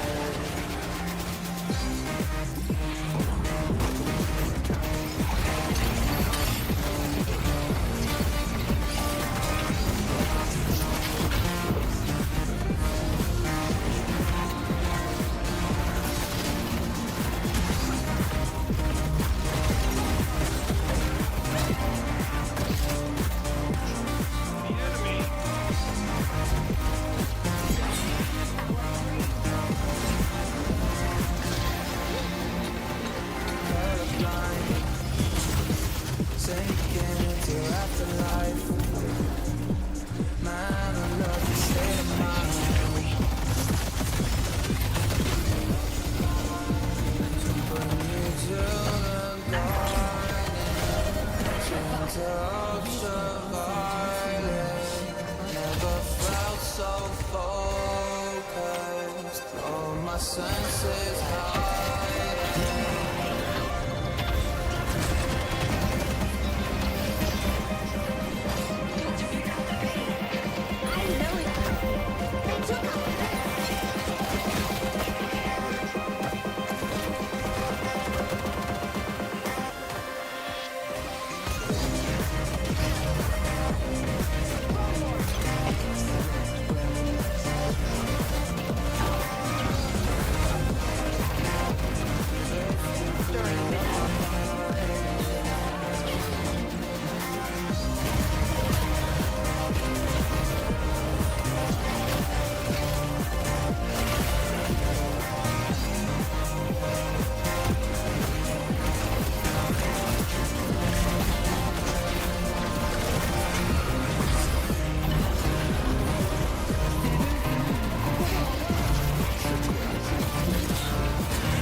The rejuvenator is descending.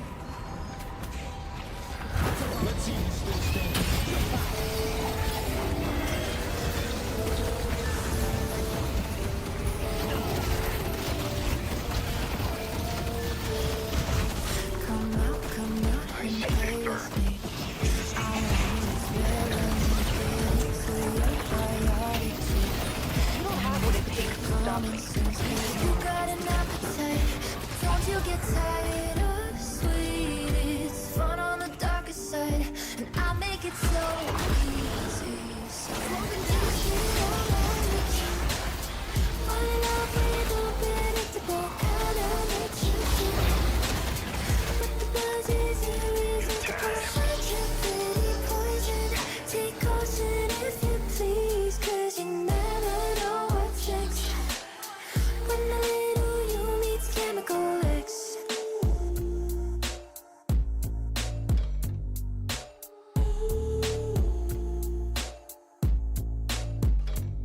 So pour me out like whiskey neat. I make it a double with that superpower energy. It gets you in trouble, yeah. You got an appetite, but don't you get tired of sweet? It's fun on the darker side, and I make it so easy. So tasting all my lips, fall in love with unpredictable kind of makes you sick. But the buzz is irresistible. Such a pretty poison. Take caution if you please, 'cause you never know what's next. When the little you meets chemical X. Pour me out like whiskey neat. I make it a double with that superpower energy. It gets you in trouble, yeah. You got an appetite, but don't you get tired of sweet? It's fun on the darker side, and I make it so easy. So tasting all my lips, fall in love with unpredictable kind of makes you sick. But the buzz is irresistible. Such a pretty poison.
locked inside your arms, haven't seen the sun in days or months on end. Your friends say it's unhealthy, but they could honestly be for all I really care.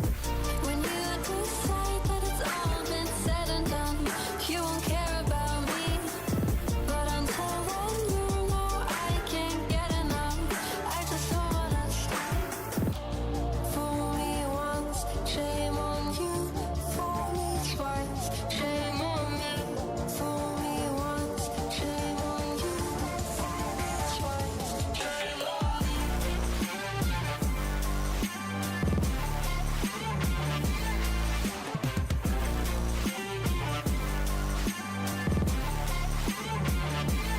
Shame on me.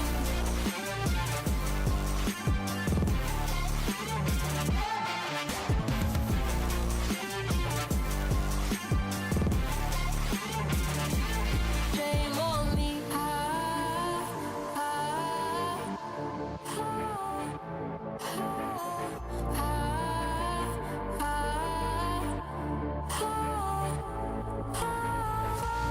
Fool me once, shame on you.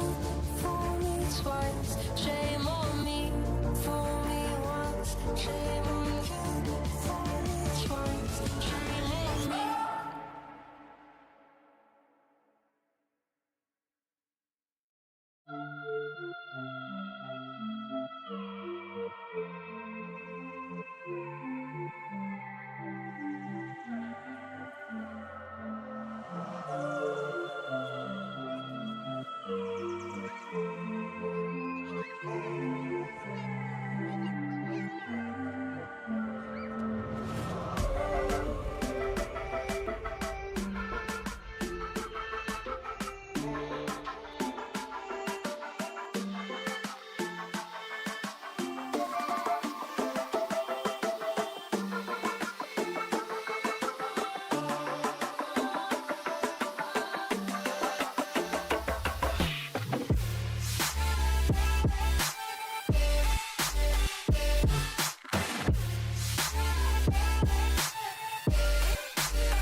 Just like that, 'cause you're dead, just like that. You've built yourself a grave inside my head. 'Cause you're dead, just like that. You've built yourself a grave inside my head.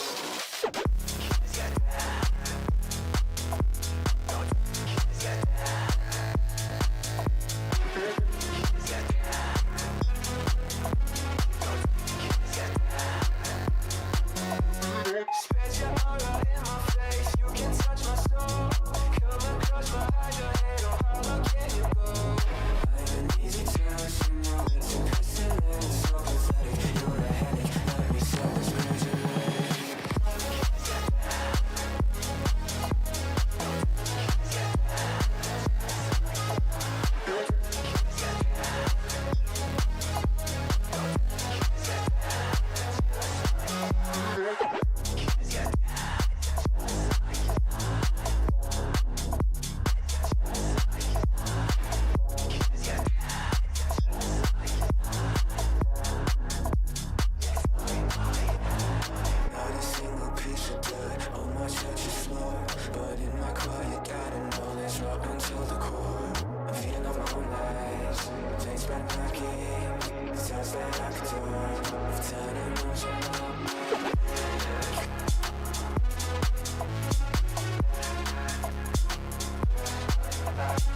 We are back with a fresh set of faces, at least a little bit. My name is still Orbital. With me is Mox, joining in and enjoying this side of things as we head to the Div 3 Grand Finals for the Death Slam League number 3. Mox, how you doing today?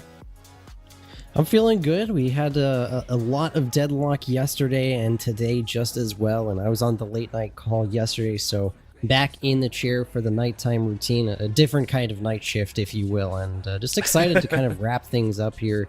It'll be the actually there will be one more, won't there, after this one? But that I think that might be scheduled for another day. No. So schedule wise, we are set for just Div 3 at the end here. Okay. Right. Production just clarifying. Division 1 will be playing tomorrow. That's what I was referring to. But this will be the last series of today. So just excited to see a good showing as we go out here. 100%. I mean, it's deadlock all the same, whether in Div 3, Div 2, Div 1, or Premier. All the fun has been given to us throughout the entirety of the day, and I really do appreciate that as well for all the viewers that have stuck with us throughout. I mean, we've been going for, I want to say, about 7.5 hours just watching all these matches go down. So all viewers that have tuned in, we appreciate every single one of you. At the current moment, though, we do have a lineup between Viscous Jar and Life on Mars, two teams that have been fighting it out throughout and actually met in the upper bracket semi-finals. Now, with that being known, it was the winners finals.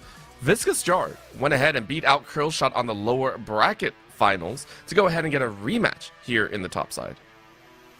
Yeah, it was a tough losers round 4 for them as well. It went to 3 games, so definitely comes off as a difficult series for them, a little bit of a challenge from the Quillshot, but they do triumph and they earn their chance to get redemption against Life on Mars. Maybe prove that they're a little bit better than that 2-0 suggested the first time around between the two teams. Yep, I'm excited to see what can go down, and not only that, considering Life on Mars took a 2-0, we just watched a match where that might not matter as much, right? We just watched a match go down where the I want to say the challenger once again came in and actually swept the undefeated. So coming into this might be a little bit of a fun matchup. Mox, though, what kind of heroes are we expecting to see here? I mean, so far we've gotten the Graves, we've gotten the Rem, we got a good swath of them so far. I think the interesting that I've watched today throughout the different series is like the prevalence of Billy and the kind of uprising, if you will, of Graves. We've seen a couple of different Graves performance really kind of pop off and show that this hero can perform at this level. Haven't really had a chance to see it by any pros in any big matches quite yet, so sort of seeing this character kind of rise in prominence. I think the jury's still out a little bit on Rem, and maybe it's might take a little bit more time before it's shown as such a proficient character at this kind of skill bracket. But Graves definitely showing up today. I wouldn't be surprised if we see a little bit more of that. Yeah, I can see that as well. Cryptic had a phenomenal game just before on it, so I am excited to see. We are still waiting on the draft to see exactly who and what goes where in that term. So we are going to watch here. Life on Mars on the Ember side for Viscous Jar. They'll be starting out on the Sapphire. First pan to come through is a Mina off rip, so immediately calling out a lot of that floatability, a lot of that escapability, and saying we don't want that vampire anywhere near us. Interesting couple of bans. I feel like anytime I see a Victor ban, it's very particularly targeted. I don't personally have a lot of backdrop on these two teams, so we're going to learn a lot in this first game between the two of them, but the Victor ban definitely is kind of an indicator that there might be a player on the enemy team that really has a strong proficiency or likes to pick this hero very often, and is a difficult monster to deal with. Obviously, tons of healing and great scaling into the late game, and sometimes a little bit difficult to kind of punish early, so interesting to see those bans come out. Life on Mars will take Warden first overall. Something interesting has happened here where none of the prominent frontliners that we see from almost every draft have kind of gone through. So Viscous Jar gets Billy if they want to, like Billy Shiv, Billy Yamato, Billy Abrams. Like, it's pick of the litter for these teams right now. All of these powerful frontliners are available. Yep. Gives a lot of value in there. Billy's still available and picked up, as you mentioned, but the fact that we haven't seen a Page paired with it is a little bit surprising. The combo of the Billy Page has been a signature of anyone over on that Sapphire side. if it's available, so you can really see the unique factor, I think, coming down between the teams here. This is where Div 3 makes it very, very exciting to watch. Life on Mars, Warden, and Holiday. This is drastically outside of what we normally see, so we get a lot more flair for the chaotic right now. If you poll me 1,000 times, I get it wrong 999 of them. This is like the craziest, like, starting 5 picks. I imagine that this last pick from Life on Mars here is going to be okay. That's a little bit more normal, I think, to see the pocket go here, but getting the Holiday that early, getting the Mow and Krill that early, those are like massive wrenches thrown into like what we might normally expect in terms of power hitters in the first phase of a draft. So I mean, the jury's out. Like, Yamato going at third makes a little bit more sense. Viscous Jar have a lot of really good control, and Yamato is this frontline presence that's definitely more damage forward, more carry oriented.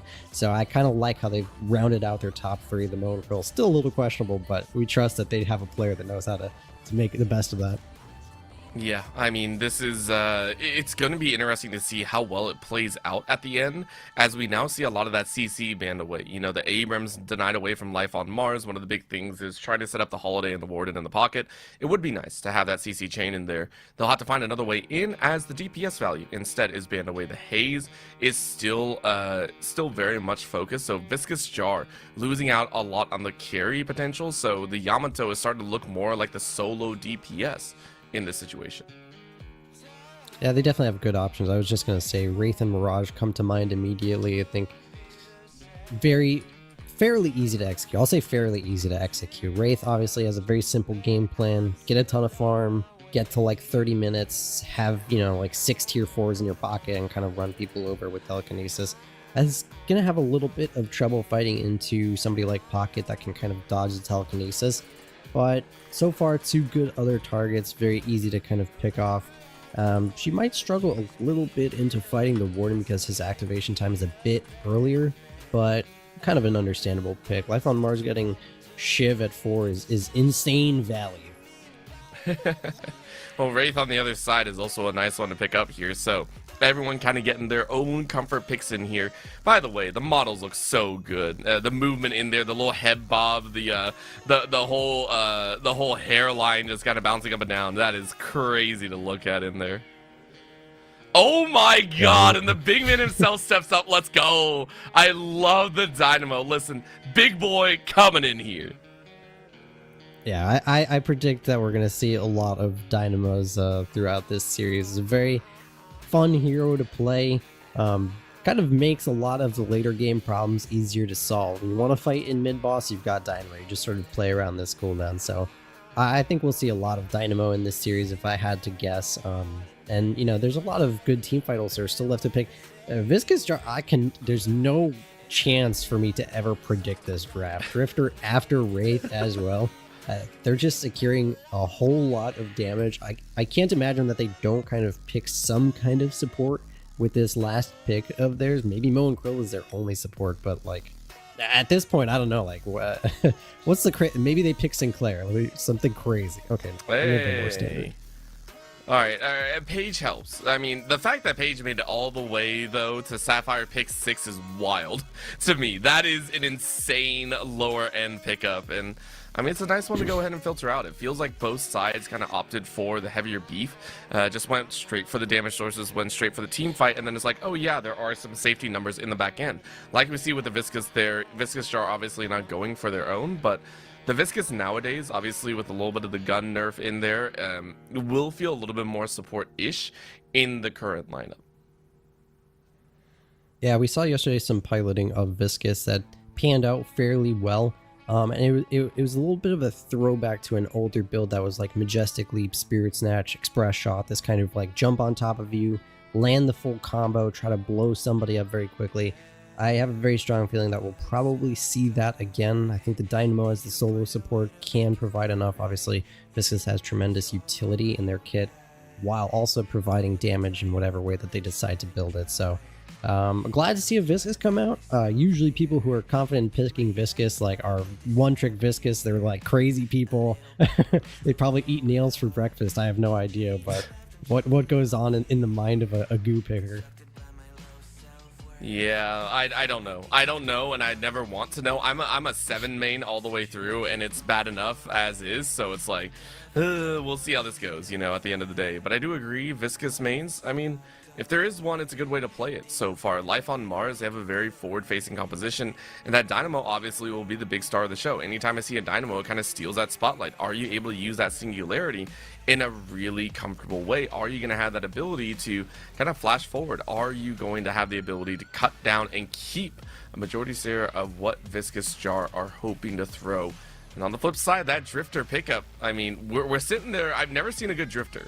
I will be honest, I've never seen a good and strong Drifter in any place. So that's where I'm looking as well for a Viscous Jar. It's definitely a snowballing hero, and if they don't get a good start for this Drifter, then it could lead to a lot of problems. It's going to be interesting to see how deep into the gun tree they go, or if they go more towards the Life Strike, Spirit Snatch, like more melee focused mid-game skirmisher, or if they go for the true like side lane hunting assassin, like Lucky Shot, you know what I mean, like pure gun damage and just ripping all and stacking all of your passives up. So it's gonna be interesting to see the build diversity. There's a lot of options between all the characters that we have picked. Gonna be keeping a close eye to see like why this Mojo went second overall. It's I want to see some craziness, actually. I want to see like an early Scourge into like escalating exposure or something. Yep. Well, we're going to go ahead and immediately get hit with a pause here. It looks like there was a little bit of a crash. We got to get everyone back into the game as soon as possible. There it is. Poor Holiday is on holiday. Apparently, that is a point to be made. But lane assignments look a little bit tricky. If what I'm spotting out is correct, that is a Wraith and Mo and Krill over on the right for the Sapphire Viscous Jar side. We got a Page plus, taking a look, I couldn't catch who it was, but we got the Yamato and the Drifter coming in the mid, which is a wild grouping to put together. Yeah, definitely interesting. Drifter can abuse this mid lane fairly well. There's a lot of like poles and side doorways you can kind of sneak through and land a very powerful slash hit on his rend, because people will just be in generally close range to you. That is if the Holiday in the pocket give him an opportunity to do so. Those characters can play from range decently well. So it's going to be about who can kind of space it out better. It was a Page and a Billy on the left side, which is a pretty traditional and powerful combo, but they're facing into a Shiv and Viscous, who have unbelievable poke between the two of them. Yeah, it's going to be a little bit of a rougher push in there. Will it work is a whole different story. We know they have the push, but will the shots actually land? That's what we got to watch for. Couple slashes across the back end as both leap to the high ground, just for extra damage on the back end. I love that. So Pluto OG on that character. We'll see a melee lifesteal in there to pick up as we take a flash over as the Warden and the Dynamo together here in the right side lane to counter. Will it work is a big question. And I say that a lot because I have a lot of questions. I'm always having questions about who will take victory for game one. Yeah, if I had to pick between the two lineups, Life on Mars just makes a little bit more sense in what we would call like the traditional like power picks, but Viscous Jar's draft has an insane like snowballing potential, so I wouldn't put it past that they know how to kind of make this work in their favor. I do almost wish though to see a little bit of scuffling along the boards underneath the big boat here on the left side of the map. I almost wish that this Shiv and Viscous were fighting into the Wraith and Mohawk. They would have such a good time feasting into that combo, and instead you could have stuck the Warden and the Dynamo on this left side. I guess you'd be facing into the Billy Page. It'd be a little bit scary, but you're on a safe side of the map, so it wouldn't be tremendously painful. I think they could hold that fairly well, and give the Shiv and Viscous opportunity to get kills. For right now, it's a little bit of a slide out. Eyes are open as, again, box runs are done for most of the sides. No major camps taken inside the jungle routes just yet, so given a little bit more time. Hiding behind the block here, though, is this poor Wraith. We're watching as Eaton trying to do their best, keeping the HP bar up as they farm up the rest of these creeps and give themselves a really nice spot. Boone picked up, though, a nice little increase to the abilities, as maybe you're looking for that third ability to tow before the old good stun to come out, though, as that's a rough spot to be in. Lord Lightning on this Billy. Doesn't want to lose more HP than necessary. Getting absolutely massively healed from the lane creeps, though. The healing creeps are unbelievably powerful. And I do wonder going forward if we're going to continue to see the HP healing that they provide kind of be at the point that it is, because it kind of makes lane a little bit difficult to measure sometimes if you get a burst healing coming out of nowhere. But for now, Lord Lightning happy to have that massive heal.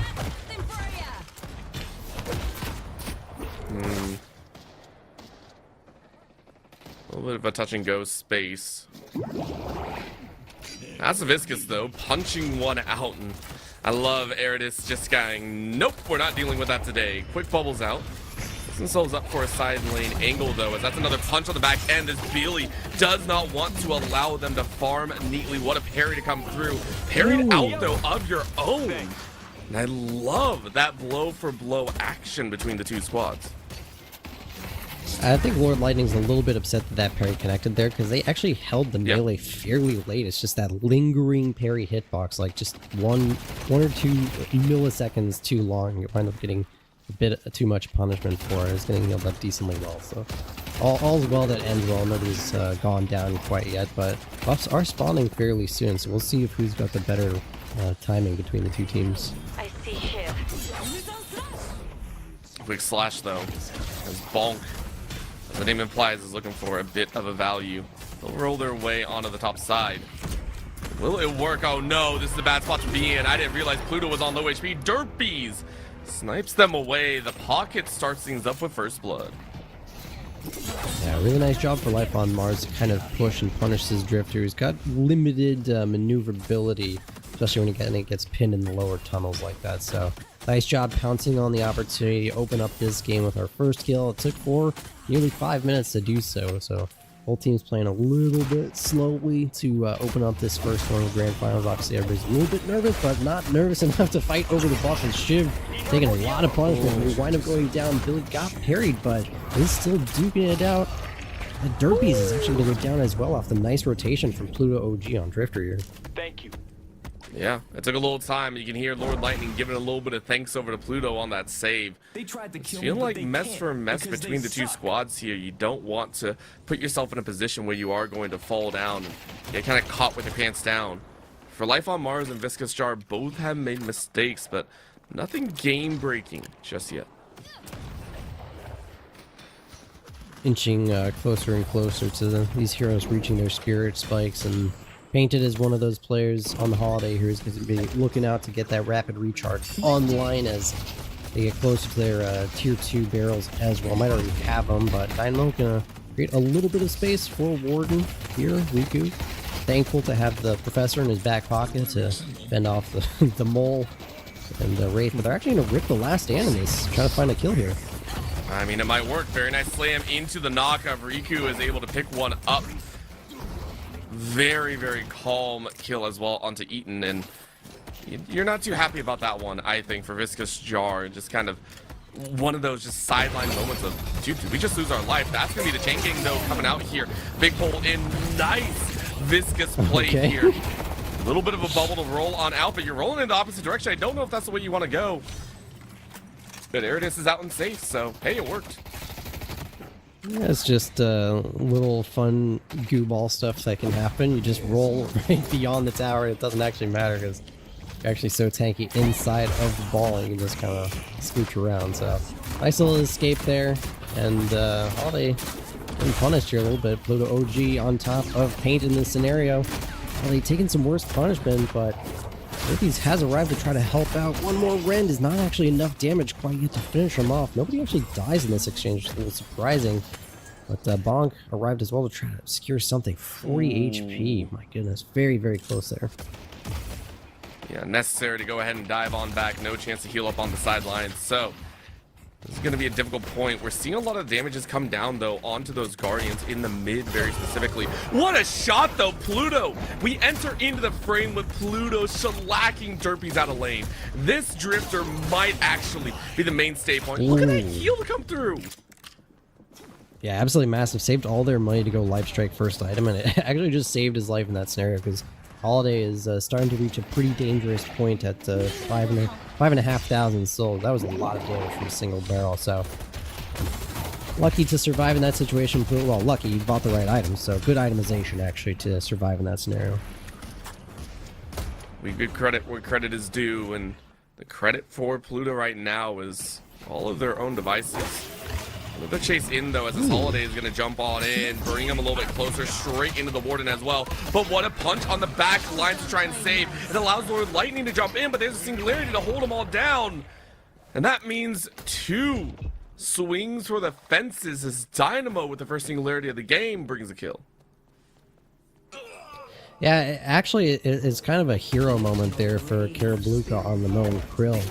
They kind of layered their CC. I don't know if it was on accident or on purpose, because Paint is getting kind of run down here in the middle of the jungle. It's actually killing Pluto OG. As they're trying to convert on Derpies as well, who might have overextended. Cloak used, so dangerous situation here. Going to try to escape. Let's see if they can keep up the moving. Cloak might get him killed. It does. Rend connects there. So a 4 killing streak where this Drifter is really actually starting to pop off heading into this mid game. Oh yeah, and I think it's only going to continue with Lord Lightning on the far end. This brings it to a very dangerous status of Drifter just being a straight up menace in any sort of fight. And with that lifesteal, I don't think anyone's really on Life of Mars could have the chance to rebuttal against it. It just leads to this point of disaster, it feels like, when Pluto is going to be rampaging around this map. This character, this hero that is generally seen as very unorthodox, very non-meta. And Pluto's just using it to go to town. Yeah, the best thing about the kills that they got to is that they were both solos. So you can already see, you know, as we hovered over Pluto a bit earlier, it's like 13 stacks on his passive already. So I was feeling really, really good about how this game has started. I can like it so far. Another chance swing on the back end. Heals to come out thanks to Fly. Will it be enough? Another viscous ball to jump around, but Lord Lightning is more than okay. Gets knocked out of the air though. That actually hurts. I don't know if you're too happy about that one. Over on the buff spawns though, it's a whole different story. And it just seems that everyone kind of backs away. Low HP bars though on multiple sides.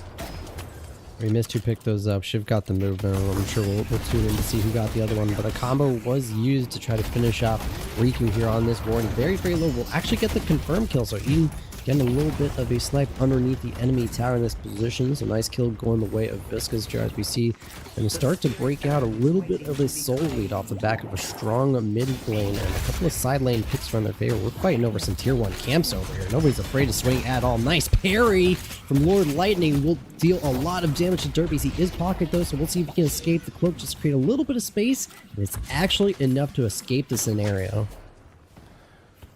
It is, but the fact that you're even in that position to start with is a rough one. Things are looking better and better here for Viscous Jar, with Pluto and Lord Lightning kind of taking over, and with Pluto specifically unleashed from the mid.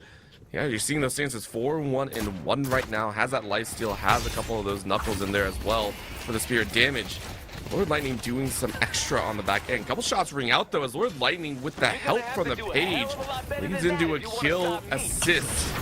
And now you're gonna get the chase off the Holiday, jumping in for the fight. Quick rebuttal kill on Lord Lightning. Really well done. Yeah, perfect timing rotation from Painted there. They needed something to kind of stem the tide of this Billy, who is starting to take off, and you really don't want to see the GOAT kind of run away with the early game. So a nice way to kind of pause the farm on their side, and Painted gets back involved to kind of fix the economy. Last stand does get ripped here.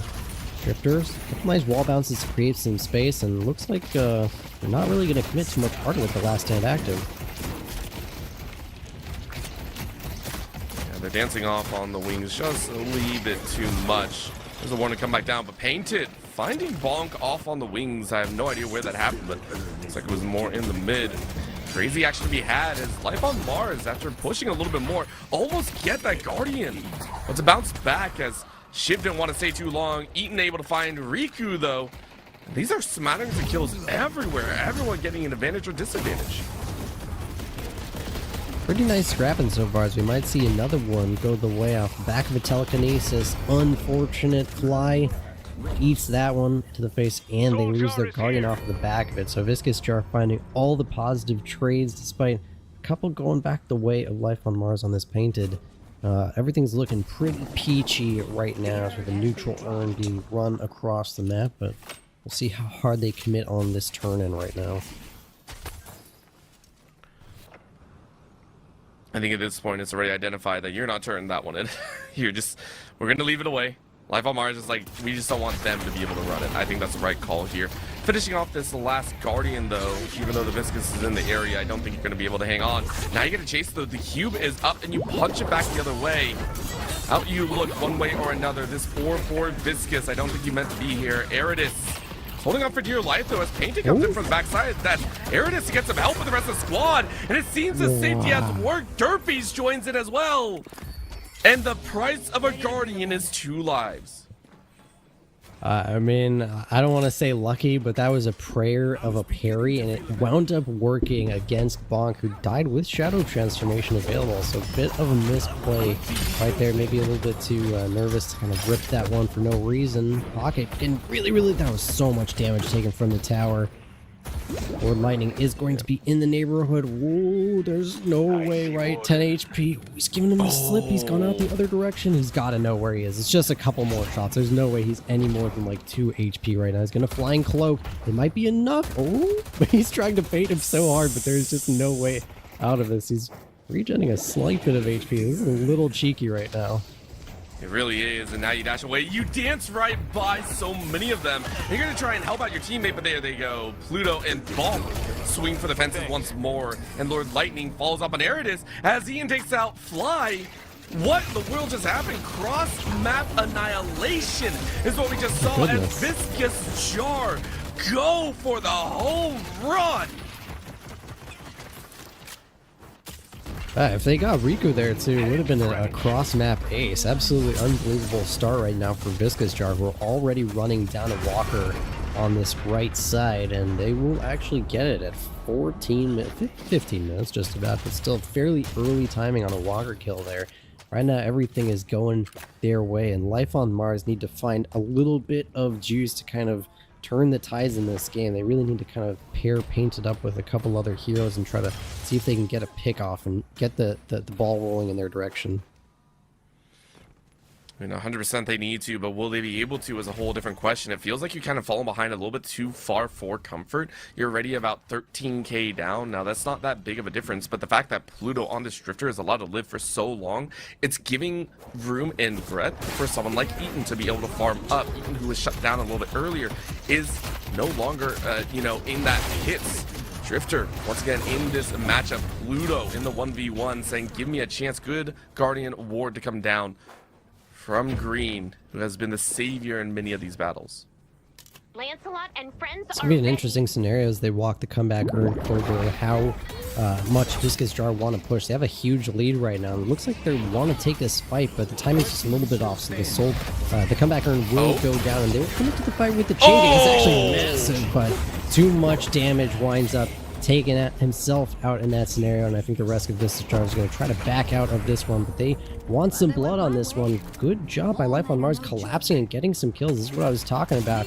It just had to come by the way of the comeback urn, but start to close this gap. Look how much the souls have swung already. Yeah, I think that was more of the line that, Lord Lightning tried their best to kind of get one last hurrah before they died. It slammed down. Yeah, they didn't end, but no one else was willing to commit. I think if Viscus Jar were willing to commit in that scenario, that would have been a different story. But everyone was a little bit too far to play. So for Life on Mars, they were able to earn themselves a victory right there. Will they earn more is the big question. Ooh, do you see what I see? I hope this is not a spectator bug, but it looks like our fun little drifter, Pluto OG, has a Shadow Weave queued up. And there's a lot of conjecture about whether or not this item is or is not good. I think most people would tell you that it's not worth the cost of admission, but this could be really, really funny and also catch enough people off guard that it could wind up to a lot of stacks onto his passive. So we'll see if he winds up going that way. I think it's pretty ambitious, but I like the play. I like the confidence. I mean, so far, I think Pluto has been left relatively unchecked, so if you want to stealth it and make it even more advantageous for yourself, I don't disagree with it. I do find that Life on Mars is having some struggles kind of marking where a lot of these opponents are walking around. They get caught a little bit more often than not, so I mean, I don't hate it. To see if it works, though, as you said, give it a little bit of time. We'll see if it happens. Lord Lightning sitting on 18k. Life on Mars, though, only one that is reaching even close is Painted, who is sitting on 18k themselves. Everyone else still falling low at 16 to 14. Surprisingly, the souls are fairly even, so Life on Mars is doing something good. I mean, off the back of the comeback earn and a couple of shutdown kills, they're keeping the souls pretty close, so they're doing a good job of getting their box routes in, clearing their jungle farm. You can see a lot is taken off their map already. It's just the tier 3 camps that are kind of left out and about, but they are hunting to try to potentially get something. Maybe bait somebody in, maybe a little bit of an overstep, but Life on Mars smells a little bit better of that way it's going so far. Well, there's gonna be a chance though. Stunned out is the problem though. Multi-stunned instead. What an opportunity as Fly came in with that solo arrangement on Pluto, who falls for the first time in a while. Yeah, this is what I was asking for them to kind of get active and play around this lasso and this holiday power. She's got her barrels max. She's feeling really good at this point in the game, and what a good target to grab. The only one that you would prefer to have is the Wraith. We just heard the telekinesis go off. Riku is close to Walker, should feel pretty safe. My goodness, the damage coming out. Wow, Eaton with a 6 kill streak. Very, very powerful right now. 19 minutes in, that was a wild amount of damage. Eaton does not care about your HP bar, but cares about theirs as Aridus gets some revenge, but it needs the entire team for it. Of course, the entire team is here to close things out. It feels like Life on Mars is just better on the rotations. Riku fell, but Eaton and Karabluka lose their lives as well. I mean, Viscous Jar is starting to get caught inside of no man's land, it feels like. Another chase out, chase up much further in. Power charged up, but Bonks doesn't land anything. So instead, it's a fight right back, though. Another catch on the back end, though. And this will leave Kit much more for wear. Enchanter's Pouch being used here as a pocket tries to do some damage. Another breakout moment. As this is Bonk doing all the work here in the back half of the battle. Aridus is able to get that Guardian down. But what a chase coming in from Derpies. Went a little bit further than they would have liked. Overall, the win by Life on Mars as they started getting more and more around the battlefield. Viscous Jar, I mean, did a really nice job of just kind of getting out of that scenario without using too much. Oh, really nice lasso catches another huge kill. They just killed Pluto a couple of seconds ago.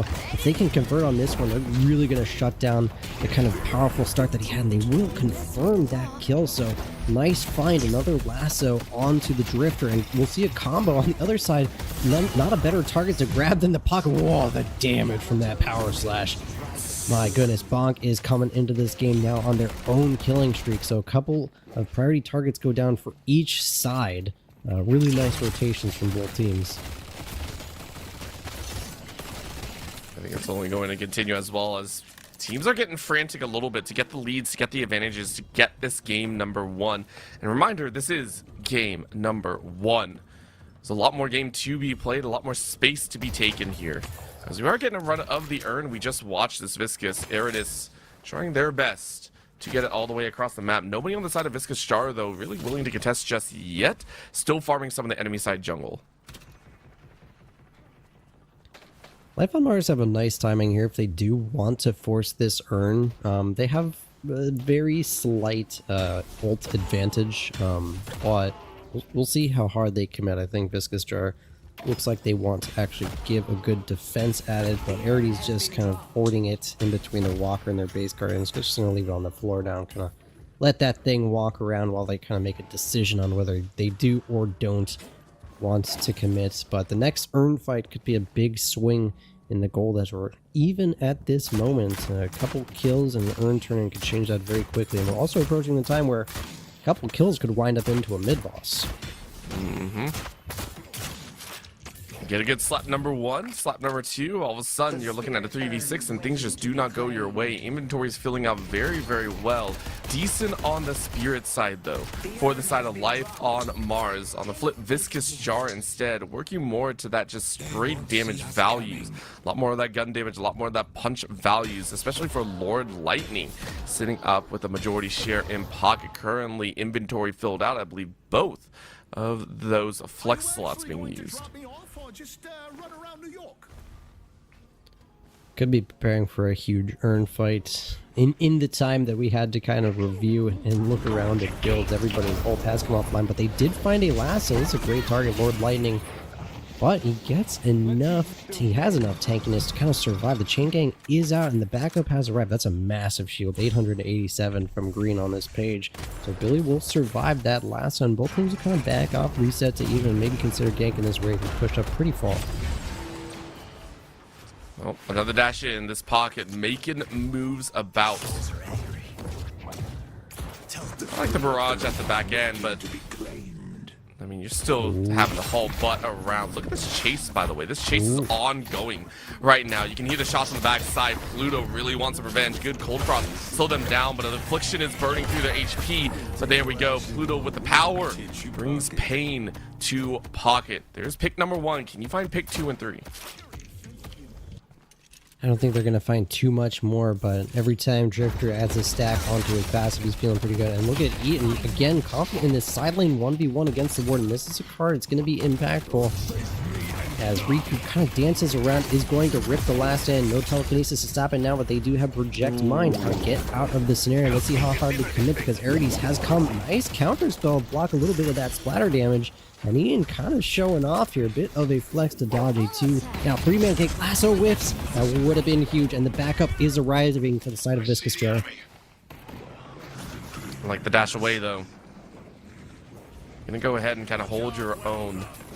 Lord Lightning goes ahead and returns that urn though, so a boost to the side of Viscous Jar, something that they so vastly need. But inside the library, it's a whole different story. Battle breaking out, and what's supposed to be quiet, Pluto swings hard though and says, guys, I haven't joined the fight before. Eaton shows up as well, 29,000 souls to play with. Big slam on the back end as that Q will do almost nothing. Riku will be hunted down in front of their own walker as Viscous Jar explodes onto the scene. They have to recognize this is a tremendous mid opportunity right now. Looks like they're beelining for it. Bonk already had a push on the mid lane. I can only imagine that mid boss is the call here. With 3 down, Dynamo, most importantly, the 1 gone, does have Singularity.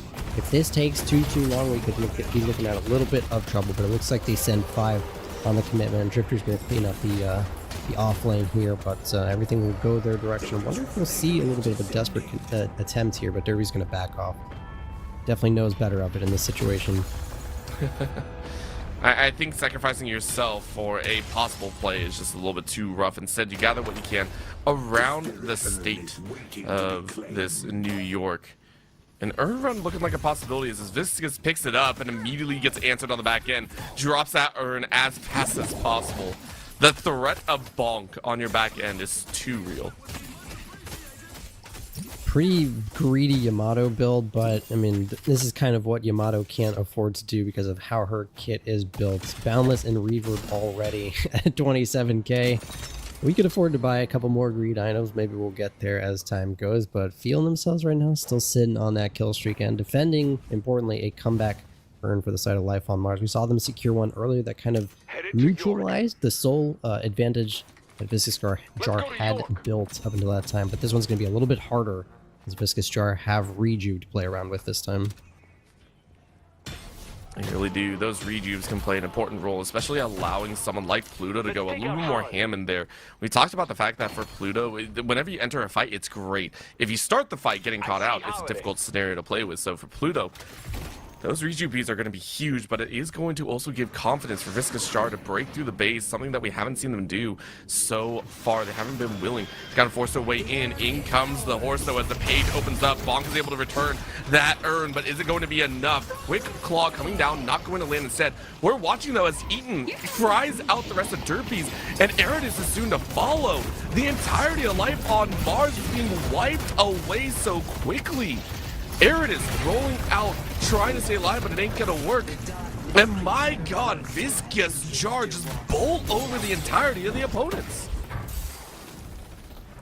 Life on Mars is a little bit unsure whether they want to contest or give that up for 3. I think 3 players, very likely the ones who are dead currently, half committed on a possible contest on that one and wound up dying for the effort. And now Viscous Jar have a lot of space on this map. They didn't lose a Rejuvenator in the process, so a little bit to worry about there, but feeling pretty good. Just one last walker to take. I imagine we'll see them finish that with the last minute 40 of this Rejuve timer, but most notably, the Shadow Weave did get purchased by Pluto. We didn't see tremendous value out of it quite yet, as he just sort of walked into the Viscous to rip a rend, but a little bit of a scary proposition to be on the sideline right now.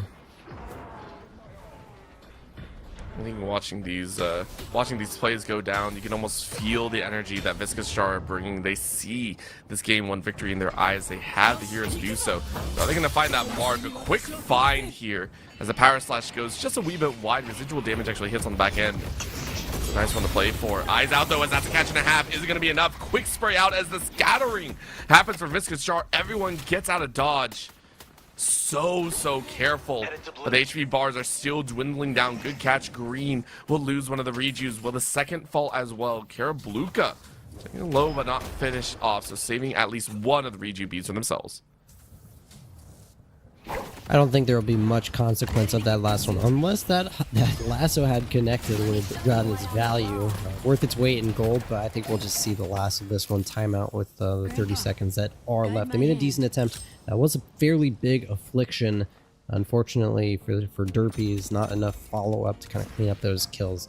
They really kind of needed a turn like that to kind of stem the wave that is Viscous Jar's push currently, but alas, missed opportunity, and we'll kind of reset and take a look at the nearly, well, more than 30k soul lead that Viscous Jar built off the back of that rejuve. Well, Death brings consequences once more. Consequences, as you just heard. Gotta listen to the tiny voice in your head sometimes. They'll give you a lot of good advice. Don't actually take that. No, don't do that. Waiting to see what goes down here. Viscous Jar. Please don't listen to the hidden king that's in your in your head. or the Archmother. That one either. That's both of those are not gonna give you a good time, I think. We are waiting out here. 30 minutes into the game. Nearly a 40k lead in souls. Viscous Jar is still hoping to break that last walker in the mid or the base Guardians. I love the Shadow Weave though. Hunting around looking for victory or for an opportunistic kill. Ain't gonna happen so far. If anything, at least we can, know that Pluto is using this item to its full potential. Like, this character wants to get solo kills to kind of stack his passive. Shadow Shifter, I'm not sure that lasso would have hit, by the way, but just in case, Bonk doesn't risk the chance to lose their life as they're actually running to comeback earn again. This is going to be massive for the side of Viscous Jar. In terms of closing this game, I hear the Drifter ult go down. The Shadow Weave pop as well. They're full committing on this fight and earn turning. Just look at that slaughter coming in here. Life on Mars, no chance. What a singularity to try and hold it down. Will there be any resounding damage though? I don't think so. They bluster through most of it, and Pluto is still unleashed. The main one you gotta watch for. The claws are scratching and destroying HP bars. Derpies is the last one alive, and that's what you like to see. 11, 3, and 11. The nastiest scoreline you'll see in a bit. Yeah, we might have to ask production to kind of hover over the actual tooltip for Drifty's passive here, because he is at 46 stacks. I don't actually know what that equates to. I just think that it's a whole lot of damage right now, and Life on Mars is feeling that punishment. We're actually getting pushed in 2 lanes here. I'm surprised Lord Lightning is split pushing when he could just join the team and kind of run the base in. But a couple of bad waves will kind of dissuade him, but there is nobody to kind of stop this push right now. So we'll start with the base Guardians, maybe get some shrines. It's a pretty decent affliction. I think I might have hit at least 3. We'll have to kind of check in on that one, but it's enough to kind of dissuade Viscous Jar. And mid-boss is spawning soon anyways, so not worth the risk of losing any lives before that massive objective comes up. Yep. You might as well just back off, spend your souls, and get prepped for the upcoming battle. Solid performance so far from Viscous Jar in these late game team fights. Hasn't really been a big answer coming out of Fly or the rest of Life on Mars, so I'll wait and see who decides to have that opportunity. What a mobilization, though, and a catch opportunity that came out of left field, it feels like. And there ain't no safety. Derbies is just down. I mean, there's not a lot to contest here. They don't even have singularity. They make an attempt in the pit, but all three rejuves go the way of Viscous Jar, and it's going from bad to worse very, very quickly. Fly tosses out the kinetic stomp, but it is to no avail. I'm surprised not everybody on the side of Viscous Jar has a killing streak right now, but the important players do, and they're happy about that. 100%. Once again, 4 down in the blink of an eye, looking for yet another punches poor Riku in the face before they can drop any sort of damage. And with that, the wave state's a little bit uncontrollable. Will piece play to the right side of the battlefield, left side pushing in their favor. Viscous Jar looking to take the rest of the enemy base.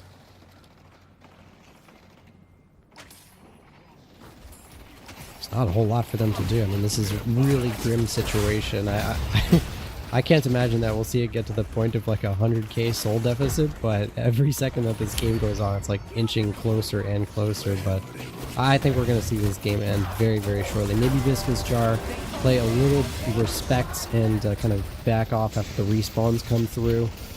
But it's not looking very, very good for their side. Again, Affliction catches 5 heroes. Could be significant if there was some players to kind of help clean it up. That will take away as the first phase of the Hidden King drops here. Only the effigy will be left, and Viscous Jar kind of sneaking around, maybe half in, half out. We'll see if they hard commit to finishing or not as the fight rages on. They're trying to get some kills off the back of this Affliction. Oh, another catch though. That's gonna be the Holiday holding it steady. But the rejuves are available to keep them ready to go. Pluto revives and is ready for the battle ahead as Aridus goes quite low. The chase is on, though. Poor Holiday chose the wrong target. You're trying to swing, and you do! Kit able to find a shot on the Pluto. That's when your main DP is down, but Bonk is ready to go and Eaton as well. Shattering blows behind the head as the power slash rends your life. The cube will not keep you safe for much longer, as that is your team dead. Life on Mars are annihilated here as their king shall fall for game 1. Yeah, really nice job. Listen, this game was fairly back and forth. There was the breaking point that led to the mid boss, but Life on Mars were scrapping fairly well throughout most of this game. It's just there was a turning point where Eaton stopped being killable. He had all the right tools and was making really good plays. Obviously had a counterspell and put it to good use.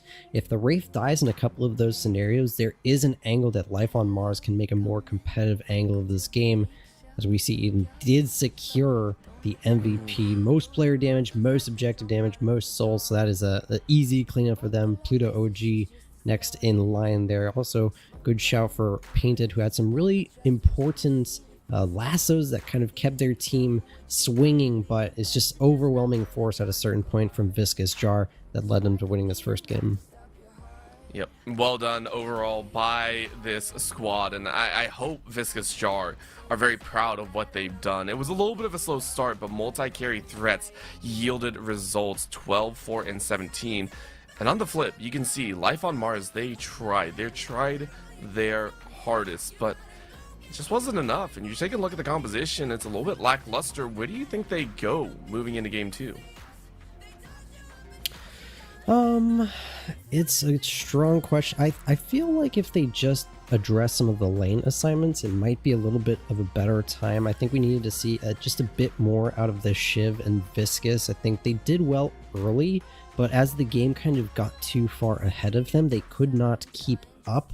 And I just wonder if there's not enough kind of mid-game power to kind of contest. And they have the right heroes to do it. It's really difficult to say where it went awry. They had strong mid-game between Shiv, Pocket, and Viscous, and they had a late-game assurance in the Warden. It's almost really on the back of the Warden getting punished so hard in that 1v1 against Eaton. Yeah, gotta take out and make sure the lineage assignments are appropriate. That is the call that we have here from the desk. However, we do want to call out something else that's very, very special. If you want to go ahead and support Death Slam events, go ahead and check out the merch. Exclamation point merch, and you can take a look at all the amazing shirts. I know Soren was repping the Death Slam shirt earlier. There are a lot more designs though to choose from. Go ahead, check out, get your merch right now. Go ahead and get all suited out. Now, I also want to give a big shout out as well. Death Slam League number 4. These signups, I believe, are closing in just a few hours. So if you want to get in on the action, if you love what you see here, get signed up with 5 of your friends or the full squad and see where you place in a lot of the competitions. With that being said, we are going to go to a short break. When we come back, Div 3 Grand Finals. We'll continue here in a bit. Don't go anywhere.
This is impressive. Wait until I get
Game number 2 headed to you real dang quick as Viscous Jar are hoping to lock this one out and secure their Div 3 championship status. Mox.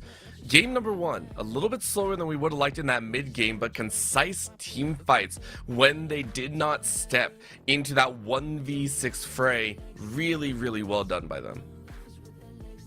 Yeah, I think that's what we've seen a lot of throughout today and kind of in the later stages of a lot of these playoff brackets. You're seeing the kind of payoff of the 9 weeks that it has been of the league competition. You've seen the cream kind of rise to the proverbial top.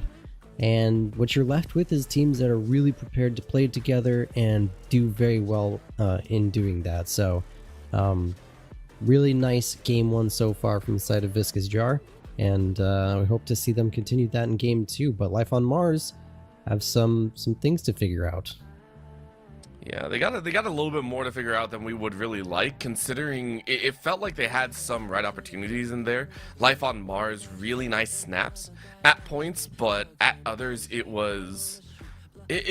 felt a little bit lackluster. The composition held together, but it felt like Pluto got away with a little bit too much for their own liking. There was a lot of moments where things just kind of it almost felt like it fell apart in there. So I do want to see them be able to bounce back a little bit in there. Eridus was really good on that Viscous, able to hold on for dear life.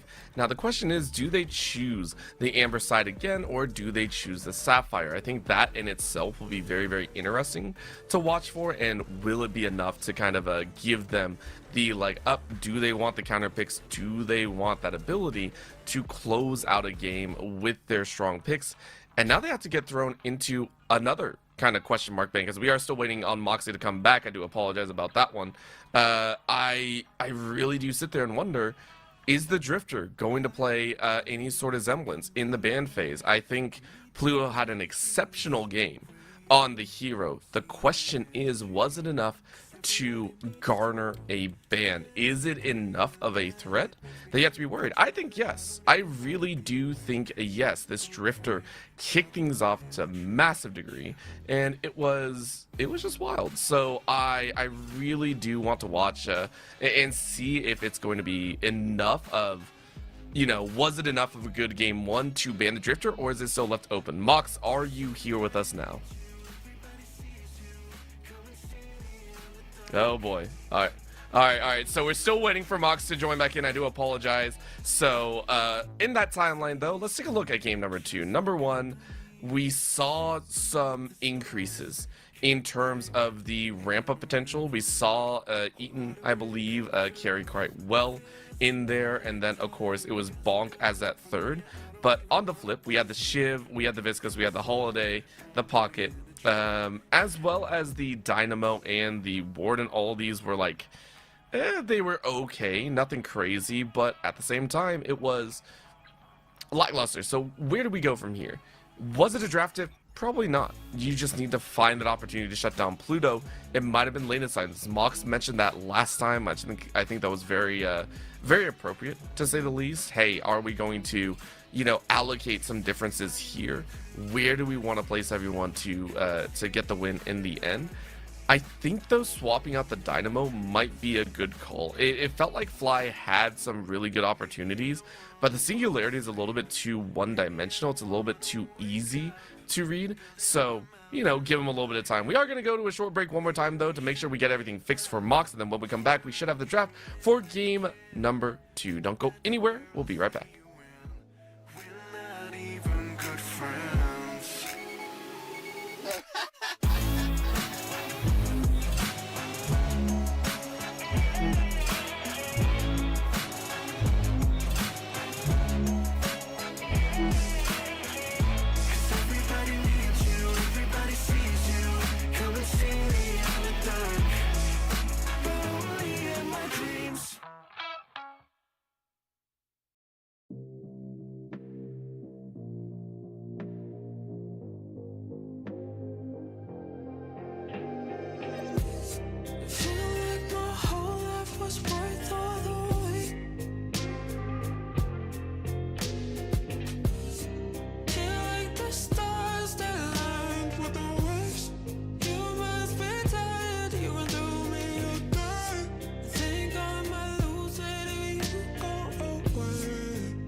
the bed, I'm treading lightly.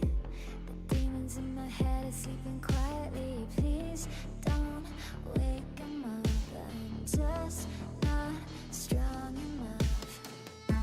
Signal getting low, I'm disconnected. My head is tripping out like it's electric. No use trying to pray, they'll catch you anyway. Same streets, but I'm all alone. Same house, but nobody's home. Stone cold and a fade in the afterglow. Caught in the upside down.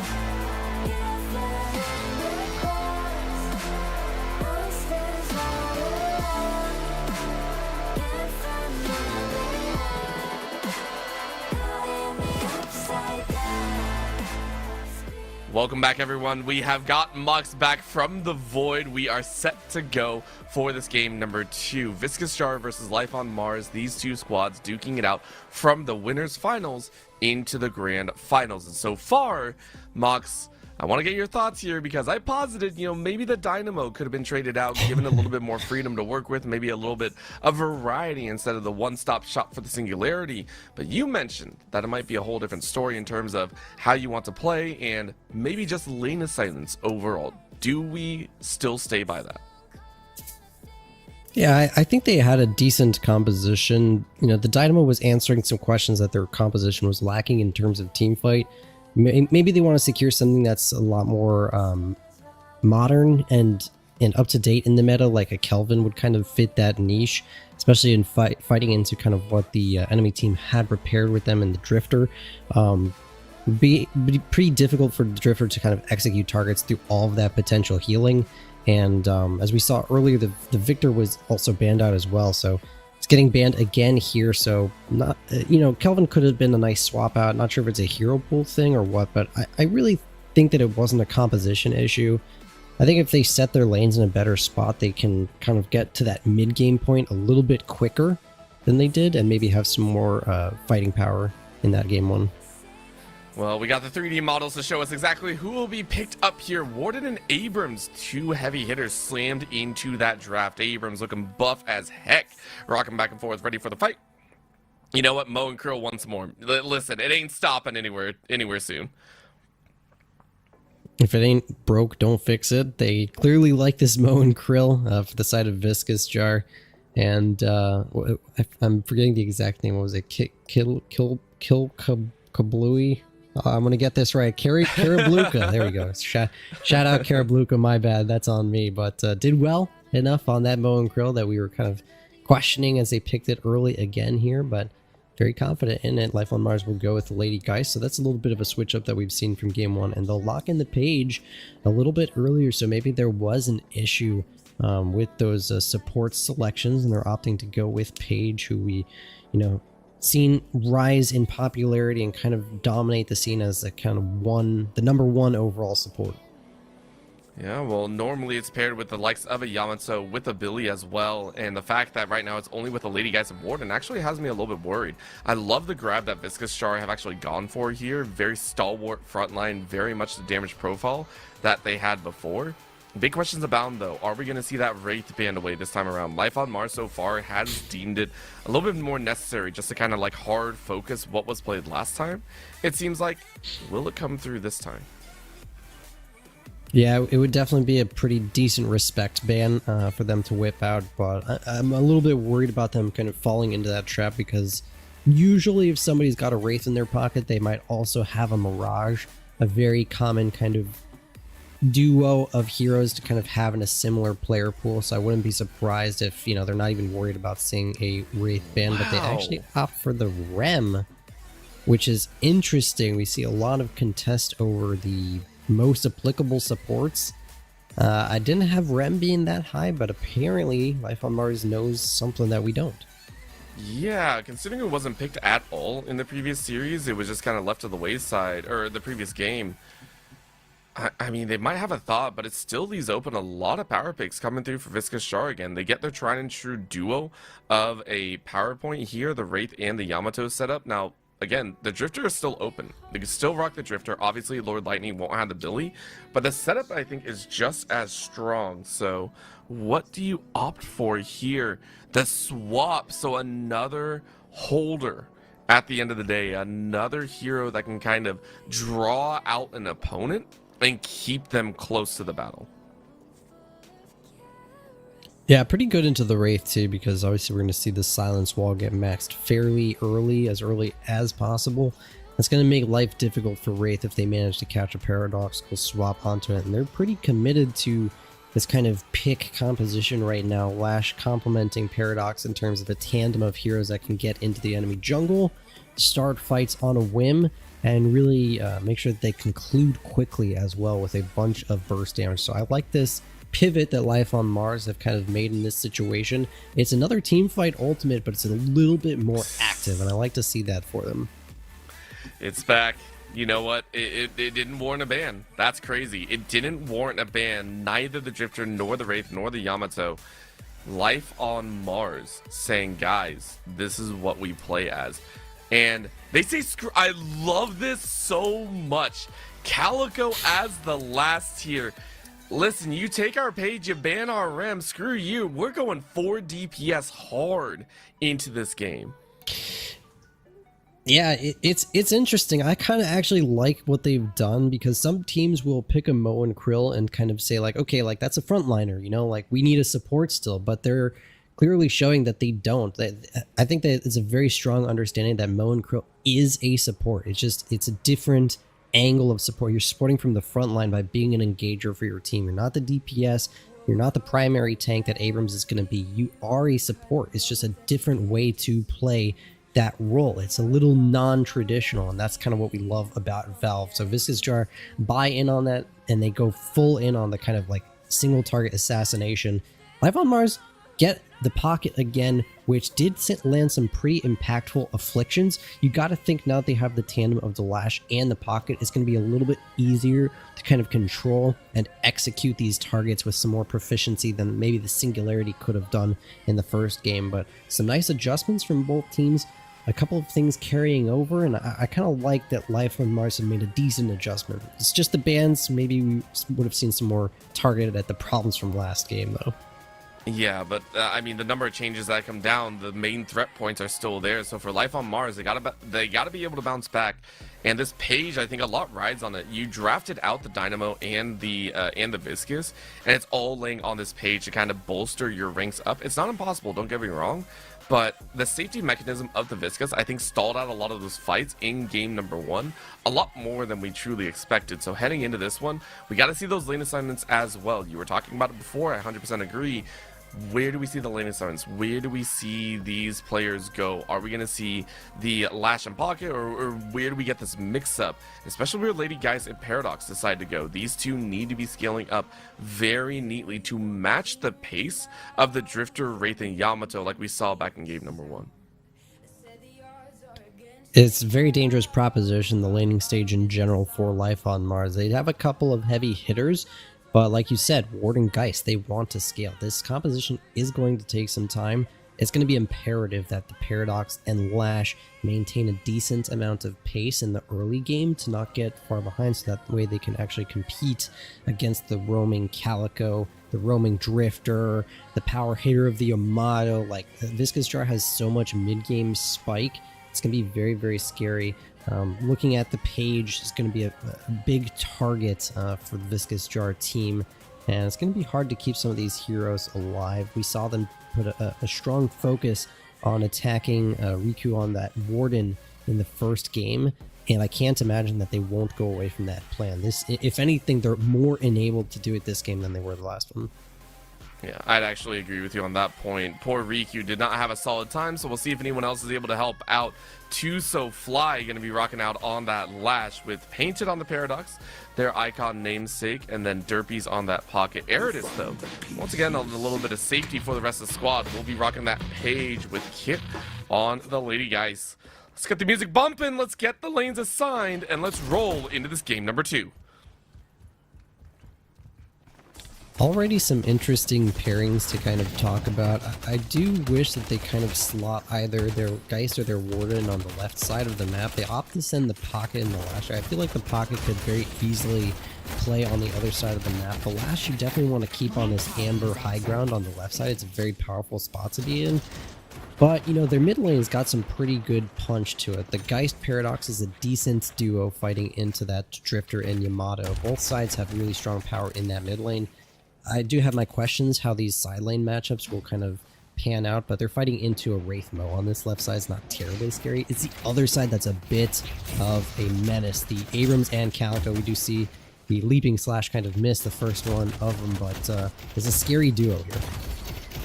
Yeah, I like it. I mean, you're just trying to get some extra damage down, so I don't disagree with kind of hopping in and out of that Fog of War. Those alcoves are so annoying to deal with, so you play within there, you don't get to see exactly where the opponent is, and you just try and use it to get some extra damage. Any sort of damage that sticks in the laning phase is huge. Right now, my eyes are still back on Pluto. I am really counting on Pluto to have that same kind of game that they had last time. This time there's no Holiday to wrap you up. There's no Dynamo to hardcore stick you into an emotion. So I do feel for Drifter, you're a little bit more free this time around. Yeah, but there are some knockups and some swaps, and Wall presents this kind of area of non-compete. Oh my god. Damage will actually lead to first blood. A lot of damage coming out from those Cage auto attacks. Actually, the Leaping Slash is going to wind up with Green being very, very low on this Calico. Almost no HP left. Will actually go down. Last couple of shots going Riku's way. So we have a pause. Hopefully not a tech problem there that led to those deaths. Just unfortunate for the side of Viscous Jar. Life on Mars kind of happy with how it's gone, though. Yeah, I mean, Life on Mars, though, you're looking at that and going, that's amazing so far. And remember, that was Lord Lightning and Green that both went down. It was a tough spot to be in on that right side battlefield. So heading back in, it's a tone that I'm not sure everyone's very excited for. But for Life on Mars, really, really good start to this right side. And especially for Riku, who we talked about before, had some struggles, right? Got pinched quite a few times, got taken down. To start off with a two-piece, that's awesome. Yeah, so hopefully Riku will have a better chance of playing in this game, because in game one got punished almost off cooldown to the Eaton race. So now with a decent start, we'll see if they have an opportunity to kind of carry their team. Already getting a little bit of help, maybe from a crash, not sure exactly what there, but they'll take it whatever way they can as they steal away the tier 1 camp that just spawned. Oh, let's go ahead. Back into the game we go. So far after those early kills, nothing too crazy. Minimal damage down on the Guardians, so you're pretty okay with that one. It's all about what they come back with Eridus sitting on 2.1 and Riku sitting on 2.3. They could come back with a little bit of force, but the pickups of the boxes are actually benefiting Eridus a lot right there. I think massive, minimal buffs in there, but that was still really good for them. Both teams trading decently right now. Nobody really taking any severe punishment, just sort of opting for the farming routes right now. Obviously, Life on Mars back against the wall. This is for the grand final, the big trophy, the gold plate on your name in the Discord. If those of you know, us first placers out here in the league standings have some special colors to show off. So these teams are fighting for it. Gotta love all the extra flair. You gotta be able to flaunt what you have done, and very good reason. However, on the far side, Derbies taking out Eaton once more. Well, at least as a secondary. It's a very close battle, though. As you can see, Derbies was not in a good spot, so it's a pretty close battle. But so far, that's a 3-0 on insert for Viscous Jar, who just are not clicking this time around. I'll keep them off balance. I did have my questions about the Pocket Lash pairing on this left side, but they're fighting into Mo Wraith, and it's just not a lot of peel that Mo can offer against so much burst spirit damage this early. So it's actually worked out in their favor that they get to put Eaton behind in the farm. Derbies looks like he's getting a little bit low, might be getting caught, but hiding safely behind their shop right now. This is a great view, my goodness. You gotta imagine we're gonna see a ground slam in not but a few seconds here as we handle another crash situation. But things going pretty well for Life on Mars, as we talked about. Anytime you're able to keep the Eaton farm down is going to be good. So we'll see if they continue to try to punish this Wraith. Yep. Oh, what was that positioning? Oh, is that... Did Eden put themselves there, or is this from a crash? There's no way. I don't so know. Dangerous. I don't know. We'll see. We'll see what goes down. As this is going to be a little bit of a wild one. Hiding off on the wings, just waiting for the right opportunity, but ain't gonna happen. I don't know. I don't know what Pluto is looking at. This green is taken off the sidelines. Riku gets another one. Maybe you're right here, Mox. Maybe what you said is correct. Because Life on Mars so far is swinging for the fences on their opening kills. Yeah, and to see Warden going off so early is a really good sign, because this is a character that wants to scale. Does have a decent punch in the laning phase, but it's mostly off the back of landing some alchemical flasks. And so things have really gone their way. We will give up the buff here as Pluto made their way around to kind of gank and create some space for their Abrams and Calico struggling right now in that 2v2, and they'll return to lane with the Vitality buff to keep them pretty healthy as we get beyond the 5-minute mark here. Gonna get a couple punches down. Nothing too crazy, to say the least. Derpies farming it up quite neatly as they head over to the jungle camps. Quick little route of one, gathering up some of the crates as well. And in the mid, it's a whole different story. This lady guy is hit, looking for that fight. Quick slash from the back lines, though, as Pluto has yet to really secure their first. Feels a little bit lackluster in there, but for a drifter, especially for Pluto, who has played so well before, the stifling feeling, I think, hurts a little bit more than they would like to announce. The burrow could be popped up from. Real extra damage on the back end, but enough to scare off the opponents right now.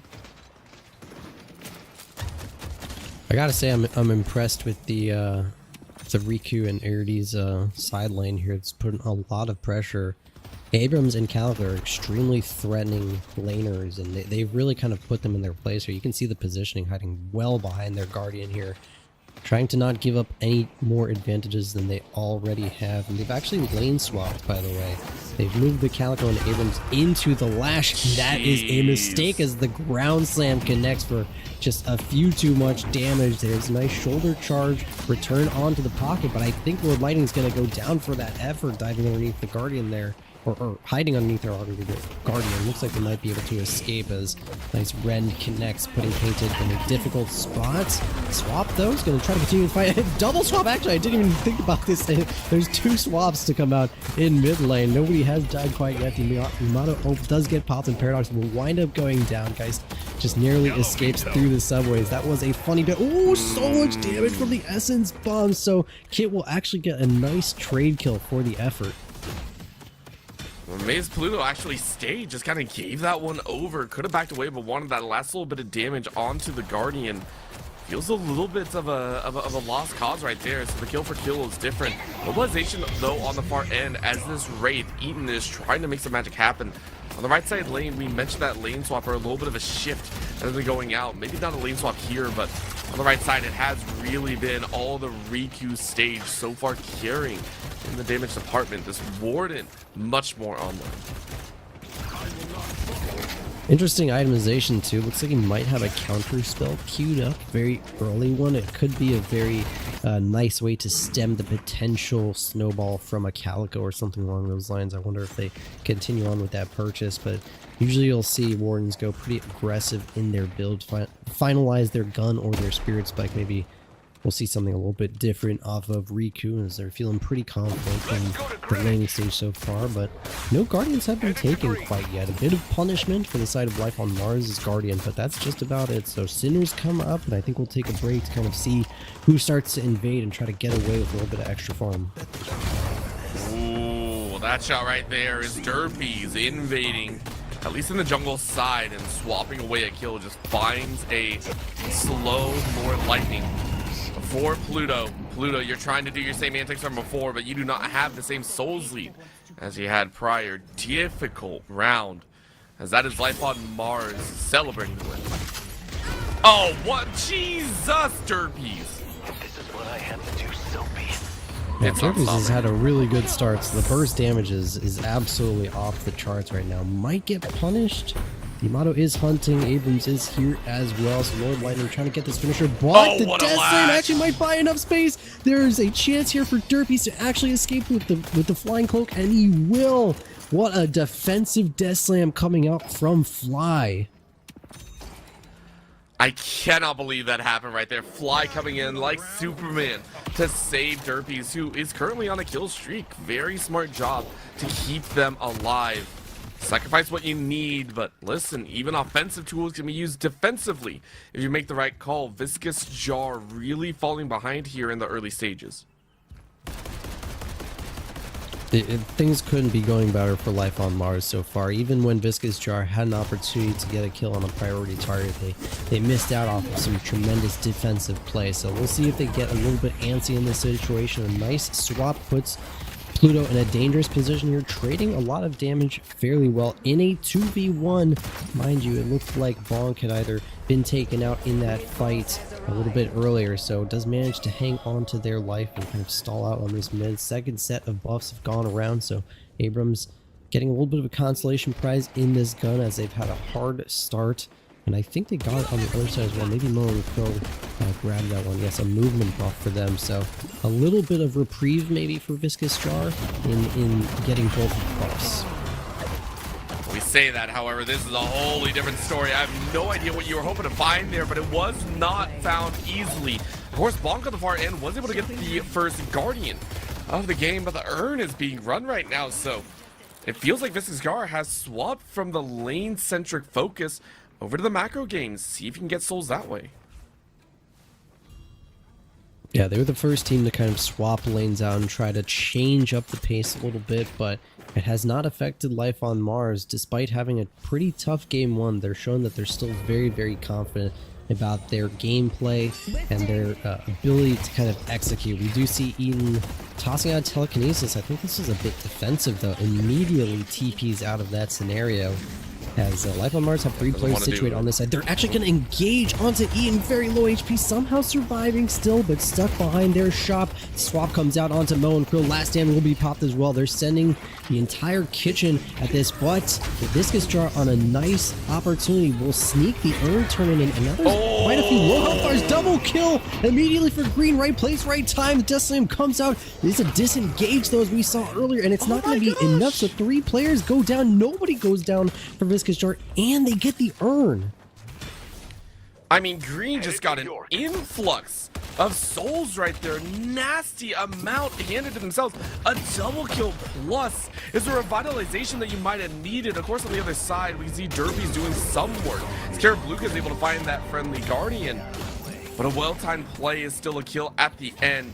So we're seeing this shift of momentum, just like that Viscous Jar right back into the mix, and I love it. Little fight in the mid lane though.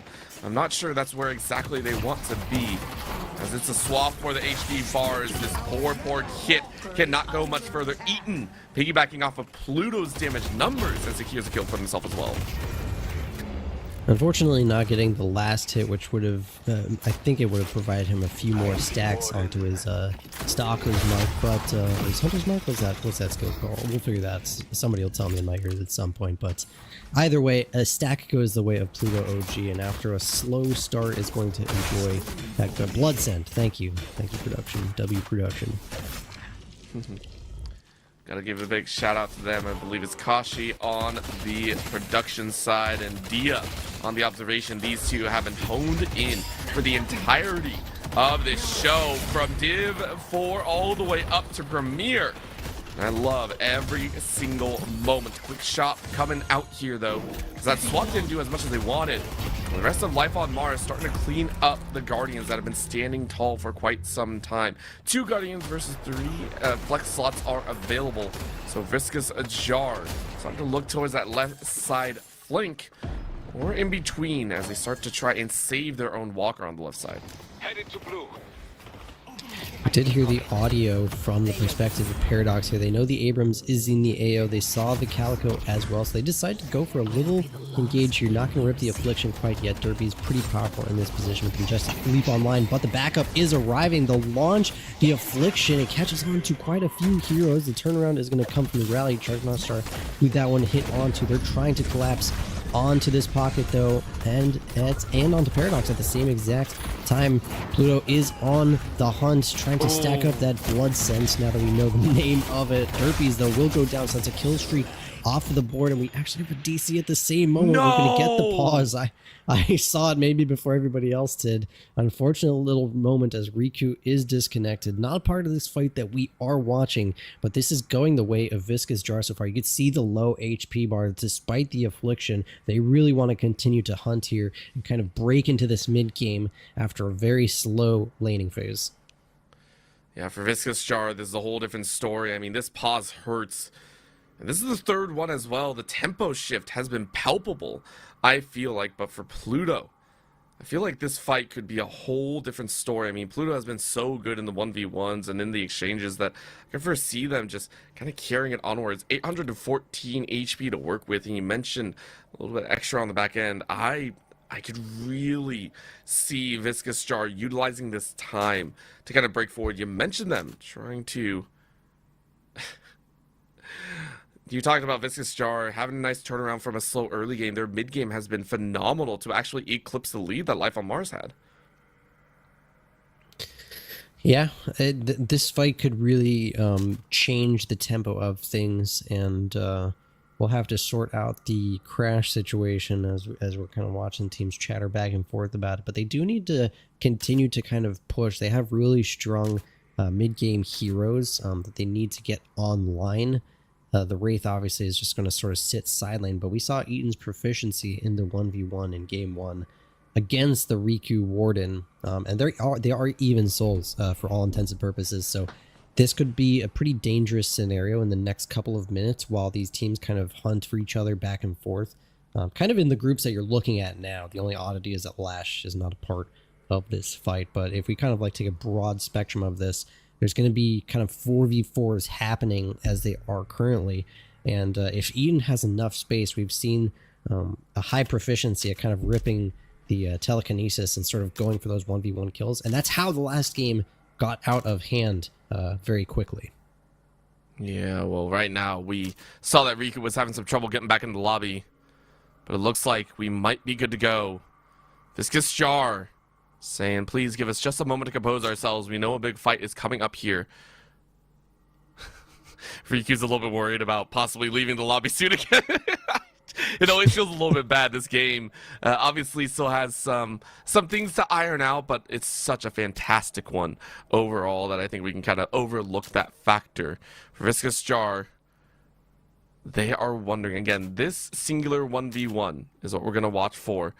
The other side, though, a little bit of a meeting of the minds. You can see the larger conglomerate as Eaton are waiting. We're still holding on. I wonder what's kind of holding them up here, as they're not exactly too sure. Of note in this particular 1v1 that's actually active on our screen, Geist does have a swap available in this scenario, and it's a little bit tricky of a situation because they're kind of even HP, but I think if you rip it now, you might wind up with some more health on the side of Geist here and enough headroom to kind of finish that. She's actually quite a bit healthier, so scary proposition. Like if Pluto plays this right, actually the backup that's here. illegal. I forgot. That's illegal. Yeah. Oh, that's so illegal. We thought it was a 1v1. Team's getting in to save him. Yeah, unfortunate. Actually gets a couple of kills in that one. Not sure if he finished off the Geist themselves, but that is a straight up kill. And now we see that blood sense stacking up a little bit more. Maybe some good communications on priority targets through that tactical pause. Gonna try to trade out some objectives now. They got some kills rolling their ways. Oh, 100%. Not only that, you can now start working on the walkers yourselves. It feels like Viscous Jar has started to come right back into this series. They are menaces when they need to be, and Life on Mars, well, they're trailing further and further behind. Bonk now on a killing spree as well. We're watching this temperament of the players really come in to play. That left side was hammered down by Life on Mars, though. They wish to get this push. If that lady guys can get a push off, Kit might be able to look to lock down that walker and create more space for the team. Yeah, they're attacking this Riku Warden, as I mentioned, alone on this side lane. They did have a few push-up to make sure that they grab this. There's a really interesting 3-3 split now on opposite sides of the map. 3 players to make sure that they pick up, 3 players to kind of create space on the earn turn inside. They do have a bad way of kind of hitting their walker, so maybe they were a little too focused on the drop-off when the earn wasn't there yet. But we're going to see a huge rotation. Obviously, this Ian and Riku 1v1 is going to kind of continue, and we'll keep an eye at some point because somebody is going to get a... Actually, Pocket's making a rotation. This is a 2v1 developing. Yeah, and 2v1 and 1v2 in multiple directions. This Wraith on the far end is in a little bit of a lost cause. You get back to the walker just in time. The Warden wasn't able to catch. Nice job by Eaton to be able to stay safe. Bird's eye view, though, as this earn run is coming to a close. Quick call, though, as Green is able to return it. And now you're looking for the fight afterwards. Shadow Form is out. As Viscous Jar slash away Eridas. But a launch from the Death Slam brings them all closer. It doesn't matter, though. What a drop and blow. Kirabluka comes in with the save, and it's 3 gone for the price of 1. Pluto lost their life, but Life on Mars loses half their team.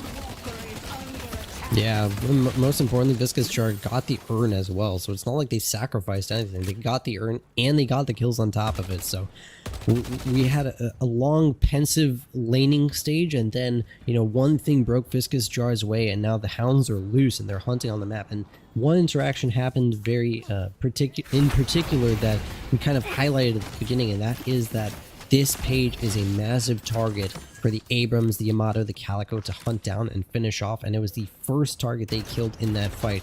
And after she went down, there was no more safety for everybody else. So good target prioritization from the side of Viscous Jar, and the Soul lead has swelled here a little bit in their favor. Considering they were down about 3k at one point, I think this is a big boom. 10k is more than just a swell.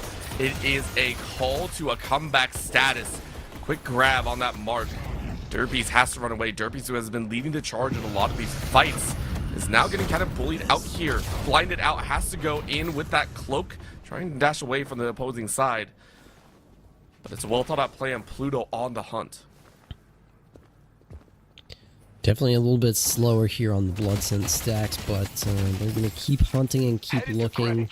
Meanwhile, Eaton just eaten up farm alone on this side, gets a decent push on the walker. Unfortunately, though, Riku caught in a little bit of a bad situation, has some defensive help here, so they're going to try to make a turn onto the Yamato, who was diving pretty deep for that aggression, but Telekinesis is going to catch onto Kit.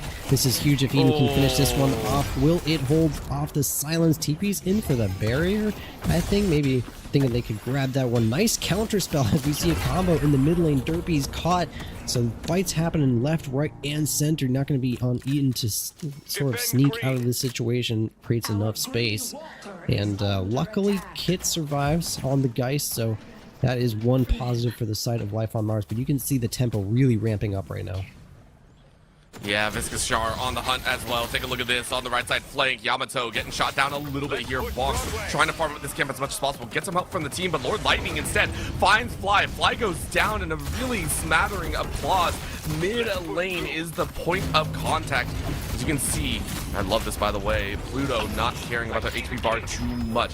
Burns through about half of that Walker's HP. Rest of the team coming in. Life on Mars, ready for the chase. They want this Drifter, and they find him and cut him down. Derpies gets that revenge. Will they find a little bit more, though? Lord Lightning in the vicinity, holding themselves steady. They're calling for it. You can see Life on Mars saying, please, let's get that kill. Will it be enough, though? Pocket on the hunt. They're looking for this spawn buff, but I don't think it's coming through until the next 40 seconds. Yeah, a little bit early on the timing, but no problem. Ooh, Swap does catch there. It's just about the tail end of it, and now Karabluka is surrounded. Is it Karabluka or Karablaka? I'm looking right now. That might be a C. I wonder if we're saying that name wrong. I'm going to have to double check on that one. Maybe my eyes are deceiving me in that position. Luckily, they will escape from that scenario. Despite being surrounded, that Moen Krill is a difficult one to take down. Yeah, he's a tanky boy. Karabluka has been playing a masterful game, I feel like. This Moen Krill that we had kind of questions about coming into this matchup in Game 1. Did a lot of work Game 2 so far, holding on as well. I mean, all of this seems to be garnering them a lot of support here. 10k difference still on the table. Earn run is up and ready to go, but this catch, oh, this poor Paradox had no idea what's going down. Painted trying to run for the hills, but you are getting swathed over here. What a chase. Follow up behind though as Lady Guys joins in the battle, and it looks like it could be a turnaround. Pluto not in a good spot. Eaton had to run. They are going to be able to survive for a bit longer, but what a catch. Kit makes it look easy. Now you're scattering for some more as Kabluka, Carry Bluka running for the hills. Burrows taking a little bit longer, but a turnaround of sorts behind. Massive blow coming in from Bonk and Green as they try and make some magic happen, but a nice swap brings to a close as Carry Bluka will fall. What a disaster for Viscous Jar as Life on Mars collapses a Painted and will take the Walker as well.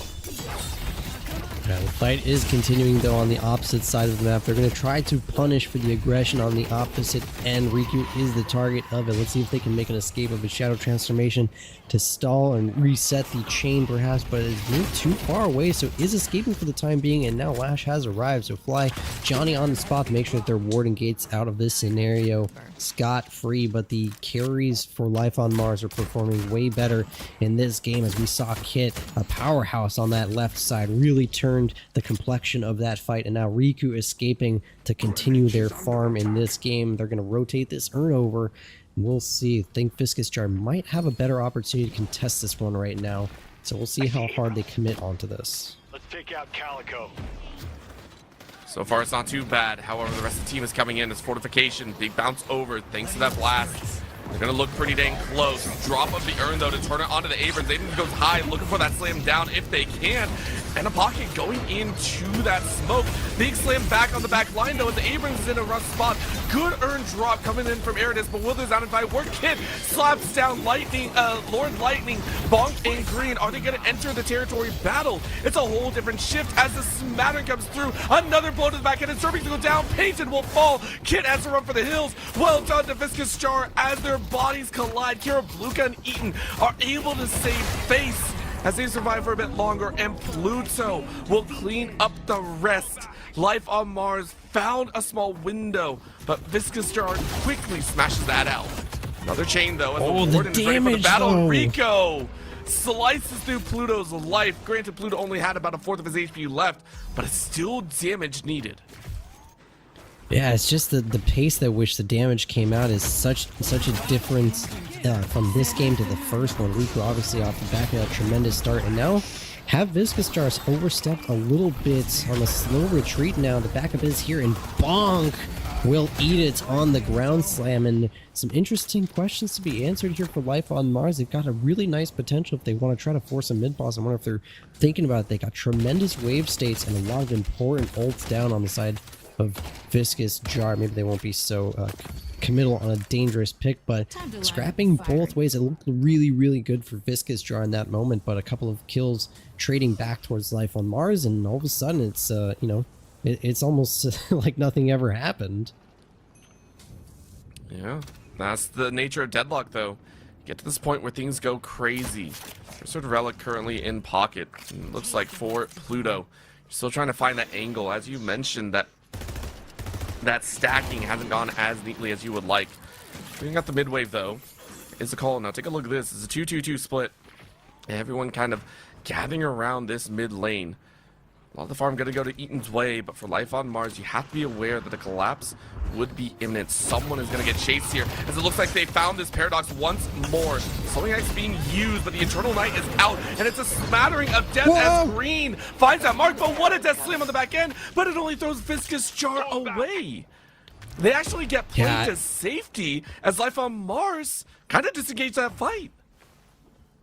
It was actually going to be a tremendously good fight for Life on Mars. The thing that turned it was the telekinesis onto Lash. If that had not connected, you would have had like 3 or 4 players death slammed, having already been afflicted as well. So perfectly timed telekinesis from Eaton, and really saved their team from a tremendous punish that was coming their way. Good transition. Now can they do a bit more? So far, the picks onto solo members have been working in Viscous Jar's favor. It's why they're still relatively close in this matchup. 4K, they've been able to kind of keep within arm's length. of Life on Mars. But as you mentioned, that Death Slam Fly has become a menace in their own turn. But for Painted, who has died more often than not, I want to see them be able to not be caught out in that rotation. Right now, though, we're looking at the cleanup slate. All lane states kind of plied out. Left side pushing in favor of Viscous Jar. Should be cleaned up by Fly. Mid lane, even status. Right side pushing for Life on Mars. Viscous Jar going to try their best to clean that up. Yeah, both teams kind of looking for the next opening here. The only kind of traditional pick are on the side of Life on Mars, who feel pretty confident about their position right now. They'll walk the urn across the map and maybe test their composition on the actual deposit here, as they're feeling pretty good. Slight 5k leaves, about 1,000 or less per person, so not tremendously significant at this point. I do wonder where Viscous Jar wants to kind of punish this move, as they're completely gone away from the urn turn in itself. I think this urn is pretty much good and dusted. No chance for Viscous Jar to answer. Instead, they'll look for the Walker. It's a good trade factor. But Kit might be having an answer on the back end. Take a look at how quickly they enter in here. Walker is going to go down with 2 more slaps. Will the answer abound? Yes, it will. Kit takes out Pluto. And Bonk has to run as well. This is looking like a dangerous scenario at the very end. Will they lose more than 1? No, they won't. So Viscous Jar will trade out 1 life for the Walker. Chase on the back end. Good catch. Shadow Form in transformation, ready and available to try and stay away from a lot of that CC. But the punch value comes in as Garabluka is body blocking for Bonk. Everyone scatters back to their own base side, but Derpy shuts them down. Garabluka tried in vain as Bonk will fall too. And Life on Mars punches through the front doors and is looking for that mid-boss. Yeah, they're definitely heading that way, and I think it's the right call. The only problem is they can get punished on walkers right now. Eaton showing up to the mid lane. I think that Lord Lightning is thinking about it as well, so they position themselves, I think, in a sneaky position near the mid boss right now. So they're going to try to make it contested there with not a lot of tools, but the seismic impact in their pocket. That mid boss went down fairly quickly between Kit and Riku's damage. And Viscous Jar are respecting this right now. They know that it's a little bit too dangerous of a contest, and instead of punishing walkers, they just give out the rejuves for free. So nice maneuvers from Life on Mars to secure themselves a very hefty lead at this point. And you gotta give props to Kit and Riku, who are fully farmed and having a massive impact right now.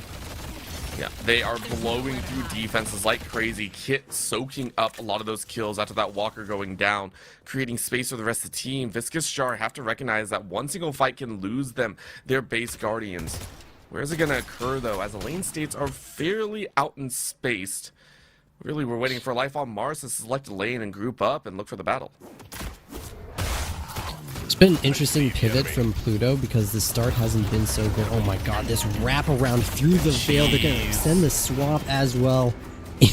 Even the Calico comes through to try to defend, but they use the Shadow transformation fairly early. She's going to not get caged, I believe, so she'll be able to walk out of the scenario. Very, very dangerous, but nice execution to absolutely snipe Pluto OG off the map. Last Stand will come out. Death Slam only catches the Mole Krill, but it should wind up being a dead Mole Rat. They do have Warp Stone, I believe, so they blinked out. No death to come of that one. Derpy gets ganked on the opposite end, loses a rejuve. Actually, Kit and Arides are on that side as well. They almost finished off the Eaton Wraith, so they have pushes on 2 sides of the map. 2-3v3 splits, and it is working out really, really well for them right now. Yeah, they're taking everything that they could possibly want. That's a shove that you would like to see. So Life on Mars getting just about all that they will want through this match. And mid lane Walker getting tagged on, but nothing big. So Viscous Jar losing control of this game quite heavily. 26,000 souls difference. Life on Mars can pretty much go where they wish and how quickly they wish. I did want to kind of conclude a point I was trying to get to when Pluto was actually getting ganked. Is since the stacking of his passive has been a little bit slower this game, you've seen a pivot in his items, so he's prioritized getting duration and buying the curse a little bit earlier, so a little bit more utilitarian, a little bit more space creator towards that oppressive eternal darkness that he can provide for his team. So pretty decent recognition to kind of pivot away from being the pure raw carry for the team, bring just a little bit extra. Unfortunately, getting sniped out early into the fights is not going to make any of his kit useful. No, it's, you gotta stay alive if you want to be in the battles. Currently rotation coming in here. We can see that Eaton is being hunted at least once, but on the left side is a whole different battlefield. Quick last grab in by 2, throw right back in on top. There's no one else there. Quick slam down, catches one body on the back end, and Green yet again is punched out of this battle. 70 seconds down. And Life on Mars, easy earn pickup for themselves. They will look to run it across map. A little bit of bullfighters there. Fly giving the jump over Lord Nightling. They're trying to collapse onto this urn and not let it go to the favor of Life on Mars. It is a comeback, very important if Viscous Jar want to close the soul lead, but now sitting on Fly's back, they get to kind of play around, set the tempo here, make sure their waves are out, and maybe try to bait out another bad fight. Rejuve is expiring in 30 seconds, so I imagine at this point they might just take it back to the base and leave it on the floor, because this is a dangerous thing to gamble, potentially giving Viscous Jar way back into this game right now. I agree with that stance. We are giving them a moment to play. Viscous Jar able to clear up some of those lanes. Same with Life on Mars, so everyone just kind of gathering what they need. 3 minutes left. As you mentioned, that those Reju Bs will just kind of go to the wayside, but about 3 minutes left before the next. That might be the calling card once more. Major team fights are what have given us that big win, as Riku is sitting on a 5-kill streak in there. You can see that weapon damage is huge right now. Painted really moving into that support role as a massive fight is going to occur here on the right side. Quick pick number 1 as poor Eaton has to run away. Karabluka taken out by Derpies. It's that meeting of the minds once more, where Viscous Jar just kind of allowing themselves to get caught. I want to say it's on some really good positioning from Life on Mars. Like, their only game plan was really to push out waves, and it was Viscous Jar to just overstep. So I mean, like, who makes the mistake there or who makes the aggression? But Life on Mars with the lead are going to happily punish any time that Viscous Jar kind of move out to the central part of the map. So 2 go down for Viscous Jar, and things are going really, really well for Life on Mars. 2 heroes with killing sprees right now, and it's the perfect characters that you want that on. Your 2 carries are feeling really, really good, being empowered off the back of Painted and Derpies and Fly, who made a ton of space in the early stages of this game, in those early laning stages and the early mid game. And now your carries are online, who are going to start to set the pace and make sure that Viscous Jar stay punished as long as this game goes on. There's a decent soul lead for the side of Life on Mars, so it's going to be on Viscous Jar to make some creative plays to kind of cut that down, especially as the Rejuvenator is maybe like a minute and a half away from respawning. I see the enemy. A little bit more time to play with. I will also give credit. Fly has been so good with those death slams, obviously setting up for Riku and Kit, making sure that some of these moments don't go to waste. Painted as well, turning into more of this bait hero out in the middle. Every time Painted gets caught, it feels like Life on Mars are able to collapse very quickly. So recognizing the current job here in this game. We say it's a little bit slow to be closed out. Left side being pushed by Eaton as they clear out some of the camps on the top rooftops. It's not too bad of a play, but I mean, for Viscous Jar, you're just kind of praying that there's an opportunity for you in the future. You're just sitting there going, guys, please, let us have that moment. Let us have that one opportunity to create some comeback options. As later we go into the game, we're about 34 minutes in. The longer we go, the less it matters about the souls count, because at that point, pretty much inventories will be filled. I think it's really just about respecting what Life on Mars can do, and I think we've seen them disrespect their ability to kind of collapse on the side lanes a few too many times that have led to this explosion of souls on their carries. So you know, there is an opportunity for them to stem the bleeding. It's going to start with taking some pretty defensive approaches to those side lanes. Just push them out, see if you can catch one person. If not, pull off, clear your farm, reset, and try to contest the important objectives. Life on Mars have been doing a really nice job of kind of hoarding this comeback earn away, giving Viscous Jar no opportunities, but Rejuve is now available. We'll see who tries to go for this. As Eternal Darkness comes out, they might try to grab this Geist. Oh, and it looks like they've actually found them. Now can they lock them down for the period that they need? CC is a little bit slow to come out here. Kit is being run down, but this kind of swap is causing them a lot of problems. The swap doesn't come out. That's a kill. Kit is down. They found the bug. They found a second, but the bully and the block on the back end. Mo and Krill may fall here, but Green finds Derpies. No way this is how it works. Derpies able to get the kill on the back end. Post-death, Blue will fall to Riku as Riku is unleashed onto the battlefield, chasing through on that final stand. Nobody can stand in their way. Wild stuff here on Life Out of Mars. Is swinging for the heavens. Eaton gets painted on the back end, but it leads it to a 2v3. One more chase is on. Eaton gets the win. Is it going to be enough? You're down to 400 HP. You're barely surviving. One more shot to the front of the head. I don't think you're going to survive. You're trying to ditch your way out of this one. Are you going to get the heal? One more blow could do it. Safety is abound. There's a swap. There's a throw into the ground. That's the finish that you wanted.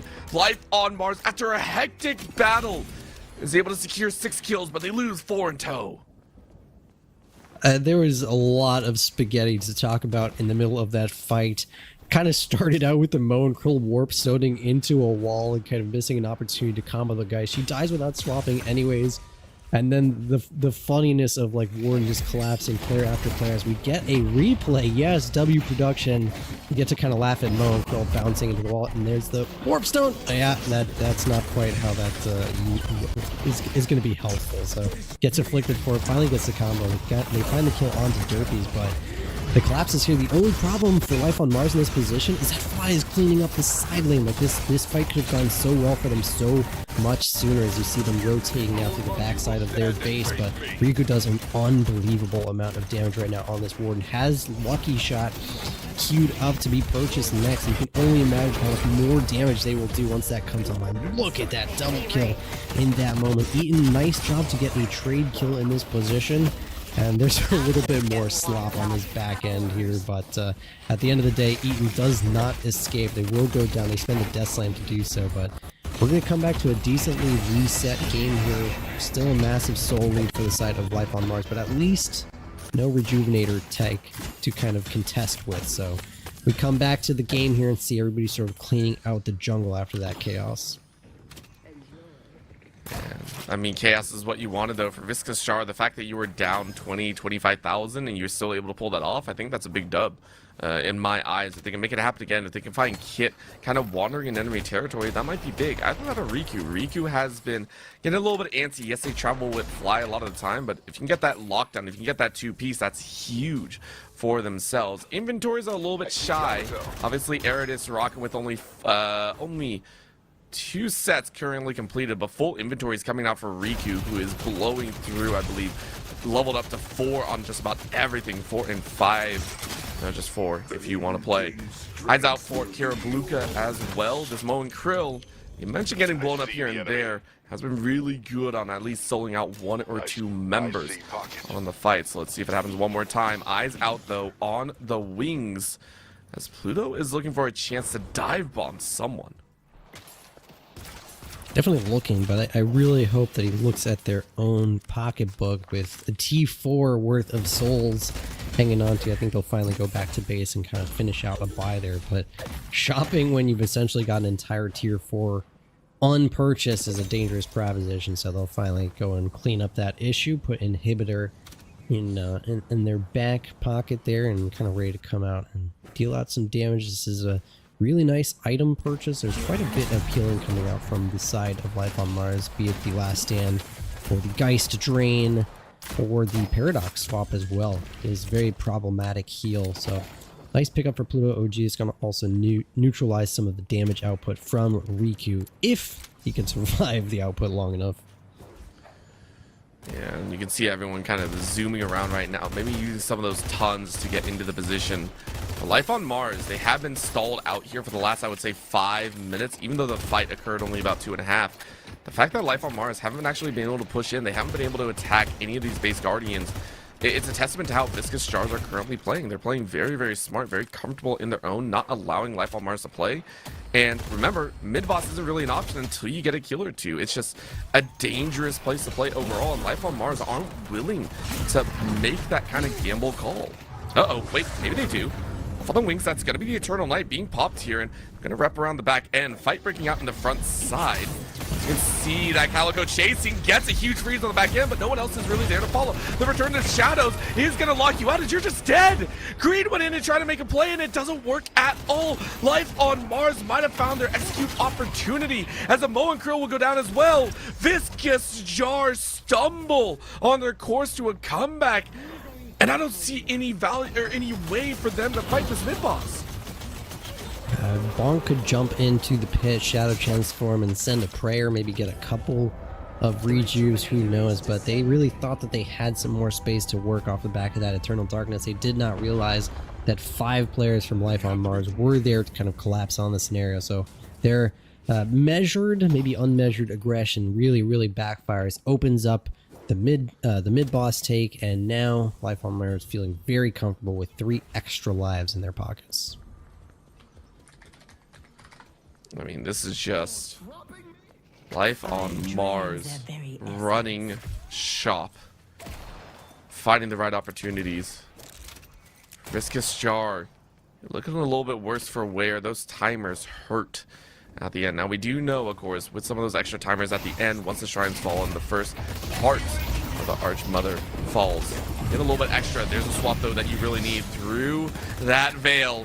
It's going to be dangerous, but you're right by your base, so Bonk is able to get back to safety. Here comes the Guardians going down, though. Riku takes out one. They chase on in. The shrines are available. Are they going to find those marks? That's the big question. A fight out in front. That's attack number 1. Up they go. Lord Lightning trying his best, but he has to hightail it back to his own safe space. I don't like this at all, but Life on Mars say this is exactly where we want to be. Nobody can really contest, so we're just gonna kick in that doorway to the inner sanctum.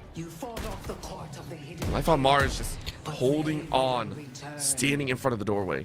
I see paradox. Definitely respecting the potential defense from Viscous Jar here. I think the critical point was that Fly went in looking for an aggressive Death Slam and didn't catch a single player from the side of Viscous Jar. And now, speaking of getting priorities, gets Phantom Strike, Lord Lightning on the hunt here, as is the rest of Viscous Jar. They're looking, but Riku is here dishing out damage. The Reju goes down, so Arides has their second life now on page, and looks like they might just be content with that kill, as Green actually gets caught out. Might be the sacrificial lamb in this position. Hopefully everybody else can't escape. Viscous Jar desperately trying to get back into the base, but they want to continue engaging. They get the swap onto the Drifter. Pluto goes down, and now another opening has been made so that Life on Mars can try to knock out these shrines. I mean, this is going to be real easy as well. Lord Lightning doesn't really have anything for their own care. Luca, Eaton, and Bonk. I mean, unless you're looking for the Wombo combo, I don't know if it's going to work. Eyes out, as Kit is more than safe right now, getting a lot of that regen, a lot of that healing on the back end. Quick card comes out, slams in the back of the head. Divine Barrier is being utilized. The rest of Life on Mars playing to a strength. Down goes another friendly, another base Guardian there. And the other shrine will now be pinched. Life on Mars have waited 43 minutes to try and get this one themselves. The Archmother is available. Down goes part 1, part 2 sure to follow. The last fight could be big. In brings the last. Lord Lightning trying their best, but the page sends out the horses and says, no dice, I will keep my team safe. Another shot round, and Viscous Jar, their Hail Mary completely whiffs. Durfee sends them crashing to the ground, and that is Life on Mars saying, we are alive. Ladies and gentlemen, we're going to a game 3. Shout out Flight at the very end there. Grabbed 3 from seemingly inside of the Viscous Jar base, but a huge Death Slam to kind of ensure that Life on Mars could close this one out. You might have thought they'd have a chance to contest. Timer's ticking down. Archmother transformation in the pit there, but Fly says, called game, big Death Slam, finish it off, and yeah, we will get a nice game 3 to kind of round out the night. What a better way to go. I love every single moment of it, and I can only wish that we continue onwards, because we know, as you mentioned, Div 1 will be played out tomorrow. This is a treat and a half. It is a good one, but it was a long game. So we'll go ahead and give the players a little bit of time to rest, recuperate, and figure out how they want to go about in this next. Because take a look at this Riku from game 1 on the lower end of that card. Massive run this run around. 58,000 player damage. Wild to see overall.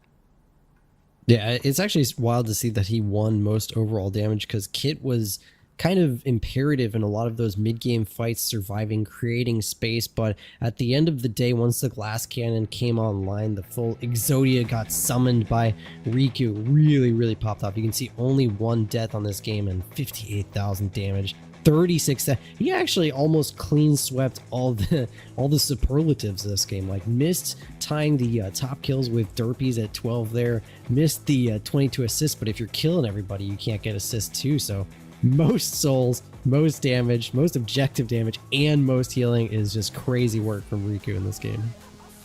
Yep, and you gotta love it. 11, 1, and 11, the perfect score line, or at least one of the many perfect looks. On the other side, though, for the side of Viscous Star, you gotta go back to the drawing board. That Calico was not it. Picked on from minute 1 all the way to minute 43. We'll have to see exactly who comes out on top, though, as we're going to the final game. It's down to a BO1 here in the DF3 Grand Finals, so stay strapped to your seat. We'll be back in just a bit.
It's not my problem. No, it's not my problem. When I feel heavy metal, and I'm pins and I'm needles. When I lie and I'm easy all of the time, but I'm never sure why I need you. Please let me show. Crypto, come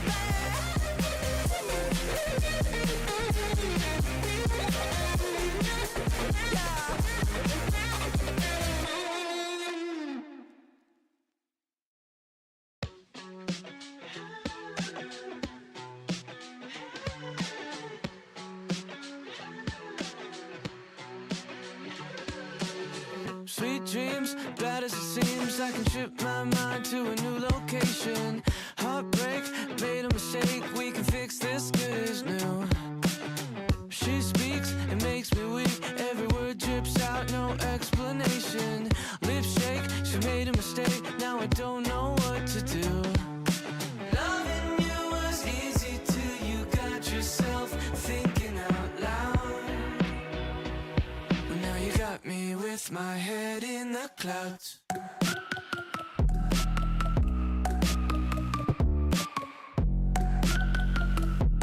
You got me with my head in the clouds.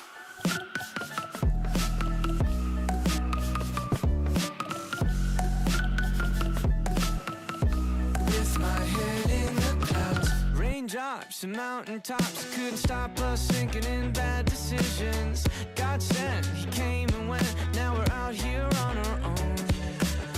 Your skin, the perfect sin for a star-crossed lover with double vision.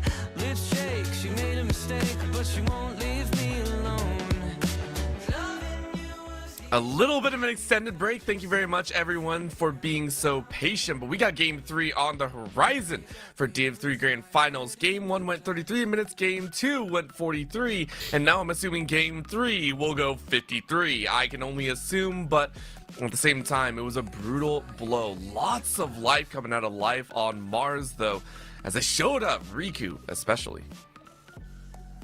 Definitely, and it really started from the beginning of the laning stages where the Warden and Page lane got off to an incredible start against what probably should have had the better option in terms of the Abrams and the Calico. They really got bullied, and it was just no stopping this Warden for a majority of this game. Pretty free to farm, and every time they tried to pull an engagement the way they had executed in Game 1, he was just a little bit too far ahead in souls to really punish and kind of put the Warden back, and so we just saw the farm accelerate and accelerate to a point that there was no keeping up. Yeah, and for the first time, we are also seeing, moving into this Game 3, a little bit of a shift. Viscous Jar over there on that Amber side, starting things off in a little bit of a weird spot. Life on Mars on the Sapphire, and the immediate ban of the Warden. So an idea stating that, hey, both sides like to do this, but it does leave open the ability. This was used to very efficient standards. It allowed Viscous Jar to really get a win back in game number 1. This time around, left to a wayside.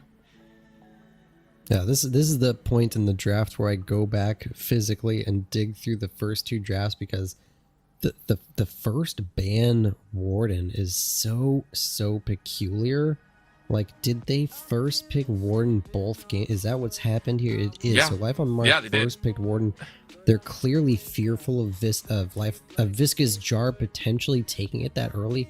I don't know any teams that are picking Warden that early. Like, I guess if you're on Sapphire side, but to see Haze and Warden banned out is super interesting, as you know, it performed so well for them last game.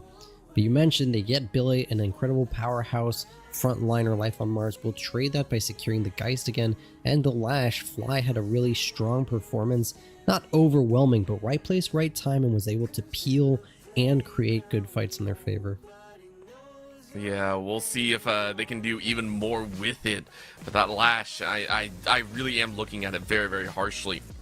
I think, again, Fly did so well with it before. Wraith, though, once again, good DPS. And I just have to say, please give me the page. That's all I can say right now. Like, please give me the page, like, right now. Grab it right away. Don't let it go to Life on Mars. The number one thing that we can tell through the first bundle of drafts is that these teams are not afraid to just pick the thing they want wherever they decide that it is the right place to pick it. All that being like the Moan Krill, like top 2 every time or whatever have you. You know, the Lash going top 2 is crazy in and of itself. The Wraith going top 2 is crazy in and of itself, but they just decide like we want to make sure that we have the heroes that we are comfortable on. We saw Eden on that Wraith game 1 eat Life on Mars alive, not have the same success in game 2, but still was punchy.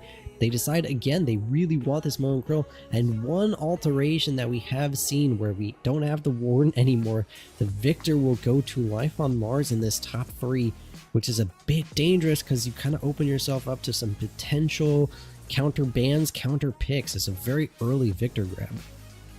Yeah, I mean, they've done it before, though, and I think for Life on Mars, again, here in Div 3, it's all about that comfort, getting your lock, stock, and barrel, whatever your foundation is going to be. I do appreciate this pickup here, and it does ban away the Yamato. Like you said before, these counter bans can come out, take away a lot of the pieces that you played with. And granted, the Yamato, I think before, went fairly well on Bonk's hand. They played it in game number 2, and then in game number 1, it went the way of, I believe, Bonk, yeah, yet again. So Bonk is going to have to find a new hero to play, and the Paradox, denied away as well. Painted will not be able to work with that, but there it is, that page that we were talking about. Do I agree with it? Not really. I mean, I wish Tristisgar picked it up earlier, but Life on Mars snagged a massive power pick there. Yeah, would have been maybe a little bit more powerful if they grabbed a Kelvin to kind of complement the Victor and lock people into that Aura of Suffering while complementing the healing. But, you know, an interesting, like, forward-looking potential counter pick if they had gone that way. They decide for the Rem on the side of Viscous Jar. I do like the kind of switch up in going with the Paradox ban here. I think Painted, although not having the most impactful performance, was very elusive in a lot of that game too, very difficult to kill, and they itemized very team-centric. Like they bought the Divine Barrier, Stam Mastery, not so much like a million gun items or anything like that. They were just there for their team in the right place, and a big change up. I've not seen this, like, I can't even count how many games it's been since I've seen a Vindicta, but to pull it out in game 3 here is a wild gamble, but I kind of like where it fits into their lineup.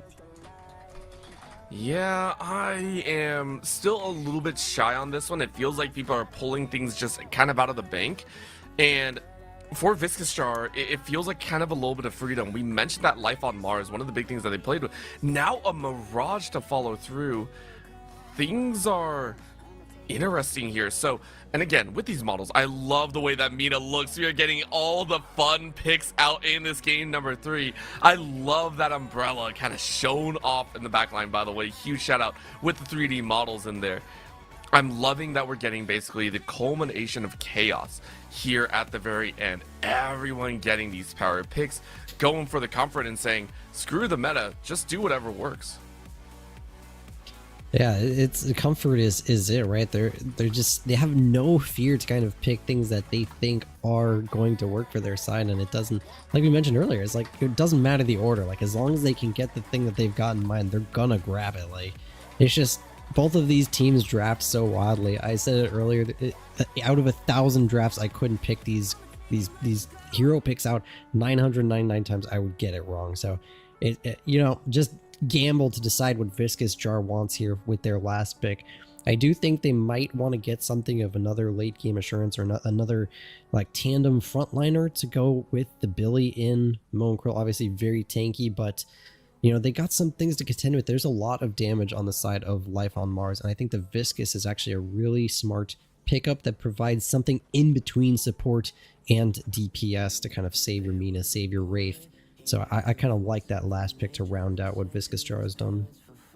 Yeah, Viscous Jar are going to be using that as much as possible, almost in their namesake here, but the DPS values are very much different. No more Drifter to be played here. Viscous Jar is saying that's already been locked down one too many times, so we can't run that. The Mirage and the Vindicta, though, going to be making for nasty kind of counter positions and movements. I'm very curious with the lane assignments how we're going to see this play out. I think for my eyes, I am looking at that Vindicta and the Meta, these two fresh faces in the DPS values. How is it going to work? Not only that, for Viscous Jar, we watched the likes of Green get kind of manhandled in that game number 2. From minute 1, had a lot of faults in there, and I don't really think it was all their own. However, we want to see Green play a little bit safer if given the right opportunity. I don't know who they're currently playing just yet, but whoever they're playing, I want to see them be able to have a comfortable role into the mid game instead of kind of being shoved to the wayside. Taking a look here, it is going to be Green on the Rem, an even squishier utility here. That scares me a little bit. Yeah, but I do believe that they played support in the first match. I think the Calico was a big change up for them.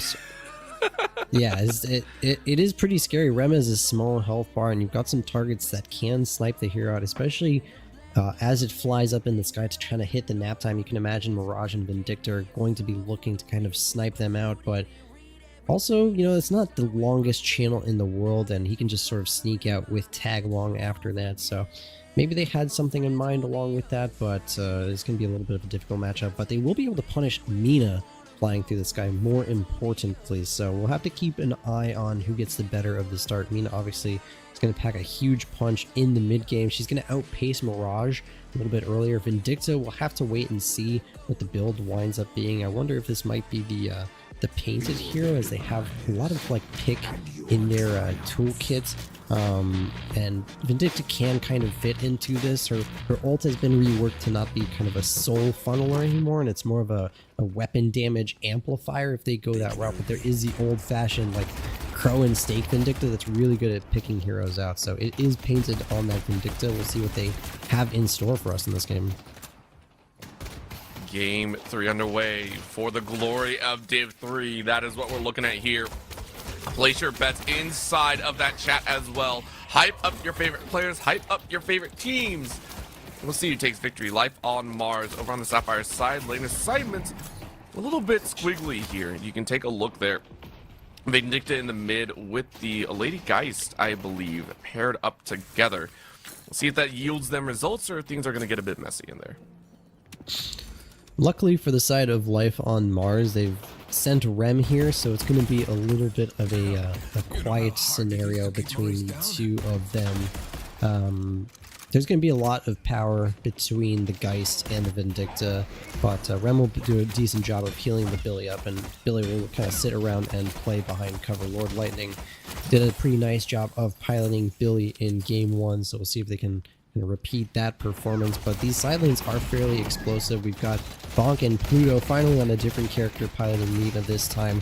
That is a lot of ranged poke damage, but you know, contesting into a Mirage and Page can be fairly safe, as Jinsmark can trade pretty well considering how strong they can be early. And on the opposite end, it's Flash and Victor in a really safe position against a Krill and Wraith. We saw those two duoed up together last match as well. They had to make a rotation to kind of save the team, that Abrams and Calico, that were struggling, but now they have a new chance to kind of put the pressure on against Derpies and Fly. Chance to almost redeem themselves or show what the team can do. Side lane flank so far coming out of Eaton. Nothing too crazy, of course, just hiding behind this this boot. We'll see where the real damages come through here. Who gets the majority share as... Oh, it never fails. It looks like there might have been a crash. The 2-minute crash. Yeah. It is yet another. There it is. It never fails. I mean, I'm not sure what that's we're sitting about, here and it's but... just like it never ends on us, I feel like. Yeah, it's been, has it been every game? I think it's been every single, we definitely saw it last time. I can't remember if it was game 1 as well, but we had our crash in game 1. I just don't know if it was exactly at the 2-minute mark. Weird issue there for Eaton. I'm not sure what's up with that. I've never crashed at 2 minutes. In fact, I've been fortunate enough to like rarely crash in the game in general. So I'm not sure what they're doing wrong in their setup, but we might be back into it shortly, as Flash making a little bit of a run around, Fly grabbing some early boxes here in a pretty defensive spot, but clearing out some boxes that are a little bit out of the way for their lane. Yep. Let's go ahead and take a look here. We are diving on into this game number 3. Crash number 1. I think we had 3 in game number 2. Let's see if Life on Mars get theirs at 4. I don't know if they will, but at the start here. Just good tempered damage. Nothing too crazy, just picking at each other along the way. And again, it really did start very, very slow. I don't think we saw any like snap deaths or anything like that. It was just the pace of play was relatively slow in the previous games. However, again, when it came to Green, Green got picked very early on, whether stepping up to try and save a teammate or just get that extra damage, or play a little bit too close to this Guardian. Multiple ways that you can just end up in the frying pan, so we want to see a little cleaner gameplay this time around. Yeah, a little slow goings. I don't think we've seen first blood quite yet, but only soul differences are going to come off the backs of some denies and some box routes, and Life on Mars eating a little bit well so far, but everybody's still very, very healthy right now as we see some camps get cleared out. Rake will be a great tool to do that. It doesn't take any time for Mina to clear that one. No. No. At the worst possible time as well. Derpies just going, you really had to do it to me right now. Unfortunate, but it looks like we might be ready. That is a heavy melee that is going to connect a very lot. Will they have time to think about it? No, they're going to go down anyways. Unfortunately, we will catch first blood, as apparently we are not done figuring out the situation here. So our first kill goes to the side of Visca's Jar, and a good hero to put down early. Obviously, Victor wants to stay alive, wants to keep their economy up, because the faster that he can get online, get closer to Leech, get closer to E-Shift, Warpstone, all these important items in his kit, the better. But for now, it'll be a slower start for Derpies, who kind of had a really strong game 2 on that pocket. Yeah, apparently there is a little bit of a glitch going on with Eaton's camera right now. They're going to try and figure it out, but disaster kind of striking as heavy as possible. And so Viscous Jar, they start things off decently well. You take out Derpies early and you kind of focus fire them as much as possible. And you look at the rest of the lanes. This is going to give a little bit of time for Viscous Jar on the right side to push as much as possible. And they're going to... okay. Yeah, they're just unpausing. I was double checking that as much as possible. But go ahead and unpause. It's no big deal right there. And we're set to go. So a little bit of a lean off the aggression. Nice to go. And Viscous Jar saying it's time. We got one kill. Let's get a few more. Let's start things off on the right foot for game 3. Yeah, I was half expecting to see another pause come out, but luckily we dodged that one, and hopefully that will be the last of it, as we are scrapping. Lord Lightning getting a bit bullied in this situation here, winds up getting the kill onto Kits, so a couple of punches go the way of the Billy, and we're going to see a nice little lead kind of start to develop for this mid lane here. Vindicta contesting against those little helper minions. That is a difficult task, as her gun is not that strong early. Yeah, again, this Billy, banned out in game number 2, really did feel like a good crutch to lean on. And Lord Lightning saying, dude, this is a great hero for me. I don't know why you left it unbanned. There were so many other things to take a look at, though. We'll see another punch into this guy. Good little shattering there. As the Vindicta goes flying. And for Painter, we're still waiting for that big moment, gunning down the opponent, though. And that's the chase that you want to find. And Lord Lightning goes down. Beautiful shot number 1. Rem now in the sight lines.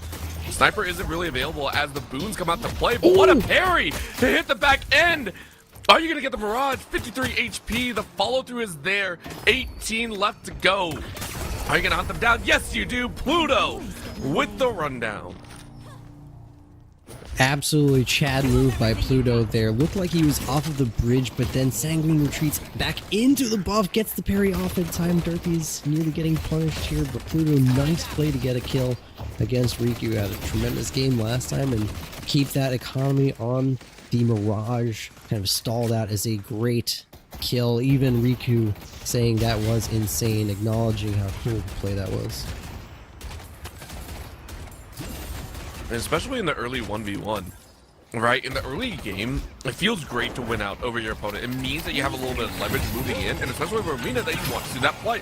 Right now, though, there is a little bit of a nap time set up for this poor Kit. And we're seeing Kit be able to get the swap off. That is going to be Rem put into the boiler pot and painted.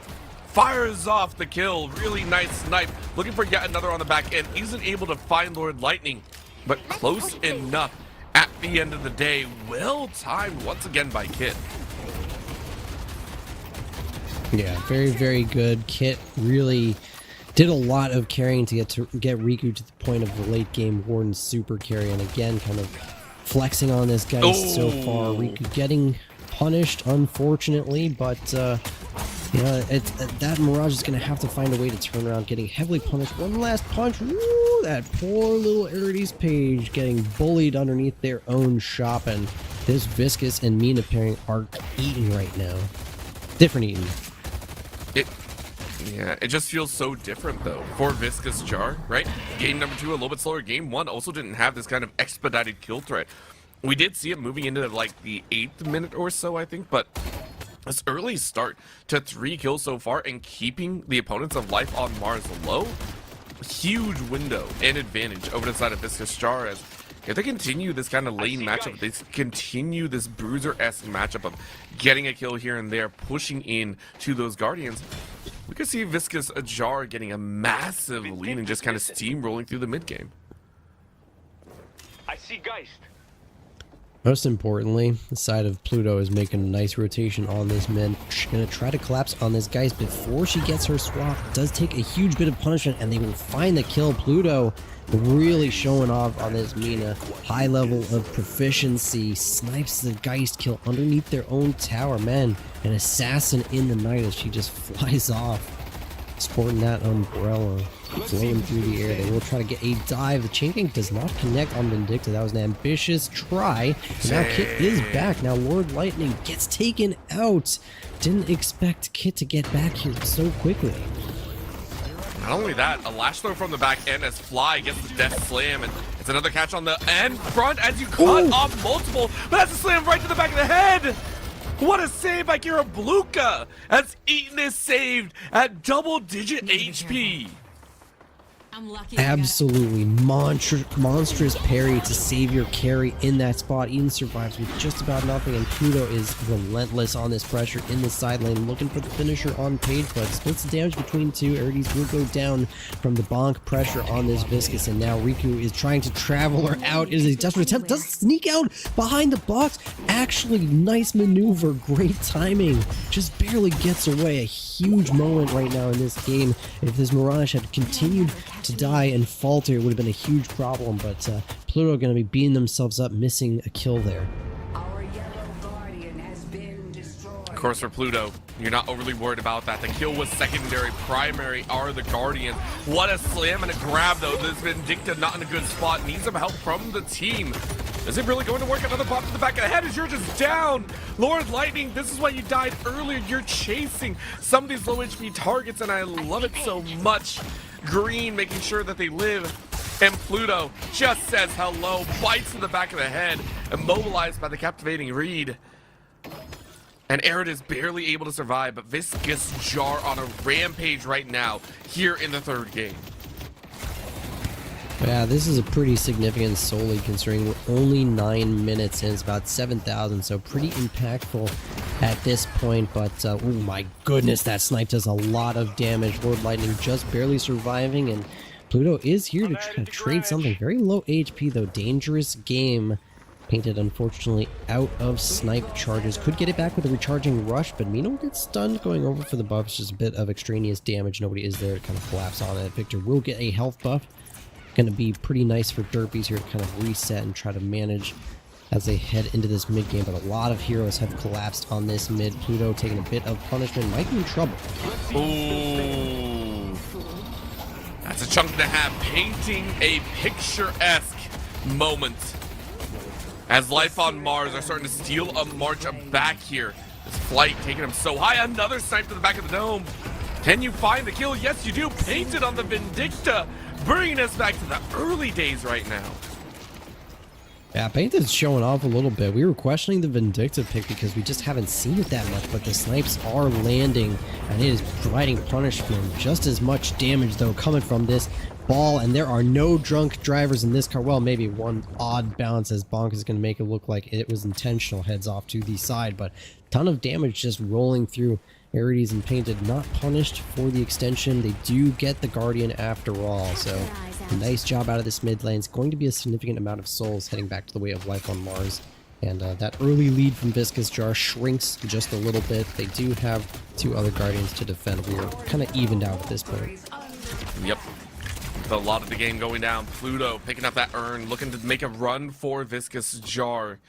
They had the early game, and now the mid game has been a little bit different. Rallying charge is available for them, as well as that read. We were talking about it before. We watched it work, but now a punch forward.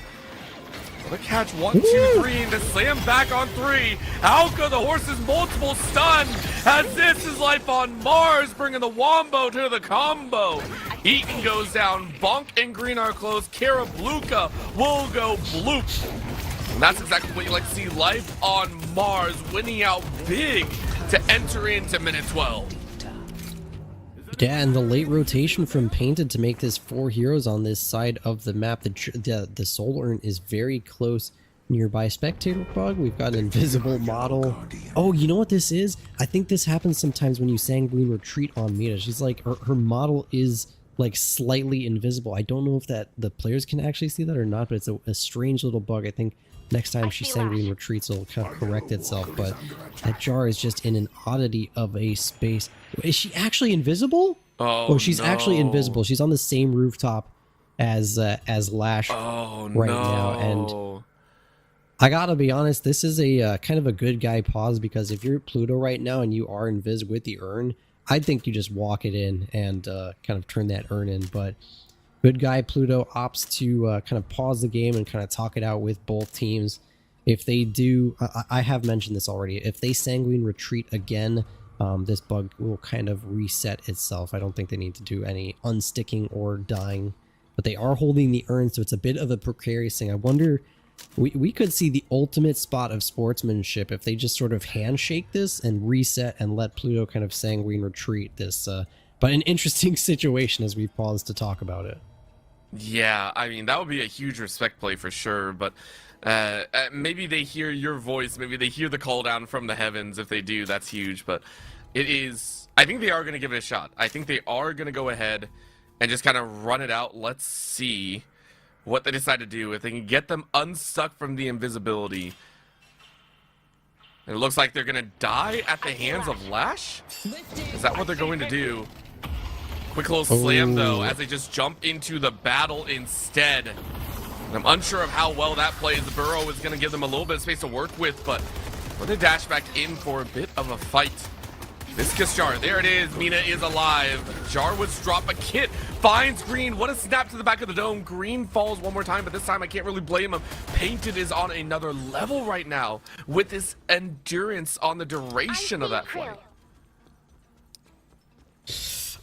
Listen, I have to stop and talk about this. Good guy Pluto, bad guy Eaton, man. Off the back of the pause, they just TP up to the high ground telekinesis Lash, but we are going to fight over this urn now that nobody is left invisible. Billy attempting to pick up, it does get melee stalled by Derpy without reincarnate, so he is actually out of this fight. Gets picked up by Monkril. Should be a nice little turn. It's right there. No, it is. Just turn and walk it in. Walk it, please. Monkril, no. Don't do this. Lash goes down, fly. Oh my goodness, thank you. Finally, Karabluka gets the turn, and I just get it off your back, man. He tried so hard, and it was just like, I thought I touched a point. I thought I touched a point. I'm so sorry.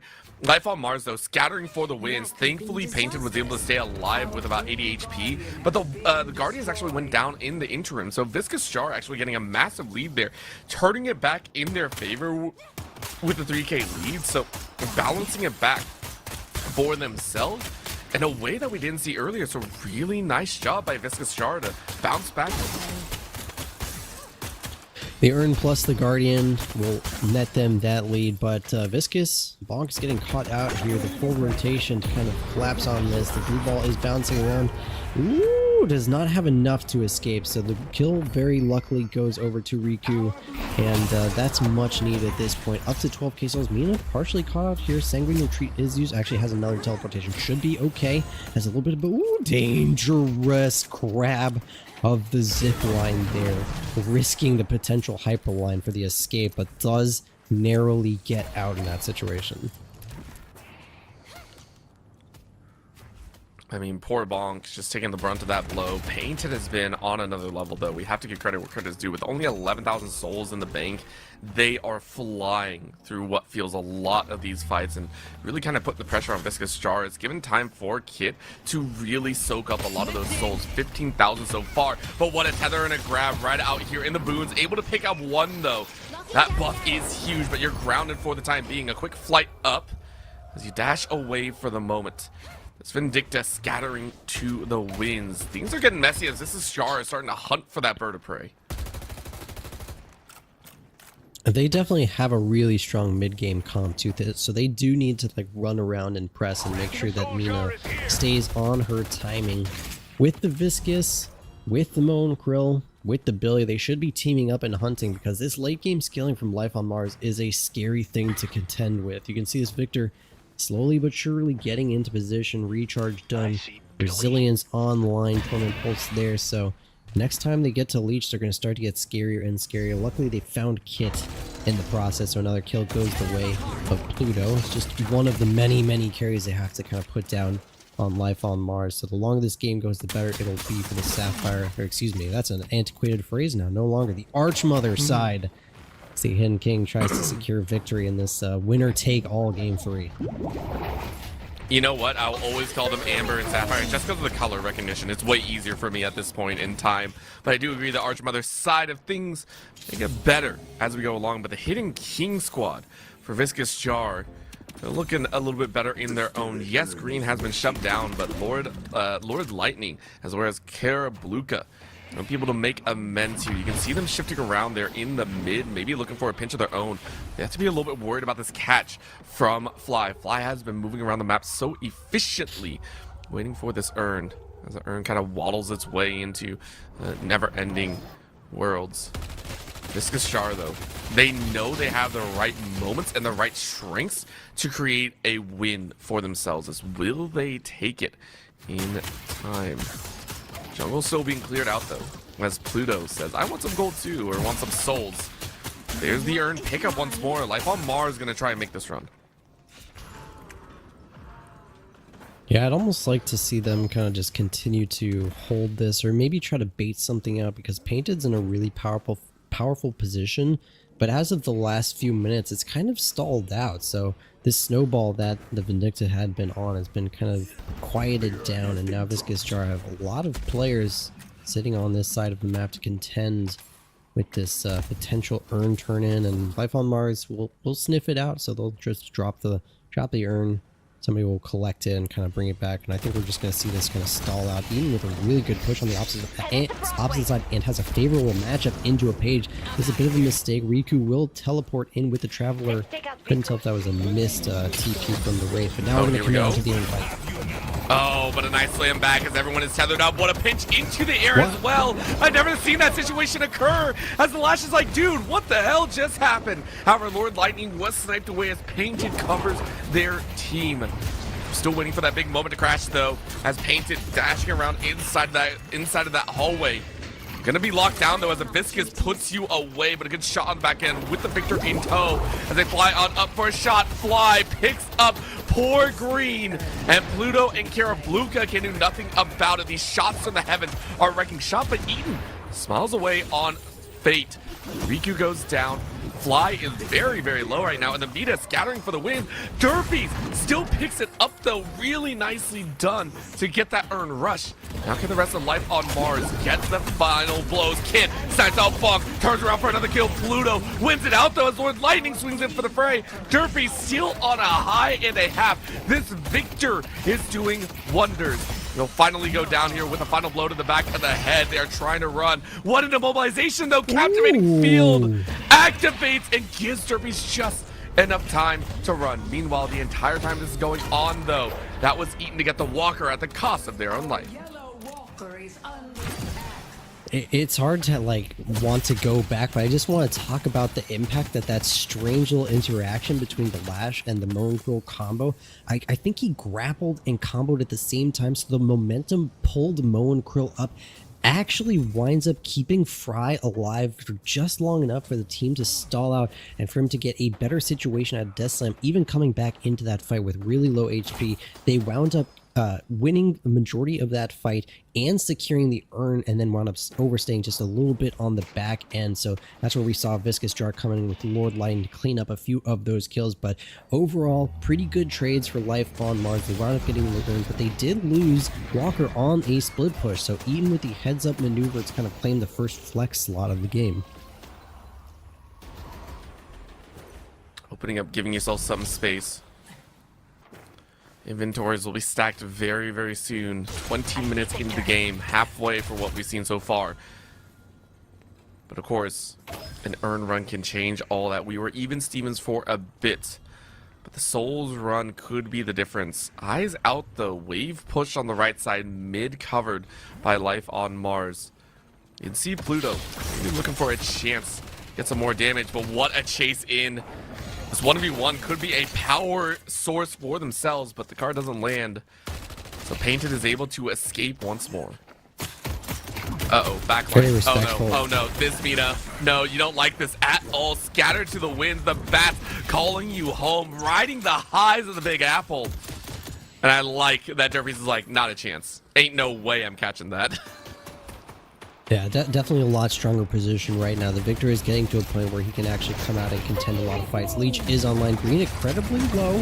They're going to create a little bit of space by fighting this Painted Vindictus. Not enough to save the little Rem, unfortunately, but ball comes through. Ooh, one more hit might have been enough. The punch to knock up. This is a max ball, so he's casting spells while rolling around. A splatter could finish this off. He nails it. He does, using the wall. Painted just finding a little bit too much solace next to the building there, and it will net Bonk a kill. So a nice couple of trades go the way of Life on Mars. They found Riku as well. I think that was Pluto in the kill feed perhaps. And Eden, again, split pushing Menace is getting the better of the macro right now. That's another Walker down for free. This Wraith is actually going to be so rich. Look at that, 29,000 on the back of 2 solo split pushes.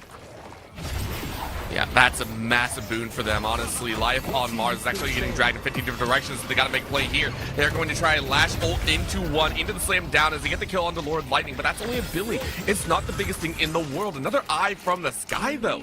As the rest of Viscous Jar tune their way in.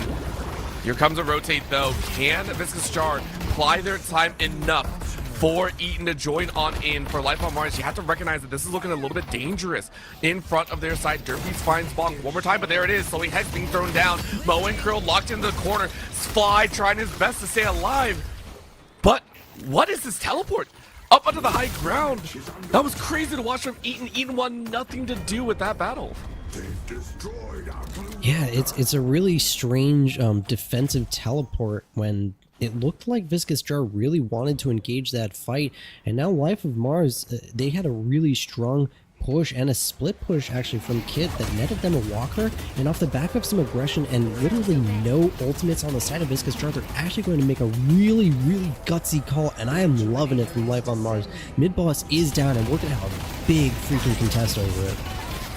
Yeah, not only that, it's the kills behind. Big pickups on all 3 Rejues, but a kill came through on Kip before. Eridus loses their life immediately, so Life on Mars can lose all 3 Rejues almost immediately as Wraith is just blowing through the HP bars. Look at this, the chase on the Mirage, no chance, critical, and you're down. Revive coming on through, but that's not a spot you want to be in. Painted cannot fly high enough, as you will lose your life as well. All 3 Rejues are gone. The gut call was good on the mid-boss, but the resounding fight afterwards is a whole different story. Viscous do lose 3, though, as Life on Mars is ready to fight, but this Wraith is trying their best, but the gun damage is too real.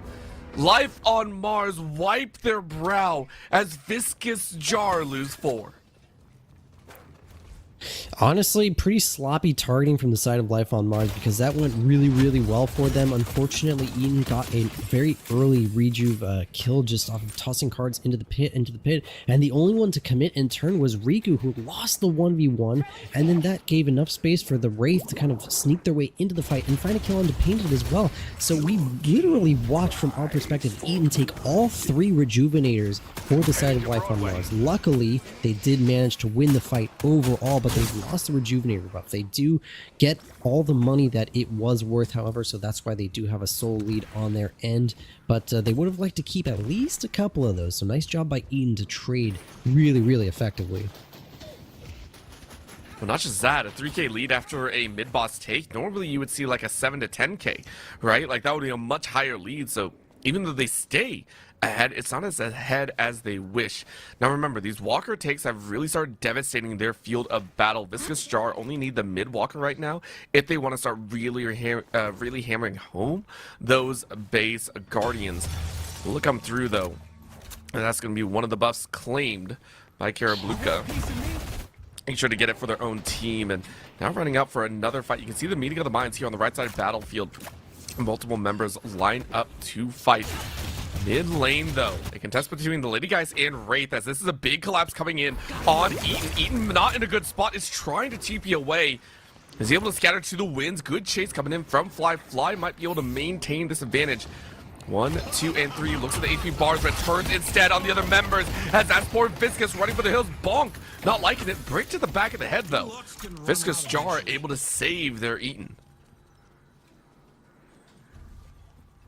Yeah, very, very lucky for both Eden and Bonk to survive in that situation. Life on Mars is feeling themselves right now. They're not really that far ahead, but that mid walker missing is a critical piece in their plan because those side lanes are a lot easier to take. And if the mid one is the last one left standing, is feeling good. So despite only having one walker, Life on Mars in a pretty strong position. They've found Lord Lightning here was a bit of trouble. As a world of trouble. The entire team is collapsing, but the backup's arriving, and that's going to be a whipped Death Slam. Pretty crucial to see how the rest of this fight plays out. I mean, the fight isn't a fight though if you don't have that Wraith. Eaton sprinting towards that mid lane instead, and I love this call. The disengagement worked well. Life on Mars now to scatter and recognizes that they're in a push-pull battle. The split push versus split push is happening, but it's going to be a huge win for Eaton. Remember, Eaton is sitting on 33,000. Is like, guys, you left that way more open than you should have. Lord Lightning on the far end was able to hold on, and that's also going to be Pluto's turn of the urn. Knocks Nostra, the bat's claw at your face. Derpy turns Karabluka into a painting of their own. It looks like the damage has been done. Eaton shells out Riku. These kill differences, the entirety of Life on Mars saying, guys, we got to push. We got to do something right now. Thank you for helping your allies, lad. Yeah, unfortunately, the most significant part of this game so far is the fact that Eaton had the opportunity to get 2 walkers solo, and that's why the goal difference is so huge. Ooh, the very close save on Derpy does still have his I'm blanking on the name of it, but he's got his reincarnate. He's got his second life. So he's feeling okay, does get saved by Ares, doesn't have to spend it in this situation. But as I was saying, like, you look at the souls on the side of Viscous Jar, it's quite literally all on Eaton, and that's off the back of those 2 solo walkers. And there's nobody on Life on Mars who have something in the neighborhood of her net worth right now on this Wraith. And it's the reason why she did so much damage in that crucial mid-boss fight, and why she's just able to kind of rotate around, grab the last walker from the side of Life on Mars, and rotate all the way across to sneak a kill onto Riku as well, who's still kind of struggling to find his place on the map on this Mirage. Yep. I go where I wish. It's been a tough time, but that's going to be a spin. Sanguine retreat out to safety. No invisibility, though, so you are being chased quite heavily on the back end. Teammates are there to back you up, though. It was not too much of a ploy. Viscous Jar saying, guys, okay, look, let's group up. Let's try and get a little bit of togetherness. Let's make sure we can push as a squad as needed. We have a small souls lead, but we have a very, very strong Eaton who is hitting 40k, nearly 7k above anyone else in this game. You can do some magic if Eaton is in the wings, but right now you got to make sure those lanes are covered. Wave states nearly always pressing in Life on Mars side.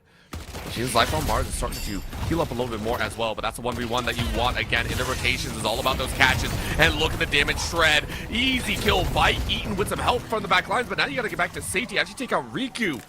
Everyone else is on the wings. Well done by Viscous Jar to get that one pick.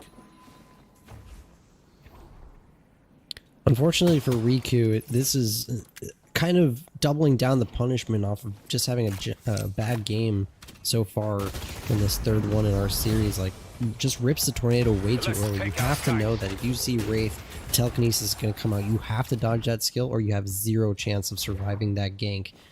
Obviously, Eaton is just translating this lead all the way across the map, and Kit might be the next target as all of Viscous Jar are here on this fight. See if they can find any kills. They're not going to find anything quite yet. Just trying to find their target, and it is Kit caught inside of the combo, and we're starting to see Viscous Jar really kind of break this game open off the back of their really strong individual ultimates. I love that it sent Pluto back to deal with Victor Derpy's trying to take the solo walker, but you're not going to have that freedom. You are chewed through by the bats. It's an easy fly by. And take a look, that mid punch coming through as well. Of course, Painted with a great snipe takes out Bonk in mid transition. That's not where you want to be. Of course, for Derpies, you were able to survive for the moment thanks to some help from the Mirage. Riku came in off the revive. Said, guys, I got you. But an earned pickup here at the very end as the mid boss was actually taken, and this is how you do a clean one from Viscous Jar, recognizing that you had the opportunity. Massive space taken by Viscous Jar right now as they're looking to put away a lot of these buffs, this earn run, and even more souls for their name. Good news for Life on Mars is if they can find a way to really punish Eaton and keep them down, that they have the better chance of winning these fights. The soul lead is pretty negligible at this point. Next bit of itemization out of Eaton is going to be pretty critical as they will finish off their leech.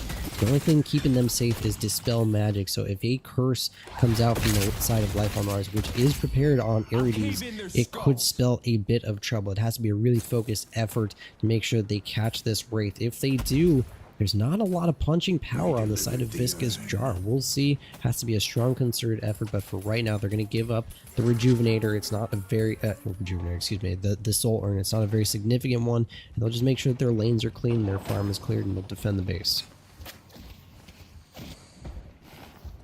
I think the defense is smart, of course, but for Derpy specifically, getting this chase on, just trying to look for some magic moments here. Maybe looking for a flank, and remember, setting up an opportunity for Painted to kind of go ham here with that 32,000 might be the opportunity to come back into this as well. A lot of the boxes being broken here, and someone's gonna have to go take care of that left side flank for Viscous Jar. But for Life on Mars, it's just waiting out that timer, waiting out the Rejuvenators, waiting out to see if they can force Viscous Jar into a very disorganized fight instead. Yeah, pretty critically, Eaton buys Counterspell as well right now, so that will protect them from the Lash. Can potentially outplay a Curse, but it's a bit harder to see. I'd bet on that being a luck Counterspell if you manage to catch the Curse, but we'll see. Eaton has shown some incredible proficiency so far and feeling themselves right now the actual Thanos on the map, as most people would come to know. Riku in a little bit of trouble. Eaton diving in deep with the telekinesis. We'll see if that converts into a killer on a deep side of the map. So they're trying to collapse. They will finish off the Mirage, but now with everything spent, they might think to back off of this one. Well, they could, or they don't, as they look for another lockdown. That was really close, though. Kit getting silenced, but of course Pluto couldn't do much more. Take a look on that right side lane, though. This is looking a little bit desperate here. Left side, base guardians are being hammered home. Viscous Jar moving on a three-pronged attack, and they locked one into the center, but what a lash! Death slam straight into the face, what a call! Life on Mars might have turned the fight around. Eaton is here to do the damages, though, straight into the mother's arms. Eaton slaughters their children in fun, and that is not what you want to see. Karabluka able to revive. Poor Paige running for their life. Arides cannot stay. Eaton with the last rejuve eaten up is gonna hightail it out of this battlefield, but my god, the Death Slam looked so cool, but the damage is negligible at the end of the day. However, the Victor wants to make this damage and keeps chasing in the back line. Low damage output from anyone else on the side. Huge. Green, though, with another base guardian taken. And Derpies can't follow up. Hordes coming out here. And that's a shot eaten. What a stray spray. Fly able to find care of Luke and the rest of Vicious Jar fall. What a damaging sword, though. Life on Mars. Their base in shambles. Yeah, Derpies is massive though, and you can see a lot of these kills, unfortunately. Oh, the curse is going to connect on me. She may be a little bit too far away, but Flight actually gets the last hit onto the Pluto. Mina, significant kill there to kind of clean things up. Unfortunately, Riku, not a part of those kills, is getting some decent solo farm, but we saw the power of this Eden as they pushed in with the rejuves, but they actually don't clear out any of the shrines, stepping a bit too far forward after the Vindictus snipe. The curses finally came out. Life on Mars knows that they can actually kill this Wraith. They just have to layer the damage with the curse. They got the curse, the damage just wasn't there at the right time. They need to put these things together, and Eden isn't actually that scary, is able to nuke people, but I think if you line up the Victor into the Wraith, I think she's going to get the worst of the trade almost every time, as Derby's absolutely massive. Not as many souls as the Wraith, but just about as unkillable. Things are coming down to the wire once more. 35 minutes into this game. I did posit that we were going to have a 53-minute game. I don't know if we're going to get that far, but I mean, the matches and these fights are looking messier and messier, but the base is broken, so one good, strong fight could lead to Life on Mars losing their shrines and a part of the Arch Mother. Karabluka, though, going on a box run, getting a few pieces plus that urn. A couple of eyes around the end here, though. I do wonder if there's going to be a forceful fight. I love this call, though. Bong throwing down with a little bit of pain inside that room. Found a Victor that might be a little bit upset about the interruption. With the teammate around the end, yeah, no. Bong doesn't want anything to do with that one. Eaten off on the wings, though, might be able to bring a rebuttal damage. You can get a little bit of a silly catch. Kicks off the wall, sets up with the rest of the team. I did not know you could rest up here. That is a wild spot to hold. I'm not gonna lie. I am learning that at the same time. That's a very cheeky position for Viscous to be sitting in there. So everybody open up your notebooks, take note of that little spot above the kind of the urn adjacent hallway there. But urn is very, very far away. Mid-boss does respawn, and you got to think that both of these teams understand how quickly that objective can die at this point in the game. So we're going to see a lot of focus around this mid wave. It's going to be crucial. Right now, Life on Mars have the better of the side wave pushes, so we'll see. This rubber band will stretch back and forth, and the second Viscous Jar is going to have the better of the timings, and we'll see if they decide to force it. They might be feeling themselves enough to do so, understanding how much damage Eden can put down in a small space like the mid-boss pit, but it looks like they may be opting for a pick instead. A little bit of a chase in. This is Eaton trying to find that rare opportunity. No catches, though. So Life on Mars are playing very conservatively here, making sure to kind of walk on the back foot. Don't want to get caught too out in the open. So it's really just a fight for space right now, trying to get those lanes in order. Neither side really giving each other the rare opportunity, but this time it's an earn run number 2. Will it actually complete this time around?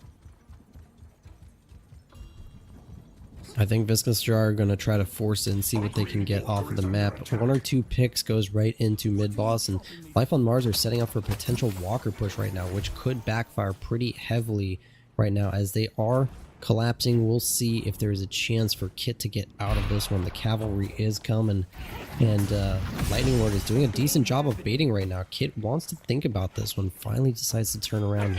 They're going to realize that that was for the better, but Painted, troubling position, does have some backup in the area. This is so tense right now. Next kill is crucial. Well, that kill might come in a way that we were not expecting. That's going to be the aerial view once again. The horses come out to play, though, and it might be all what they saw. Aaron is trying to save the team, but they're locked in the corner down in the pits. This lady, guys, to stay alive for a little bit longer than they expected as Kit is able to find Lord Lightning. And are they going to turn it around? Do they get the turn off? No, they don't. Pluto wins the 1v2. That was a definite blow to be had inside the mid boss, though. It's a whole other straggle. Fly able to pick off Bong. A turnaround here as Eaton gets locked out of their playstyle. They're going to try and take down Derpies as far as they can, and they do. But the reanimation is too dang strong. A couple shots in from that Fog of War. And they're going to find out more shots on the backside. Eaton doesn't really have a team to play with. They're going to try and survive. Where are you going? The curse slows you down. But you're safe. 10 or 1,000 HP. My God, way too close for comfort right there. Mid-boss started back up.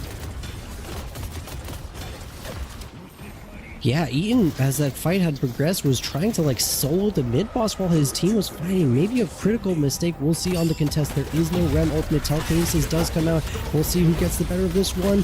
They will get a parry down. Eaton stuck in the middle of the pit. Rejuve's heading on the way of Life of Mars, and it is turning into a catastrophe, but does get some damage traded out. Fly. It is a Rejuve respawn though, and Derpy's 9 killing streak, and everybody is dead for the side of Visage Jar. Critical mistake off some poor decision making in the middle of the jungle. What was Eaton doing trying to solo mid-boss? He's essentially given it away to Life on Mars.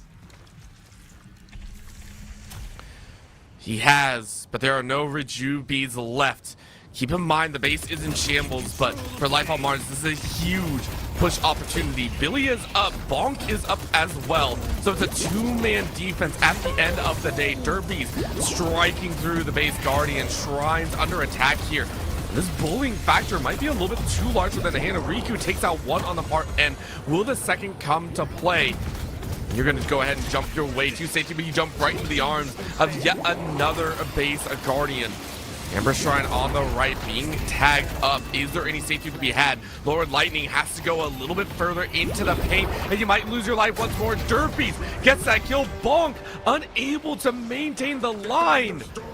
You called it, Mox. Life on Mars being granted this open opportunity to get the Amber Shrines first. And they were actually so close to killing this Derpies Victor, but now it's just impossible to kill him. You see every time he gets low, he just pops back up, pain battery, shoots out, and now his infuser is online, so the only threat to potentially killing this guy, he's got it back up in his back pocket. They are going to force and engage, but Reincarnate's also back online. Excuse me, I don't understand the name of that skill, but I just think about know it too much, but Derpies is unkillable. We'll see him resurrect in this position, but it is looking a little bit bad, although they did get Riku and painted out of the fight, but they have to contend with this Victor. Look at the damage he's doing. He's eating up everybody and surviving in the media. And look at the base. It's actually being chewed down by minions, so they have to back out. Yes, and so Mina is out of this fight while they collapse onto Wraith, who gets immobilized. Is there a curse to finish this off? The only hope for Viscous Jar is Eden, and he's eaten so much damage they will be able to TP out, so lives for the moment. But this fight is going incredibly well for Life on Mars. Unstop gets popped.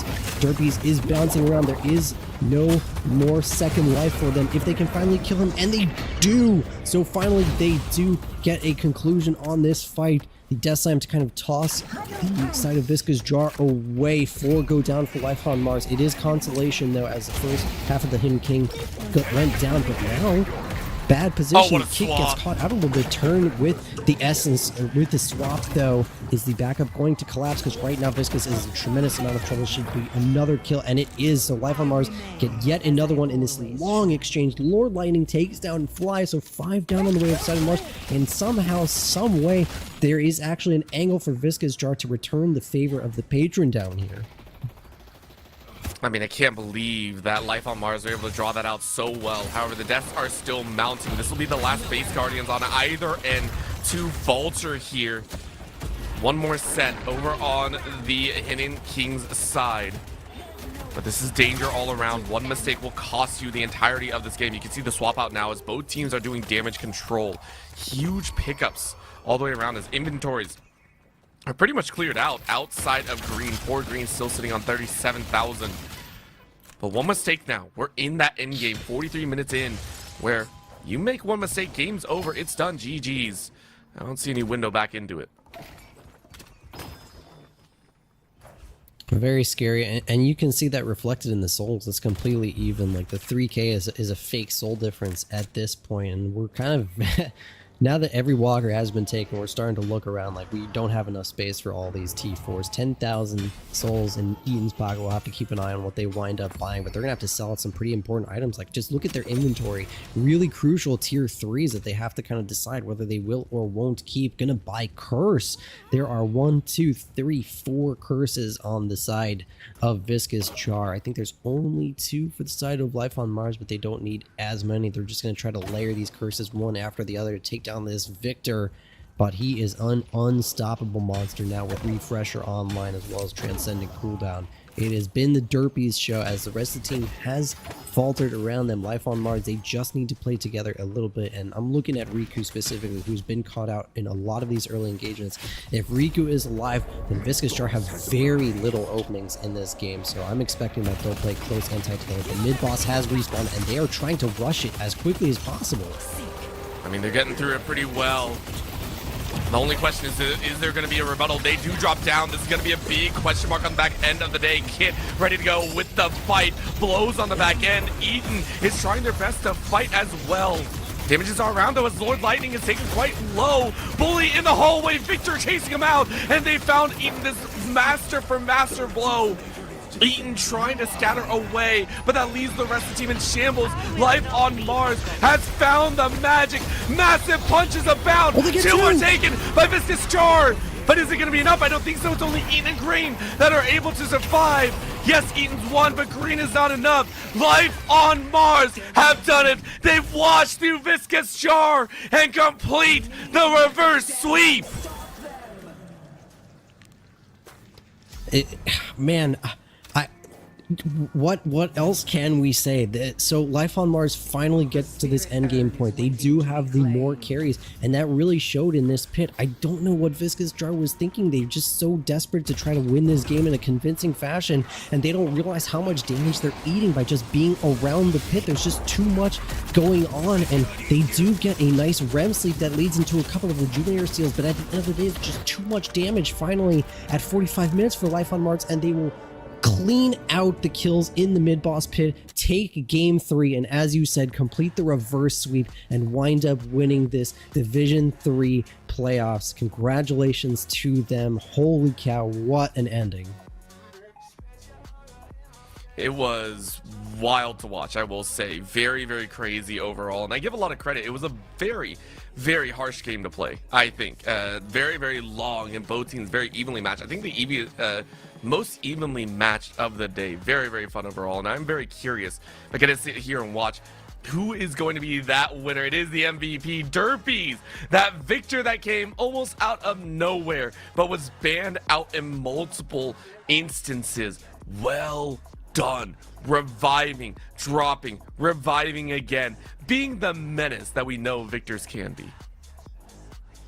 Yeah, it's absolutely put on a show, Derpies did in this game, and it kind of makes you realize why they might have been banning out this Victor in earlier setups, in the earlier 2 games that we saw. Really putting on a clinic on this character's unbelievable amount of damage, both in player and objective, and it's just, he's just unkillable. Like, there was no way, despite Wraith being like 10,000 souls in front of them, it just did not matter. There was not enough damage surrounding the Viscous Jar lineup to kind of deal with this Victor, and like, he had a good laning stage and a good mid game. Like, they just did not punish him enough for what they had, and you can see Eden did their damnedest, but like, it's just too little too late. And maybe it's a composition problem where there's just not enough damage surrounding the team. Like, look at the REM, only 17,000 healing and 8,000 damage. You're really missing out, where the side of Life on Mars, like, look at the damage numbers. The only person with low damage is your Page. Everybody else is like 30, 40, 30, 50 from Kit on the Geist. Like, not that far behind Victor. It's just, you gotta question the draft just a tiny bit from the side of Viscous Jar, but I mean, Eaton did their damnedest. Yeah, it was a good fight overall, and we give credit where credit is due. Massive, overwhelming win for them. We're not overwhelming, but a close battle. Both teams scrapping through. I mean, that's the most base Guardians down I've seen in a while in any game overall. So very well played to the entire squads, and well played to everyone who competed here in the grand finals across the entirety of this weekend. There's one more series to go tomorrow, but of course we give credit to those who played today. Div 2, Div 3, Div 4, and I believe Premier all had matches here today, and we gotta give love where love is due. With that being said, though, we want to give a big shout out for the Death Slam League number 3. If you want to get in on the merch and support an amazing cause, go ahead and type !merch.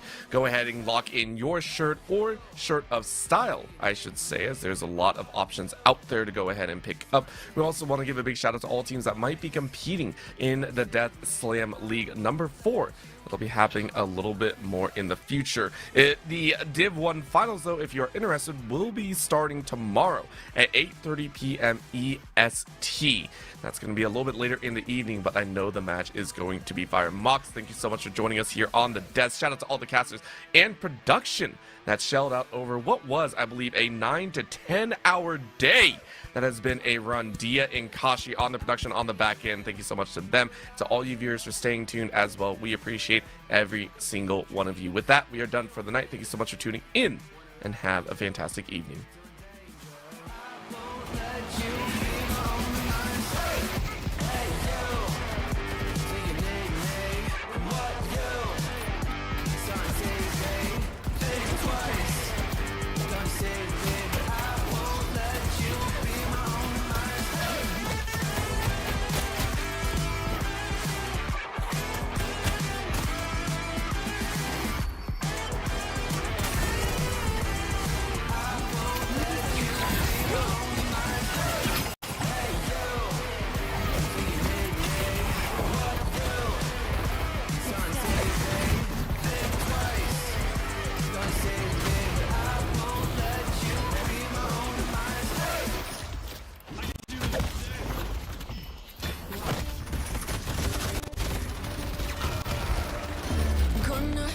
Pound of flesh, burn it till there's nothing left. Think you can handle this? You wanna ride? Feel the pounding in my chest.